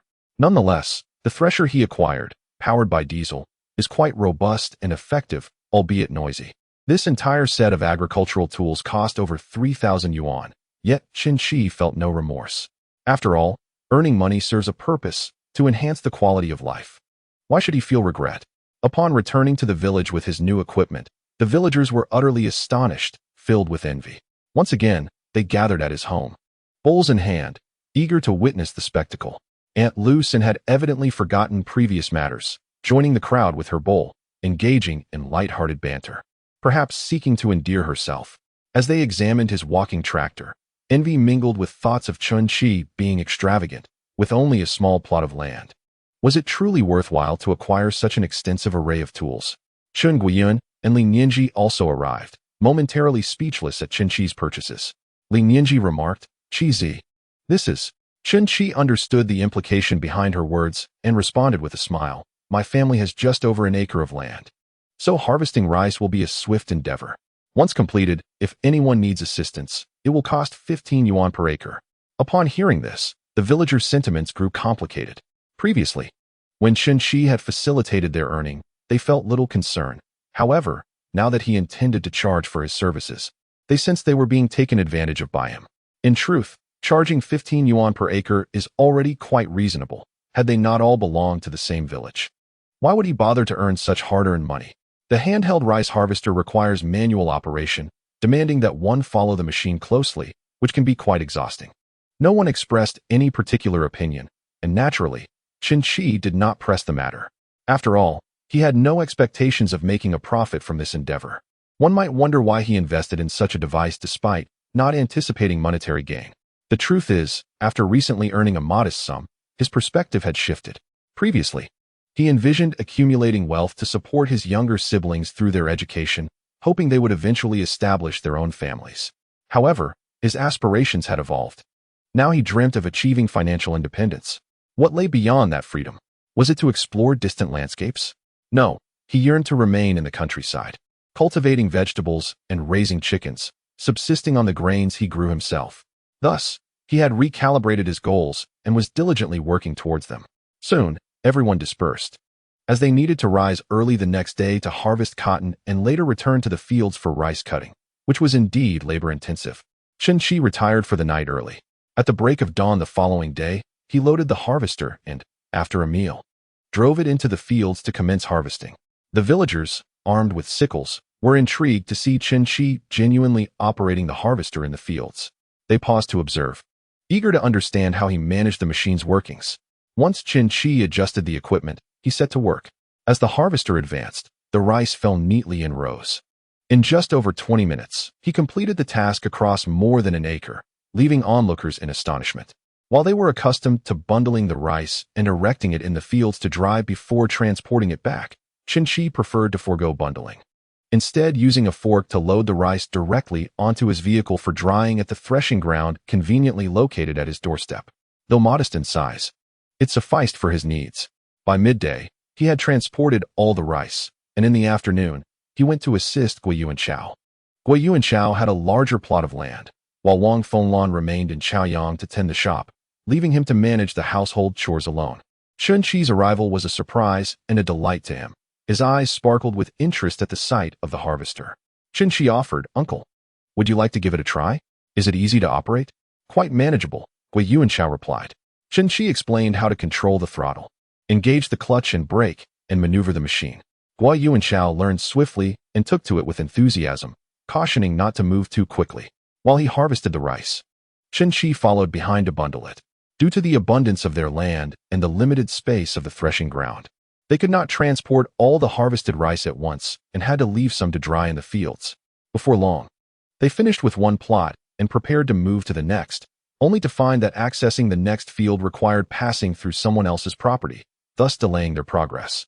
The worker assisting Gui Yuanchao, named Yang Hongli, who also happened to be Chen Qi's uncle, rushed over from his own land, exclaiming, "Come, help me with my harvest." Chen Qi responded, "It's 15 yuan per acre." 15 it is, Yang Hongli readily agreed. They had further work awaiting them in Feiyang City and could not afford any delays. Chen Qi hastened to assist, driving at a brisk pace while Yang Hongli and Gui Yuanchao followed closely behind, efficiently bundling the harvest. They were engaged in the task of cutting rice alongside Yang Hongbin, Yang Hongcheng, Yang Hongxiu, and Yang Hongyan, all of whom hailed from the same lineage as Yang Hongjun, sharing a great-grandfather. Upon observing Chen Qi operating the machinery, they eagerly joined in the activity. Chen Qi positioned himself to aid in the cutting, stating the rate was 15 yuan per mu, even for the 1-2 mu of land. These individuals were well acquainted with Gui Yuanchao, and Chen Qi was extending a courtesy to him. The villagers approached Chen Qi with inquiries regarding the machinery. With his charming demeanor, he addressed the elders respectfully, offering cigarettes even though he did not smoke himself, yet ensuring he received due payment. The older generation, possessing ample labor at home, hesitated to part with their money, believing they could save by doing the work themselves, although their labor could not be converted into currency. Conversely, the younger ones were more willing to spend. Additionally, some older villagers, whose sons were working elsewhere while grandchildren were attending school, were also inclined to invest in the service. Thus, the villagers of Yangjia village began to queue for Chen Qi's assistance in harvesting rice. Chen Qi, naturally pleased, reassured them not to rush and to approach one by one, noting that if they could not be accommodated today, there was always tomorrow. As Chen Qi grew increasingly adept with the machinery, the time taken for his own acre of land diminished from 20 minutes to around 11 or 12 minutes, marking a rapid improvement. However, the frequent need to change fields remained cumbersome due to the small plots. Fortunately, with villagers waiting nearby, he could harvest in succession. The villagers eagerly lent a hand in bundling, making for swift progress, and excitement filled the air. Yang Hongjun and Chao Sihua were also in the fields, harvesting crops. Upon seeing Chen Qi arriving on the tractor, their eyes turned red with envy. Having previously fled in disgrace, they now felt too embarrassed to approach him. Chen Qi was surrounded, akin to a star amidst admirers, inciting their envy and resentment. Yang Hongjun inwardly chastised Chen Qi for neglecting familial ties, thinking he should assist their family with the machine. Chao Sihua, simmering with frustration, tossed aside his sickle, exclaiming his intention to confront Chen Qi. "What good will that do?" She scoffed. "Can he help us? Your nephew is heartless." Yang Hongjun, seething with anger, sought out Chen Qi, but Chen Qi was too preoccupied with harvesting to notice him. Gui Yuanchao, feeling sympathy for Chen Qi as a mere child, suggested he take a break while he took over the driving duties. Chen Qi's arms indeed ached from the labor, and he acquiesced. However, just as he took a few steps away, he was called back by Yang Hongjun. "Oh, nephew, are you here to cut rice too? 15 yuan a mu? Will you work or not?" Chen Qi, avoiding the previous matter, deftly sidestepped the moral coercion. Yang Hongjun retorted, "You really are blinded by money, expecting to charge your own uncle for cutting rice?" Chen Qi beamed with a radiant smile, recognizing the futility of resisting moral manipulation, particularly in this instance. How could one possibly work for free? He countered, "I am a machine, relying on oil rather than water. I do not seek money for personal gain, for who will cover my expenses? Orphaned and without care, I toil with agricultural machinery to earn a meager living for my younger siblings. Yet you wish to exploit me without offering compensation?" Other uncles and relatives, seeing my plight, have extended their support, providing me with sustenance. As for you, my own uncle, instead of lending a hand, you come to take advantage. How can you utter such words? Moral coercion? Who is not capable of that? It becomes a cycle of mutual harm. Chapter 57. Profiting regardless. Indeed, Red Army, I had refrained from criticizing you. given that you are my own nephew and nieces. Yet your callousness is astounding. When Gue Xiong was alive, she selflessly provided for you, despite her own dire circumstances. Your lack of gratitude is truly disheartening. The villagers, through their whispers, painted Yang Hongjun in a most unfavorable light. In a fit of exasperation, he exclaimed, "What does this have to do with you?" Chen Qi replied, "It has little to do with you, but your actions have rendered you the subject of their disdain. Is it not permissible for them to seek justice?" His words cast the villagers in the role of courageous defenders of fairness, emboldening them to critique Yang Hongjun's behavior. Some attempted to excuse him, claiming he was once a good man, but had changed post-marriage. Though they refrained from explicitly blaming Chao Sihua, the implication was clear. She was infamous in Yangjia village for her indiscriminate harshness, berating anyone in her path. Amidst the villagers' scorn, Yang Hongjun departed, abandoning the rice harvesting and retreating home to rest. Chao Sihua, too, left in a huff. Chen Qi observed the two as they returned home, wishing fervently that he had no uncle at all. While he could not take direct action against him, he found immense satisfaction in annoying him instead.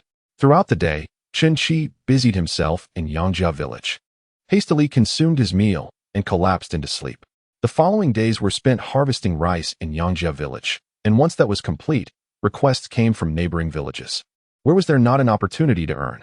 Chen Qi never scoffed at modest earnings. He was willing to work for anyone nearby. The task of collecting payments was entrusted to Guoyu and Chao, who kept meticulous records of the harvest. Once the harvesting in Yangjia village was nearly concluded, he prepared to return home and practice on the drum. Unexpectedly, word spread that he had been working in that vicinity, compelling the villagers to urge him to assist the Chun family first.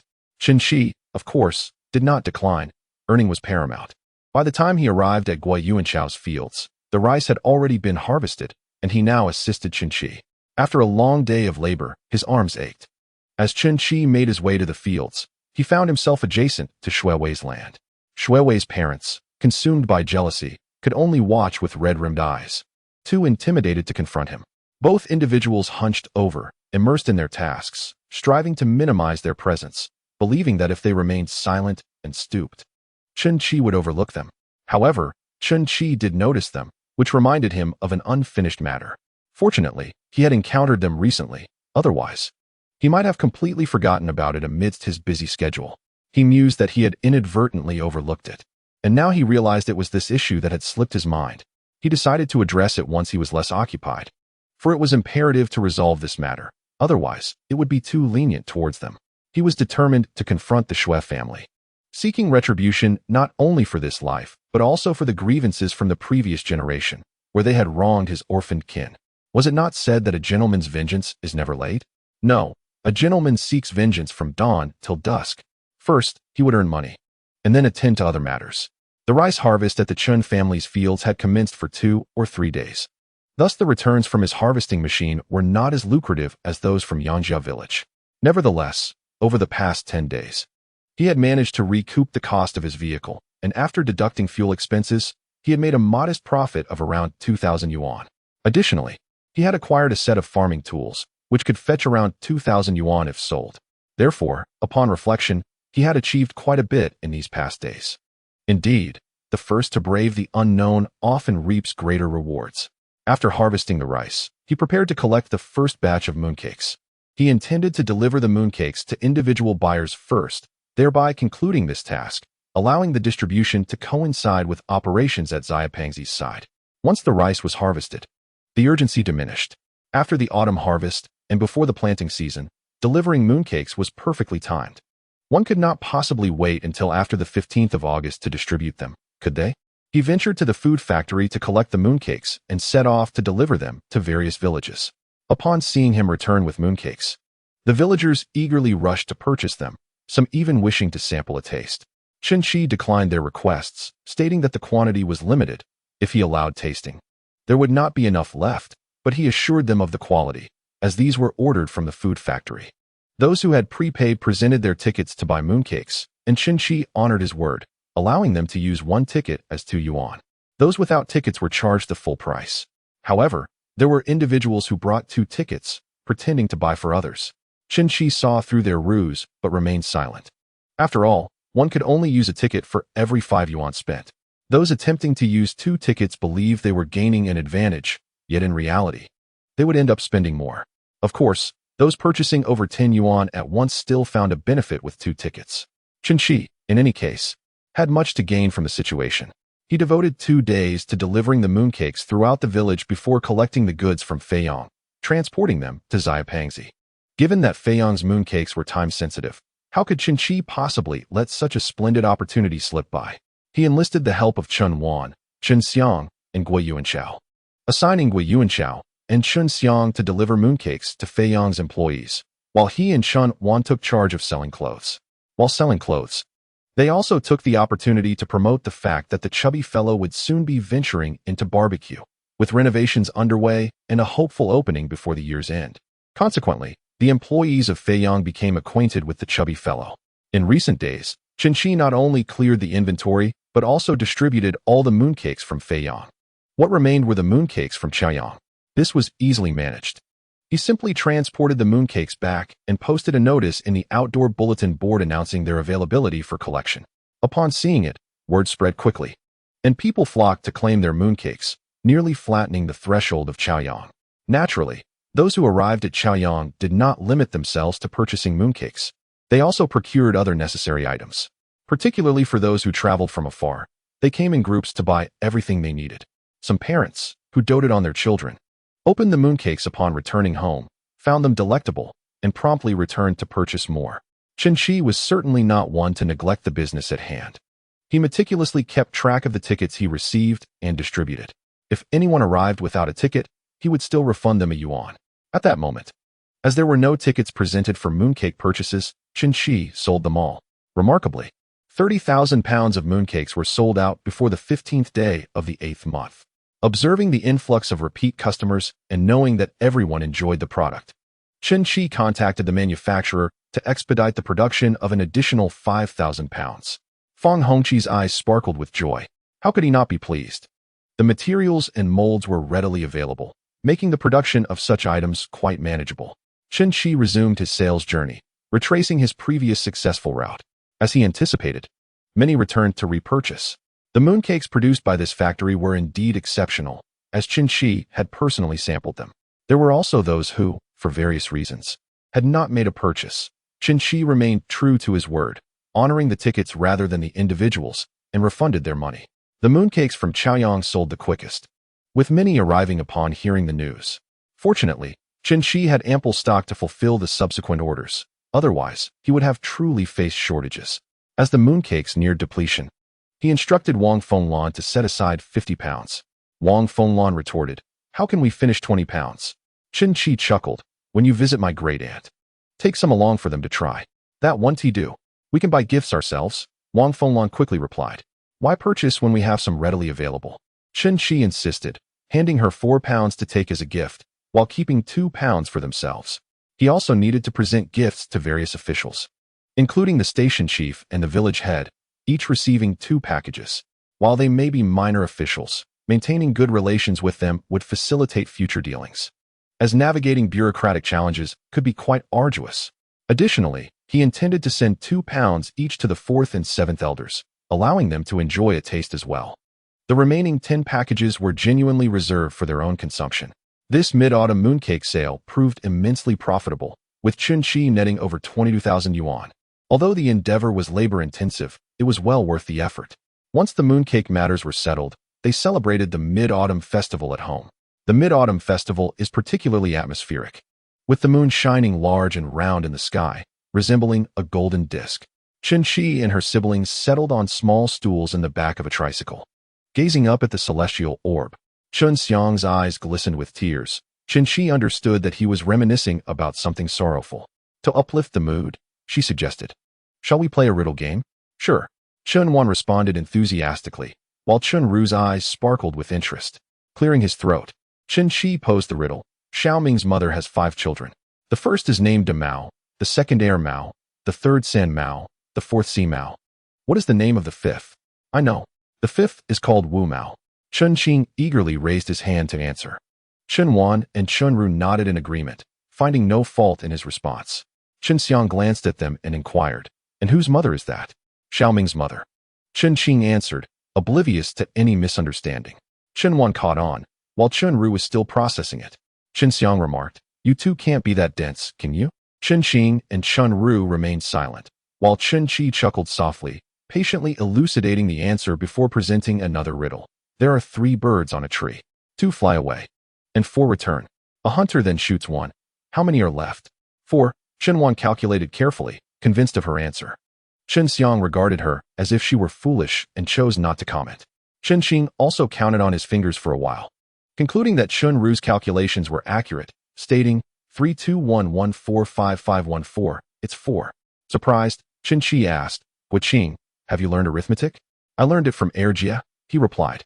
Chen Qi looked at Chen Qi, realizing his younger brother was not as dim-witted as he had thought. In contrast, Chen Wan was far more cautious, hesitant to speak, sensing that her elder brother's riddles were not as straightforward as they seemed. Chen Xiang, perplexed, questioned, "When the gun fired, did the birds not fly away? Are there still birds on the tree?" Both Chen Ru and Chen Qi were momentarily stunned, their minds conjuring images of the hunter shooting the birds. Chen Wan quietly mused that her elder brother's riddles indeed bore complexity. After a while, Chen Qi contemplated whether she should take Xiangzi to have his IQ tested, feeling an inkling that his intellect surpassed her own. After the 15th day of the 8th lunar month, Chen Qi formally sued Shui Wei's parents. Upon receiving the court summons, the Shui family was thrown into a state of disarray. Particularly affected was Shui Wei's father, who succumbed to overwhelming anxiety. This distress rendered him unable to sleep at night or eat during the day, causing him to visibly lose weight. After the labor-intensive autumn harvest, everyone had already shed considerable weight, but his sleeplessness and psychological torment had transformed him into a mere shadow of his former self. Shui Wei's mother wept, her eyes swollen, having likely chewed on Chen Qi's name in frustration countless times. She was terrified, fearing that both she and her husband might be apprehended. What would become of Shui Wei? He was still bedridden and unable to care for himself, with his injuries requiring 100 days to heal, and that time had not yet elapsed. She was also haunted by the thought of what might happen if her husband fell ill. In the end, she resolutely advised Shui Wei's father to cease his lamentation over financial matters, since Chen Qi insisted on claiming whatever compensation was offered by Feiyang City. It was best to relent. The court had indicated that they could reach an early settlement, and as long as an agreement could be made, the matter would be resolved. Money could always be earned anew, but once a life was lost, nothing could replace it. Shui Wei's father lay in bed, sighing and tossing in discontent. Unwilling to accept his fate, he felt he had done no wrong. After all, he merely exchanged a few words with Chen Qi. His son had suffered a severe injury, and he had never contemplated the possibility that the police might not uncover the true culprit.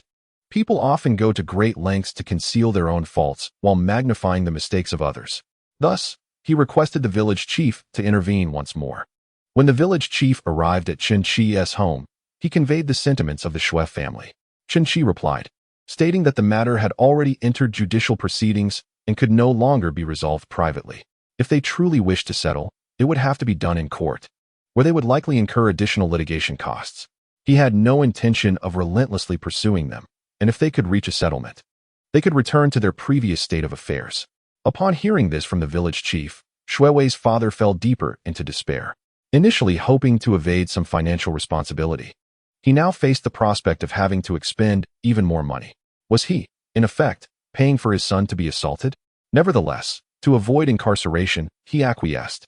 With the agreement to settle, the police facilitated an early court hearing for the reconciliation in front of the judge. The Shui family paid the 10,000 yuan compensation to the court, which was then given to Chen Qi, securing his letter of understanding. The Shui family also covered half of the litigation fees and compensated Chen Qi for his travel expenses. This incident weighed heavily on Shui Wei's father, leading him to feel that he could no longer remain at home.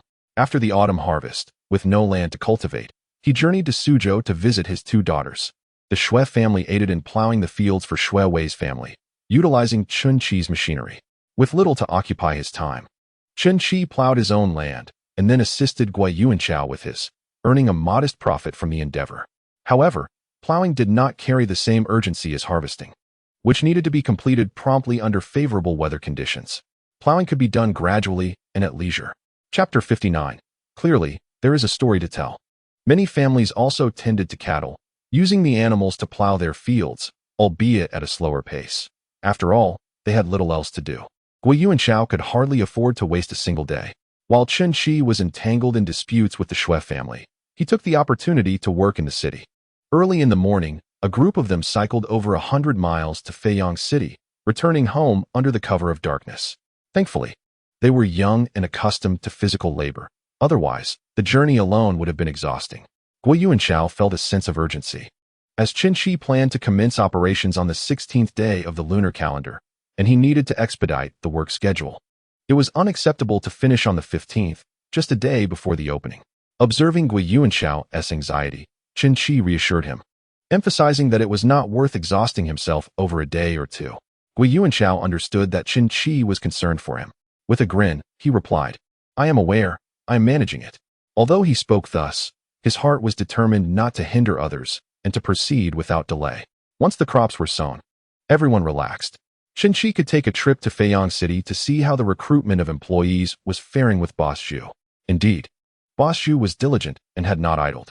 He actively sought a barbecue chef while also needing to hire waitstaff and kitchen helpers.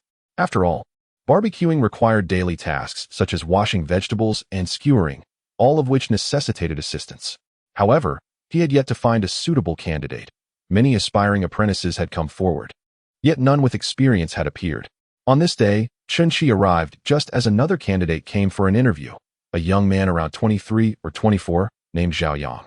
Upon learning that he was there to apply for the position of barbecue chef, Chen Qi promptly set up a grill, inviting this aspiring chef to demonstrate his skills on the spot. Zhao Yang remarked, "Meat needs to be marinated in advance. Is there still time?" Chen Qi assured him, "There is still time. Take your time, and we will pay you for today's work. If your cooking meets our taste, you may stay. If not, you may take today's pay and seek other opportunities." Hearing this, Zhao Yang's eyes brightened, and he readily agreed, stating, "I do not have much seasoning with me, but I can manage to grill 20 or 30 lamb skewers. Please provide me with some lamb, and I will also need some honey." After Zhao Yang conveyed his requests, Chen Qi promptly procured the necessary items. Upon opening the honey and taking a whiff, Zhao Yang inspected it closely and then informed Chen Qi, "This honey is counterfeit." Both Chen Qi and Boss Zhu were taken aback. Zhao Yang insisted, "I need to exchange it." Chen Qi turned to Boss Zhu, who immediately took the honey to rectify the situation. The seller of the honey was an acquaintance, and the realization of being deceived stirred frustration within him. When he approached the seller, the latter feigned innocence and ultimately offered him a replacement bottle for free. Upon returning with the new honey, Boss Zhu found that Zhao Yang had already diced the requested pork and lamb. He skewered the meat, alternating pieces of pork and lamb and adding a chunk of lamb fat in between. Chen Qi observed the mingling of pork and lamb on the skewer with a complex expression. "Isn't this lamb skewers?" he inquired. Zhao Yang chuckled, responding, "You do not believe that all the barbecue lamb skewers outside are purely lamb, do you? If they were all lamb, they would not sell. The price is too high. Isn't it acceptable to have a taste of lamb?" Chen Qi fell silent. Had he unknowingly consumed skewers prepared in such a manner? This explained why lamb was so costly while skewers did not seem overpriced. Apparently, they were mixed with other ingredients, albeit fortunately with pork, devoid of any sophisticated tricks. However, the little chubby man intended to create a reputable establishment and could not deceive consumers. He conveyed to Zhao Yang, "Our restaurant cannot engage in such deception. We will serve only pure lamb skewers, and the prices will reflect that." Zhao Yang countered, "The prices are too high. It will not sell well." The notion that poor sales equate to a lack of buyers is a fallacy. Indeed, wealth is still abundant among many. For the general populace, we can offer lamb skewers with a modest price point, primarily differing only in the choice of ingredients. Zhao Yang was taken aback by Chen Qi's quick wit and adaptability. He inquired, "So, do you wish to have pure lamb skewers today?" To which Zhao Yang replied nonchalantly, "It matters not. I primarily seek to savor the flavor." Nodding in agreement, Zhao Yang returned to his tasks. After marinating the ingredients for nearly an hour, he finally ignited the charcoal and commenced grilling. He had brought his own spices for the barbecue, which he favored. Naturally, lamb skewers are most delectable when paired with cumin. However, it seemed that cumin had yet to arrive from the western regions, leaving Chen Qi astonished to discover that Zhao Yang possessed cumin spice. He curiously asked, "Where did you procure the seasoning?" "I brought it from my hometown," Zhao Yang replied. Is your hometown in the western regions? Chen Qi asked, to which Zhao Yang confirmed. Indeed, I hail from Xinjiang. Chen Qi pondered quietly, having previously assumed that all who came from the west were of different ethnicities. He was surprised to find this Han brother also originated from Xinjiang. Even before tasting the meat, he felt a strong inclination to retain this individual. The locals excelled at barbecuing, producing authentically delicious fare. Sure enough, it wasn't long before the skewers began to sizzle on the grill, releasing a delightful aroma. Chen Qi, standing by with growing enthusiasm, caught the attention of Boss Zhu, who was drawn in by the scent and found himself swallowing in anticipation. Quality skewers stem not only from their marinating techniques and spices, but also from the meticulous grilling methods employed. In his past life, Chen Qi had attempted to grill himself, but due to a lack of skill, the meat often turned out dry and tough. However, the expertise of a professional chef yielded a different result: exquisite flavors. Once the meat was ready, Zhao Yang eagerly devoured a skewer as if he hadn't eaten in 3 days, insisting, I must taste to see if it's cooked properly. Chen Qi, not one to hold back, seized 2 skewers, one for himself and one for Boss Zhu. The latter feigned restraint, bringing a skewer to his nose to inhale the aroma, nearly drooling in anticipation. Upon taking a bite, he was instantly enveloped by the delightful fusion of the lamb's richness and the spices, elevating the meat's exquisite flavor to new heights. Furthermore, the exterior was perfectly crisp while the inside remained tender, embodying a truly top-tier delicacy. With eyes gleaming with joy, he swiftly polished off the remaining skewers and reached for more. Chen Qi, however, was not as indulgent. He remembered the purpose of his visit. As he prepared to converse with Zhao Yang, he noticed that after devouring one skewer, Zhao Yang had already reached for another. This fellow was clearly not merely tasting the flavor. His hunger was evident. It was intriguing to witness such a young man in such a state of desperation, undoubtedly. There was a story behind it. Chapter 60. He admires beautiful young ladies. However, he refrained from mentioning this matter. Instead, he remarked, your skills are commendable. Do you have any expectations regarding salary? Zhao Yang, momentarily taken aback by the inquiry, soon brightened, contemplating before responding, I would request a monthly salary of 300. He spoke while gesturing with his fingers. When Chen Qi heard him ask for 300, he promptly agreed, saying, 300 for a month is acceptable, but you must perform your duties well and commit to at least 2 years. What do you say? Zhao Yang patted his chest and replied, no problem. Then let us roast the remaining meat together to prevent it from spoiling, Chen Qi suggested. All right, Zhao Yang cheerfully responded as he resumed roasting. Chen Qi exchanged a glance with Boss Zhu, who followed him outside. I'll see if I can find someone selling pancakes and bring some back. We can have a meal together at noon, Chen Qi proposed. Boss Zhu replied, I'll go. I know where the good sesame cakes are. That works. Also, bring back some soda, Chen Qi added. Hum, Boss Zhu acknowledged. Chen Qi returned to chat with Zhao Yang, gradually extracting information from him. Although Zhao Yang was slightly older, Chen Qi possessed a shrewdness that surpassed his own. As they conversed, Chen Qi learned that Zhao Yang was born in Feiyang City, but moved to the western frontier with his grandparents and parents at a young age. His family had contracted 500 acres of land in the western region, leading a decent life. However, as his grandparents aged, they wished to return to Feiyang City, prompting the family to come back. Starting anew after many years away, he sought work and fortuitously found an opening for a barbecue chef, a skill he possessed. So he decided to give it a try. Chen Qi pondered quietly. After so many years of farming 500 acres in the western region, it was unlikely that Zhao Yang could not afford to invest in a barbecue stall. Clearly, there were aspects he had not shared. Yet, what did it matter? As long as he could remain employed and assist in establishing the stall, everything else was trivial. When Boss Zhu returned, they gathered to enjoy pancakes and barbecued meat, accompanied by soda. Chen Qi informed Zhao Yang, you will work here for a monthly salary of 300 yuan, and you will also receive 2 of the shop's net profits. Zhao Yang's delight grew upon hearing that he would receive a share of the shop's earnings. This indicated that the business was thriving, allowing him to earn more, albeit with increased effort. It seemed a fair arrangement. More work would yield greater rewards, while less prosperous days would result in less work and diminished earnings. He found this quite reasonable. Thank you, boss, he said gratefully. Chen Qi continued, you'll be responsible for managing the barbecue section in the kitchen. All employees in this area will report to you. There will also be a chef for cold dishes, who will oversee that section. I will hire a few more staff to assist you, as barbecue is our primary focus, while cold dishes are merely supplementary. Zhao Yang's excitement surged further as he asked, does this mean I'm being promoted? Indeed, you are, Chen Qi chuckled. Zhao Yang's face flushed with exhilaration. After the meal, Chen Qi inquired, where do you live? Zhao Yang replied, it's a bit far from home. I can just take a bus back. Chen Qi remarked, it is too far, it won't do. You often finish work late at night, and walking back home from such a distance is unsafe. I suggest renting a room in the nearby urban village. Zhao Yang scratched the back of his head, feeling a bit embarrassed. Chen Qi insisted, let's go. He accompanied Zhao Yang to find a rental. The houses in the urban village were inexpensive, though the conditions were less than ideal. They were makeshift rooms atop buildings, sweltering in summer and frigid in winter. However, there were no more suitable options available. The first and second floors barely received sunlight. Zhao Yang found himself quite fond of the rooftop room, appreciating the convenience it offered for drying clothes. The rent was remarkably low, merely 15 yuan a month. Once the room was secured, Chen Qi personally took him to purchase essential living items: toothpaste, a toothbrush, towels, shampoo, basins, and teacups, everything one might need. Zhao Yang was so touched that he struggled to find words. Chen Qi then handed him an additional 100 yuan, saying, take this for now. Buy anything else you might need.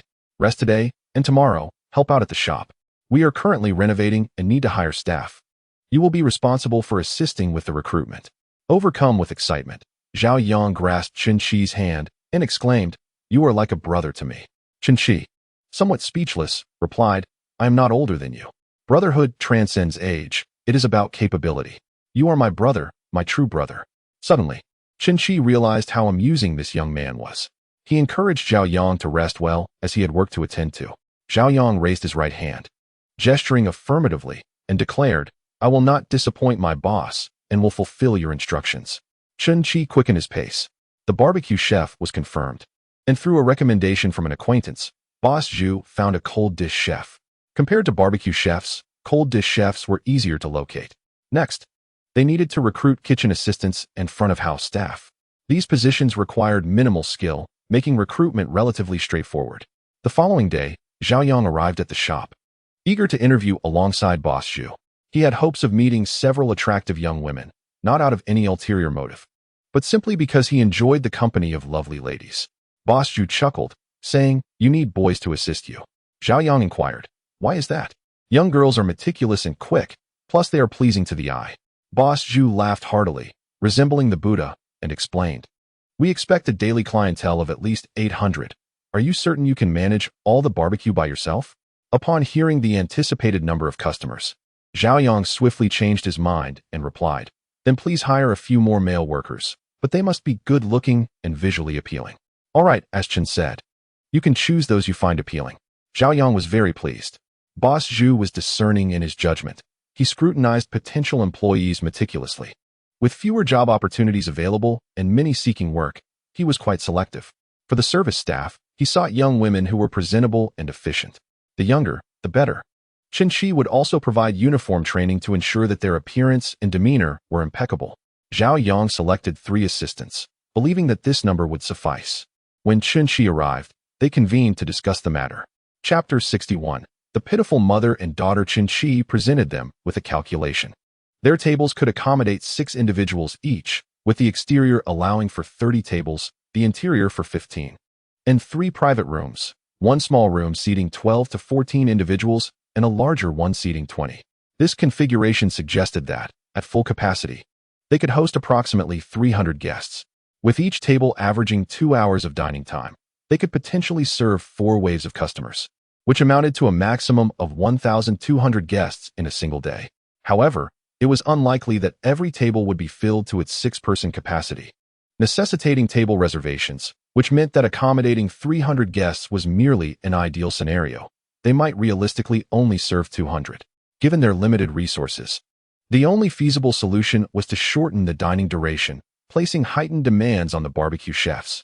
Orders needed to be prepared swiftly to minimize guests' waiting time, thus requiring more apprentices in the kitchen. The longer guests waited, the fewer patrons they would attract, underscoring the urgency of expediting service. After articulating these points, he turned to Zhao Yang and inquired, do you have any concerns? Is 3 sufficient? Zhao Yang was taken aback by the strictness of his requirements and quickly replied, it might be somewhat challenging to expedite service with just 3. Could you assign me 2 additional individuals? I require 5. Chen Qi nodded. His decision to allocate more personnel stemming from a mix of practicality and personal interest. While his concerns were valid, he also wished to prevent Zhao Yang from becoming complacent. The 2% share in the business might not be enough to secure Zhao Yang's loyalty. Should he choose to leave, it would undoubtedly disrupt operations. If Zhao Yang gained capital over time and aspired to venture out on his own, could he be restrained? Each person has their own ambitions. And pursuing entrepreneurship is not inherently negative. There are no rules dictating that one must toil for others for a lifetime. Chen Qi was not so selfish. If someone wished to follow him, he would certainly assist them in finding better opportunities. If they preferred not to, he would not impose. There were countless successful individuals in his past life, and during their heights of glory, he had been but a struggling individual. Thus, his foresight in preparing by recruiting additional helpers for Zhao Yang would ultimately yield benefits. Even if Zhao Yang sought other prospects in the future, his establishment would continue to thrive. Boss Zhu understood his intentions, thus encouraging Zhao Yang to recruit more young men. Young men, after all, could learn valuable skills and would be easier to match with future partners. Zhao Yang could select his own assistants, while Boss Zhu would oversee the recruitment of others he found suitable. Just as they concluded their discussion, another individual approached to inquire about job opportunities. This time, it was a young woman accompanied by a little girl. Despite her evident timidity, the woman mustered the courage to ask, "Are you still hiring?" Chen Qi responded, "Are you intending to bring your child to work?" The woman quickly assured him, "My daughter will not hinder my work. She is very well behaved and does not cause any fuss while I am working." Chen Qi bit his lip, momentarily caught in a dilemma. He observed the woman with a sense of pity. Her attire was tattered, her face appeared as if it had been scorched by the sun, and the exposed areas of her skin were raw from scratching. The little girl she held, too, bore the marks of distress, her skin marred and resembling that of someone afflicted by an ailment.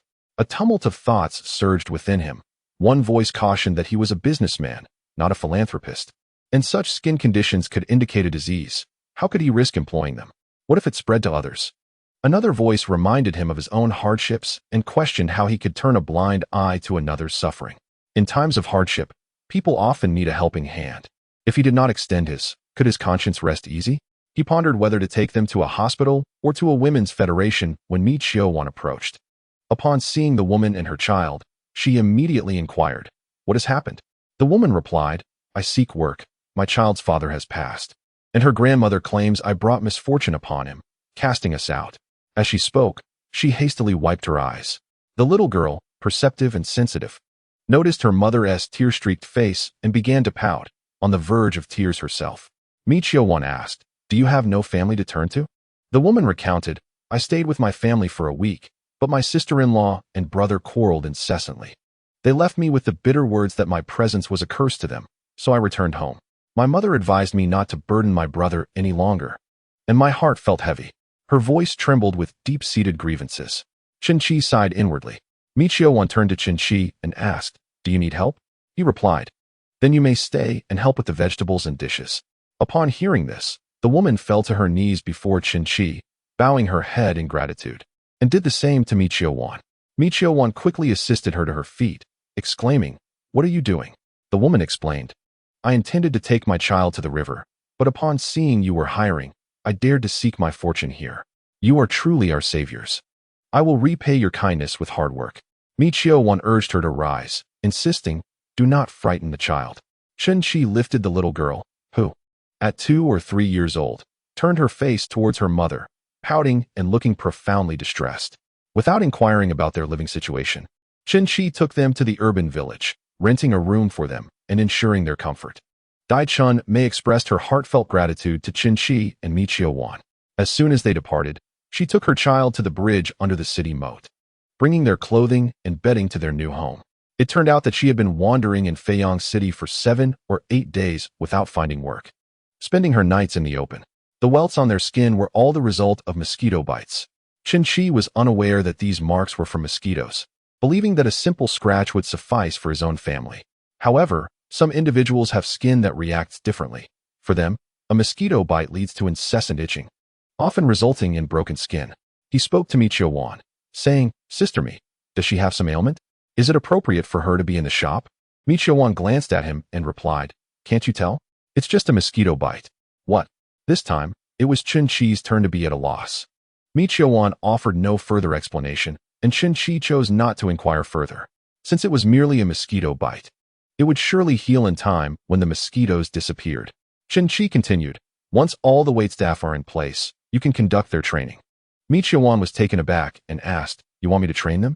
"Yes. Most of our recruits are from the countryside and are quite timid. You can train them on personal presentation, attire, posture, etiquette, and self-confidence, while I will handle the professional service training," Chen Qi stated. Chapter 62. Surely you don't have feelings for her? Mi Wan pondered for a moment and replied, "All right." Meanwhile, Zhao Yang was still at the shop with Boss Zhu. Having witnessed the entire affair unfold, he remarked to Boss Zhu, "Brother, you truly are a good person."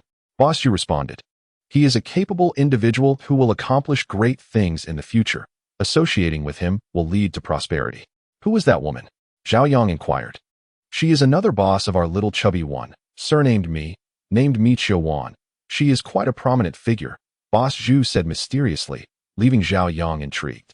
Soon, all their employees arrived, totaling 15 individuals. In the kitchen, Zhao Yang had 6 staff members, 2 for cold dishes, and 6 waitstaff, including Dai Chunmei, bringing the total to 15. As most of the employees hailed from rural areas and lacked accommodation, Chen Qi needed to arrange housing for them. He decided to house them at Zhao Yang's landlord's place, where only Zhao Yang and Dai Chunmei resided on the rooftop, leaving 4 vacant rooms, which he promptly secured for the staff. The girls would stay together, and the boys would do the same. He treated these employees with the same consideration as Zhao Yang, providing them with all necessary living essentials, though he refrained from lending them money in advance. Chen Qi felt as if he had overlooked something. Upon returning home, he remembered that there was no designated person to collect payments, which was essential. He quickly noted this down in his notebook, planning to discuss it with Boss Zhu and the others the following day in Feiyang City. Unexpectedly, upon arriving at Yangji, he encountered Dong Xiulin. Dong Xiulin, dressed in the latest fashion, appeared quite stylish. Upon seeing Chen Qi, she halted and asked, "Where have you been?" Chen Qi disembarked from the vehicle and replied, "I went to fetch goods for Boss Zhu." Dong Xiulin's eyes sparkled as she asked, "Is there any work available with Boss Zhu? Could you introduce me?" Chen Qi thought to himself, "Isn't this a perfect opportunity presenting itself?" He replied, "Boss Zhu is opening a barbecue restaurant and is in need of someone to handle payments. Can you manage that?" Dong Xiulin pointed to herself in surprise, asking, "Me? Handle payments? Would Boss Zhu trust me?" Chen Qi chuckled. "If he can trust such a large store as Chaoyang, what is there to worry about with a barbecue restaurant?" Dong Xiulin said, "I'll discuss it with my parents and then come to find you at your home." "All right," Chen Qi responded, returning home with little hope for the outcome. Dong Xiulin's brother passed away prematurely, and her parents, Dong Guojun and his wife, cherished her as if she were their most precious possession, protecting her with utmost care. Would they ever allow her to venture far for work? Even a trip to Feiyang City would likely be met with reluctance. After he returned home for dinner, Dong Xiulin came with her parents. Chen Qi's residence was rather cramped, with a chicken coop behind the door, so he had to move a stool for them to sit outside. Dong Guojun's attitude towards Chen Qi had shifted significantly since the opening of Chaoyang. The impact it had on him was profound. Chen Qi not only mingled with the station leaders, but also engaged in conversation with provincial officials, who in the neighboring towns could boast a child with such accomplishments. Regrettably, he was unwilling to become a son-in-law. Otherwise, Dong Guojun would have increasingly recognized his potential. After inviting them to sit, Dong Guojun directly inquired. Xiulin mentioned that Boss Zhu is opening a barbecue restaurant and wants her to handle the finances. Chen Qi, unsure of how Dong Xiulin had conveyed this to her father, could only nod and respond, "Yes, she will be collecting payments. I've been helping out there lately, and my uncle is handling the renovations for the barbecue place." Dong Guojun asked, "But where will she, a young girl, stay at night?" Chen Qi reassured him, "The restaurant has hired a few young women as wait staff. Xiulin will surely stay with them." Upon hearing that she would be with other girls, Dong Guojun felt relieved. However, Dong Xiulin's mother interjected, "That's not acceptable. I must go see for myself to feel at ease." Chen Qi replied, "That's no problem. If you wish to visit, you can ride with me tomorrow." They agreed to travel to the provincial city together the following day before Dong Xiulin and her parents departed. Just then, Chen Wan returned from school and asked, "What brings Dong Xiaolin here?" Chen Qi explained, "Boss Zhu needs a cashier, and I happened to mention it to Xiaolin. Her parents are worried and want to check it out tomorrow." Chen Wan expressed her skepticism. "I saw Dong Xiaolin at the Choyang opening, and she was a mess. Can she really handle work? Everyone has strengths and weaknesses. You shouldn't always focus on her shortcomings. She performed quite well in school," Chen Qi countered. "Yet she still didn't get into university," Chen Wan replied. "Regardless, she cannot become my sister-in-law," Chen Wan insisted. Chen Qi chuckled and asked, "Did she offend you?" "Not at all.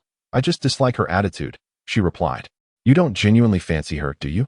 Chen Ru, who had approached them, looked anxious. "Rest assured, I'm not contemplating marriage yet," Chen Qi assured them. Chen Wan remarked, "It's not that we're forbidding you from marrying, big sister. It's better if he doesn't marry. Once he does, a troublesome sister-in-law might prevent him from looking after us." Chen Qing chimed in at some point. "She wouldn't dare?" Chen Wan countered. "Wouldn't she? I heard that Granny Qi forbids Grandpa Qi from associating with our side of the family.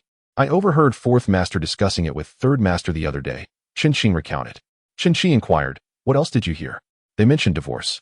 And both third master and second master visited Grandpa Qi's house. Fourth granny even claimed it was a sin," Chen Qing said. Chen Qi contemplated the seventh master, who consistently seemed to evade discussions regarding his family. The last time he delivered mooncakes, it was through the assistance of his uncle. And there was no mention of anything at that time. Why, then, was there such a commotion now? He remained unaware and refrained from making further comments. The following day, Dong Xiaolin and her companions indeed followed Chen Qi to the chubby boy's place. Upon encountering Gui Yuanxiao and his team still engaged in renovations, it became evident that Chen Qi had spoken the truth. Furthermore, today Mi Qiuwan was scheduled to arrive to conduct training for the staff. The employees arrived early, eagerly waiting in the store. Dai Chunmei also brought her child along, arriving even earlier. As Gui Yuanxiao and his team were working diligently and residing at the store during this period, when she arrived, they had yet to awaken. Once they were up, she tidied the hall, organizing a section of the space. When Chen Qi and the others arrived, she stood with her daughter at the back of the crowd, attempting to minimize her presence. When Dong Xiaolin and her group arrived, they were surprised to see as many as 15 employees present in the spacious store, which made them feel somewhat anxious. Chen Qi approached Zhao Yang and whispered, "Keep this confidential." Chapter 63. Engaging in price wars is futile. Merely internal strife. Zhao Yang understood immediately and inquired, "Who are they?" The girl was preparing to take on the cashier role, and her parents were understandably concerned. Hence their visit. Zhao Yang nodded, and Chen Qi introduced Dong Xiaolin and her companions to him. Zhao Yang announced, "We are hiring a cashier here. The requirements are straightforward. You must have clean hands and a quick mind. Since you come recommended by Chen Qi, let us see how it goes. If you do not meet the standards, we can discuss it later." Dong Xiaolin, though somewhat proud, could not afford to be so at this moment, remaining silent in response to Zhao Yang's words. Dong Guojun asked, "Where will you be staying?" Zhao Yang replied, "We have dormitories arranged at the store. Of course, girls will stay with girls, but if you prefer to rent a separate apartment, that is also permissible, though the store will not cover the rent. However, I would still recommend staying in the dormitory arranged by the store, as it is safer for everyone commuting together." Chen Qi asked, "Can we take a look at the dormitories?" Zhao Yang responded, "Boss Mi will be arriving shortly for training. Let Sister Chunmei take you there." Dai Chunmei promptly led them to view the accommodations. Dong Guojun observed that indeed, the boys and girls were housed separately, which alleviated his concerns considerably. He turned to Chen Qi and said, "I leave Dong Xiaolin in your care." Chen Qi replied, "Please, do not. I will not be working in the barbecue shop in the future. I will assist the boss with deliveries and cannot look after Dong Xiaolin. You should decide whether you wish to stay. If you do, remain. If not, there is no shame in returning." Dong Guojun noticed Chen Qi's firm demeanor and was reluctant to allow Dong Xiaolin to stay. However, she expressed her desire to remain, stating, "Dad, I'm not a child anymore. I don't need anyone to look after me. Look at the girls in the store. They are all about my age. Aren't they?" After contemplating, Dong Guojun chose not to voice his objections. Thus, Dong Xiaolin decided to stay, unwilling to return home that day, asking her mother to help pack her things for Chen Qi to bring over the next day. After the arrangements were finalized, Dong Xiaolin returned to the store to join her colleagues for training. Upon noticing Chen Qi had introduced a new cashier, Mi Qiuwan refrained from favoritism, providing everyone with a comprehensive 3-day training program. These young individuals hailed from rural backgrounds, yet to be touched by the urban experience, their faces radiated innocence, simplicity, and sincerity. Following Mi Qiuwan's instruction, it was Chen Qi's turn to impart his expertise. Although their work was limited to a barbecue establishment, he emphasized the importance of service etiquette and self-assurance in interactions. Though he was not a professional trainer, Chen Qi had experienced a myriad of situations and dined in various establishments, learning how others provided service. His insights were unexpectedly sophisticated, leaving Dong Xiulin impressed, as he conveyed concepts she had never encountered before.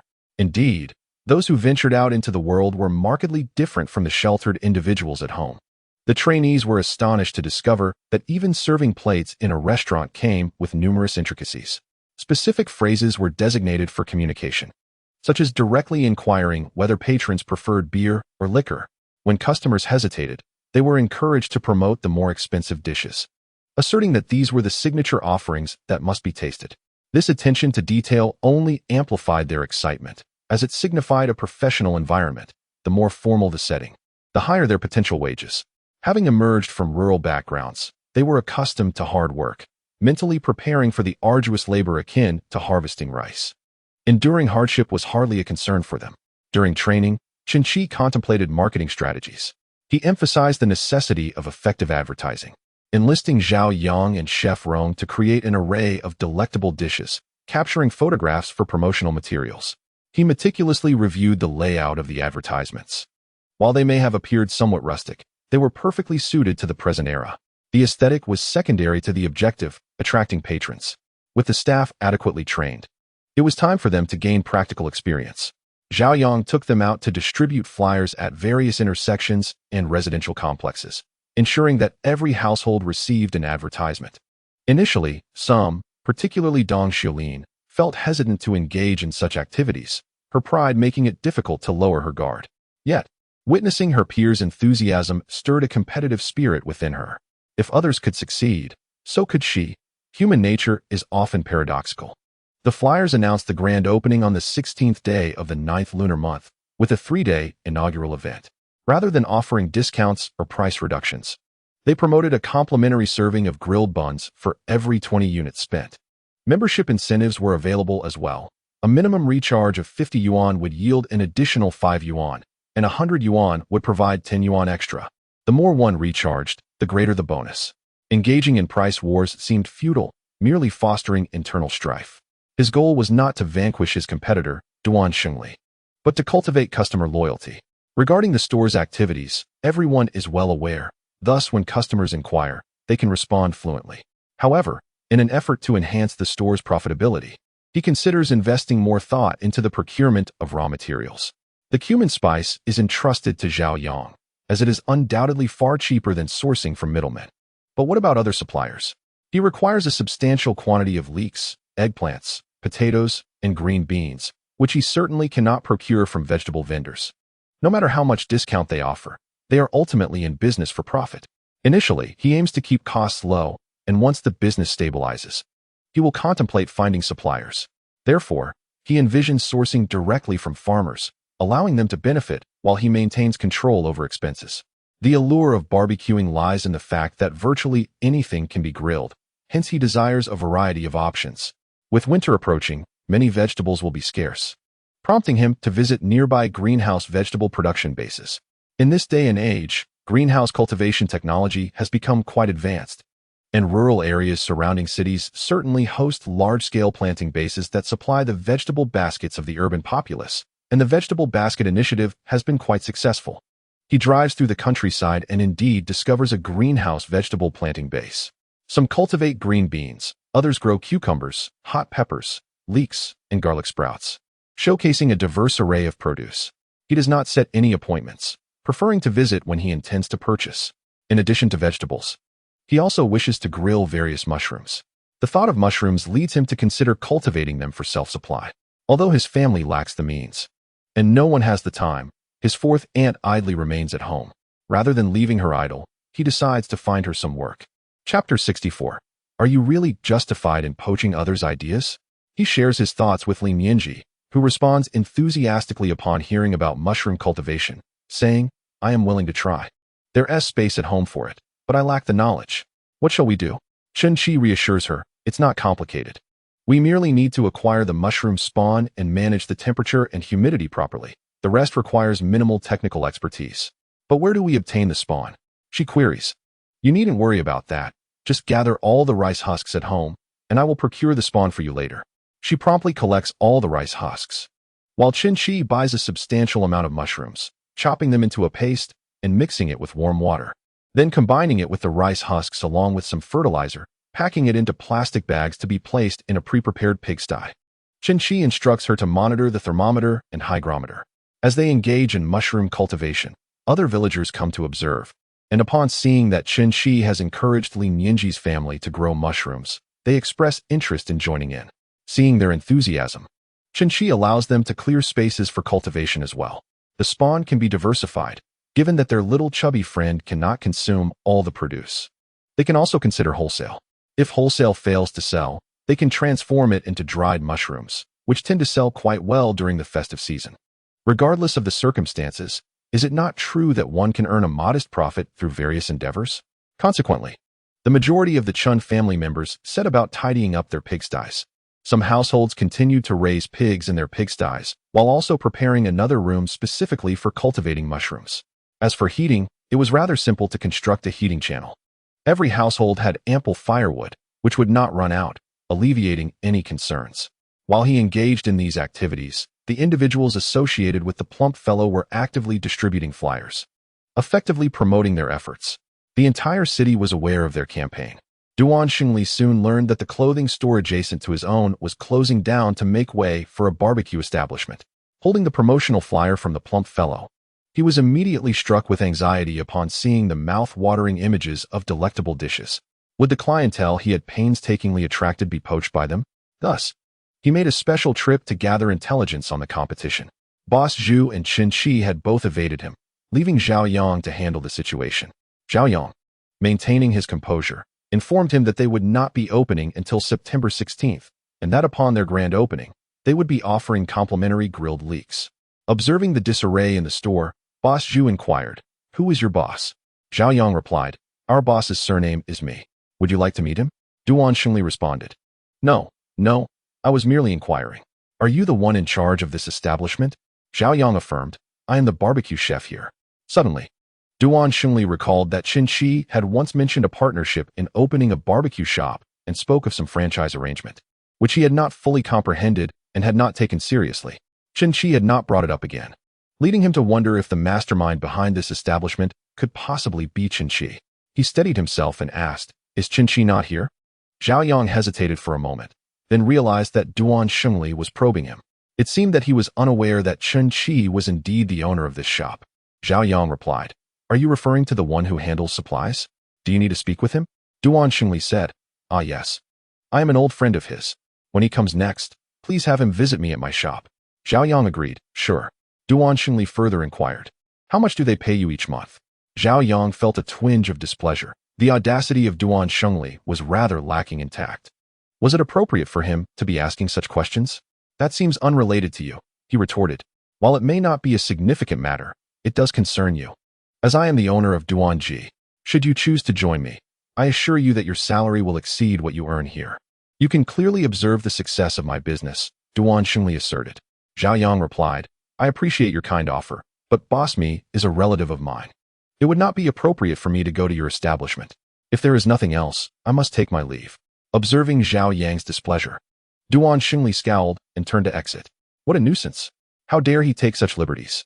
Zhao Yang shared the same sentiment, pondering how presumptuous it was for him to attempt to poach employees while acting as though he had the right to do so. No wonder Chen Qi insisted that he keep his identity as the owner a secret, particularly from those associated with Duanji. If anyone inquired, he was to claim he was merely a delivery person. Duan Xingli felt a twinge of anxiety as he circled around the plump fellow. He had witnessed Chen Qi's presence at the establishment, and a sense of dread loomed over him, fearing that Chen Qi might devise strategies to undermine him. What would he do then? However, he found himself out of stock, and his shop could not remain closed indefinitely. It was not his fault. He had consented to this arrangement, and there was no justification for someone to open a shop solely to oppose him. Regardless of whether Chen Qi had partnered with someone else, He was determined to impede their grand opening.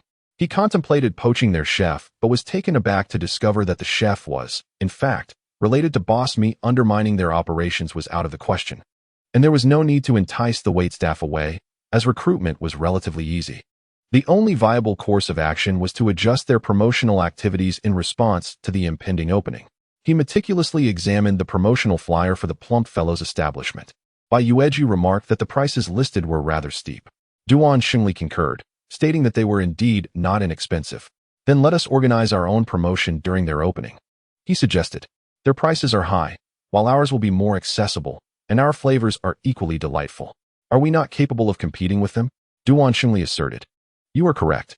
We shall also enlist someone to take appealing food photographs, and then launch our own advertisements. The two promptly set to work, arranging for enticing images of their dishes and distributing small ads. News of Duan Ji's simultaneous promotional activities quickly spread throughout Feiyang City. Everyone was aware and eager to join in the excitement. Duan Xingli believed that no one could prepare crayfish and river snails as deliciously as Chen Qi. Moreover, with their own promotional discounts, it was imperative to vie for the customer base. Yet, he overlooked a crucial point: human nature's inherent curiosity. Whenever something new emerged, people were inclined to investigate. Duan Ji's signature dishes were the crayfish and river snails, which those who enjoyed them had already sampled. Now, they were intrigued by the neighboring barbecue establishment.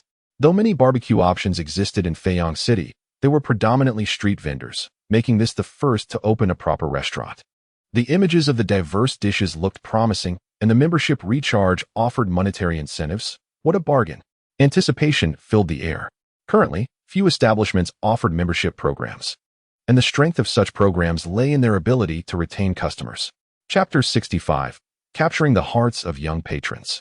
This time, a recharge of 100 yuan allowed for a spending of 90, leaving an additional 10 yuan in the account. The next time he needed to make a purchase, he would recall that there was still 10 yuan remaining. A rational person would surely think to utilize that remaining balance. Yet, upon his next visit, it was unlikely he would purchase only 10 yuan's worth of items. Therefore, using the membership card would yield some savings, perhaps prompting him to recharge the card again. As a result, he would end up with leftover funds once more, ensuring his return. In the future, whenever he needed to treat others to a meal, this establishment would come to mind, such as the merchant strategy. For those customers reluctant to recharge, another tactic was employed: a point system. Points could be redeemed for gifts, with the amount spent translating into equivalent points. This is also a means to encourage customers to return to the establishment repeatedly. Their philosophy is that they would rather have one person visit 1,000 times than have 1,000 people visit just once. If they were to enhance their service further by remembering every member's birthday, they could present thoughtful little gifts on these special occasions, thereby fostering greater patronage. A business that initially thrives but fails to provide adequate ongoing service may draw in 10,000 customers but only retain 100. Such a venture cannot endure. Chen Qi vividly recalls a humorous anecdote from a past life, in which someone remarked that the entity most concerned about him in the world was his telecommunications provider, which would send reminders whenever his phone balance was low. Although merely a jest, it subtly reflects the profound loneliness that pervades human existence.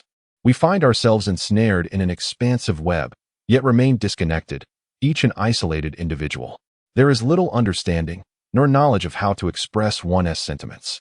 At best, one might resonate with another's words when they strike a chord, evoking a sense of shared suffering.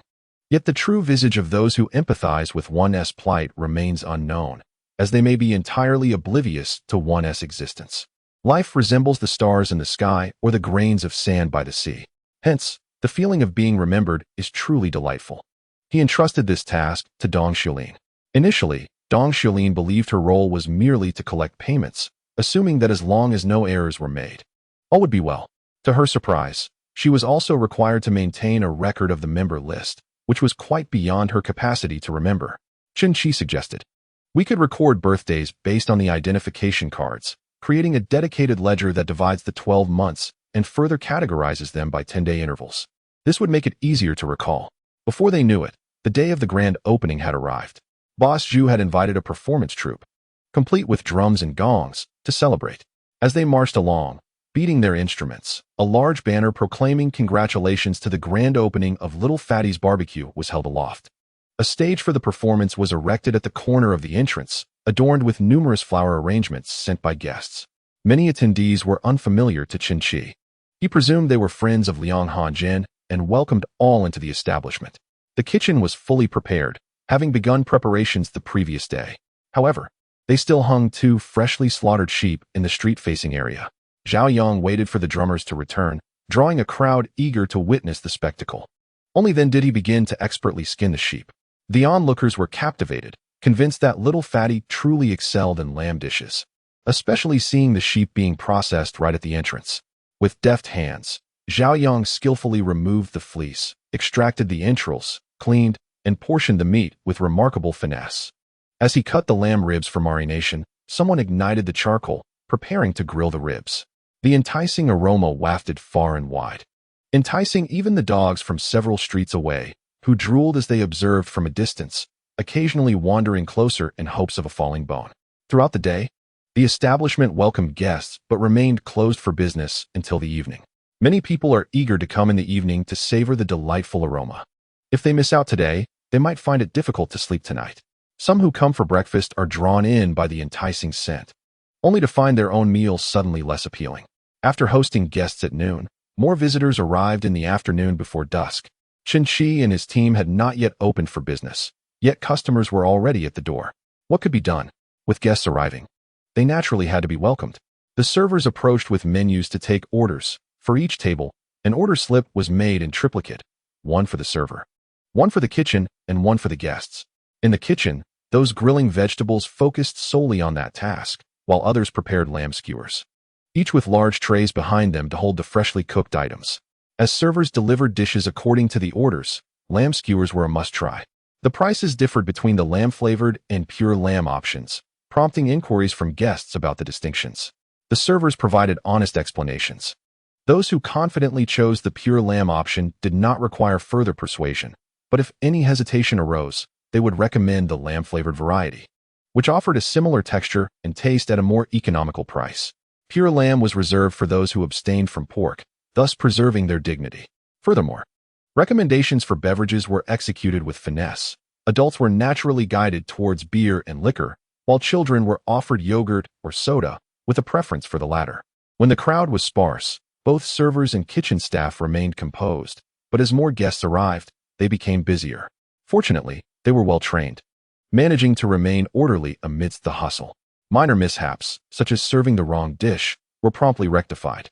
When an error was detected, the incorrect dish was offered for tasting, enhancing the perception of generosity from the chubby server in the eyes of the customers. Initially, Dong Xiaolin had little to occupy her, but as the number of patrons increased, she became increasingly busy with billing, processing payments, and managing membership registrations, leaving her somewhat flustered. Thankfully, Chen Qi was there to assist, alleviating her stress. Observing many children, Chen Qi conceived a new idea. What if they introduced small cakes and desserts? This could capture the hearts of the little ones. He promptly ordered an assortment of affordable mini cakes from a nearby bakery. Displayed in the glass counter, they indeed caught the attention of numerous children, who eagerly returned to request their parents to buy them. In such settings, children typically have their desires fulfilled without concern for the modest cost. Whether they would face consequences later was a different matter altogether. For children of this era, cream cakes are a coveted treat, and adults at this time were not yet burdened by the notion of healthy eating, so they did not perceive excessive sugar consumption as harmful. In the eyes of the young ones, sugar was a delightful indulgence. Indeed, it is a delightful offering, yet excess of anything is detrimental. Chapter 66. Is there any task for us to undertake? Chen Qi's 20 little cakes were swiftly sold out.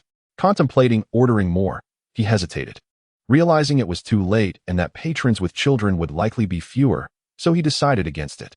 The little cakes were merely an embellishment. As he anticipated, the late hour meant no families with children remained. Once the families departed, it was time to vigorously promote beverages. Beer and liquor flowed freely. Patrons could indulge in whatever they desired. They operated until 3 in the morning. Some of the waitstaff left early, while others continued to tend to the establishment. Those finishing late the following day could arrive a bit later, whereas those leaving early had to come in earlier. Zhao Yang meticulously arranged these matters as per Chen Qi's instructions. To his astonishment, the sales from the previous night reached a staggering 18,000. with many patrons having topped up their cards. Over 600 members participated, implying that numerous individuals accompanied others for dining and also recharged their cards. This outcome exceeded Chen Qi's expectations significantly. He had thought merely reaching 10,000 would be commendable, never anticipating such a remarkable figure. The first day of opening would not be the peak. The second day would witness the height of business. Indeed, the following day welcomed an even larger crowd. By the third day, attendance began to decline, and it remained to be seen how many patrons could be stabilized thereafter. Chen Qi mused that winter would undoubtedly see fewer guests. Outdoor seating would be unfeasible, confining patrons indoors, which would affect their revenue. However, as long as they could ensure 300 customers daily, the establishment would thrive. If foot traffic could maintain at 600, it would be deemed a resounding success. Fortunately, Chen Qi had premeditated strategies. Summer would be for barbecues and beer, while winter would cater to hot pot. Their tables were equipped with electric cookers, allowing them to serve hot pot during colder months, enabling operations for both lunch and dinner. Although the clientele might dwindle, they would not incur losses. Summer, of course, would be the most lucrative season. As the number of drinkers increased, moderation often faltered. Intoxication led to irrationality, with individuals perceiving themselves as supreme, believing they were unparalleled in prowess. Consequently, their voices grew louder and their demeanor became more ostentatious. While they might appear foolish to others, they perceived themselves as formidable rulers, commanding attention and authority. The waitstaff, bound by their professional obligations, tolerated this behavior. However, when encountering fellow inebriates equally emboldened by drink, conflicts often escalated from verbal disputes to physical confrontations. In such moments, camaraderie prevailed. Should one's comrade be wronged, retribution was deemed necessary. Thus, altercations ensued. This particular brawl erupted around 2 in the morning on the 5th day of their opening. Chen Qi's directive was clear: irrespective of who was involved, should a fight arise, the authorities were to be notified. In this day and age, the concept of calling the police is rather unfamiliar to many, at times. Even in the event of a fatality, individuals may resort to merely dragging the deceased to confront the opposing party, rather than seeking assistance from law enforcement. Consequently, when Zhao Yang verbally acquiesced, promising to handle the situation, he ultimately instructed the female staff to retreat to a safe location while the male employees maintained a perimeter, waiting until the combatants were thoroughly exhausted before intervening to restore order. Any damaged property must be accounted for. After all, the frightened patrons had yet to settle their bills. All these costs would inevitably fall upon those who instigated the altercation. It would be unjust for them to bear the losses alone. Thus, the two factions engaged in a boisterous brawl, with heads being battered in the fray. As it became apparent that the situation was spiraling out of control, Zhao Yang finally permitted the male employees to arm themselves, successfully subduing several individuals from both sides. Although some managed to escape, many were apprehended, ensuring that a resolution could be reached at the police station. Regardless of how the fighting parties chose to resolve their disputes, the losses incurred that evening would necessitate double compensation to be rendered immediately. The fighters, upon sobering up, felt a twinge of regret, yet it was too late for remorse. They were obligated to cover the costs for the damaged belongings and the unpaid bills resulting from the brawl, while remaining oblivious to the exact amount of their consumption. They could only rely on the establishment's assessment, engage in some haggling, and settle the debts. Zhao Yang, having received the compensation, proceeded to procure new tables and chairs, discarding the damaged stools as refuse. When Chen Qi arrived and witnessed Zhao Yang's handling of the situation, he could only feel a profound respect. He advised Zhao Yang to ensure the well-being of the female staff and to contact the authorities in similar circumstances in the future, to which Zhao Yang readily agreed. As he prepared to leave for home after dusk, he encountered an acquaintance.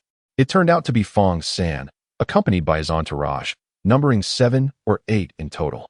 Chen Qi pretended not to notice and attempted to walk away, but Fong San jogged over, calling out, Brother Chen, unable to evade.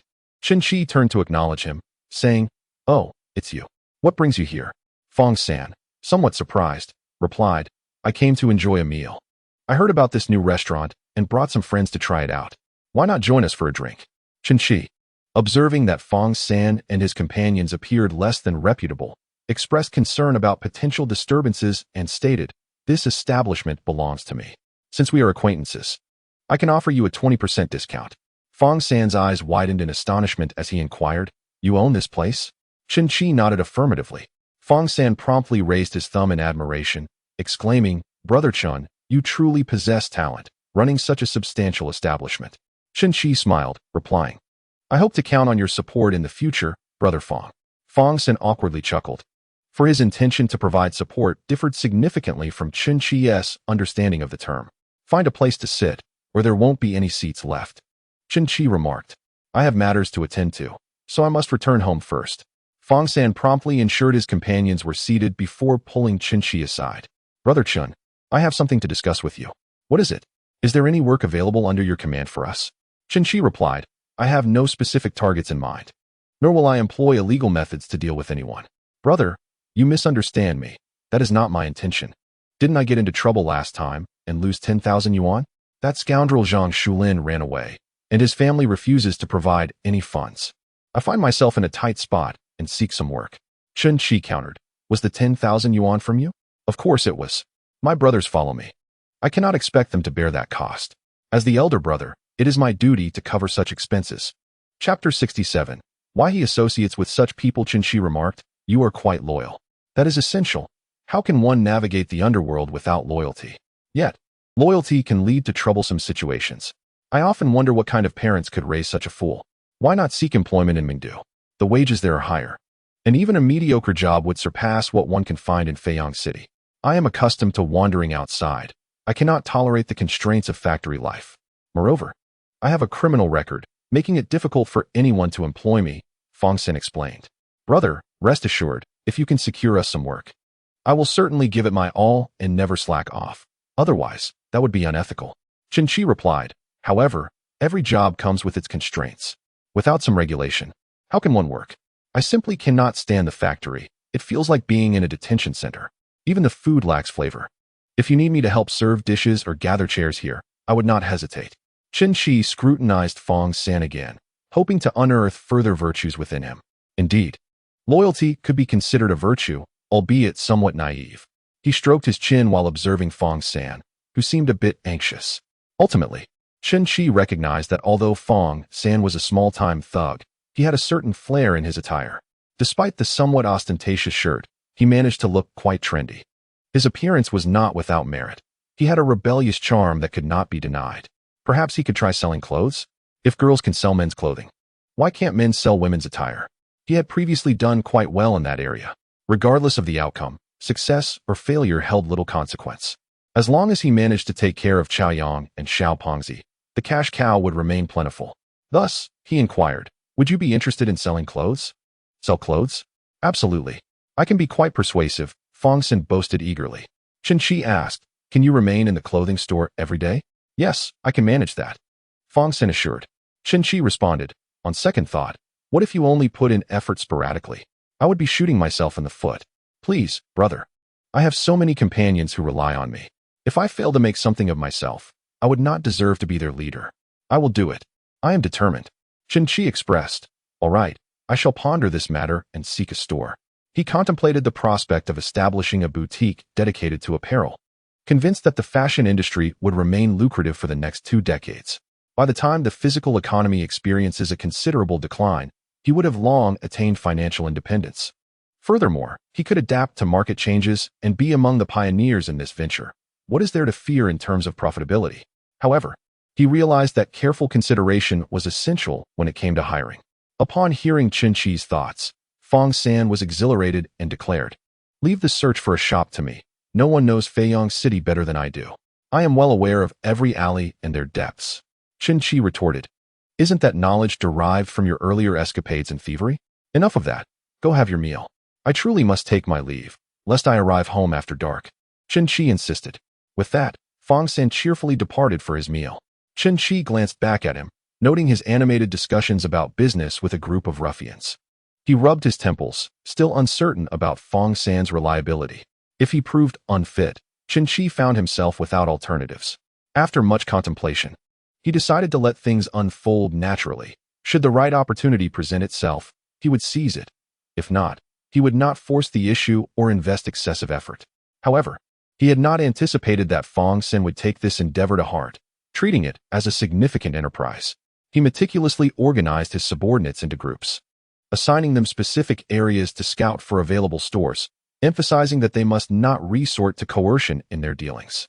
If Chen Qi were to discover this, the venture would surely come to naught. The group acknowledged his directive, albeit with a sense of disbelief. Could it be that their leader had lost his mind? The brothers set out to search for storefronts, reporting back whenever they found one available for lease. One particularly enthusiastic member returned with news of a modest 4-square-meter shop on a busy street, prompting Fong San to exclaim, "Brother Chen is destined for greatness.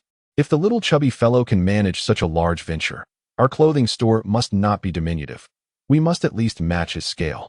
"I have spotted a location that is quite sizable," another interjected. Following this lead, Fong San visited a farm machinery market where a 4-storefront establishment was up for lease. The expansive area for machinery storage immediately caught his eye. Eagerly, he sought out Chen Qi, urging him to inspect the store. He extolled the virtues of the place, claiming it was even larger than the one managed by the little chubby fellow and that the entrance could easily accommodate several cars. Chen Qi, taken aback, inquired, "Is it truly such a remarkable location?" "Indeed. I have already assessed the place. I will take you to see it. Public transport is quite convenient, with no transfers required," Fong San assured him. Chen Qi, though skeptical, accompanied him.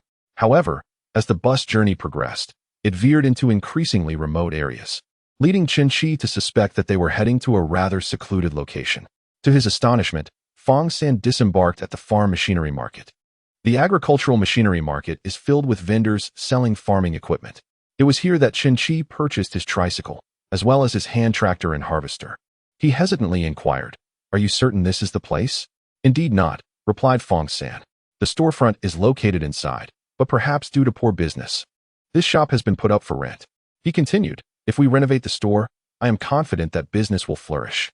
As Fong San led Chen Qi to inspect the shop, they discovered a store selling agricultural machinery that was indeed available for lease. Chen Qi gazed at the storefront before turning to the smug Fong San, unsure of how to respond, and simply walked away. He never anticipated that Fong San would find a location so obscure. It was truly remarkable. "Chen Gu, why are you leaving? Look at that spacious storefront. It has 4 rooms and is quite expansive," Fong San exclaimed. Chen Qi paused, questioning, "Do you even know what you intend to sell?" "Clothing, of course. What's wrong with that? People come here to buy agricultural machinery. It's only natural they might also purchase some clothes," Fong San asserted, as if it were the most logical conclusion. Observing Fong San's earnestness, Chen Qi began to doubt himself. He reflected on why he had allowed someone like Fong San to engage in clothing sales. He felt at a loss for words, reluctant to converse with someone so naive, fearing it might diminish his own intellect.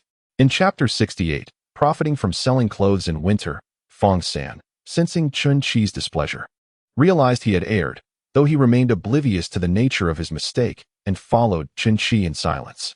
As they awaited the bus, Fong San implored, "Chen Gu, where did I go wrong? Please tell me. How can I correct it if you don't?" Chen Qi took a deep breath and replied, "You lack the innate talent for business. Perhaps it's best to reconsider." "That's not true. We all learn. When we are born, we can't even walk or talk. Look at me now. I'm speaking and walking, which proves I'm neither foolish nor dull. With your guidance, I can surely learn," Fong San insisted. "If this location is unsuitable, we can find another one. I may not be skilled, but I am eager to learn. You cannot abandon us, your brothers, in this endeavor. What would we do without your support?" Fong San quickly amended his words. Initially, he had intended to suggest they would cling to the chubby fellow, thwarting any business prospects. But then he recalled Chen Qi's formidable temperament and the futility of opposing him. Seeing Fong San relent, Chen Qi felt a wave of relief wash over him. He patiently explained, "The surrounding environment of a shop is crucial. What do you think people come to the agricultural machinery market for? If you were to buy clothes, where would you go?" At that moment, Fong San's understanding dawned upon him. I see now, I understand," Chen Qi remarked. "The foot traffic of a store is of paramount importance. The size of the establishment is secondary. If you are to open a clothing store, it is essential to situate it in a street that is lined with apparel vendors. You cannot possibly sell garments in a food street, can you? Consider this. The patrons of a snack street are there solely to indulge in culinary delights. Who would be inclined to peruse your clothing? Moreover, placing your garments in a food street diminishes their prestige. Do you understand? And if there are peculiar odors wafting about, Your clothing could easily absorb those scents. Who would wish to purchase clothing in such an environment? Do you grasp my point? I understand, came the reply. There is a street behind the department store filled with clothing shops, and one of them is available for rent. However, the space is rather small, which is why I dismissed it. Nonetheless, I can take you to see it. Chen Qi responded, then let us go take a look. The two arrived at the back of the department store, and indeed, the street was bustling with clothing vendors. Inside the department store, numerous shops offered garments. Yet the prices were considerably steep. In contrast, the small alley outside offered clothing at much more affordable rates, albeit of inferior quality. Upon reaching the store that was up for transfer, they found the space to be exceedingly cramped. Merely 4 square meters in total, 2 meters long and 2 meters wide. Previously a shop for various bags. Chen Qi observed, the location is good, but there isn't even room for a fitting area. With 2 people inside, the place feels overcrowded. It is indeed a bit too small. However, in this area, selling lingerie could be feasible. Then let us sell lingerie, came the reply. You intend to sell lingerie? You, a grown man, selling to young women? They would avoid you like the plague if they knew you were selling lingerie. Do you really think that's a viable idea?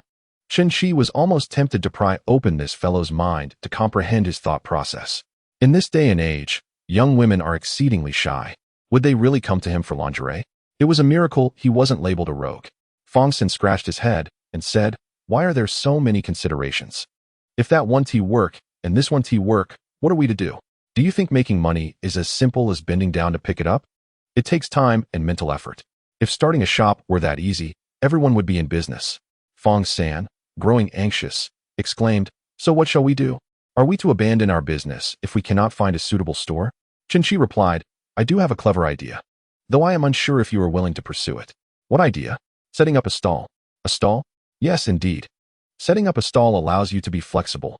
Wherever is suitable, you can establish your presence. Initially, it may be arduous, but the capital required is minimal, and it offers great flexibility. Once our business flourishes, we can then consider renting a store. If it does not succeed, we can liquidate our inventory and explore other options without incurring significant expenses. After listening to Chen Qi, Fong San found merit in his reasoning and said, Brother Chen, your logic is sound. Let us set up a stall. I won't force you, but if you wish to proceed, we will find a way. If you are hesitant, we shall devise an alternative. We cannot have a situation where we set up a stall for a day, fail to sell any clothing, and then you lose interest the following day. That simply will not do, Chen Qi advised. Fong Sen responded, Brother Chen, do you take me for someone so fickle? Very well.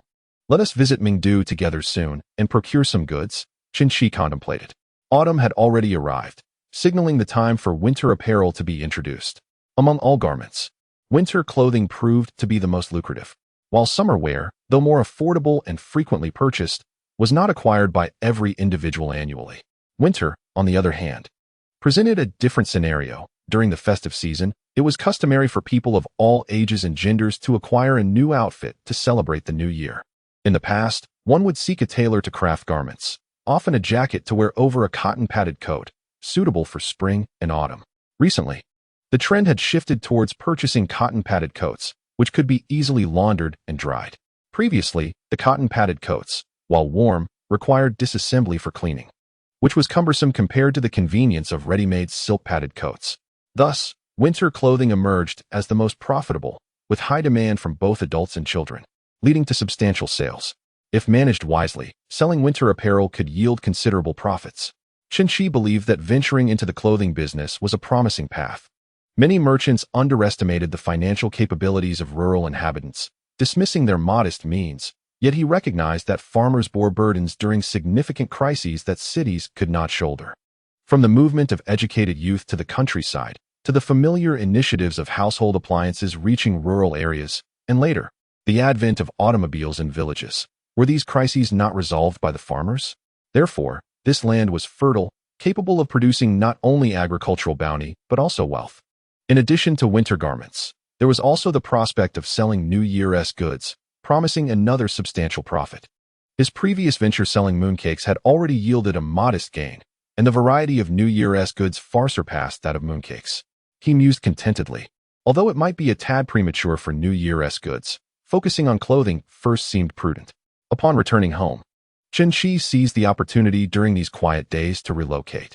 With minimal belongings, he commissioned a carpenter to craft a bed and a cabinet, all fashioned from pine, exuding a delightful aroma. Chen Qi was quite fond of it. Chen Wan and her family were equally thrilled about their new home. Chen Qi inquired of Chen Xiang, Xiangzi, "Do you still suffer from insomnia?" Chen Xiang replied, "No, I have recovered. Shall we schedule a follow-up soon? I am truly well now."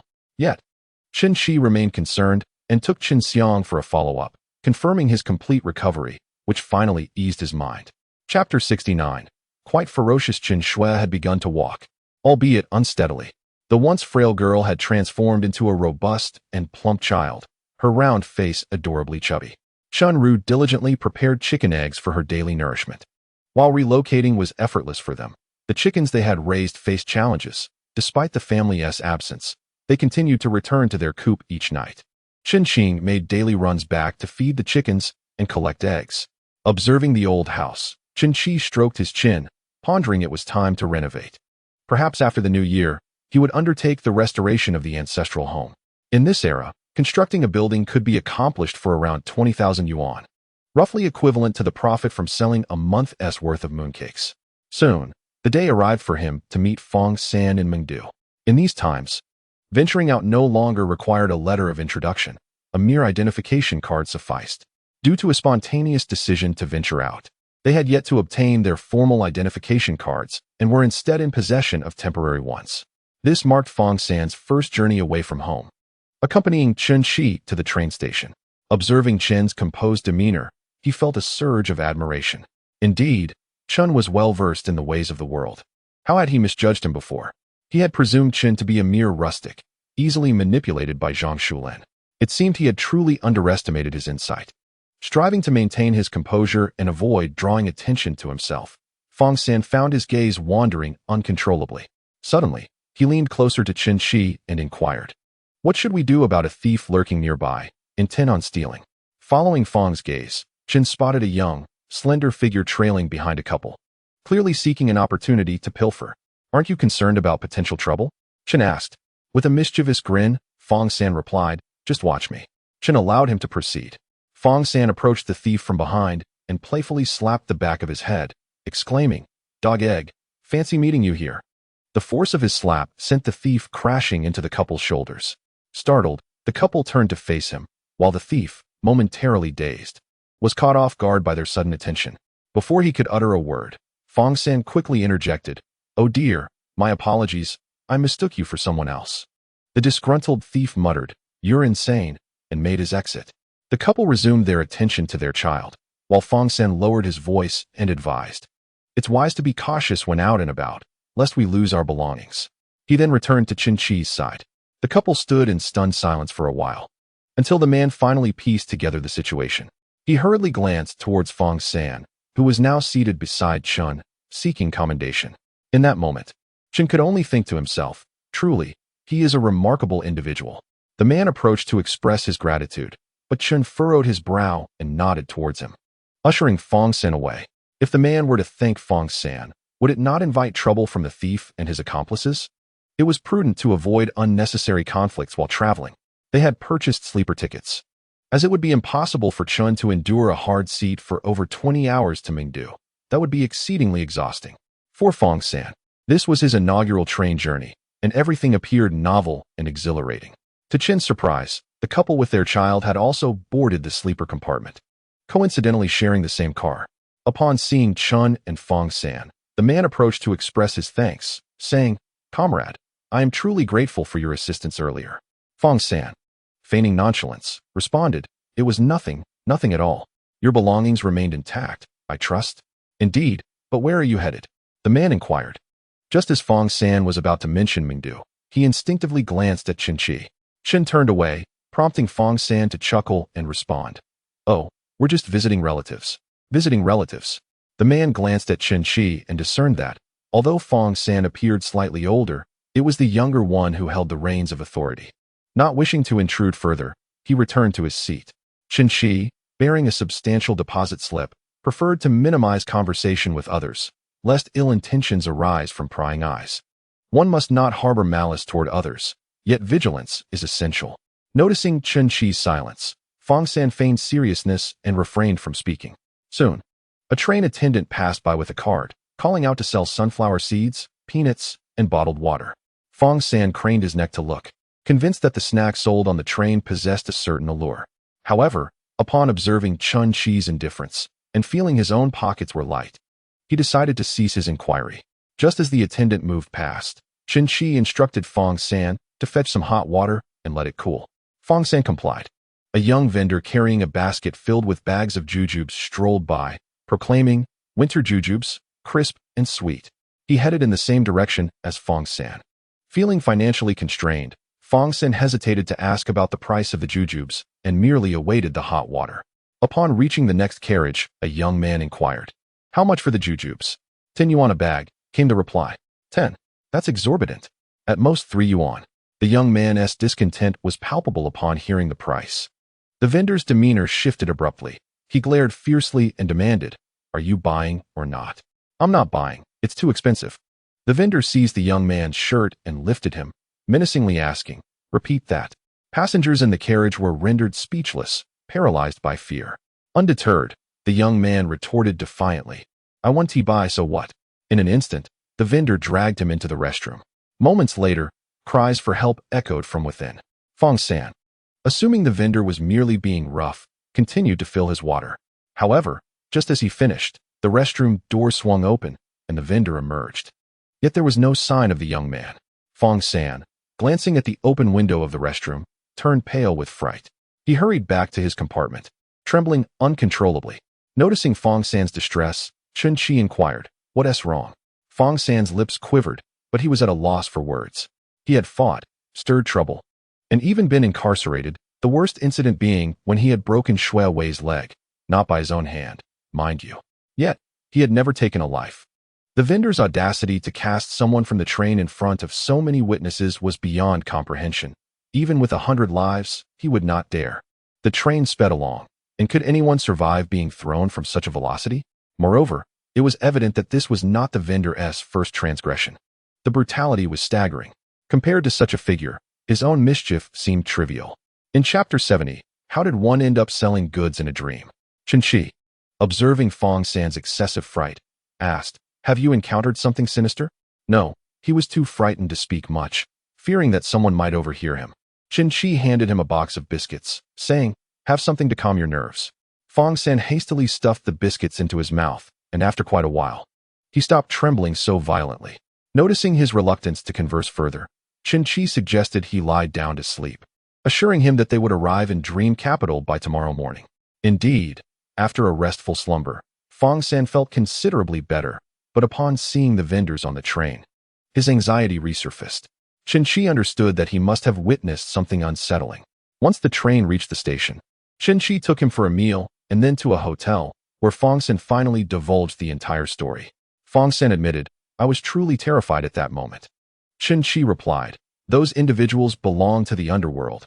Hence, it is wise to refrain from meddling in others' affairs when you're away from home." Fong San remarked, "They are exceedingly ruthless." Chen Qi said nothing, aware that the world harbors many dark secrets, with certain shadows untouched by light. He could not assume the role of a savior. It sufficed to protect himself and those around him, until evil is unveiled. One can never fathom the depths of human depravity. Chen Qi teased, "The first time I met you, you seemed quite fierce. Is this the extent of your courage?" "Brother Chen, please do not jest. Those were human beings, not mere chicks that one can dispose of at will. With such little bravery, it is no wonder others have risen to prominence while you remain a mere nobody." Fong San suddenly felt somewhat embarrassed about his trembling fear from the night before. He glanced uncertainly at Chen Qi, unsure how to justify himself. Chen Qi laughed heartily, patting his shoulder, "Do not overthink it. A true big shot has high standards. At least a university degree is required. You, on the other hand, do not qualify. That individual you encountered was merely a bit more ruthless." Fong San, not entirely convinced, countered, "What need is there for a university degree to survive in the underworld?" Chen Qi replied, "You will learn in due time. Real big shots do not appear villainous." Fong San found this perplexing, internally questioning the authenticity of it all. Dream Capital was swelteringly hot. During this season, the people of Feiyang City had already donned their autumn attire, while here, short sleeves were still the norm. Even more surprising to Fong San was that the locals were wearing flip-flops. Back home, people always dressed neatly when going out. One would never see them in flip-flops. As they strolled through the bustling streets, filled with the sounds of traffic and the vibrant life of the city, it was evident that dream capital had rapidly developed since the reform and opening up, with factories constructed from steel and concrete, wide cement roads, and sparse greenery signaling the youth of this city. Many individuals had thrived here, becoming influential figures, while countless others merely drifted through life, following the routine of marriage and parenthood as they aged. A small fraction, however, had completely lost themselves in this environment. During these times, the security in dream capital was not particularly good, with a significant amount of population movement. Consequently, newcomers needed to obtain a border pass to enter the city. Chen Qi was aware of this, so he went to the police station to apply for the border pass, where the officers inquired a bit further about him. Fong San gazed upon this youthful city and remarked, "Is this truly Dream City?" "Indeed," Chen Qi responded. At that moment, the Dream City before him did not entirely align with the Dream City of his memories. The Dream City, he recalled, had already ascended to the status of a first-tier metropolis, with exorbitant property prices. Once, he too felt an overwhelming sense of confusion as he beheld the towering edifices, yet found no place to establish his own footing. Beneath the facade of this bustling city lay countless souls, much like himself, lost in their aspirations. The affluent donned fine suits while the impoverished were clad in tattered garments. Regardless of the location, wealth and poverty coexisted, and not all endeavors yielded commensurate rewards.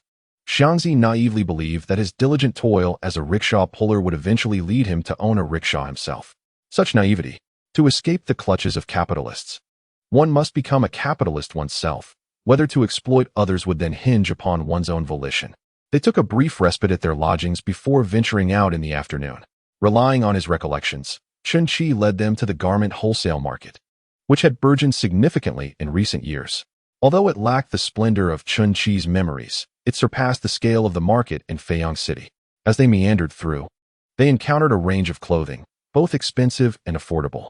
Naturally, the wholesale price corresponded to the retail price. The more costly garments were indeed pricier in bulk, while the cheaper ones remained economical.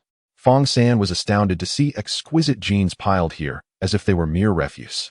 Chen Qi remained resolute in his objective, seeking women's cotton jackets and sweaters, as women's apparel sells best due to their inherent fondness for fashion. The cotton jackets produced in Dream City were somewhat thin, yet boasted innovative designs. In their hometown, people were accustomed to layering 3 garments on the outside and 3 on the inside. In recent years, some had begun wearing autumn clothes beneath. A few years back, their winter attire was worn over summer clothing, with spring and autumn garments layered on top. A single summer outfit could serve throughout the year, while spring and autumn wear could be donned for 3 seasons. It mattered not whether the clothing was aesthetically pleasing, as long as it offered warmth, it was deemed adequate. With the enhancement of living standards, the demand for clothing naturally escalated. They wandered until they arrived at a deserted stall, where the proprietor lounged in a rocking chair, engrossed in a magazine. Upon noticing their presence, he merely shifted the magazine aside to glance at Chen Qi and Fong San before resuming his rhythmic rocking, saying, "Feel free to browse. Let me know the price once you've made your selection." Fong San felt a twinge of displeasure at the proprietor's lackadaisical approach to business. Although he was no expert in commerce, he had frequented enough shops to recognize the expected demeanor of a salesperson towards customers. This was not a supply and marketing cooperative. So why the arrogance? Just as he was about to voice his grievances to Chen Qi, he noticed Chen Qi observing the man with a hint of curiosity and contemplation, prompting him to swallow his words. When Chen Qi caught Fong San's gaze, he quickly diverted his attention back to the samples hanging nearby, unable to shake the uncanny resemblance of the proprietor to Lu Yuan. Lu Yuan is indeed an extraordinary individual. In his previous life, he was a magnate in the footwear industry, securing orders from the renowned global brand, ClickU, and becoming its largest processing factory. His reputation grew when he learned of workers who were unable to purchase tickets to return home. Every year, he made arrangements for his employees to acquire tickets. As his business flourished, he built welfare apartments for his staff, allowing them to receive a unit after a certain tenure, with a portion of their salary deducted monthly for the mortgage. However, these apartments were exclusively for employee residency and could not be sold privately. Any sales would be handled by the property management. Many envied this arrangement. Yet, was he not a second-generation rich kid? His father had established a clothing business in collaboration with others. How could he end up selling goods in the bustling market? Chapter 71. Are you not sent by the old man? Chen Qi pointed to the latest women's cotton coat and inquired, Boss Lu, how much is this selling for? Lu Yuan paused momentarily, then closed the magazine, asking, do you recognize me? Is it unusual for me to recognize you while you are here selling? Lu Yuan rose, discarding the magazine onto the lounge chair, and approached Chen Qi, asking, you truly know me? Chen Qi replied, is that surprising? Lu Yuan scrutinized Chen Qi, saying, it was the old man who sent you, wasn't it? Tell him that until he resolves his matters, I shall not return home. Chen Qi gestured toward the prominently displayed women's cotton coat and questioned, what do you mean? How much is this coat? Lu Yuan examined Chen Qi again, then glanced at the coat, responding, 50. I need to buy in bulk. Give me the real price, boss. After a moment's contemplation, Lu Yuan said, 45. Boss Lu, are you jesting? You retail at 50, but offer me 45 for bulk? Are you truly serious? The old man sent you as a negotiator, pretending to shop for clothes. Do you genuinely wish to purchase? What old man are you speaking of? I have no acquaintance with your old man. Then how do you know my name is Lu Yuan? I am not even called Lu Yuan here, Lu Yuan said, growing anxious. Chen Qi felt he had made a misstep upon hearing Lu Yuan claim he was not called Lu Yuan here. He awkwardly chuckled, saying, I heard the person who just came and mention your name and that your clothes are expensive, so I specifically came to take a look. What is your deal? Are you selling the clothes or not? This is rather tedious. Lu Yuan, still doubtful, scrutinized him closely and asked, how many pieces do you want? It's my first time selling clothes. I'll take 100 pieces to start, and we'll see how it goes. I also need to stock sweaters and pants. So please don't try to deceive me on pricing. Lu Yuan replied, all right, if you want them, they are 28 each, non-negotiable. The sweaters here are 15. The ones over there are 10, and the pants are 20, while these are 15. Chen Qi stated, if I can sell them, then there is nothing more to discuss. If not, you must allow me to return for exchanges. No problem, Lu Yuan agreed. Chen Qi then began selecting cotton coats of various styles and colors. After choosing the coats, he proceeded to pick out sweaters and pants, ensuring he had suitable combinations for sale. Many individuals are unaware of how to dress attractively. Thus, well-coordinated outfits tend to sell better. Fong San, lacking business acumen, decided to learn by observing Chen Qi's purchases. 100 sets of clothing, bundled together, proved to be quite substantial and heavy. They meticulously packaged the garments for shipment back home. Before loading the clothes onto the vehicle, Fong San called his brother Huang Yunfeng to arrange for the pickup and rent a warehouse. Although Chen Qi possessed a reasonably ample capital, he refrained from acquiring a vast quantity of goods all at once. He believed that selling clothes required a cautious approach. One should not overstock from the outset. His vision, though remarkably advanced, necessitated actual sales to validate its worth. He did not wholesale high-end garments, as they were intended for street vending.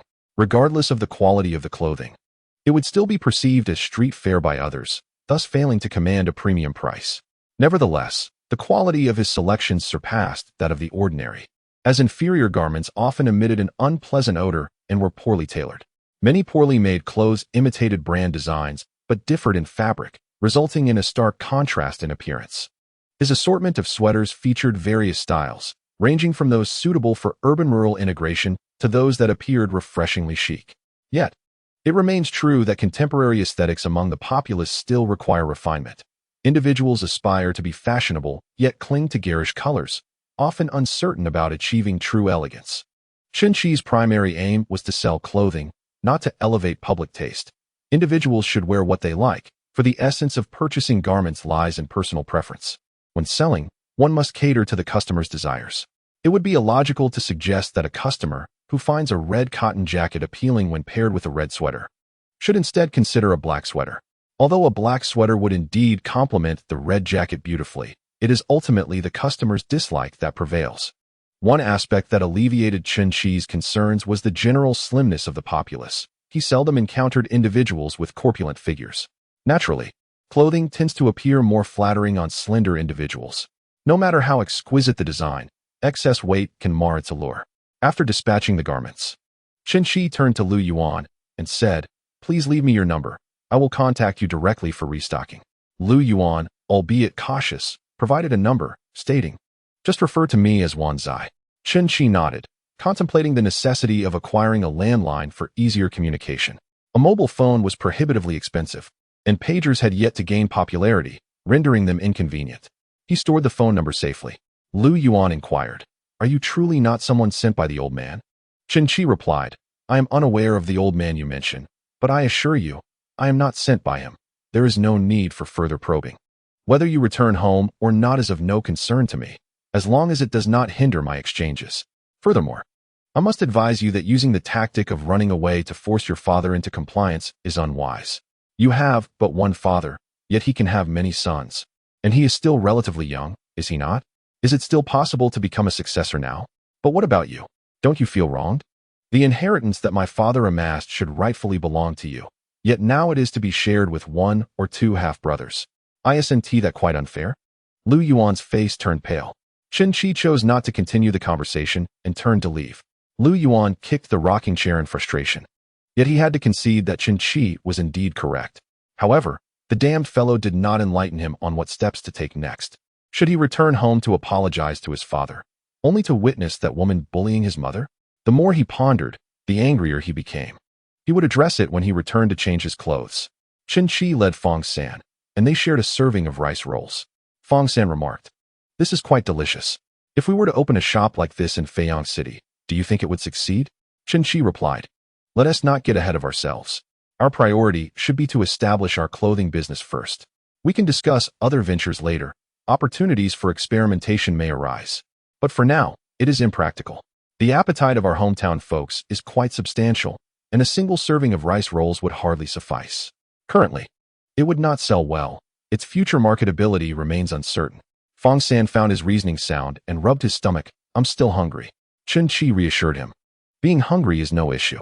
Let us take a stroll and later enjoy some fried noodles or rice vermicelli." Chapter 72. Once sold, no returns all right.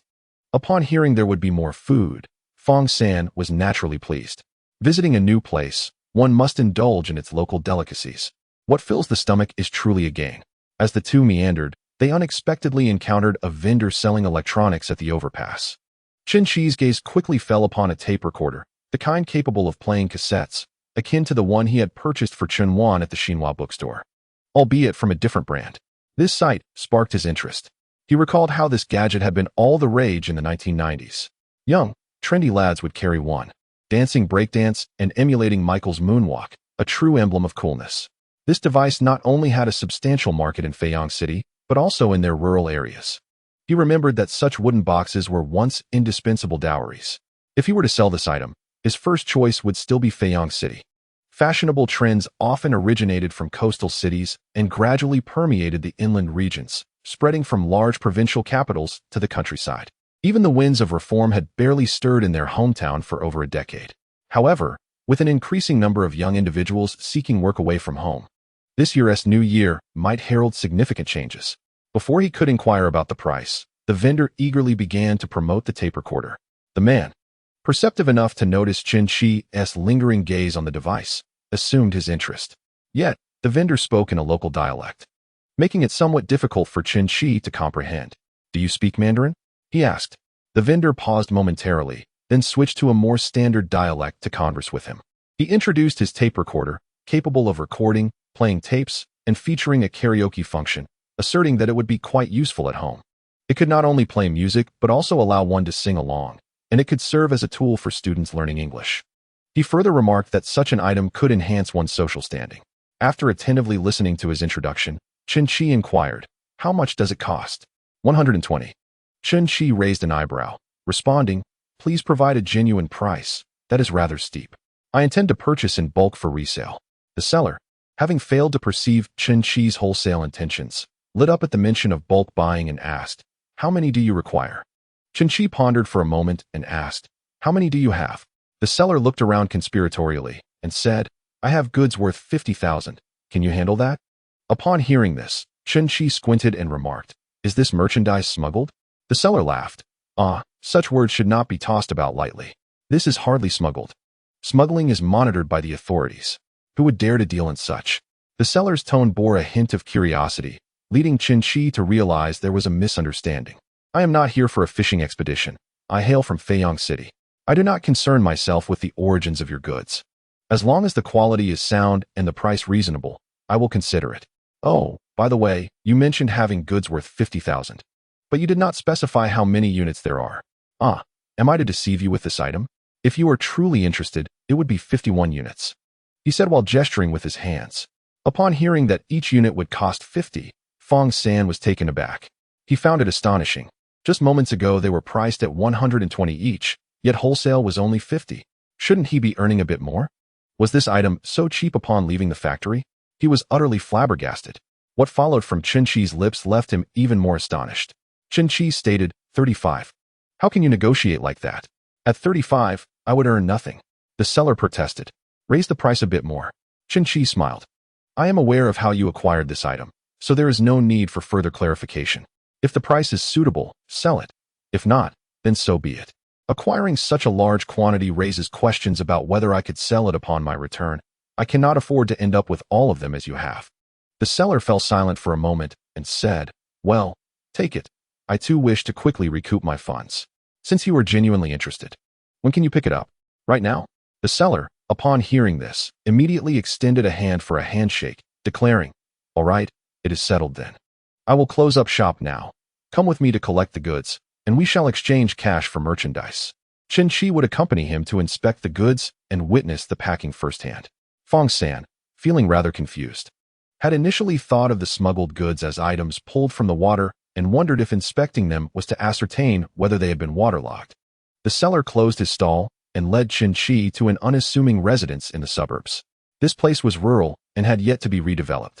Chen Qi's eyes sparkled with excitement upon seeing the place. If he were affluent, he would purchase a courtyard here, eagerly anticipating future redevelopment, thus becoming a part of the emerging elite. Once inside, he observed a room meticulously arranged with an array of tape recorders.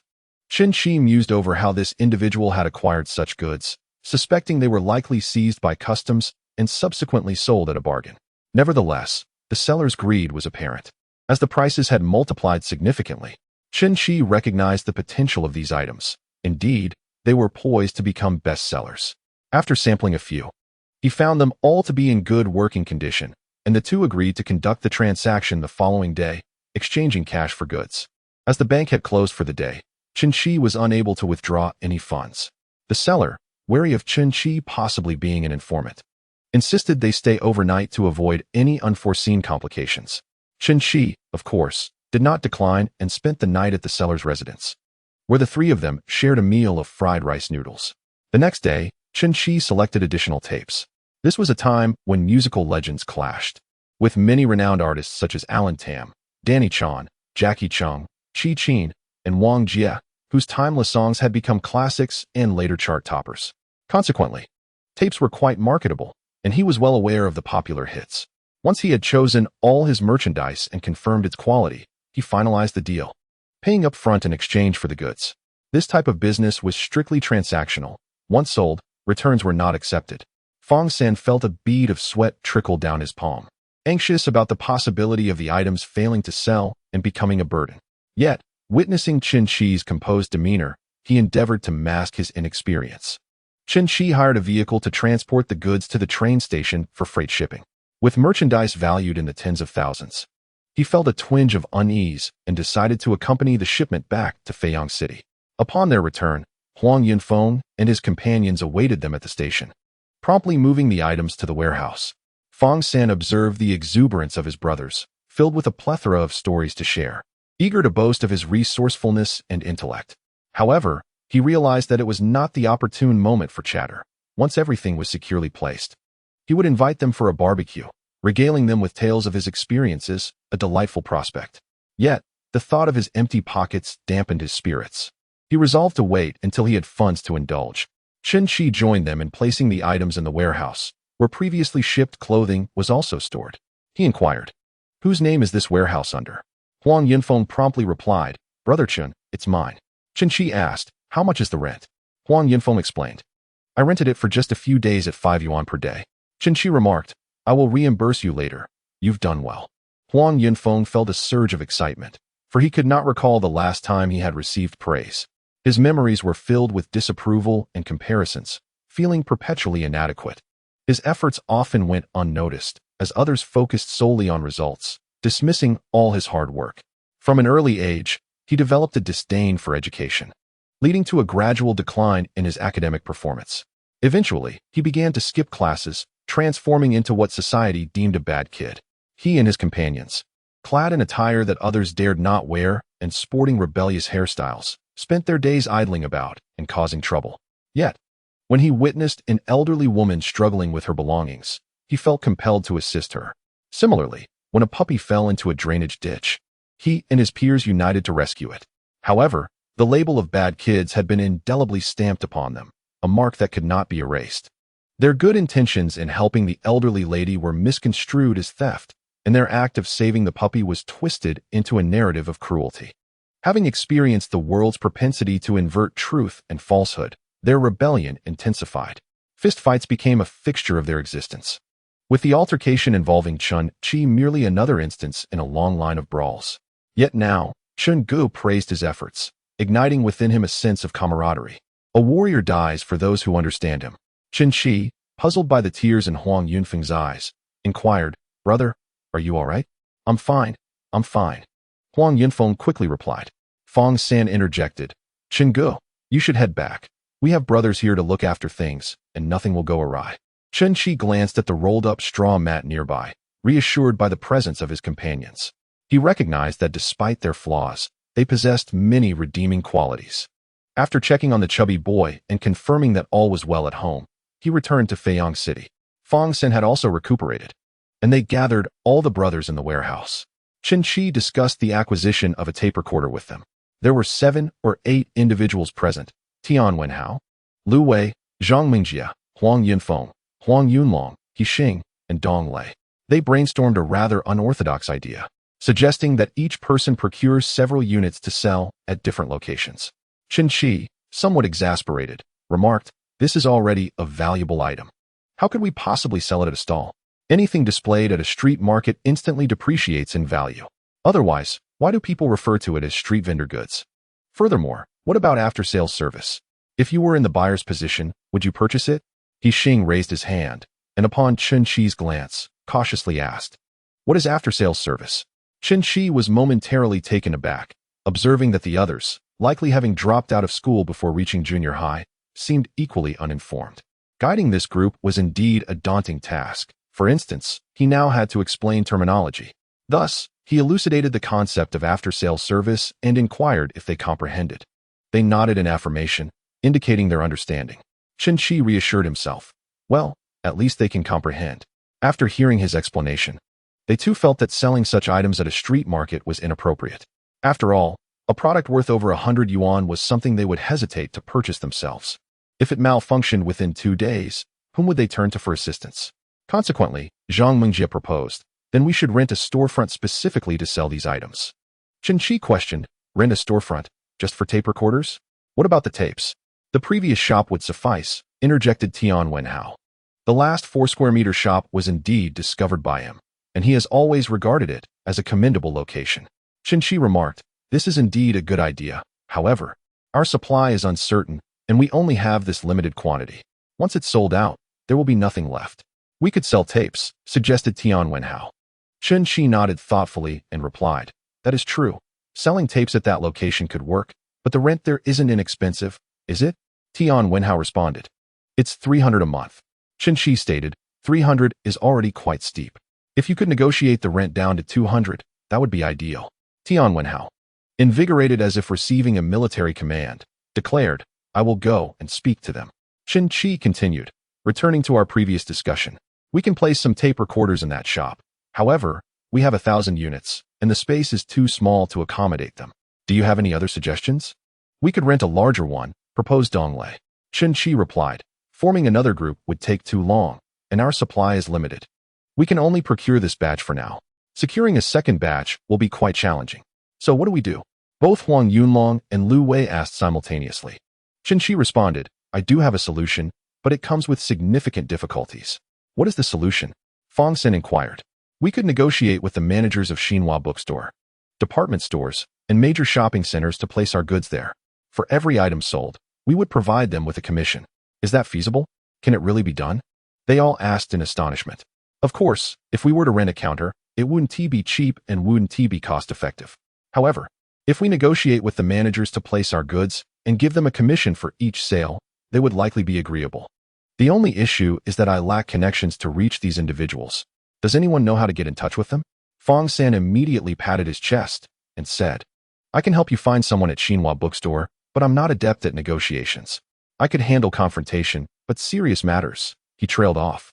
Upon hearing Fong San's words, Chen Qi contemplated the nature of Fong San's family in Feiyang City, pondering how an ordinary worker's child could have access to such officials. Nonetheless, since he claimed he could find someone, they might as well let him try. He Xing added, I can find someone at the department store. Chen Qi nodded in agreement, saying, He Laudi, you go and seek out the department store personnel, while Fong San looks into Xinhua bookstore. So we don't overlap in our efforts. Chapter 74. Do not spend every day with unworthy companions. They all nodded in agreement. Chen Qi believed the department store would be easier to approach, as Xinhua bookstore, being a state-owned entity, would be more challenging to engage. Indeed, He Xing soon located the manager of the department store and arranged a dinner meeting. The venue, of course, was chosen to be at the Little Fatty restaurant. Upon seeing He Xing arrive with the individual, Chen Qi promptly stood up to greet them and offer a seat. The other party was quite unceremonious, directly taking a seat at the head of the table. This individual was of short stature, embodying a compact physique. Upon entering, he lit a cigarette and pushed it onto the table, leaning back into the chair with an air of confidence. He remarked, He Xing, you are no longer young. It is time you matured and ceased associating with those dubious friends of yours. What can you possibly achieve by merely loitering with them? The insinuation directed at Chen Qi, as a member of that dubious circle, was palpable. Chen Qi observed the immediate reprimand directed at He Xing, feeling uncertain about the nature of their relationship. However, to chastise someone without understanding the context was inappropriate.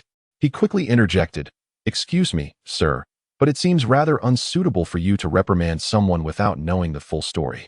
Only then did Jiang Xinmin cast a glance at Chen Qi, inquiring, What did I say that was incorrect? Did you not inquire why He Xing invited you here? You arrived and began to lecture him. Even if your intentions were well-meaning, can he truly accept that? Chen Qi replied, Am I not allowed to educate my nephew? If it were not for individuals like you, would He Xing have become the way he is now? One is influenced by their company. Henceforth, do not seek out our He Xing.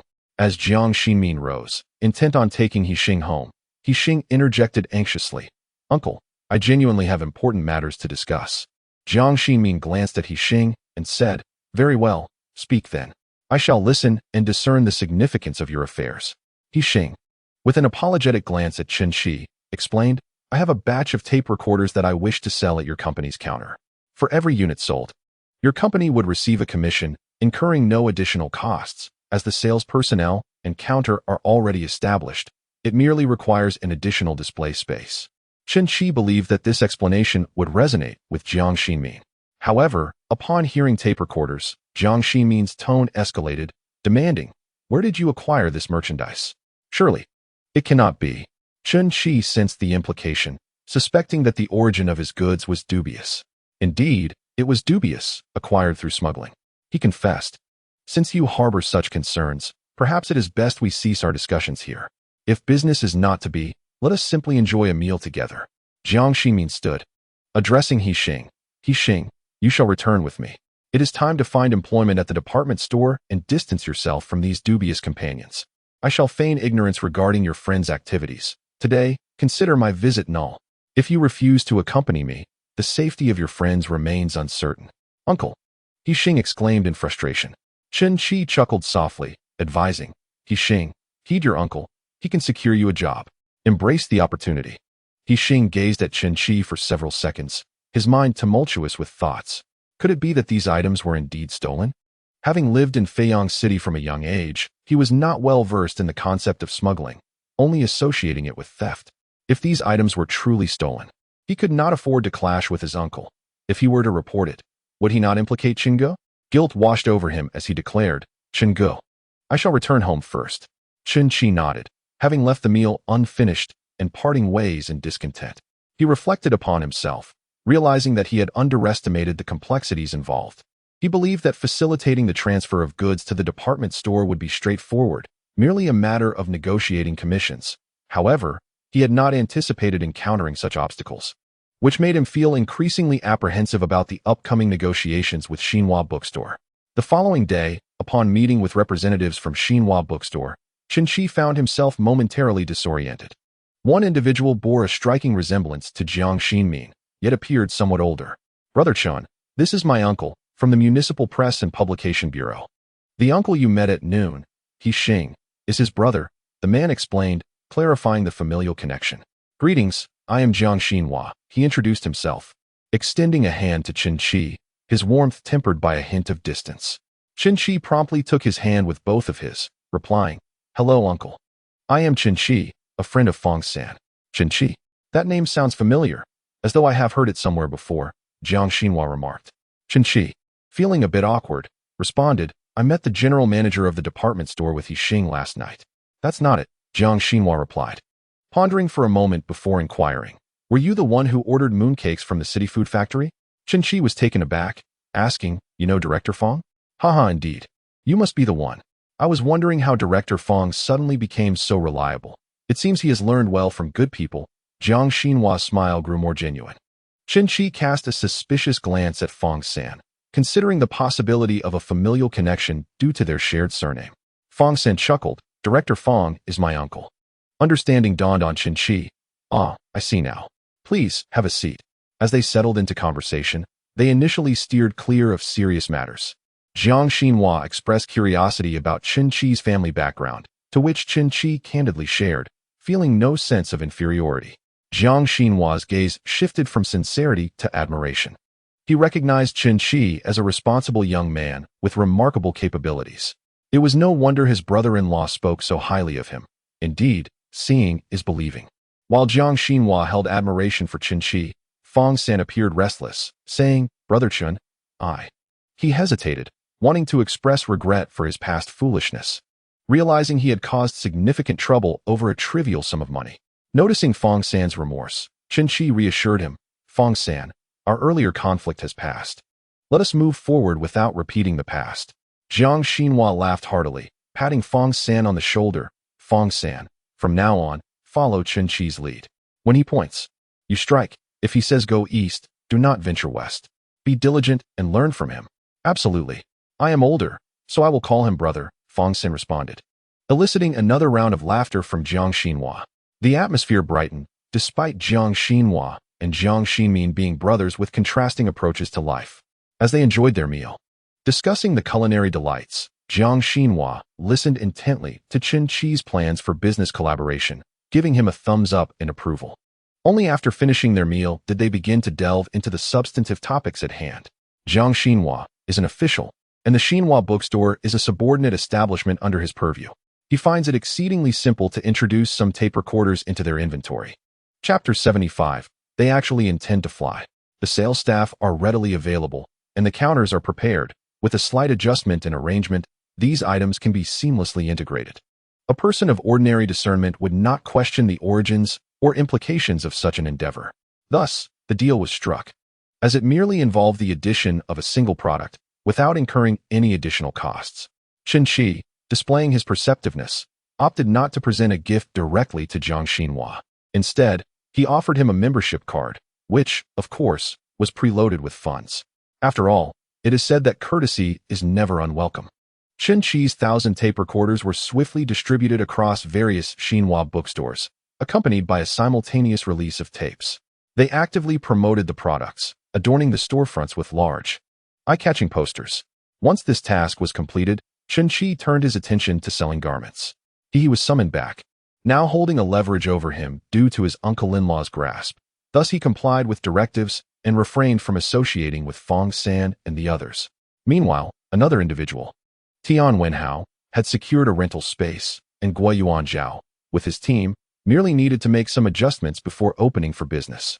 Consequently, the only individuals available to sell clothing were Fong San, Lu Wei, Zhang Mengjia, Huang Yunfeng, Huang Yunlong, and Dong Lei. They possessed a mere 100 or so outfits, and Chen Qi instructed them to divide into 3 groups for display, thereby amplifying the visual appeal and enticing customers with the abundance of merchandise. Chen Qi resolved to impart his knowledge on clothing coordination, advising them on which colors harmonized well. For instance, It is preferable not to pair a red jacket with a red sweater. Instead, black or white would be ideal choices. These colors are infallibly elegant.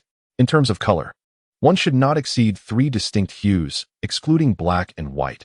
Otherwise, the ensemble may appear disordered and unkempt. He shared his insights with them, yet the group remained silent, as they favored flamboyant and eclectic attire, often gravitating towards what others deemed unattractive in a bid to stand out. Fong San remarked, "Listen to Brother Chen. There is no way to go wrong." Chen Qi smiled and replied, "What I offer is fundamental knowledge, but our primary objective remains the sale of clothing. We cannot impose our tastes on those who delight in red paired with green, can we? After all, wealth cannot readily procure satisfaction if they find joy in it." "That suffices, understood?" They all responded in unison, "Understood." Fong Sen added, "Indeed, let the buyers coordinate as they wish. Our task is merely to sell the items." Chen Qi further cautioned them to avoid conflict, advising patience in dealing with challenging customers, as one encounters all manner of personalities in sales. His aesthetic sensibility has been shaped by experiences from the future, while Fong San's taste aligns more closely with contemporary standards. Thus, his recommendations should not be regarded as absolute truths. Their ultimate goal is to sell merchandise, as long as customers are content with their attire. The specifics of their coordination are of little consequence. The group then divided into 3 factions to set up their stalls, and Chen Qi made a point to demonstrate first, allowing Fong San to observe and learn. Chen Qi, with his charming demeanor, would greet young ladies with affectionate titles, urging them to purchase cotton-padded jackets before prices surged, suggesting they would be perfect for the upcoming New Year celebrations. Initially, the young women had no intention of buying jackets at this moment. Yet the allure of the outfits showcased by Chen Qi proved irresistible, compelling them to pause. The moment anyone halted, Chen Qi would enthusiastically extol the virtues of their garments, conveniently omitting any mention of their flaws. Consequently, in a single day, over 100 sets of clothing were sold out. Having experienced a rebirth, Chen Qi discovered his exceptional salesmanship. Indeed, his knack for selling was remarkable. The 7 companions returned to the warehouse, exchanging bewildered glances. Had their endeavor concluded before it even began? After accumulating their energy for so long, the entire affair ended in an instant. Clearing his throat, Chen Qi remarked, "As you can see, there is no merchandise that cannot be sold. With the right sales strategy and audience, success is inevitable." Fong San interjected, "Brother Chen, we have labored for several days, only to witness your success in selling clothes, leaving us with little to do." Chen Qi chuckled awkwardly and replied, "We can procure more stock. This time, let's bring in a larger quantity. Next time, I'll leave it all to you." With a sigh, Fong Sen addressed his brothers, "Fellows, you have witnessed Brother Chen's prowess. His willingness to lead us towards prosperity is commendable, and we must not become ungrateful." Lu Wei, Zhang Mingjie, and the others nodded in agreement. Having also recognized Chen Qi's remarkable abilities and his eloquent charm, determined, Chen Qi resolved to make a trip to Mingdu for a substantial stock replenishment. However, before he could embark on his journey, Jiang Xinhua approached him, announcing that the release of tape recorders and cassettes had become a sensation among the youth. These items resonated with the free-spirited young generation, drawing them to the Xinhua bookstore, which had transitioned from a haven for students to a favored spot for young adults. Jiang Xinhua inquired whether more stock could be procured. Chen Qi felt a twinge of difficulty. Such items were rare and hard to come by. Yet perhaps imitations could be crafted? The market for these goods was even more untapped than that for rice cookers, necessitating a substantial influx of merchandise to fill the void. Thus, he took samples to consult with Boss Zhu, requesting him to reach out to his contacts to see if they could disassemble the items for analysis and create replicas. Boss Zhu called his acquaintance, also named Zhu, a relative named Zhu Anping, who invited Chen Qi to bring the samples to Mingdu. Not wishing to waste time on a train journey, Chen Qi opted for a flight instead, purchasing a plane ticket to meet Zhu Anping. He brought Fong Sen along, who, anticipating another train ride, couldn't help but recall his previous train experience, feeling a shadow of anxiety. Yet, he said nothing and followed Chen Qi, utterly unprepared for the revelation that they would be flying. Flying? This would certainly provide him with tales to boast about for quite some time. As I boarded the airplane and gazed out the window at the clouds, a delightful sensation enveloped my mind, akin to resting upon a bed of cotton, rendering the aircraft's movement almost imperceptible. Only during ascent did I experience a slight jolt, revealing that even planes can be bumpy. Oh, the azure sky above the clouds is truly breathtaking, pristine as a vast sheet of blue glass, captivating beyond compare. A glance downward reveals rivers as slender as a chicken's intestine, and the people appear as miniature ants. Once airborne, they vanish from sight. He felt a childlike excitement, witnessing landscapes from above the clouds that he had never encountered before. Indeed, it mirrored the beauty captured in photographs. If only he could dwell in the heavens eternally. As the plane descended, his enjoyment remained unquenched. Had they arrived so soon? The last journey by train had been a lengthy affair, departing at noon and arriving close to noon the following day after a full night of travel. Yet, with this flight, he had barely begun to revel in the scenery before it concluded. Upon disembarking, he was momentarily disoriented, unsure of which foot to place forward. Chapter 76. A friendship born of necessity. Chen Qi arrived at Zhu Anping's factory, much to Zhu's astonishment. They had only spoken on the phone that morning, and now he had made it there by noon, traveling by plane, no less. In this era, air travel was indeed a privilege for the affluent. Not daring to be remiss, Zhu treated them to a meal, during which Chen presented him with a tape recorder. Zhu inquired, "Isn't it customary to label such items upon production?" Chen paused, responding, "Do you mean I need to register a trademark? Isn't that a lengthy process?" "We are pressed for time." Zhu suggested, "Why not use our factory's trademark? You can pay me 1 yuan for each label." Understanding dawned on Chen. This was a proposal for labeling. By affixing a label, the item would be deemed authentic. Using someone else's brand would classify it as counterfeit. Though the items were identical, the distinction was significant. Labeling was not illegal, but counterfeiting certainly was. "Agreed," Chen replied without hesitation.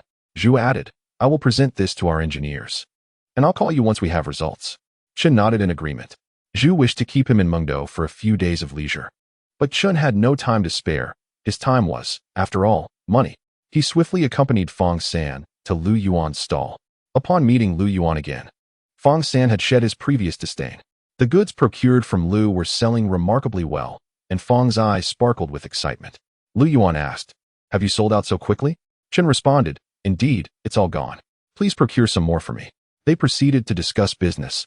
This time, Chen ordered a larger quantity of clothing, including men's, women's, and even children's apparel across various age groups. Additionally, he purchased gloves, scarves, and socks, intending for Fong San and the others to distribute these as complimentary gifts while selling the clothing. While he could charm customers with his eloquence, he understood that his companions might not possess the same skill. Thus, providing some giveaways would serve as a helpful supplement. Once business was concluded, they arranged for the clothing to be packed and shipped. Chen intended to return with them, but Lu Yuan interjected, "You haven't eaten yet, have you?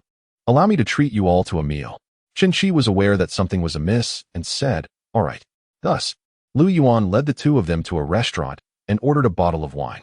Chen Qi declined, stating, "I am still underage and cannot drink."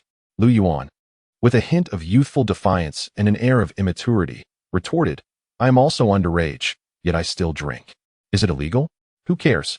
Seeing Lu Yuan's agitation, Chen Qi chose not to argue further, replying, "If you wish to drink, then go ahead.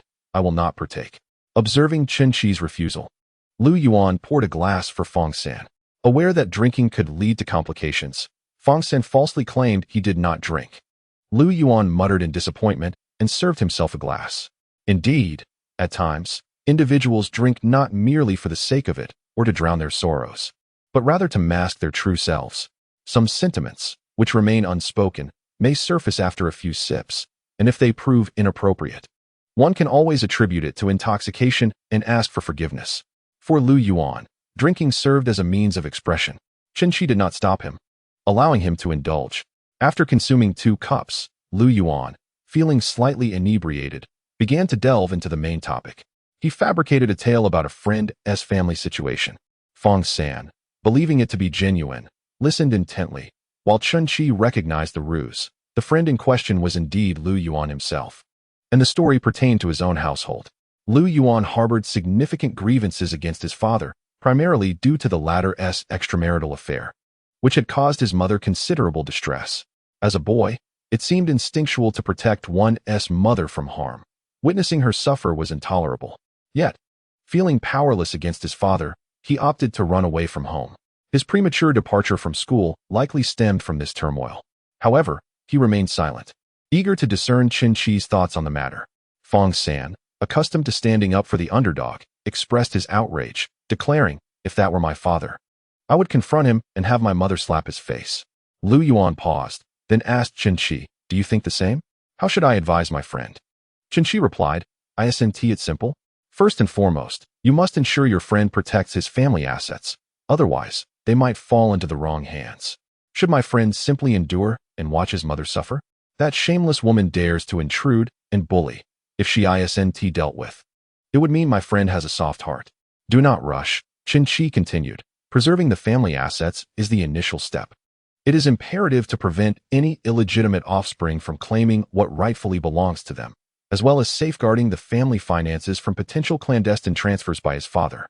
Do you truly believe that the mistress is motivated by genuine love?" Lu Yuan fell silent, reflecting on the notion of true love. Using love as a pretense only tarnishes its essence. One must understand that with a stepmother comes a stepfather. If your friend is unprepared, the family fortune could indeed become irretrievably disconnected from him. You see, I have conveyed all this to my friend, yet he is more concerned for his mother. What about her? He must rely on his own efforts. Not becoming a victim of circumstances is the first step. If he cannot control the family finances, surely there must be some pocket money available? If not, then selling the house or jewelry could be an option. Perhaps his friends could offer some financial assistance as well. With the funds, he could enroll in an English or Japanese class, striving to enhance his skills. Ideally, even study abroad and enrich his experience. Why devote all one's time and energy to a man who is unreliable? As long as the family assets can be secured, the father can be deemed unnecessary. Chen Qi understands that instilling a sense of danger in a man naturally shifts his focus. Many fail to grasp this. They concern themselves with others' wives. But once their own wives receive attention, they can no longer remain composed. Lu Yuan, upon hearing Chen Qi's words, felt as though a veil had been lifted, and the atmosphere noticeably lightened. He asserted, "My friend's career is just beginning. Must he abandon it?" Chen Qi replied, "If your friend is merely working in a factory, then indeed, he should give up. However, if he is running his own business, he could hire someone to assist him. A budding enterprise should not be easily forsaken. His business also serves to enhance his standing in his father's eyes. Should my advice fail, and he loses the inheritance battle, he would still have an alternative, and his mother would have a refuge, ensuring their future stability. Would you not agree?" Lu Yuan nodded in agreement. Chapter 77. "So you are the bigamist, miss," he spoke of. Chen Qi insisted. "Regardless, you must convey to your friend that confronting his father and leaving home is not a viable strategy. He should seek his mother's support. She cannot fight this battle alone. Should anything happen to her in despair, it would be too late for words. You are an intelligent person. You should know what to do." Upon hearing this, Lu Yuan clenched his fists. After Chen Qi and the others departed, Lu Yuan swiftly found another person to oversee his stall, preparing to return home. He returned silently, just as he had anticipated. His father was not home, leaving his mother alone. Yen Yu was in tears upon seeing him, her face drawn and appearing much older than her years. From her expression, he could discern the hardships she had endured. She lamented Lu Yuan's decision to abandon school, criticized his choice to leave home, and expressed many grievances. Lu Yuan understood her suffering. Once she had finished venting, he asked, "Mother, do you enjoy our current life?" Yen Yu paused, replying, "What does it matter if I do not? I have a suggestion." Lu Yuan then shared Chen Qi's plan with her. Yen Yu was taken aback, asking, "Can this really work?" "Whether it works or not will be revealed through trial," Lu Yuan assured her. He did not insist that Yen Yu sell her jewelry. Over the past 2 years, he had managed to save a considerable amount himself. He took her to enroll in classes, starting with morning yoga, followed by English lessons in the morning, Japanese in the afternoon, and evening fitness courses. They also made a point to visit a beauty salon regularly. As for household chores, they hired a maid. Yuan Yu initially felt somewhat restrained and believed it to be a waste of time. But gradually she fell in love with both exercise and learning. The man was soon relegated to the recesses of her mind. Within merely a month, Yuan Yu underwent a remarkable transformation. Her complexion became rosy and her skin improved significantly. During this time, Lu Yuan had not seen his father even once. His father was lost in the embrace of a new romance, having long forgotten about his loyal wife. When Lu Yuan took the initiative to call him, Lu Xiaochuan was elated, exclaiming, "Where have you been for the past 2 years? Do you not remember your old man? Lu Yuan replied, without you, where would I be? My temperament mirrors yours, does it not? Lu Xiaochuan laughed heartily and inquired, when will you return? Tomorrow, Lu Yuan answered. Then I shall host a banquet for you at the Tianzi Hotel to welcome you back. Thank you, Dad. Lu Yuan feigned enthusiasm while navigating the conversation with Lu Xiaochuan. He then advised He Yuan Yu, Mom, you must ignore him and overlook any of his attempts to be amiable. He Yuan Yu responded, I understand. With all arrangements in place, Lu Yuan awaited the evening's banquet.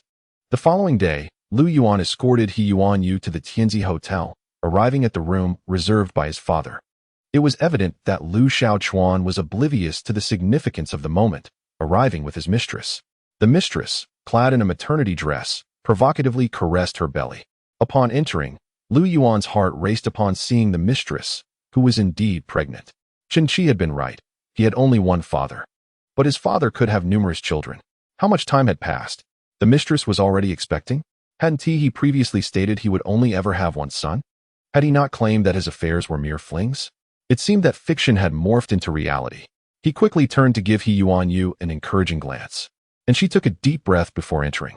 Upon seeing He Yuan Yu, Lu Xiaochuan hesitated, struggling to recognize her. Was this the same woman who had once been a plain housewife? He Yuan Yu smiled graciously at both Lu Xiaochuan and the mistress before diverting her gaze. Lu Yuan took a seat beside Lu Xiaochuan, while He Yuan Yu sat next to Lu Yuan. Yuan Yu, Lu Xiaochuan called out to her. He Yuan Yu looked up, her expression one of curiosity, asking, is there something you need? Lu Xiaochuan sensed a change in his wife. Not only did she radiate beauty, but her demeanor towards him had also shifted, now infused with a hint of coldness. Lu Yuan exchanged a glance with Wang Yulian and then smiled at Lu Xiaochuan, saying, Dad, congratulations. Lu Xiaochuan laughed heartily, responding, you must take good care of your younger brother from now on. Of course, Lu Yuan replied with a smile directed at Wang Yulian. Alarm bells rang in Wang Yulian's mind. What scheme were this mother and son concocting? Oh my, sister, you seem to be thriving lately. Where have you been pampering your skin? It appears to be nourished by love. Wang Yulian began to sow discord. He Yuan Yu smiled and replied, Miss Wang, today is a celebration for my son. Please refrain from causing trouble. Lu Xiaochuan quickly interjected. Yes, no trouble. Let us serve the dishes. Waiter, please bring the food. They commenced their meal, with Lu Xiaochuan engaging Lu Yuan in conversation, asking where he had been and what he had been up to lately. Lu Yuan shared with him the circumstances of his clothing business, expressing that only by venturing out could one truly appreciate the hardships endured by a father. Upon hearing these words, Lu Xiaochuan felt a warmth in his heart. He cast a furtive glance at He Yuan Yu, who, throughout their interaction, had not deigned to acknowledge his presence, as if he were invisible. This mother and son, having matured, would not allow him to lose face. Thus, he could thereafter openly relish the blessings of companionship. As the server arrived with the dishes, the door swung open, allowing an expatriate to enter, exclaiming, Miss He, is that really you? Upon hearing the foreign teacher's words, He Yuan Yu immediately lifted her head, her eyes sparkling with recognition. Teacher Doc, what brings you here? She inquired. I have 2 friends dining here and happened to see you, so I thought I'd come in to say hello. You look exquisite today. Thank you, she replied. Their conversation flowed effortlessly, as if the rest of the world had vanished. Lu Xiaochuan, unable to contain himself any longer, felt as though a green cap had been placed upon his head. He interjected, Yuan Yu, won't you introduce me? Doc turned to Lu Xiaochuan and promptly introduced himself. Hello, I am Doc, an American and a devoted admirer of Miss He. Ah, sir, your wife is also quite beautiful. It is a pleasure to meet you both, he added, showering praise upon Wang Yulian. Lu Xiaochuan's face turned a shade of green as he replied, Mr. Doc, He Yuan Yu is my wife. Oh, is that so? So you are the bigamist Miss He spoke of. Since you and Miss He no longer share any feelings, I kindly ask that you allow me to pursue her. This was intolerable. Lu Xiaochuan felt compelled to retaliate. However, Lu Yuan quickly intervened, stating, Mom, please escort Mr. Doc out. He Yuan Yu stood to accompany Doc to the exit, exchanging a few words in English before he departed. Upon her return, Lu Xiaochuan was trembling with rage. He Yuan Yu, shouldn't you provide some explanation? He demanded. She regarded him calmly and replied, What is there to explain? Did you not see? He likes me. It is as simple as that. You lack virtue. How shameless. He accused. If anyone is shameless, it should not be me, she retorted, casting a glance at Wang Yulian and Lu Xiaochuan before resuming her meal. Chapter 78. Divorce to facilitate them? What a delusion. The man before her was far less enticing than the food. Lu Xiaochuan slammed his hand on the table, exclaiming, "He Yuan you." Lu Yuan interjected, "Enough. Stop the bickering. I just returned, and you are already fighting.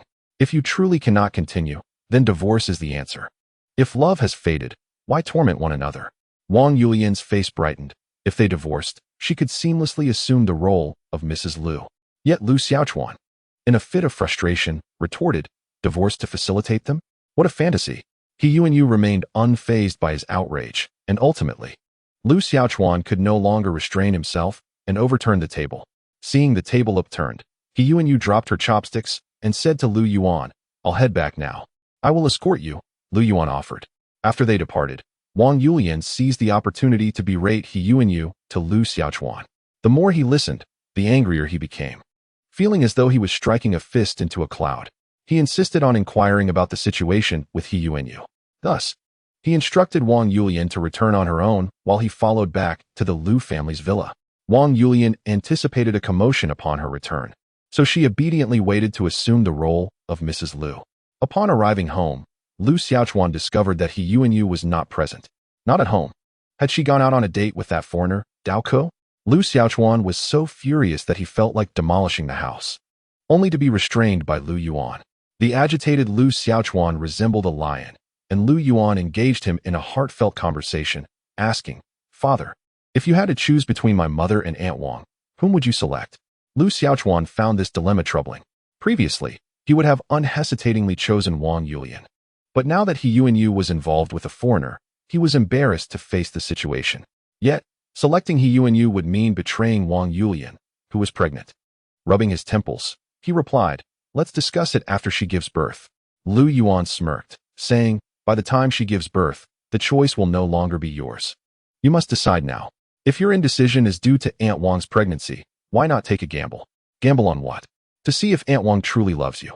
With a raised eyebrow and unwavering confidence, Lu Xiaochuan asserted, "It is undoubtedly true love. But do you dare to gamble?" Ultimately, Lu Xiaochuan fell into Lu Yuan's trap. For the next half-month, he did not see Wang Yulian at all, but instead spent his days close to He Yuan Yu, which Wang Yulian noticed several times. Doubts began to surface in Wang Yulian's mind, and at this juncture, Lu Yuan requested a private meeting with her. He directly pulled out money from a plastic bag. A stack of 10,000, producing 30 stacks, piled high and difficult to resist. Lu Yuan inquired, "You have seen my father's stance. How will you choose?" Wang Yulian felt tempted by the 300,000, yet she concealed her excitement, responding, "If I give birth to a child of the Lu family and become Mrs. Lu, I would gain far more than this." Lu Yuan smiled, saying, "You are correct, but are you not afraid my father will seek to leave nothing for you?" Wang Yulian's expression stiffened, replying, "That is impossible."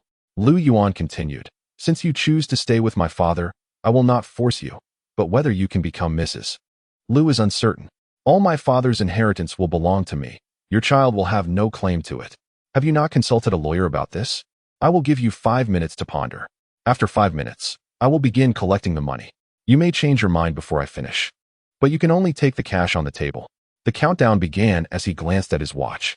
A battle raged within Wang Yulian, and as Lu Yuan picked up the first bundle of money, she declared, "I am leaving." She lunged forward. Chen Qi returned the money to the table, saying, "You are leaving?" "Yes, I will terminate the pregnancy today and take the money to leave." Leaning back in his chair, Lu Yuan remarked, "But you are carrying a son, the fruit of your love with my father. Can you bear to part with it?" "Love? What love? If it were truly love, wouldn't it be better for me to find someone my own age? Your father is already in his 40s. He could very well be my father. How could there possibly be love between us? He is drawn to my youth and vitality, while I am attracted to his wealth. It's as simple as that." Wang Yulian decided to drop the pretense entirely. Lu Yuan clapped his hands and said, "Dad, you heard that." Wang Yulian's expression changed dramatically as she saw Lu Xiaochuan enter with a grim face. "You did this on purpose?" she exclaimed in shock. Lu Yuan replied, "Well, you've made your choice. Take the money." Wang Yulian thought it through and quickly stuffed the cash into a black plastic bag. Lu Xiaochuan mockingly remarked, "He agreed to give it to you, did I?" "What do you mean?" Wang Yulian retorted. Lu Xiaochuan immediately grabbed her and dragged her outside, leaving Lu Yuan unconcerned about what happened next. He followed Lu Xiaochuan into the company to learn, while Wang Yulian had made a scene but didn't even catch a glimpse of Lu Xiaochuan, observing with a cold gaze. He reflected on how fortunate he was to have met Chen Qi, whose guidance had spared their family from chaos. He truly felt a debt of gratitude towards him. Meanwhile, upon returning home to assist his mother with her domestic struggles, Chen Qi was also quite busy. After parting with Lu Yuan that day, he did not head home directly, but instead went to purchase cassette tapes. Given their low price and rapid sales, he decided to buy in larger quantities this time and noted the store's phone number for future orders, as the constant back and forth was too time-consuming. They brought the tapes back, allowing Tian Wenhao to select a few for the shop, while the rest were sent to Xinhua Bookstore. The recent popularity of tapes and recorders at Xinhua Bookstore reached Jiang Xinmin's ears. He approached Jiang Xinhua to inquire about their high-demand recorders. Jiang Xinhua chuckled and replied, "Didn't Tiu decline before? Why the newfound interest?" "What do you mean?" Jiang Xinmin retorted. "As far as I know, Chen Qi met you before me." "But you scolded him quite harshly," Jiang Xinhua stated. Jiang Xinmin, incredulous, exclaimed, "You're talking about that kid? When will you stop judging by appearances? He is not an ordinary person. He placed the order for mooncakes for my brother-in-law on the 15th of August. How can that be? He looks to be of similar age to Hixing and should be in school under normal circumstances," Jiang Xinmin replied. "Look at you. This is precisely why you shouldn't enter the system," Jiang Xinhua commented. Jiang Xinmin could hardly believe that Chen Qi possessed such capabilities. Recalling how he had spoken to Chen Qi so rudely that day, he suddenly felt the situation was becoming troublesome. Would he sacrifice his own pride to find him? Yet, if their department store did not offer such popular items, the public would perceive their stock as incomplete. A most unfavorable situation indeed. Chapter 79. You are not worthy of me. Now what do you think I should do? Go find him. What else? Wouldn't that be quite embarrassing? How much is your pride worth? The most crucial aspect is to excel in the tasks at hand. A businessman, driven by profit, will not overlook any opportunity that presents itself. You should approach him directly. If he utters some harsh words, merely endure them. After all, your own words may not have been particularly gracious either. Jiang Xinmin fell silent. It was more than just unkind. It bordered on personal attacks. Had he shown some leniency in his earlier remarks, he would not now feel such profound embarrassment. Ultimately, Jiang Xinmin still entrusted Hixing to approach Chen Qi. Hixing was exceedingly anxious, fearing that his uncle intended to report Chen Qi, and hastily protested, "Uncle, if you want me to work at the department store, I am dutifully doing so without any issues. Why are you causing trouble for Brother Chen?" Jiang Xinmin, of course, did not disclose that he intended to discuss the matter of the tape recorder with Chen Qi, simply stating, "I have some matters to discuss with him." Hixing, albeit skeptical, agreed verbally while secretly alerting Chen Qi. Upon hearing this, Chen Qi laughed heartily, asserting, "You need not worry. Your uncle will not take any drastic actions against me. He is likely approaching me to collaborate due to the success of our tape recorders." Nonetheless, Hixing remained somewhat unconvinced, believing his uncle would struggle to lower his pride. However, since Chen Qi had reassured him, he refrained from further objections. Chen Qi felt fortunate, as he had previously been at a disadvantage during negotiations with the department store, but now Jiang Xinmin sought him out, placing him in a position of power. In negotiations, the party with the upper hand commands the conversation. Previously, he could only offer 10 yuan for a tape recorder, but now he could reduce it to 8. Should he wish to collaborate, he could. If he deemed the offer insufficient, he could decline, as he had other channels for selling his products, thus retaining control. Contemplating this, he felt a surge of satisfaction. He arranged a meeting with Hixing to discuss matters in detail. Jiang Xinmin anticipated that Chen Qi would greet him with scorn. Yet the reality was quite the opposite, as if the prior unpleasantness had never occurred. Since Chen Qi did not bring it up, Jiang Xinmin saw no reason to dwell on it, and they swiftly moved to the main topic. Chen Qi proposed to offer him 8 yuan for each tape recorder while extending a favor, saying, "Uncle, you have no idea how in demand these tape recorders are. The supply is insufficient. The stock I can provide you is merely what I managed to obtain from the Xinhua bookstore. You can start selling it, and I will urge the manufacturer to expedite production." All right. Jiang Xinmin had little to counter with. He was acutely aware of his current standing. Unlike before, he was now in a disadvantaged position, and being able to negotiate at all was already commendable. Had their roles been reversed, he would not have hesitated to mock the other party.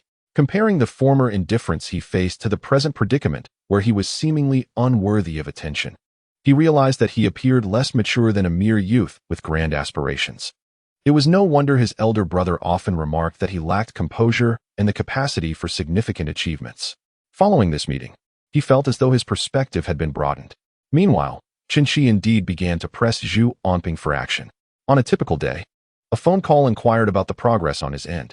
Zhu Onping, feeling somewhat pressured by the persistent inquiries, replied, "Do you think this is merely a matter of disassembling blocks?" Chen Qi chuckled softly, acknowledging, "Certainly, it presents its challenges. If it were easy, I could handle it myself. The urgency stems from the rapid sales here. The stock is depleting swiftly, and I cannot afford to remain idle." Zhu Onping requested 2 days' time. Chen Qi agreed, adding, "Please expedite the engineers' efforts. If they are unresponsive, I shall offer a bonus. I'll contribute an additional 1,000. It was a firm agreement. Indeed, where substantial rewards are offered, valor often follows. Upon the promise of 1,000 yuan bonus, the engineers completed the structural analysis that very evening. Certain intricate internal components were beyond their capability to produce and required external procurement. The remaining items were relatively straightforward. Some could be manufactured in-house, while others could be outsourced. However, if they chose to produce everything themselves, it would necessitate additional production lines, thereby escalating costs. From his perspective, placing orders with other factories seemed more prudent. Out of courtesy, Zhu Onping still placed a call to Chen Qi. Chen Qi stated, "I shall handle the ordering. The rest is for you to decide. Whether to assemble or manufacture.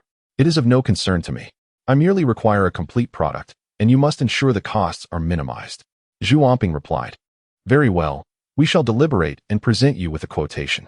Please expedite this." Zhu Onping delegated the task, instructing their sales team to contact component manufacturers. They needed to ascertain the total cost to assemble a tape recorder. Naturally, while calculating expenses, they had to factor in employee wages, utilities, taxes, and various other costs, ensuring a profit margin on top of that. Once they had compiled all conceivable costs, they reported back to Zhu Onping. Feeling somewhat uneasy, he reviewed the figures personally before presenting the quotation to Chen Qi. Since the goods Chen Qi required were to bear their label, the branding fee would be an additional profit for them. Upon comparing the assembly costs with the prices he had previously gathered, Chen Qi found them to be quite similar, albeit slightly higher than expected. Initially, electronic products were quite expensive, but as technological barriers were surmounted, prices subsequently dropped. This still left ample room for profit for Chen Qi. Consequently, he placed an order for 1,000 units. Upon receiving the advance payment for the order, Zhu Onping promptly initiated production arrangements. Chen Qi urged him to expedite shipping, to send the goods in batches. Zhu Onping ensured everything was meticulously organized. The products he prepared for Chen Qi included not only tape recorders, but also rice cookers. Originally, the rice cooker was under their own brand, which had now expanded to include tape recorders, leaving Zhu Onping feeling a sense of accomplishment. Meanwhile, as Chen Qi busied himself sourcing supplies, Fong San and his companions were not idle on the clothing front. Together, they ventured into the world of apparel sales. Chen Qi had guided them through the process the previous evening. They had observed, yet it felt as though they had not fully grasped everything. However, these individuals also possessed their own ideas, displaying a remarkable array of creativity. They invited their sisters, mothers, and even cousins to feign interest in purchasing clothing. The family members, witnessing their newfound ambition as they delved into the clothing business, were filled with joy. Whether engaging in entrepreneurship, working for private employers, or seeking employment in state-owned enterprises, as long as they were dedicated to legitimate pursuits, it was far superior to their previous idleness and penchant for troublemaking. Thus, this endeavor was imperative to support. Chapter 80. Distributing 50,000 for dividends. The arrival of these relatives and friends created a bustling atmosphere at their booth, making it appear that the clothing was in high demand. Human psychology tends to lean towards conformity. When passers-by observed the throngs of people examining the garments, they too were drawn in to witness the spectacle. Their clothing boasted appealing styles, commendable quality, and reasonable prices, quickly catching the eye of young women who, after some haggling, made purchases on the spot. Much consumer behavior is impulsive, particularly among women, who often acquire items they do not genuinely need in moments of spontaneity. Their mindset is, "I may not require it, but I cannot be without it." Thus, Upon encountering these garments and hearing that they were fresh arrivals, embodying the season's trending styles and colors, they seized the opportunity to purchase them in advance of the new year. This foresight was to avoid inflated prices as the holiday approached. They reasoned that since new clothes were a necessity for the festivities, it was wiser to procure them early. Not only did they buy women's attire, but they also purchased men's and children's clothing. Taking advantage of the current affordability, they aimed to secure their holiday outfits, alleviating future concerns. Unexpectedly, they discovered that the relatives and friends they had invited were acting as decoys. Yet, upon seeing the beautifully coordinated outfits assembled by Fong San and his associates, they found them irresistibly attractive in their appealing colors and commendable quality at modest prices, prompting them to make purchases as well. Upon returning home, they extolled the virtues of these garments to their neighbors, boasting about the quality, trendy styles, and affordability of the clothing sold by their acquaintances. As the new year approached, when prices were expected to soar, their early purchases seemed increasingly prudent. Others, hearing their endorsements, were eager to inquire about the source of these appealing garments. Thus, Fong San and his team found their business flourishing. They offered a diverse range of clothing, including men's, women's, and children's apparel. Initially, they had contemplated dividing their efforts, with each person focusing on a specific category. However, the enthusiasm of the women for purchasing clothing was so fervent that they had to consolidate their stalls to support one another, lest they become overwhelmed by demand. Fong San was overjoyed at the brisk sales. How could he not be? He sought out Chen Qi to procure more clothing.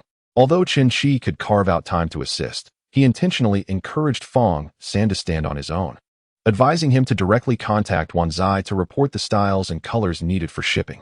The styles and colors had already been numbered, so Wan Chai could easily identify them. At this moment, Lu Yuan was still mentoring his apprentice and had not yet returned home. Thus the dispatch of goods posed no issue. Fong San proceeded with the telephone number in hand, transferring the deposit to the designated account. Upon receipt of the funds, the supplier promptly shipped the goods. After receiving the shipment and verifying its quality, Fong San settled the remaining balance, adhering to Chen Qi's principle of never defaulting on payments. Some individuals tend to postpone payments to suppliers, but this is a perilous game. Once you delay payments, the supplier will not provide goods diligently. Without a reliable source of goods, how can one expect to thrive in business? Thus, while some may think they can manipulate suppliers to their advantage, they are, in fact, jeopardizing their own enterprise and obstructing their financial avenues. Therefore, a successful businessperson must adopt a broader perspective, nurturing relationships not only with clients, but also with suppliers, fostering a mutually beneficial partnership rather than a vicious cycle. Seeing that Fong San and his team were performing commendably, Chen Qi contemplated the possibility of renting a storefront during the upcoming off-peak season. The 6 individuals were selling clothing quite effectively, each capable of managing a separate store. Perhaps, in the future, a clothing chain could be considered. He stroked his chin, realizing that opportunities for wealth abound, and seizing just one could lead to prosperity. Currently, they were remitting payments to Chen Qi every 3 days. Concerned that they might feel uneasy, he reassured them. Though you may appear somewhat unreliable, you are indeed managing business quite well. Focus on gaining experience for now, and we will strategize on renting a storefront after the new year, alleviating some of your burdens. Huang Yinfeng responded, Brother Chun, it is your willingness to guide us that makes us feel no hardship. Lu Wei added, we owe our gratitude to you, Brother Chun. My family once deemed me worthless, yet now they support my entrepreneurial endeavors. Lu Mingjie remarked, your family now supports you? Mine still doubts my longevity in this field. I am determined to prove them wrong. Yes, indeed. My family shares the same skepticism, another chimed in. They only point out what I cannot do without offering guidance on how to succeed. I was once lost, but now I feel a renewed sense of purpose. Chen Qi encouraged, then work diligently, and let your family see your accomplishments. Indeed, time flew, and more than a month had passed. The operation at Xiao Pengzi's establishment had stabilized. As the time to issue salaries approached, Chen Qi, as the proprietor, naturally made an appearance. He convened a meeting with several shareholders in a private room. Mi Qiuwan distributed the reports she had prepared, giving each one a copy. Since the reports were structured based on the Gregorian calendar for an entire month, the month of opening was not complete, and even the preparatory phase before the store's inauguration was documented. When they invested, a total of 50,000 yuan had been raised, covering renovations, equipment purchases, consumables, and employee wages. Though no one was concerned with the finances at that time, Mi Qiuan diligently prepared all the reports. Later, when the business officially commenced, Chen Qi lent an additional 20,000 yuan to Xiaopeng due to insufficient funds for purchasing ingredients. It was then that Boss Zhu and Liang Hongyan realized that Chen Qi had once again extended a loan to Xiaopeng. This was not an infusion of capital, but merely a straightforward loan. Therefore, their equity stakes remained unchanged. Now that the company was profitable, it was only reasonable to repay the borrowed sum. As of the end of last month, the company had a total of 170,000 yuan, from which 2,000 yuan would be returned to Chen Qi, leaving 160,000 yuan. Chen Qi proposed, "Let us allocate 10,000 yuan as bonuses for the employees, which includes the commission I promised to Zhao Yang. We'll set aside 50,000 yuan for dividends and retain 100,000 yuan for operational turnover. Does anyone have any objections?" Liang Hongyan and Boss Zhu were somewhat taken aback, not expecting such a substantial amount within a month. Naturally, they had no objections. With unanimous agreement, Mi Qiuan proceeded to implement this plan. The employees received bonuses in addition to their regular salaries, and the bonuses far exceeded their wages. They were so elated that they nearly jumped for joy, feeling a bit dizzy from their excitement. Dai Chunmei couldn't help but wipe away her tears, overwhelmed with emotion and unsure of what to say. In this chapter, how could she possibly accommodate the man before her? Chen Qi received 19,000 yuan, Boss Zhu 15,000, Liang Hongyan 11,500, and Mi Qiuan 4,500. They were all content with their respective shares. Liang Hongyan particularly relished the sweetness of success, realizing that being self-employed was not necessarily inferior to a government job. However, he was reluctant to abandon his current position entirely, as Fei Yang needed him.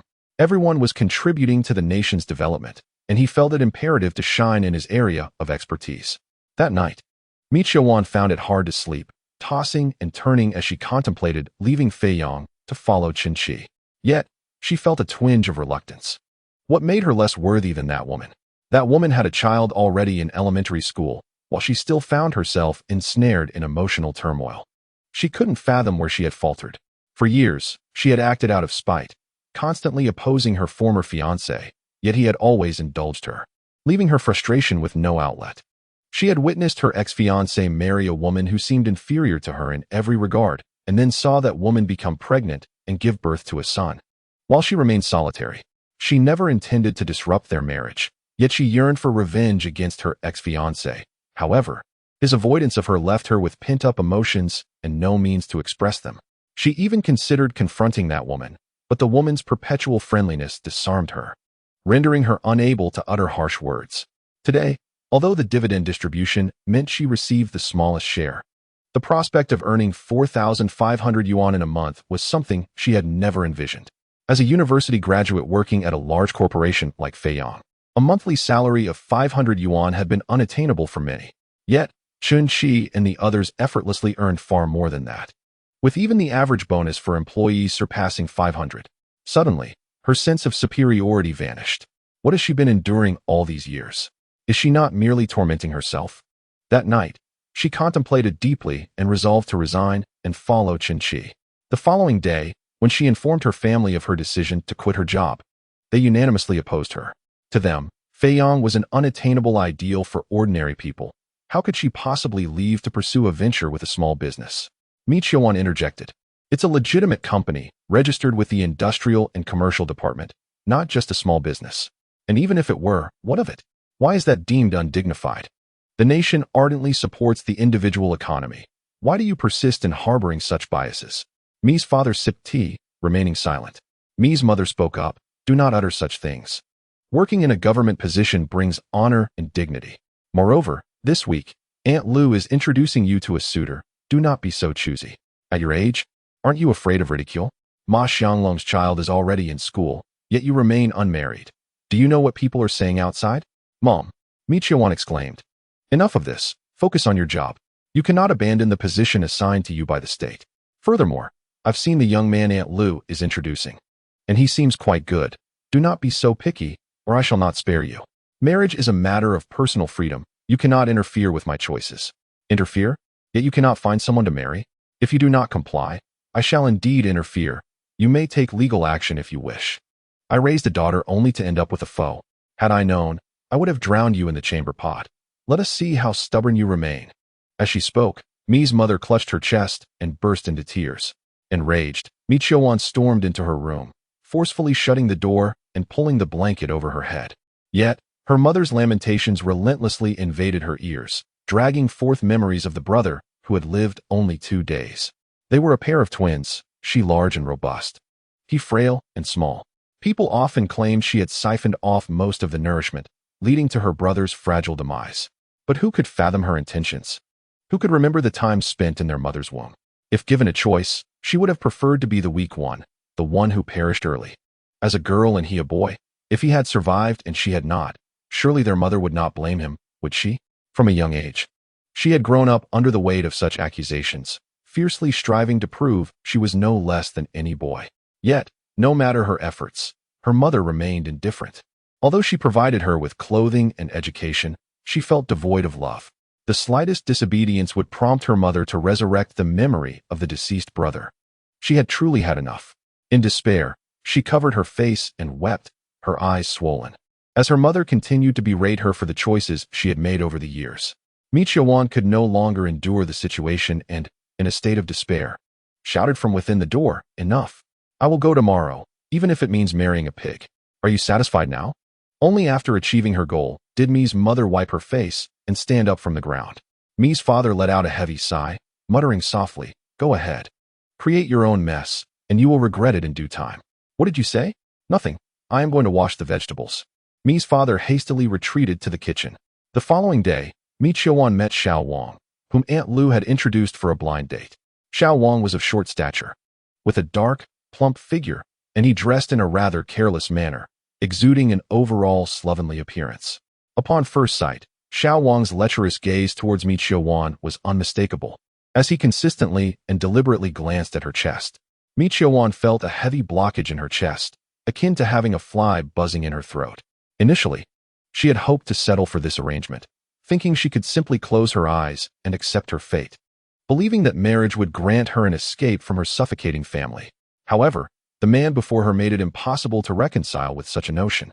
She felt tears welling up but found herself unable to cry, while Xiao Wang continued to gawk at her in a most impolite manner, aimlessly wandering the streets. Mi Qiuan was followed by a grinning Xiao Wang. When they reached a crowded area, he attempted to drape his arm over her shoulders. Noticing that his height barely reached her brow only added to her desire to weep. She had envisioned finding a partner better than her previous one. Yet this individual fell woefully short in every regard. Mi Jia? Just as Mi Qiuan felt tears threatening to spill but could not, she stumbled upon Chen Qi. From a distance, he observed Mi Qiuan, seemingly lost like a wandering spirit, while the lecherous man attempted to take advantage of her, only to be evaded by her. Unable to contain himself, Chen Qi approached her. Upon seeing Chen Qi, Mi Qiuan felt a surge of panic. Chen Qi, noticing her disoriented demeanor and the hostility emanating from the man beside her, quickly understood the situation. He immediately inquired, "Mi Jia, have you completed the report I asked you to prepare? Is it appropriate for you to be out shopping during work hours?" Chapter 82. When have I ever been sarcastic towards you? Mi Qiuan was momentarily taken aback, but then excitedly turned to Chen Qi, saying, "I am sorry, boss. I will return to work right away. You must go back now. I need it by noon." "Understood," Mi Qiuan replied, and then addressed the lecherous man. "I have work to do. You should leave first." "Qiuan, didn't you take a leave today? Who is this man?" Chen Qi asked Mi Qiuan. "Aren't you leaving yet?" Chen Qi urged, prompting Mi Qiuan to quickly follow him towards the plump man. However, the lecherous man suddenly blocked their path, anger boiling over as he glared at Chen Qi and demanded, "Who are you?" Chen Qi turned to Mi Qiuan and asked, "Is this your blind date? A person like this isn't even worthy of carrying your shoes, and you waste time shopping with him? Are you all right?" Mi Qiuan's face flushed crimson. Offended, the lecherous man erupted in anger, shouting, "You gigolo, deliberately sabotaging others' relationships. Everyone, come and see this gigolo." His outburst attracted a crowd, eager to witness the commotion.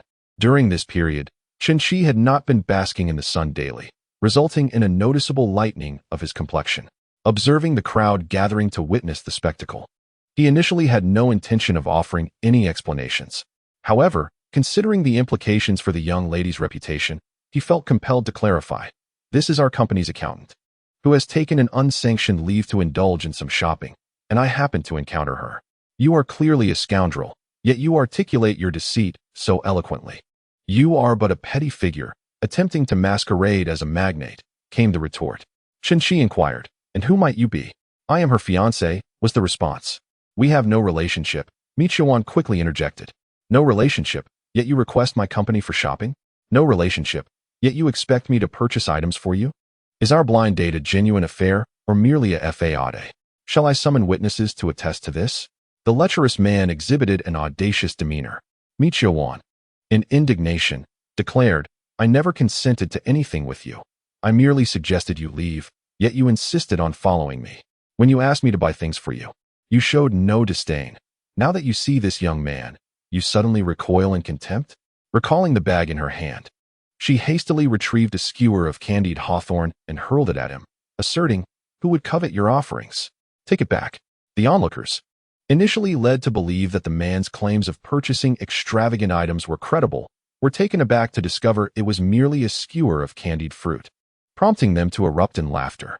Mi Qiuan continued, I covered your meal expenses, yet you shamelessly insist on gifting me a mere skewer of candied hawthorn.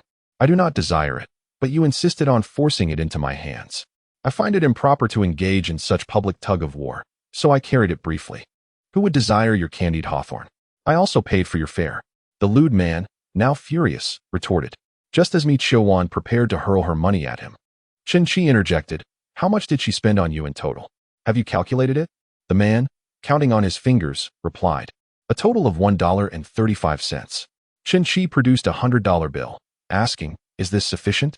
The man, taken aback, had not anticipated such a generous offer and instinctively reached for the money. Just as his hand neared the cash, Chen Qi suddenly released it, allowing the bill to fall to the ground. Turning to Mi Qiuan, he said, let us depart.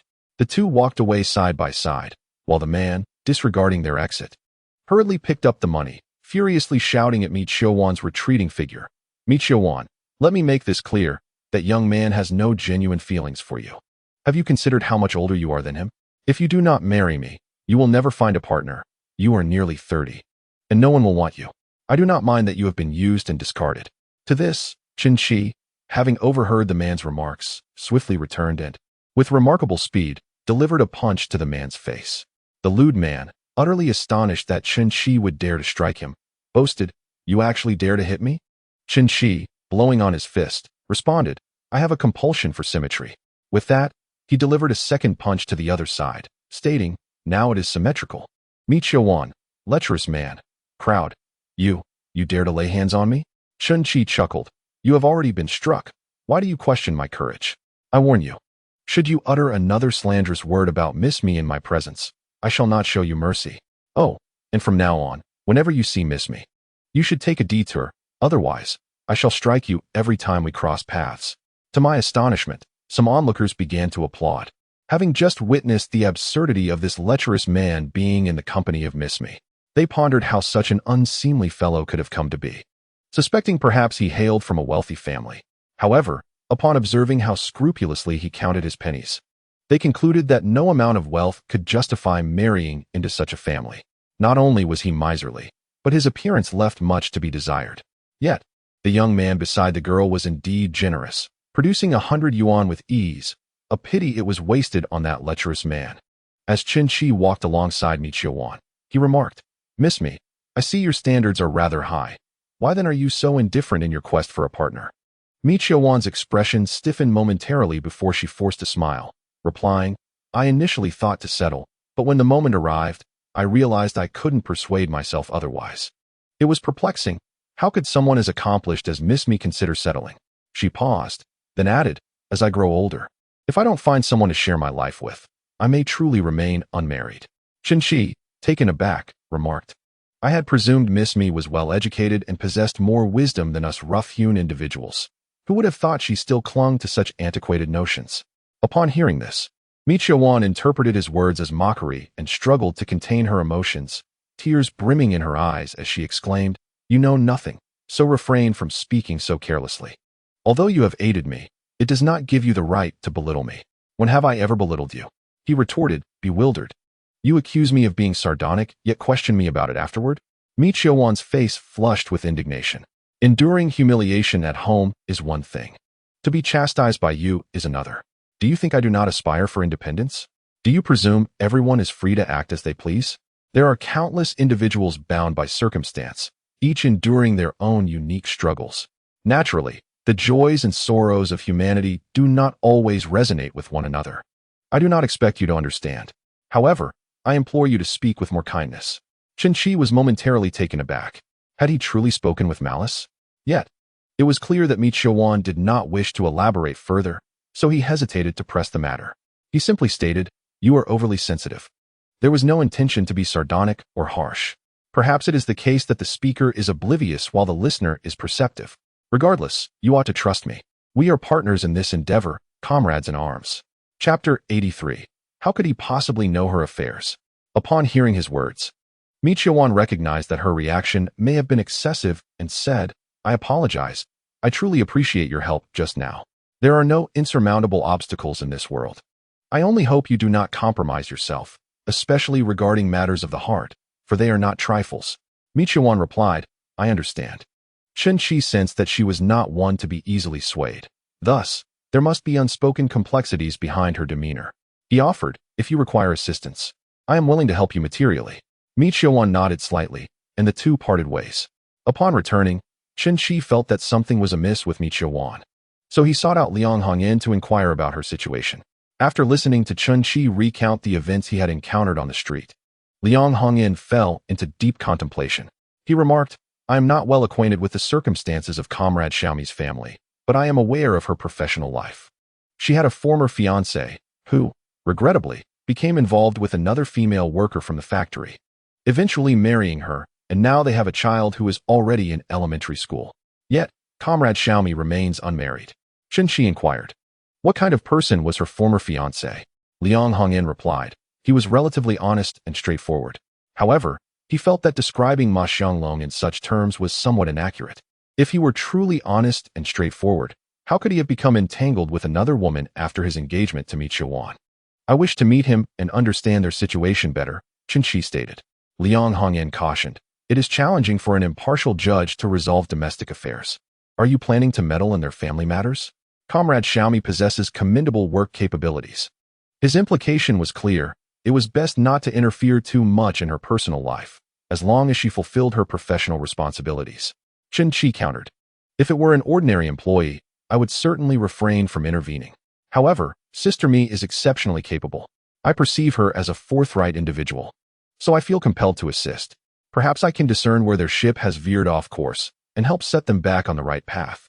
If she is relieved of her personal concerns, she could contribute even more effectively to our work." Liang Hongyan replied, "Since you are determined to meet him, you may seek him out yourself. He resides on the 5th floor of Building 16, though I cannot specify the exact room." "Very well, I shall go find him," Chen Qi responded. After contemplating for a moment, he decided to purchase 2 jars of canned goods to bring to their home, inquiring along the way. By the time he arrived, it was dusk. The workers had finished their shifts, and the students had returned from school, indicating that there would likely be someone home. "Xianglong's wife, you have a visitor," someone called out towards the communal kitchen area. Coming. Ma Xianglong's wife hurriedly finished cooking and brought a dish to the table. Upon seeing Chen Qi, she paused and asked, "Who are you?" Chen Qi smiled and inquired, "Is Brother Xianglong at home?" "Yes, he is," she replied promptly, leading Chen Qi into the room. Ma Xianglong was inside, assisting his child with homework, and the father-son interaction was remarkably harmonious. "Dad, we have a guest."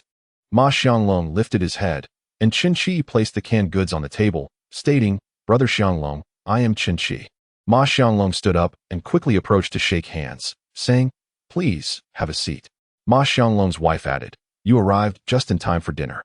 Wash your hands and join us." Chen Qi replied, "I shall pass on the meal. I came to ask Brother Xianglong a few questions and will be on my way." Ma Xianglong looked puzzled, while his wife insisted, "Whatever it is, you can discuss it after dinner." Chen Qi declined, No, Brother Xianglong. May I trouble you for just a few minutes?" Ma Xianglong agreed, saying, "All right, what is it? Please, feel free to ask." Chen Qi hesitated, then suggested, "Shall we take a stroll in the small garden downstairs?" Ma Xianglong followed him down. He was taken aback to learn that Chen Qi had come to inquire about Mi Qiuwan, and he asked, "What do you intend to do?" Chen Qi replied, I have no particular intentions. It's just that she has been driven nearly to madness by her family's insistence on her marriage. Ultimately, I feel guilty towards her. With a sigh, Ma Xianglong began to recount his history with Mi Qiuwan. Their relationship had always been quite harmonious. However, Mi Qiuwan hailed from a dual-income household, which was more prosperous than his own.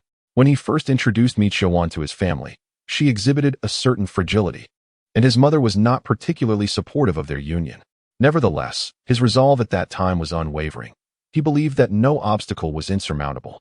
It was only natural for a city girl to be unaccustomed to the rural environment, and he reassured himself that they would eventually reside at the factory post-marriage.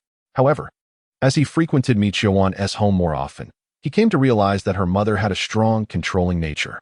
Whenever Mi Qiuwan disagreed with her, her mother would resort to emotional outbursts, lamenting how Mi Qiuwan had caused her brother's demise. Chen Qi raised an eyebrow at the mention of the brother, questioning, how did she cause his death?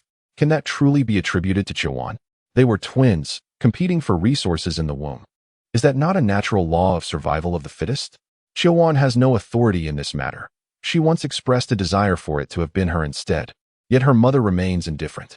Each time they clash, her mother employs this tactic to force her compliance, even in the face of wrongdoing. Mi Qiuwan ultimately succumbs to her mother's pressures. Ma Xianglong's thoughts spiraled. He pondered if her mother would one day demand a divorce from him. Whether Qiuwan would yield once more. If it were just the two of them, it might be bearable, but what if children were involved? He could not gamble with her sincerity, for her mother had already led her to abandon him on multiple occasions. He reasoned that it would be better to sever ties now rather than endure prolonged suffering. So he ended their relationship and sought solace in marrying a girl from a straightforward, honest family. Upon hearing Ma Xianglong's words, Chen Qi felt a sense of suffocation, as if he were struggling to breathe. He could empathize with Ma Xianglong. A wise man chooses a virtuous wife.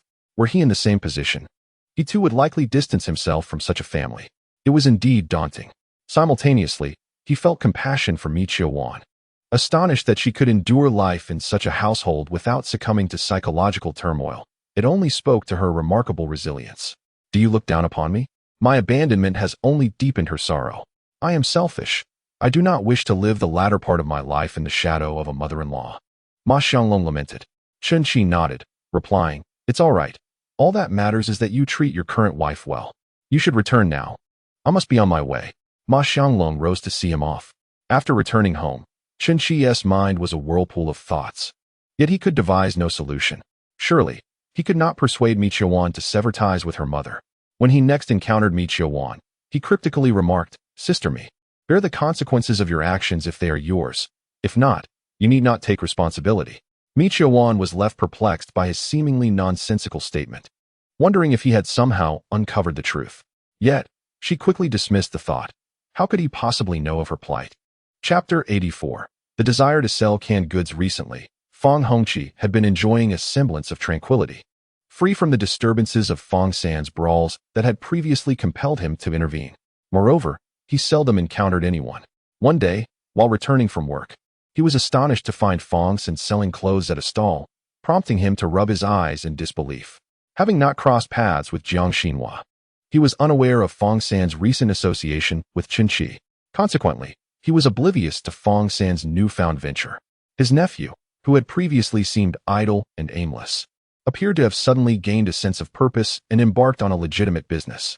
This unexpected turn of events made Feng Hongqi uneasy, leading him to ponder whether something troubling had befallen the young man. Approaching Feng San, he greeted him, Qingming. Upon seeing Feng Hongqi, Feng San's face brightened with a smile. Second uncle, are you here to sell clothes as well? Feng Hongqi inquired, what prompted you to set up a stall? Feng San replied, let us discuss it later. I'm quite busy right now. He then began to call out to potential customers, and noticing Feng San's genuine busyness, Feng Hongqi chose to observe quietly from the side. Feng San's demeanor was remarkably amiable, far more pleasant than before, as he engaged warmly with his clientele. Feng Hongqi waited patiently until Feng San concluded his sales for the day, and together they stored the remaining clothes in a warehouse. Come, I'll treat you to some noodles, suggested Feng San. He led Feng Hongqi to a small eatery, ordering 2 servings of grilled bread and 2 bowls of noodles, where the uncle and nephew enjoyed their meal together. After their meal, they walked home. And it was only once they arrived that Fong San earnestly began to share the details of his recent endeavors. Fong Hongqi paused, then asked, "The Chen Qi you mentioned, is he a young man around 17 or 18? Yes, didn't my second uncle mention him? He even said he was acquainted with you." "No, I wasn't aware. Has your second uncle met him?" "Indeed, he has, and he even collaborated with him to sell tape recorders." Fong Hongqi smacked his forehead, exclaiming, "Ah, your aunt mentioned something about it the other day, but I was too preoccupied to pay attention. You should invite him over for dinner." Fong San looked surprised and asked, "Invite him for dinner?" "Yes," Fong Hongqi affirmed. Fong San responded, "The small eatery is his establishment." Nevertheless, Fong San agreed to assist Fong Hongqi in inviting Chen Qi for dinner. Chen Qi was already aware that Fong Hongqi was Fong San's uncle, and he was not taken aback when Fong San relayed the invitation. He understood that the food factory was on the brink of collapse, struggling to meet payroll each month through borrowed funds. The previous mooncake production had alleviated some financial pressure, so it was unexpected that Fong Hongqi sought him out. Bringing a gift, Chen Qi accompanied Fong San to Fong Hongqi's residence, where they were met with a warm welcome.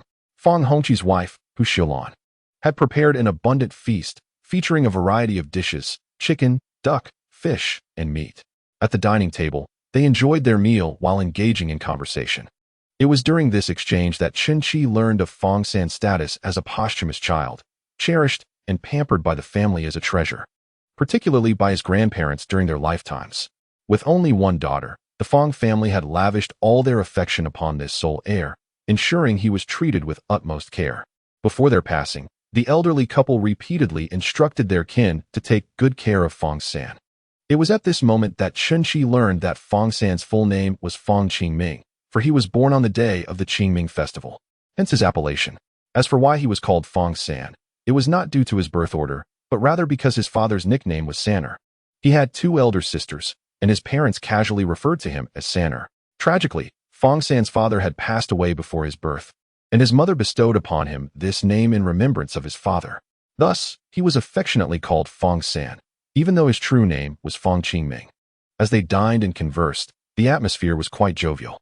Fong Hongqi, having imbibed a cup of wine, grew somewhat spirited and remarked, "Chen Qi, I hope you will take good care of Qingming. Although he is older than you, he has been rather spoiled since childhood." Chen Qi responded, "Brother Qingming possesses great talent, though he may lack interest in academic pursuits." Upon being addressed as brother, Fong Qingming felt a bit bashful, scratching the back of his head and chuckling awkwardly. Chen Qi, too, found joy in the moment, gaining insight into why Fong San had become such a playful rogue. Despite his family's considerable means, he had evolved into a bit of a scamp. Indeed, behind every mischievous child lies an indulgent parent, a truth that remains unchallenged. Nonetheless, it was evident that their lineage was commendable. Fong San was remarkably loyal. Chen Qi never underestimated anyone, recalling that even Liu Bang, the founding emperor of the Han dynasty, was once a petty hoodlum. In time, he ascended to greatness, proving that nothing is impossible. One must adopt a perspective of growth when assessing others, refraining from hastily labeling them. Moreover, it became apparent that Chen Qi's instincts were correct. Fong San demonstrated considerable capability, as did his associates, who were also quite adept. They excelled in garment sales, and Fong San had even managed the procurement process, allowing Chen Qi to gradually relinquish control. Initially, Chen Qi had intended to delve into wholesale clothing. However, by a twist of fate, he found himself in retail. Retail was acceptable, as long as it yielded profit. As their conversation flowed, the topic shifted to Chaoyang. Chen Qi recalled that his last order had been marked exclusively for Chaoyang, and he inquired, "What exactly does Chaoyang do?" With a smile, Chen Qi explained, "Chaoyang is merely the name of a store." "Oh," Fong Hongqi nodded, asking, "Is Chaoyang's business thriving?" Chen Qi replied, "Uncle, feel free to speak candidly. There is no need for circumlocution between us. Our relationship is well established." Fong Hongqi then stated plainly, "I shall be direct. Our food factory produced canned goods last year, originally intended for export, but unexpectedly, they were rejected. It is difficult for me to disclose that this was a directive from above. Following a bountiful orange harvest, the higher-ups mandated that we purchase the citizens' oranges. Yet after processing them into cans, we found ourselves unable to sell them." He could only shift the blame onto foreign trade. Chen Qi discerned that Fong Hongqi was implicitly seeking his assistance in selling the canned goods. Canned products were indeed prized in rural areas. Presenting them as gifts during visits was a matter of prestige. He began to formulate numerous promotional strategies in his mind, envisioning gifting specific canned goods as a means to enhance one's social standing. The canned goods from a certain brand are indeed exceptional, indispensable in every household. Such rustic slogans have become widely recognized. How many cans do you possess? What is their expiration date? Feng Hongqi replied. We have 60,000 large cans and 100,000 small cans, all containing oranges, set to expire in June next year. Chen Qi interjected. I can assist you in selling all of them, but you must offer me a greater profit. That is certainly agreeable, as long as we do not incur losses, was the response. For the large cans, I propose a price of 1 yuan and 30 fun, while the small cans should be priced at 1 yuan. For the small cans, let us settle on 80 fun. 80 fun is too little, let us make it 90 fun. 90 fun it is. I will transport them in batches, otherwise, there would be too many for me to handle. Chapter 85. A grand opportunity, no problem at all. Chen Qi felt a considerable weight of responsibility. With a total of 168,000 units of goods, if sold at a gross profit of 35%, he could earn over 50,000 yuan, a substantial opportunity indeed. He returned home to seek out Guo Yuanchao, hoping to enlist his help in selling the goods. Since the renovation of the tape shop, Guo had not received any other work, so perhaps they could earn something together by selling. Upon arriving home, Chen unexpectedly noticed construction occurring across the street. Previously, there had been a row of low grass houses, now replaced by brick walls. Whether they were building a tiled or a flat-roofed house remained uncertain, but the new structure resembled their own, with columns erected in the center. Unlike the typical small rooms of ordinary homes, curiosity piqued. Chen Qi inquired of Wang Fenglan, aunt, who is constructing the house across the street. I hear it's someone named Dong from Yangji. They say they intend to compete with our family, Wang Fenglan replied, her tone laced with irritation. Chen Qi understood they were attempting to emulate Chaoyang and open their own shop. Qi Zi, can you devise a strategy? If they establish a shop, it will undoubtedly impact our business. Wang Fenglan expressed her concern. Let them open if they wish, as long as their operations are legal and compliant. We have no right to prevent them. Furthermore, they are not foolish. Seeing a profitable venture, they will naturally want to partake, Chen Qi replied nonchalantly. His aim was to be the pioneer in this endeavor. Wang Fenglan was quite anxious, yet felt powerless. Chen Qi dismissed his competitors, stating that their opening would not concern him. Whether they could attract customers would depend on their capabilities. However, the establishment of a shop across the street would undoubtedly have some effect on their business, though such occurrences were unavoidable. The Dong family was relatively close to Dong Xiulin's family, having borrowed money from her father for their construction. Their intentions were not benign, as they sought to follow in Chaoyang's footsteps, hoping to benefit from the enterprise.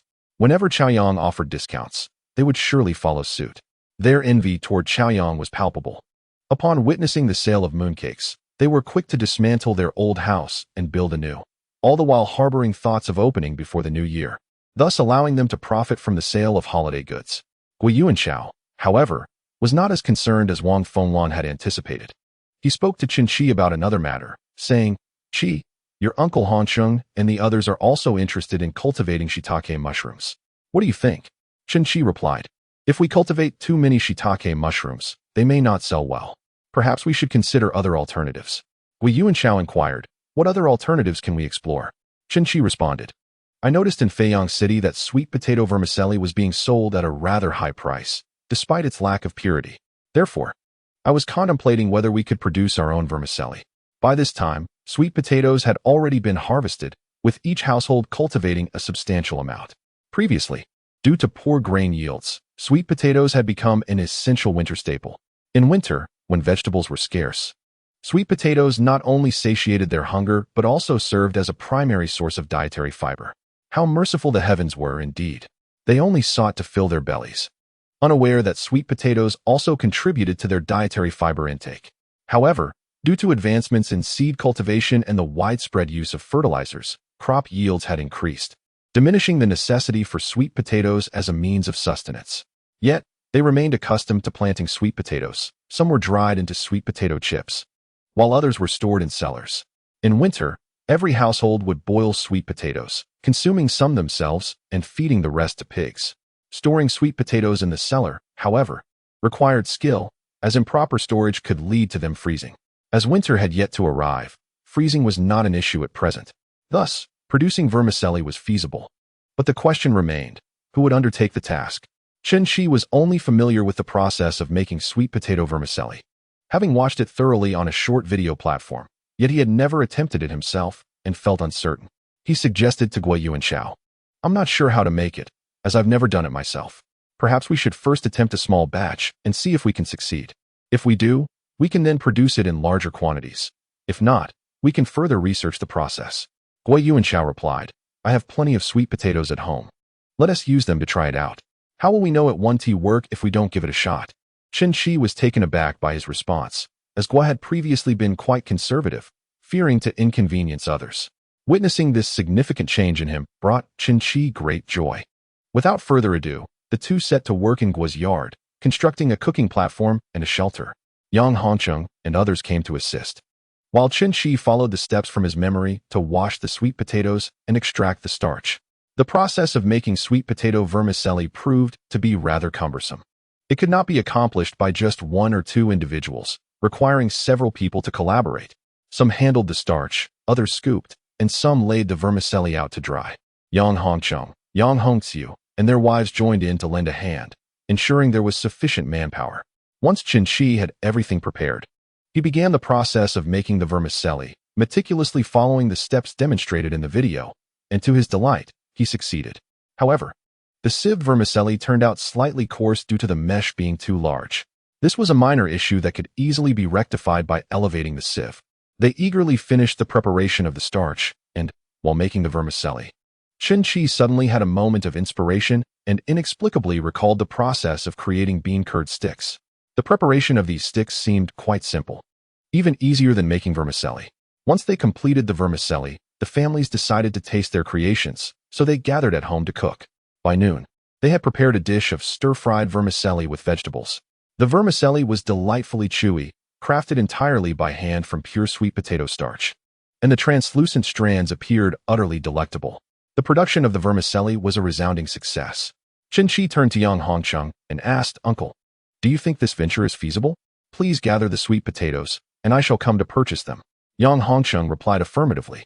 Chen Qi entrusted this task to Yang Hongcheng, Yang Hongli, and Yang Hongbin. They would take charge of the work, allowing the women in their households to participate as well. Since the task of making vermicelli was limited in scale, too many people would lead to diminished shares. As for Yang Hongxiu and Yang Hongyan, Chen Qi reassured them, saying, "Uncles Hongxiu and Hongyan, do not rush. I have other plans in mind." Despite this, Yang Hongyan felt somewhat discontented and returned home in a gloomy mood. He pondered deeply, wondering if Chen Qi harbored some grievances against them. Otherwise, why were they excluded from the vermicelli making process? He feared that the other plans Chen Qi mentioned were merely excuses for postponement. Chapter 86. Collaborating for Profits. Avoiding internal discord, little did Chen Qi realize the extent of their concerns. He, alongside Yang Hongcheng and the others, commenced the procurement of sweet potatoes, preparing for a large-scale production of vermicelli. However, he could not oversee every detail personally. He delegated responsibilities, allowing him to eventually step back once everything was set in motion. Chen Qi emphasized the importance of meticulous accounting for the sweet potato purchases, stating, "This is a joint venture. We must not let minor financial discrepancies lead to discord." Yang Hongcheng assured him, "Absolutely, and no one is permitted to take the vermicelli home without proper accounting." Chen Qi concurred, "Uncle Hongcheng is correct. During the festive season, each family may keep 10 pounds of vermicelli as a benefit, whether for gifting or personal consumption. However, that is the limit. I must reclaim the rest." This arrangement directly impacted their potential earnings, and he stressed the necessity of collective effort, advising against petty disputes. Although it felt somewhat inappropriate to say, he insisted on focusing on greater financial opportunities rather than squabbling over trifles. Yang Hongcheng reassured him, "Rest assured, if we execute this well, we can continue this endeavor for years to come." Chen Qi acknowledged, "Uncle Hongcheng is right." They all recognized that this was a collaborative effort, and clarity in accounting would prevent potential disputes later. Thus, at least two individuals would be present during the sweet potato collection, ensuring precise accounting and transparency. One would handle the finances while another kept the records, reconciling accounts daily. This approach ensured that no discrepancies would arise. By proactively avoiding potential issues, they could circumvent the need for remedial actions later, which could prove to be too late. The relationships between individuals are inherently fragile, if not handled with care. Even the slightest crack can render attempts at reconciliation futile, leaving an indelible mark on the past. After 2 or 3 days of effort, they finally managed to set things right. Their focus was solely on producing vermicelli, leaving the sales responsibilities entirely in the capable hands of Chen Qi, thus alleviating their concerns. Once matters stabilized, Chen Qi broached the idea of making dried tofu with Gui Yuanxiao. Gui Yuanxiao was taken aback and inquired, "You can make dried tofu?" Chen Qi replied, "I am uncertain of the outcome, but it is worth a trial." With that, he began soaking beans and grinding them into soy milk. Yang Hongli asked, "Qi, are you planning to make tofu?" Chen Qi explained, "I intend to create dried tofu. With so many of you focused on vermicelli, the earnings are minimal. It would be more beneficial to explore alternatives. If we succeed in making dried tofu, it would be even better." Yang Hongli expressed surprise. "You can make dried tofu as well?" Chen Qi, uncertain of the results, stated, "Let us give it a try." As he gazed at the bowls before him, a sense of nervousness enveloped him. He was uncertain whether his soy milk would yield a skin. If it did, success would follow. He could lift the skin and hang it on bamboo poles to dry, thus creating dried tofu. His heart raced as he awaited the outcome. Each passing moment felt interminable. Fortunately, the skin did form, and he carefully collected it, hanging it on the poles. Once the first bowl had yielded its skin, the next could follow suit. However, they soon realized they lacked sufficient containers. If they had more, the process could continue uninterrupted, thus enhancing efficiency. With excitement, he turned to Yang Hongli and Yang Hongxiu, exclaiming, "We have succeeded. This is how dried tofu is made." Once dried, it becomes dried tofu. Although Yang Hongxiu remained silent, he felt a twinge of guilt for his earlier discomfort and grievances towards Chen Qi, realizing that Chen Qi had indeed fulfilled his promises and cared for them. During the new year, people in their community had a penchant for purchasing dried tofu, and vermicelli was a staple for the festive season. With their ability to produce both items, they had no worries about sales. Chen Qi instructed them to keep meticulous records of their expenditures, how many beans were purchased, and how much dried tofu was produced, so they could maintain an accurate understanding of their operations. His intention to have them record their accounts stemmed from a desire to comprehend their costs. When he came to purchase, the price must be fair. He intended to profit, but also wanted to ensure that others benefited, for it would be unwise to take all the gains, leaving them with nothing. Such a scenario would jeopardize future collaborations. It was crucial that their labor yielded rewards. Chen Qi acknowledged that he would earn a bit more while they earned a bit less, a fair compromise. Another significant challenge awaited him, selling the canned goods. He had promised Fang Hongqi that he would honor his word. Only after securing stable livelihoods for his uncles did he formally discuss the matter of selling canned goods with Gui Yuanxiao. Gui Yuanxiao was somewhat taken aback. He had not anticipated that Chen Qi had managed to procure a substantial quantity of canned goods. Upon learning that the total worth amounted to a staggering 160,000 yuan, he was utterly bewildered. Would such an abundance of products truly find a market? Should we venture into the countryside to sell them? It seemed unlikely that they would sell out in Chaoyang alone. Chen Qi replied, "Certainly, we cannot keep everything in Chaoyang. If we did, we would surely be left with unsold stock. Hence, I require your assistance." "What must I do?" Guo inquired. "First, we shall place some of the cans in Chaoyang for sale. Your task is to approach other stores and arrange for our cans to be sold there as well." "Will they agree to this?" Guo questioned. "If they consent, we shall proceed. If they decline, then it is of no consequence. We do not require any deposits from them, nor do we ask them to front any money. We merely wish to display our products in their stores. For each can they sell, we shall provide them with a commission, 8 dimes for a large can and 5 dimes for a small one. Should they fail to sell, we will retrieve the cans by the time the new year arrives." "But will we still profit from this arrangement?" Guo asked, somewhat skeptical. Chen Qi assured him, "Of course. There is profit to be made, albeit modest. Our aim in distributing the products is not solely to sell them, but rather to utilize their stores as a means of publicity." Guo, still somewhat perplexed, expressed, "I remain a bit unclear." "Do not worry about the details. Simply follow my instructions," Chen Qi urged. He explained that there were 2 sizes of cans, large, priced at 3 yuan, and small, at 2 yuan. The profit margin exceeded 35, a fact Chen Qi accepted with ease, knowing that other canned goods were similarly priced. Thus, Guo Yuanchao rode his bicycle from market to market, seeking out various shops to promote their canned products. He conveyed Chen Qi's message to the shopkeepers, emphasizing that they could sell the cans without any financial risk on their part. If the large cans sold, the shopkeepers would earn a commission. If not, there would be no financial loss, as they would simply return the unsold stock.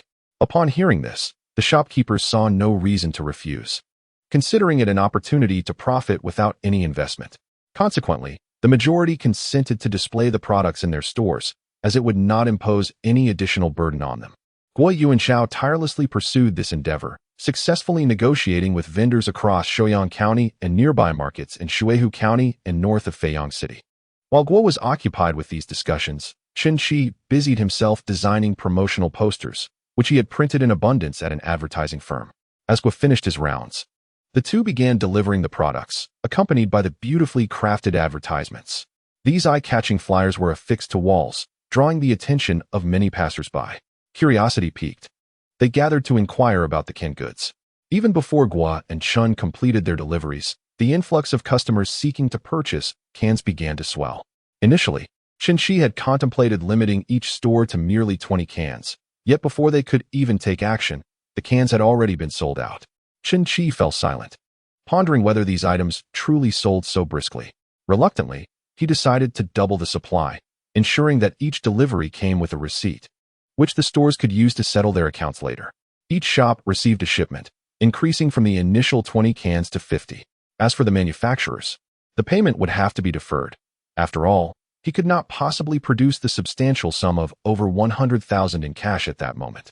Fang Hongqi considered that since the goods were merely lying there, if Chen Qi had the means to sell them, he might as well let him take them away first. Payment was certainly necessary, and if it could not be collected all at once, it could be pursued gradually. With such a large barbecue restaurant, he had little reason to fear that Chen Qi might abscond. After accompanying Guo Yuanchao for 2 days, Chen Qi felt no need to venture into the countryside himself to sell the products, as he was merely responsible for delivery and was somewhat overwhelmed. The separation of sales allowed him to relish the benefits of being a wholesaler. The 16 to 70,000 cans swiftly made their way to the countryside, with sales proving quite satisfactory. Their advertisements were ubiquitous, promoting the enticing notion that purchasing now would yield savings, perfect for gifting during the upcoming new year. Lest supplies dwindle by then. The rural folk were well aware that prices invariably surged around the new year, and canned goods were no exception. Each year, their customary gifts consisted of sweets, liquor, and malt extract, items that were not particularly inexpensive. In contrast, canned goods were far more affordable and presented a more respectable appearance than mere sweets.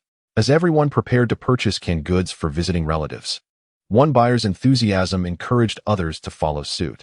This year, the trend of gifting canned goods was taking hold. Chen Qi's advertising was dazzling, particularly the catchy slogan that Tian Tian canned goods are the best, indispensable for visiting friends and relatives. Though somewhat rustic, it was undeniably catchy.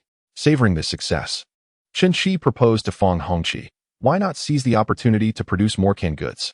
Can you check if there are any cans left to produce? We should keep the costs low, aligning with the current price range of these cans, and manufacture an additional batch before the new year to reap some profits. Fang Hongqi hesitated, expressing, I would be content to dispose of these deceptive canned goods. Can another batch truly sell? Chen Qi pondered briefly before replying. How can we know without trying? Instead, allow me to become the general agent for your Tian Tian canned goods. I will find ways to sell them, while you oversee production. Naturally, we will produce more of whatever cans are in high demand, and I will promptly relay market feedback to you. Fang Hongqi inquired, what does it entail to be a general agent? Chen Qi succinctly explained that as the business expanded, he would recruit regional agents to distribute the goods nationwide. Although it was clear that this was not feasible at the moment, Fang Hongqi asked, will you need to establish your own company? Chen Qi nodded, affirming, indeed. I must apply for my own company, and henceforth, our two entities will operate as corporate counterparts. Fang Hongqi believed that conducting business through formal channels was more legitimate, stating, I shall await your good news. Chen Qi nodded thoughtfully. Upon returning, he contemplated that when it came to wholesale, who could rival the experience of Boss Zhu? He sought an audience with Boss Zhu, inquiring, Boss Zhu, would you be interested in a business venture? Boss Zhu had been regretting his recent decisions. The tape recorders had been selling like wildfire in Feiyang City, and he recognized this was the brainchild of Chen Qi. He lamented not having partnered with Chen Qi on this project. Had he not been so timid and accompanied Chen Qi on that trip to Mingdu, he would now share in the success of this booming enterprise, undoubtedly reaping considerable benefits. Alas, how could he have been so cowardly? The rice cooker venture had been thrust upon him by Chen Qi, while the tape recorder opportunity had not been coerced. His own fear had left him detached from it. At the time, he worried that the products were smuggled, and if they were discovered, the consequences would be dire. He had assumed that once Chen Qi made a profit, he would withdraw, never anticipating that he would enlist Zhu Onping for production. Disassembling the items to manufacture them, wasn't that tantamount to creating counterfeit goods? He had no inkling they could even engage in private labeling. This revelation broadened his horizons. Zhu Onping had even explained the distinctions between private labeling and counterfeit products, which filled him with regret. Had he followed along, he could also have enjoyed some of the spoils. Thus, when Chen Qi approached him once more, he readily agreed, declaring, "Of course, let us proceed." After affirming his commitment, he expressed a tinge of remorse, saying, "Chen, my younger brother, I did not partake in the last tape recorder venture. That was my own pettiness. Please do not hold it against me." Chen Qi had not taken offense, surprised that he even brought it up. He probed, "Boss Zhu, why were you reluctant to participate back then? Were you concealing something from me?" Only then did Boss Zhu divulge his concerns. Chen Qi realized that Boss Zhu had feared they were venturing into counterfeit goods, which had deterred him from involvement, citing his responsibilities to his family. If anything went awry, it could spell disaster for them all. Chen Qi chuckled, assuring him, "We do not engage in illicit activities." Boss Zhu mused to himself about Chen Qi's boldness, recalling how he had brazenly accepted smuggled goods yet feigned reluctance to engage in unlawful dealings. However, he refrained from revisiting that chapter and instead inquired, "So, what are your current plans, brother?" Chen Qi replied, "We aspire to establish an agency." "What does that entail?" Boss Zhu asked. "An agency means we can apply for a new company and act as agents for a particular brand. They must sell their products in Feiyang City exclusively through us, and we will then wholesale to various endpoints. Naturally, we must also provide exemplary service, such as home delivery, after-sales support, and product exchanges." Chapter 88. Merely a means of control, Boss Zhu queried. "So, essentially, it is like wholesalers delivering to our door?" "Precisely.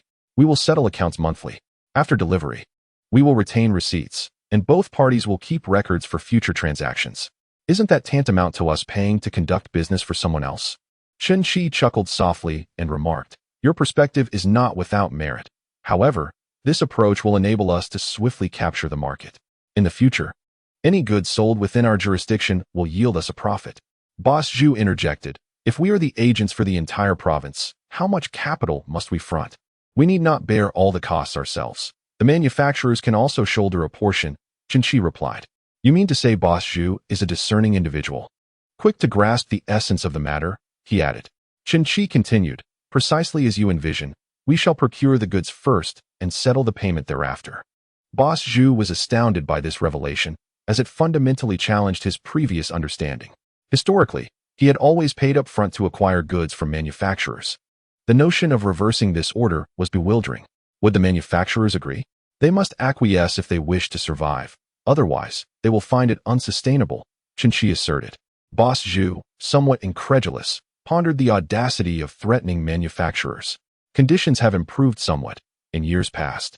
Procuring goods from manufacturers required navigating their whims and often involved leveraging connections and offering gifts. How has the situation shifted so dramatically in just a few years? I will defer to your judgment.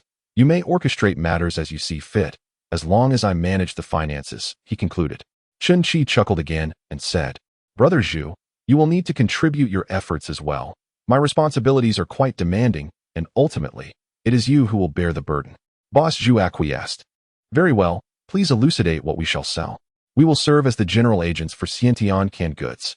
"I have never heard of Xiantian canned goods," Boss Zhu replied. "No matter, you will soon become well acquainted with it," Chen Qi assured him. He was intimately familiar with product promotion. Even without being a part of the industry, he had observed enough. In the previous era of rampant internet usage, establishing a brand was effortless. One merely needed to invest heavily in advertising and engage a few video influencers for promotion to elevate the brand. However, to ensure longevity, the intrinsic quality of the product must ultimately prevail. Chen Qi then entrusted Mi Qiuwan with the task of applying for the company. Mi Qiuwan expressed her concerns, asking, "Your ambitions seem quite grand. Are you certain this is a prudent course?" "Rest assured, it is indeed a stable endeavor," he replied. "Sister Mi, should you wish to participate, I will allocate you a share. With capital, you will gradually gain influence within your household." Mi Qiuwan, sensing an underlying message, inquired directly, "Do you know something?" "Yes. I am aware of certain circumstances regarding your family, including the fate of your late brother," Chen Qi responded. Upon hearing this, Mi Qiuwan's complexion paled. "I previously mentioned that it is not your fault. You need not bear the burden of guilt. Why not simply express your true feelings to your mother?" Chen Qi questioned. Mi Qiuwan explained, "After giving birth to us, my mother was unable to conceive again. The absence of a son has made her feel indebted to my father. Although she often appears prickly, I recognize the anguish she harbors. Does her suffering justify the torment she inflicts upon you, compelling you to share in her guilt? Must she wield this emotional burden as a means of control over you? Have you never considered that this may merely be her tactic to manipulate you, forcing you into actions you would rather avoid? Each time you resist, do you not ultimately succumb to her will?" Mi Qiuwan's face was exceptionally pale as she tremulously uttered, She will seek to end her life." Chen Qi suddenly burst into laughter, remarking, "Such desperate threats are merely a fade. If you refuse to be intimidated, she will find herself powerless. I certainly do not wish to incite you. Rather, my desire is to liberate you from this torment. You should boldly assert yourself against consequences that are not yours to bear. Conversely, responsibilities and obligations that are rightfully yours must be shouldered." Mi Qiuwan inquired, "What should I do then?" "Walk her path until she finds herself without options," Chen Qi suggested. "Are you suggesting that I sit here, weeping, utterly devoid of dignity? Shall I resort to threats of self-harm at the slightest provocation? Is there anything wrong with that? Am I to abandon all sense of shame? Will your reputation withstand such daily turmoil?" Ultimately, Mi Qiuwan fell silent. "Very well. Ponder this matter at your leisure. Let us turn our attention to the shares." "Forget about the shares. I am already content with a portion of the chubby one's stake," she replied. "Is mere contentment sufficient? Our business is poised to flourish, potentially blossoming into something grand. Should you settle for just a sliver of the chubby one's stake, you may miss the chance to become a modestly wealthy woman." Chen Qi gestured to lighten the mood. "Please be serious," Mi Qiuwan retorted, exasperated by his levity. Chen Qi responded, "Is it not preferable for us all to profit together? Should any unforeseen circumstances arise, you could assist in sharing the risks. Therefore, Sister Mi, consider whether you are willing to participate. If so, I shall allocate a portion to you, though the lion's share will remain mine." "Why are you so insistent on giving me shares? Would you refuse a monetary gift?" "To be candid, my primary concern is that if I do not allocate some shares to you, you may not commit fully to your work. So, you perceive me as nothing more than a beast of burden, do you? Rest assured, if you pay me monthly, I shall work diligently for you." "Very well. Please assist me in applying for the company. The scope of the business should be broad. I intend to not only represent food products, but also to delve into electronics, clothing, shoes, and bags, selecting as many items as feasible. Just inform me of any requirements," Mi Qiuwan stated. "No problem," she added. Having previously applied for a company and now possessing the experience and connections to facilitate the process, as applying for the company would take some time, Chen Qi decided to procure funds initially, allowing Feng Hongqi and the others to commence production, and they would finalize the contract once the company was established. Upon receiving the funds, Feng Hongqi began planning the production. Chen Qi then discussed advertising with Director Feng, recognizing that once the advertisements aired, both parties would benefit, distributors would profit, and his factory would thrive as well. Feng Hongqi, slightly apprehensive, remarked, "You expect me to invest as well?" Understanding the factory's financial struggles, Chen Qi humorously proposed, "Let us split the advertising costs, allocating funds for television and radio channels." Nowadays, televisions are no longer as scarce as they were in the 1980s. Many households have purchased them. Even if not every household possesses it, at least one or two families in each village have acquired a television. In those days, the entire village would gather at someone's home to watch television, young and old alike huddled together in a scene that was undoubtedly characteristic of that era. Chapter 89. A sense of being on a pirate ship. If we could manage to get our advertisements on television, their visibility would surge dramatically. As for radio channels, he also wished to venture into that realm, considering that radios were still quite prevalent during that time. Every village had a loudspeaker, with scheduled programs broadcast daily. At that point, Tian Canned Goods would transform from an obscure little brand into a recognized and reputable name that had graced television screens. Fang Hongqi was not particularly adept in this area. His expertise lay in production and quality control. He had always adhered to the philosophy that a good product would shine through, regardless of its obscurity. Marketing was not his forte. Yet he recognized that Chen Qi possessed that acumen, for he was capable of selling products effectively. Fang wished to support him, but lamented, "We currently lack the funds to spare." Chen Qi, with a cheerful demeanor, replied, "You could mortgage the factory, secure a loan, and thereby obtain the necessary funds." Fang Hongqi's eyes widened in disbelief as he exclaimed, "You can actually suggest that? A loan?" Chen Qi reassured him, "What is there to fear? We can secure a loan to cover the advertising expenses. You can borrow, and so can I. Even the little chubby guy is willing to mortgage." Fang Hongqi regarded him in astonishment. Although the little chubby guy operated on a smaller scale with fewer workers, his business was thriving. After some contemplation, he responded, "I shall give it a try." Chen Qi added, "Upon reflection, I believe it might be too late to capitalize on the market before the new year, but opportunities will still arise afterward. You must stock up and increase production. Otherwise, if we launch the advertisement and lack sufficient goods, we would incur significant losses." Fang Hongqi agreed wholeheartedly. Chen Qi sought an individual to film the advertisement. Who would be the most suitable candidate? Many stars only rose to prominence after the 1990s, so perhaps he could find someone who later became famous but was not yet well known at present. Suddenly, a name sprang to mind. Someone who was still a mechanic at this moment. Resolving this, he promptly set about arranging for a visa, intending to visit Hong Kong. If he could finalize the advertisement before the new year, he could still launch it afterward. During the days he awaited his visa, Mi Qiuan had resolved her family matters. True to Chen Qi's words, she had followed her mother's path, leaving her mother at a loss. Her constant threats of self-harm rendered her mother unable to resort to old methods of dealing with her. Now, she adopted a new approach, treating her daughter with utmost kindness, obediently heeding her every word. Despite her strong desire for control, she realized that her daughter was her only flesh and blood, and should anything truly happen, it would be devastating. Seizing this opportunity, Mi Qiuan resigned from Feiyang, renting a room in the urban village, dedicating herself wholly to working alongside Chen Qi. Chen Qi expressed a hint of regret, saying, "Sister Mi, I currently cannot provide you with an office." Mi Qiuan smiled and replied, "This is far more fulfilling than having an office. My spirits have significantly lifted." Chen Qi then mentioned the need to tally the accounts for the canned goods.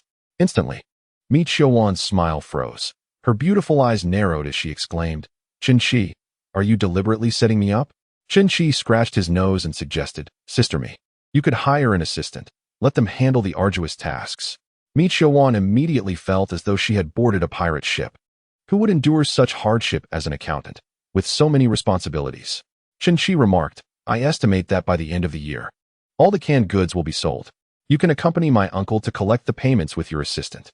I have meticulously preserved all the receipts, organized by store. Furthermore, I have devised the optimal route, sequenced from top to bottom, to save time and effort. It's fine if you are unfamiliar with the stores. I will have my uncle drive you." Mi Qiuan responded, "In winter, riding a tricycle would freeze us to death. The bumpy ride would be quite a trial. You can wear a military coat and a hat. Endure this hardship for a year, and next year, I promise to buy a four-wheeled car," Chen Qi replied. Mi Qiuan lamented, "I feel utterly trapped by you." Chen Qi chuckled. Ma Xianglong was indeed correct. Sister Mi was somewhat delicate. He delegated the task and arranged for the sale of New Year goods. With some free time on his hands, he planned to travel to Hong Kong once his visa was approved, fearing delays. The shop across from Chaoyang successfully opened, holding a grand opening ceremony akin to Chen Qi's, followed by a promotional event. Consumers flocked to buy where prices were lower, leading to a decline in business for Wang Fengwan.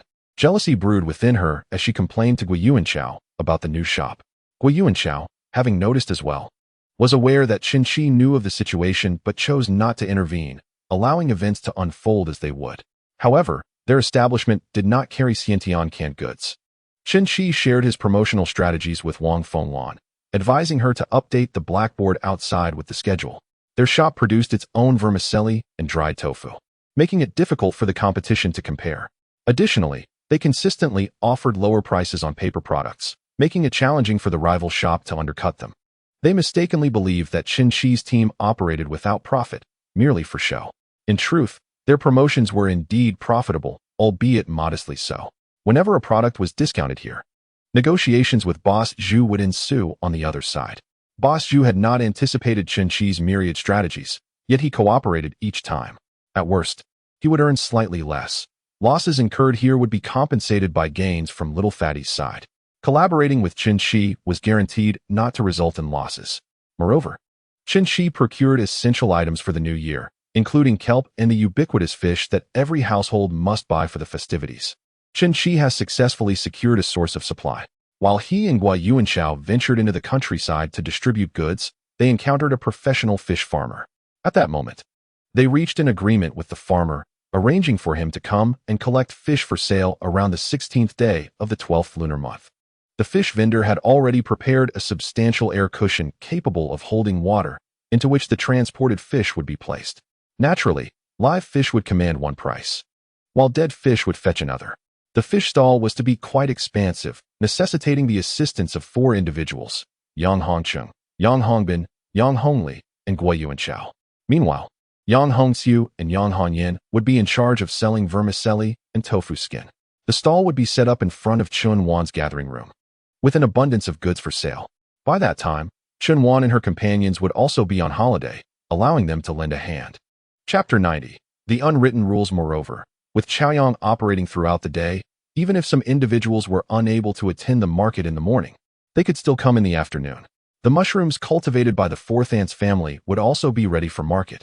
He instructed Guo Yuanchao to assist with delivering them via a tricycle to the chubby boy. Guo Yuanchao agreed and inquired, "How long will you be gone?" Chen Qi replied, "I am not sure of the specifics. I will need you to assist Auntie with matters at home. For supplies, just contact Boss Zhu." Guo Yuanchao reassured him, "You can rest easy regarding home affairs." Chen Qi continued, "If all goes smoothly, I should return in about 10 days to half a month. However, if things do not progress well, it may be after the new year. Is it not feasible to go after the new year?" Chen Qi responded, "That is not an option. This matter is best addressed promptly. Currently, Tian Chengcheng lacks significant fame, making it easy to secure him for advertisements at a low cost. Once he becomes a sensation, his value will undoubtedly rise, leading to considerably higher expenses for future promotions." Understanding Chen Qi's prudent nature, Guo Yuanchao refrained from further persuasion, acknowledging their unfamiliarity with the business. Having arranged matters at home, Chen Qi flew to Dream City and then to Hong Kong Island. His sole purpose for visiting Hong Kong Island was to seek out Tian Chengcheng for an advertisement. At present, Tian Chengcheng was likely still an auto mechanic, but once he achieves prominence, his worth will escalate. Thus, Chen Qi felt rather shameless, as he was essentially reserving the individual's services in advance, planning the advertisement for when Tian Chengcheng's popularity surged, thereby reaping significant benefits. Traveling from Feiyang City to Dream City felt akin to experiencing a sudden transition from winter to summer overnight. The climate in Hong Kong Island mirrored that of Dream City, marked by warmth. Dressed in short sleeves, Chen Qi gazed upon Hong Kong Island. For a fleeting moment, he felt as if he had traversed time once more. Towering skyscrapers, bustling traffic, and the enchanting scenery of Victoria Harbor surrounded him. The cargo ships navigating the waters exemplified the vibrancy of the locale. After strolling around Victoria Harbor, feeling the ocean breeze, he pondered where to find Tian Chengcheng. At that moment, Tian Chengcheng was still an auto mechanic, and Chen Qi deduced that his search would lead him to various repair shops, both large and small. Resolving this in his mind, he prepared to return to inquire with the hotel owner about the locations of the repair shops in the vicinity. In this era devoid of various electronic maps, seeking individuals or locations proves to be quite inconvenient. As he ambled along, he stumbled upon a film shoot ahead. During this time, crime dramas set in Hong Kong were exceedingly popular, a trend that would persist chaotically for the next decade. He pondered which film set this might be, and, driven by curiosity, he approached for a closer look. Upon seeing the young man perched upon a motorcycle, his eyes sparkled with excitement. It was a serendipitous discovery. He had found what he sought without any effort. How fortunate he was. It was none other than Tian Chengcheng, engaged in filming a motorcycle advertisement, accompanied by a strikingly beautiful girl whom Chen Qi recognized as the renowned actress Song Yahe. The duo, a handsome man and a lovely woman, appeared remarkably well matched. A surge of exhilaration coursed through Chen Qi. He knew that Tian Chengsheng had skyrocketed to fame in the 1990s, though the reasons for his meteoric rise eluded him. He had never been particularly invested in the entertainment industry, as his own life was fraught with challenges. Why should he burden himself with the concerns of millionaires while nursing a modest savings account? A single appearance on a variety show could earn someone like him a lifetime's worth of income. So what was the point? Now that Tian Chengsheng was beginning to take on advertisements, he wondered if this would elevate their budget. He had already conceptualized the advertisement, which was more of a replication than a design, and he merely needed to engage an advertising company for the shoot. While lost in his thoughts, the director's voice rang out in frustration. Tian Chengsheng, you utter fool. Can you perform or not? If not, we can replace you.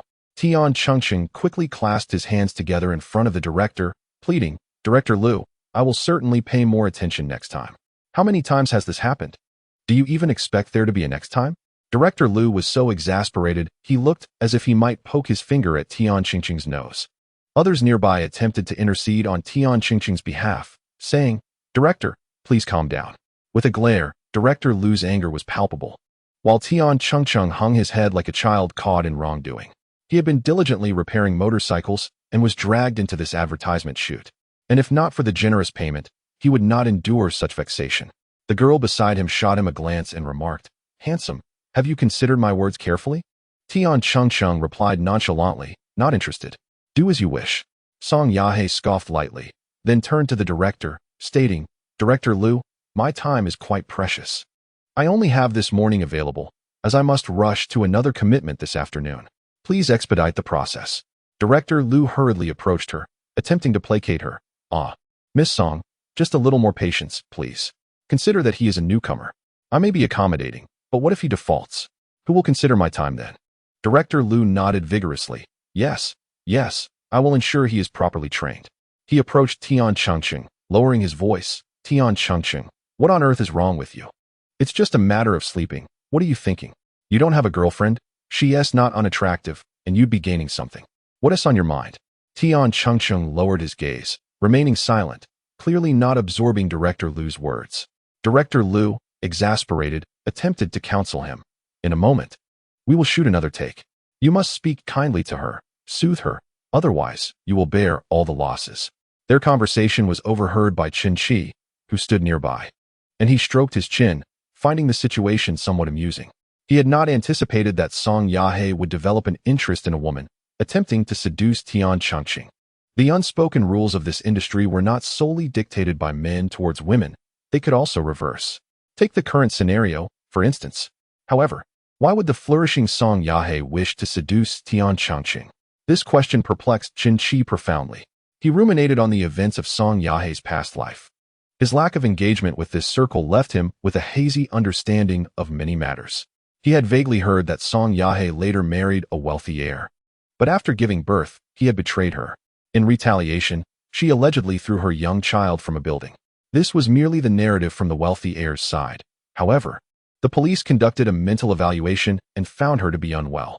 She spent a period in a psychiatric hospital, feeling as though the entire world had forsaken her. Eventually, even the hospital ceased to care for her, and she spent her days scavenging, unkempt to the point where one could hardly recognize the once resplendent Song Yahe. Ultimately, she passed away in a rented room. The exact time of her death remained unknown, and when discovered, her body had already decomposed beyond recognition. Thus, the saga of a once great beauty drew to a tragic close. Chapter 91. What is the origin of that boy? The ending was indeed somewhat sorrowful. Yet at this moment, Chen Qi stroked his chin, intrigued. Song Yahe approached her assistant, who offered her a bottle of mineral water and wiped her sweat, while her dedicated makeup artist hurriedly touched up her makeup. Tian Chengsheng, meanwhile, stood aside, dejected, ignored by everyone. He was merely an ordinary person, skilled in car repairs, having once assisted Song Yahe with her vehicle. Later, Director Liu sought him out for an advertisement shoot, and he readily accepted due to the generous remuneration. Little did he know that after signing the contract, he would feel as though he had been sold, losing his autonomy. When Song Yahe attempted to manipulate him, he refused to comply. This was not merely a matter of advantage or disadvantage. It was about his dissatisfaction with such bullying. If not for the penalty fees he could not afford, he would have long since walked away. As Director Liu departed, Chen Qi quietly called out, Tian Chengsheng.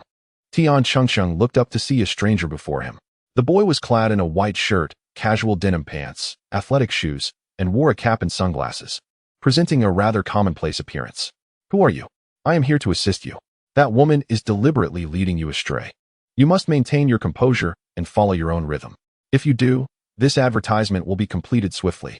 He felt that although his conversation lacked clarity and professionalism, it sufficed for his purposes. Tian Chengsheng possessed considerable talent. Otherwise, in this era, how could one rise to fame overnight without some form of capital? Director Gu took a moment to recuperate before resuming his work. When Tian Chengsheng was on the verge of being led astray by Song Yahe once more, he suddenly recalled Chen Qi's words, which helped him regain his composure and remain unfazed. He maintained his own rhythm. And while it appeared he was making eye contact with her, he actually had a pair of cross-eyed expressions. Upon noticing his peculiar gaze, Song Yahe could not hold back her laughter. The director, perplexed by her unexpected reaction as a seasoned actress, chose to be magnanimous due to her rising fame and allowed them to start anew. On the second attempt, Tian Chengsheng once again displayed his cross-eyed expression, and this time, a mentally prepared Song Yahe managed to maintain her composure. His performance was impeccable, as it seemed he was utterly captivated by the woman before him. At that moment, the advertisement required them to share a gaze filled with mutual affection and deep emotion. As the camera was positioned distantly and from the side, Tian Chengsheng's peculiar gaze went unnoticed, rendering the specifics of his expression inconsequential. His focus was not on the intricacies of his eyes, but rather on executing the actions and expressions convincingly. Song Yahe recognized his deliberate antics and inwardly scolded him. Yet outwardly, she maintained an air of nonchalance. Today, she was the star. Tian Chengsheng was merely a supporting character, and thus, most of the attention was directed towards her. The quality of Tian Chengsheng's performance was not of paramount importance. In fact, should he outshine her, it would disrupt the balance and appear somewhat overshadowing. Conversely, he could not perform poorly, as that would diminish Song Yahe's caliber. Director Liu, having previously been critical, chose to overlook any shortcomings this time around. Song Yahe's performance was not flawless, but it was sufficient, and they passed this round. Liu was somewhat surprised. He had just seen Tian Chengsheng conversing with a young man in a cap, and upon returning, he appeared considerably steadier. He glanced at Chen Qi, then watched as Song Yahe and the others departed, before turning to approach Chen Qi. Chen Qi greeted him first, saying, "Director Liu." Liu nodded and inquired, "Who are you?" Chen Qi found this question a tad impolite, yet responded with poise, "Just a passerby." Liu was taken aback. Typically, those who knew him spoke with a degree of flattery. But this young man was refreshingly candid. "Let me see your glasses," Liu said, intending to draw him into the industry. Chen Qi smiled and replied, "No need. I have no intention of entering the field." Liu, somewhat surprised, said, "I think you have quite a promising appearance. If you wish to pursue acting, I can arrange it." "Thank you for your kind offer, Director Liu, but I am merely waiting for a friend." Liu nodded, handing him a business card, saying, "Should you have a change of heart, do not hesitate to call me." Chen Qi took the business card and promptly stuffed it into his pocket. Director Liu furrowed his brow, but chose to remain silent as he turned to leave. Song Yu observed with surprise as Director Liu engaged in conversation with Chen Qi. She had been closely watching Tian Chengsheng and had witnessed him conversing with the boy wearing a duckbill cap before returning to cause a ruckus, glaring at her with a cross-eyed expression that embarrassed her in front of Director Liu. Moreover, he seemed to have transformed into a different person, no longer following her lead. Now witnessing Director Liu converse with that boy, who appeared rather aloof and did not even remove his sunglasses while dismissing Liu's overtures, she pondered how anyone in the circle could disregard Director Liu. She glanced at Chen Qi and instructed her assistant, "Find out the background of that young man." The assistant nodded promptly. Once Director Liu departed, Tian Chengsheng approached Chen Qi and said, "Brother, let me treat you to a meal." Chen Qi beamed with delight and replied, "Sure." They went to a noodle shop. As it was Tian Chengsheng's first time filming an advertisement, and he had yet to achieve fame, he bore no burden of celebrity pretense, and Chen Qi certainly felt no such pressure as he was not an idol. During their meal, they exchanged few words. After finishing, Tian Chengsheng seemed at a loss for conversation until Chen Qi inquired, "Aren't you going to show me where you work?" Tian Chengsheng hesitated before acquiescing. "All right." He led Chen Qi to his workplace, a bustling auto repair center known for servicing many luxury vehicles. Tian Chengsheng was renowned for his exceptional car repair skills. attracting a clientele of expensive cars. As Chen Qi surveyed the repair shop, he remarked, "Your establishment is quite impressive." Tian Chengqing smiled and said, "I don't even know your name yet." It was then that Chen Qi formally introduced himself, saying, "I am Chen Qi from Feiyang City on the mainland." Feiyang City? Tian Chengqing expressed surprise. Having grown up on Hong Kong Island, he was not well acquainted with the mainland. Yet, he was intrigued and asked, "Can you speak Cantonese?" Chen Qi chuckled, "I spent some time in Dream City and learned from the locals there." Tian Chengqing then queried, "Did you come to Hong Kong Island for tourism?" Chen Qi was pleased that Tian Chengqing harbored no prejudice, as many from Hong Kong Island often regarded themselves as superior. He smiled and replied, "No. I initially came to shoot an advertisement for a celebrity, and upon seeing you, I wanted to collaborate." Upon hearing the mention of an advertisement, Tian Chengqing felt conflicted. On one hand, he sensed the chaos of the industry due to Song Ye's challenges, yet the allure of quick money from advertising was tempting. After all, most people in this world are quite ordinary, and it is indeed challenging to regard wealth as inconsequential. Tian Chengqing recognized his own ordinary desires, feeling an itch in his heart at the mention of money. "Why do you want to collaborate with me? I have no fame or experience," he questioned. Chen Qi smiled and remarked, "I perceive great potential in you. You are bound to thrive in the entertainment industry. Moreover, your principles make you an ideal candidate for our advertisement." Tian Chengqing, however, remained perplexed. How could he possibly know of him? Had his reputation already reached the mainland? He found this notion improbable, considering he only repaired cars on Hong Kong Island and had never set foot on the mainland. Yet, upon further contemplation, he acknowledged the possibility. Many Hong Kong businessmen had established factories there, drawn by the allure of affordable labor, where hiring was selective. Chen Qi had also spent time in Dreamland. Perhaps he had encountered some proprietor who had mentioned him. Delighted by this thought, Tian Chengqing recalled having heard that the mainland was vast yet impoverished. However, the man before him did not seem to embody poverty. Mistakenly interpreting the pride on Tian Chengqing's face as enthusiasm for the advertisement, Chen Qi felt a surge of happiness. The two remained ensnared in this misunderstanding. "Rest assured," Chen Qi continued, "our advertisement does not feature any renowned actors, and no one will overshadow your performance or place you in a difficult situation." Tian Chengqing inquired, "What type of advertisement are you producing?" "It's a promotional campaign for canned goods," Chen Qi explained, sharing his creative vision. Upon hearing it, Tian Chengqing found the concept somewhat rustic and asked, "Is that truly acceptable? Don't you think it seems a bit unsophisticated?" Chen Qi chuckled, saying, "Of course, our region is not as developed as yours. The public's aesthetic sensibilities have yet to catch up. Thus, our advertisements must remain grounded, accommodating the audience's capacity for acceptance. Besides, we are merely selling canned goods, not bird's nest soup. How lofty can it be?" Tian Chengqing conceded, "Actually, your concept is rather intriguing." Chen Qi's idea was rich in narrative and closely tied to their daily lives. The Chinese place great emphasis on familial reunions during the Spring Festival, cherishing kinship. Therefore, his advertisements revolved around themes associated with the holiday, making dumplings, pasting couplets, setting off firecrackers, preparing the New Year's Eve feast, and visiting relatives. After the festive dinner, one would enjoy a can of food, and when visiting friends and family, a can would be a thoughtful gift. Families joyously embraced their cans, illustrating that life's minutiae were inseparable from canned goods. "Do you agree to participate?" Chen Qi asked. Tian Chengqing pressed further. "Are you certain there are no other actors involved?" Chen Qi replied, "There will be others. Otherwise, who would play the supporting roles? But rest assured, today's situation will not recur. To be frank, our budget is limited, and we cannot afford famous actors.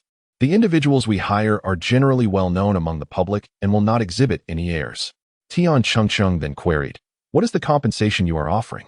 "Our budget is merely 20,000, Chen Qi stated.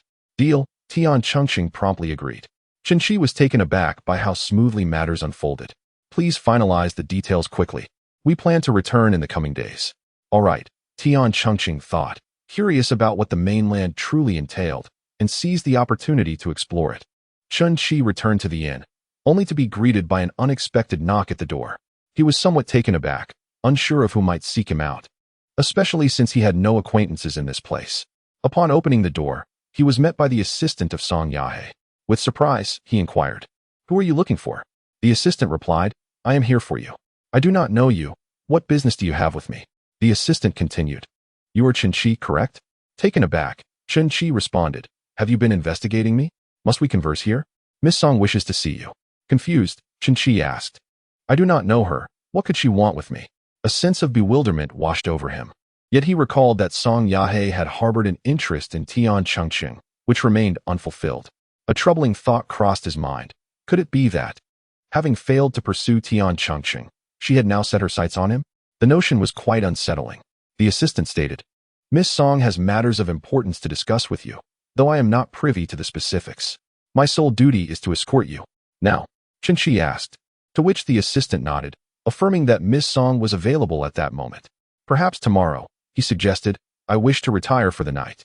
As he began to close the door, the assistant intervened, and at that moment, two men clad in white shirts, black suits, black ties, and sunglasses approached. Even through their clothing, Chen Qi could sense the taut muscles of these two men, clearly seasoned fighters. He assessed the situation. Engaging with them would prove challenging. Even if he managed to overcome them, would Miss Song not simply dispatch others in his stead? Given the tumultuous state of the mainland, the situation in Hong Kong was hardly more favorable. Should he fall into their hands, the consequences would be dire. Moreover, he was here on legitimate business, and a confrontation with Miss Song's associates would only complicate matters. However, being forcibly taken was hardly advantageous. With a simmering frustration, Chen Qi resigned himself to accompany the assistant. Downstairs, a driver awaited them, flanked by bodyguards who ensured he could not escape, effectively sandwiching him in between. The assistant took the passenger seat, and the vehicle sped away. They arrived at a hotel's underground parking lot, where Chen Qi was coerced into room 6520. Miss Song. The assistant knocked on the door. Enter, came the reply from within. The assistant opened the door, and Chen Qi reluctantly followed suit. The bodyguards remained stationed outside, resembling ominous sentinels. Inside, Song Yahe, evidently fresh from a bath, sat in a robe, her figure subtly accentuated, her smooth legs exposed. She held a wine glass, her hair still damp and cascading over her shoulders. Chen Qi found himself involuntarily swallowing hard at the sight of her, quickly averting his gaze. You may converse at your leisure, the assistant remarked before exiting the room, leaving only Chen Qi and Song Yahe together in an oddly charged atmosphere. Miss Song, what brings you to seek me? Chen Qi dared not look at her for too long. Indeed, she was breathtakingly beautiful.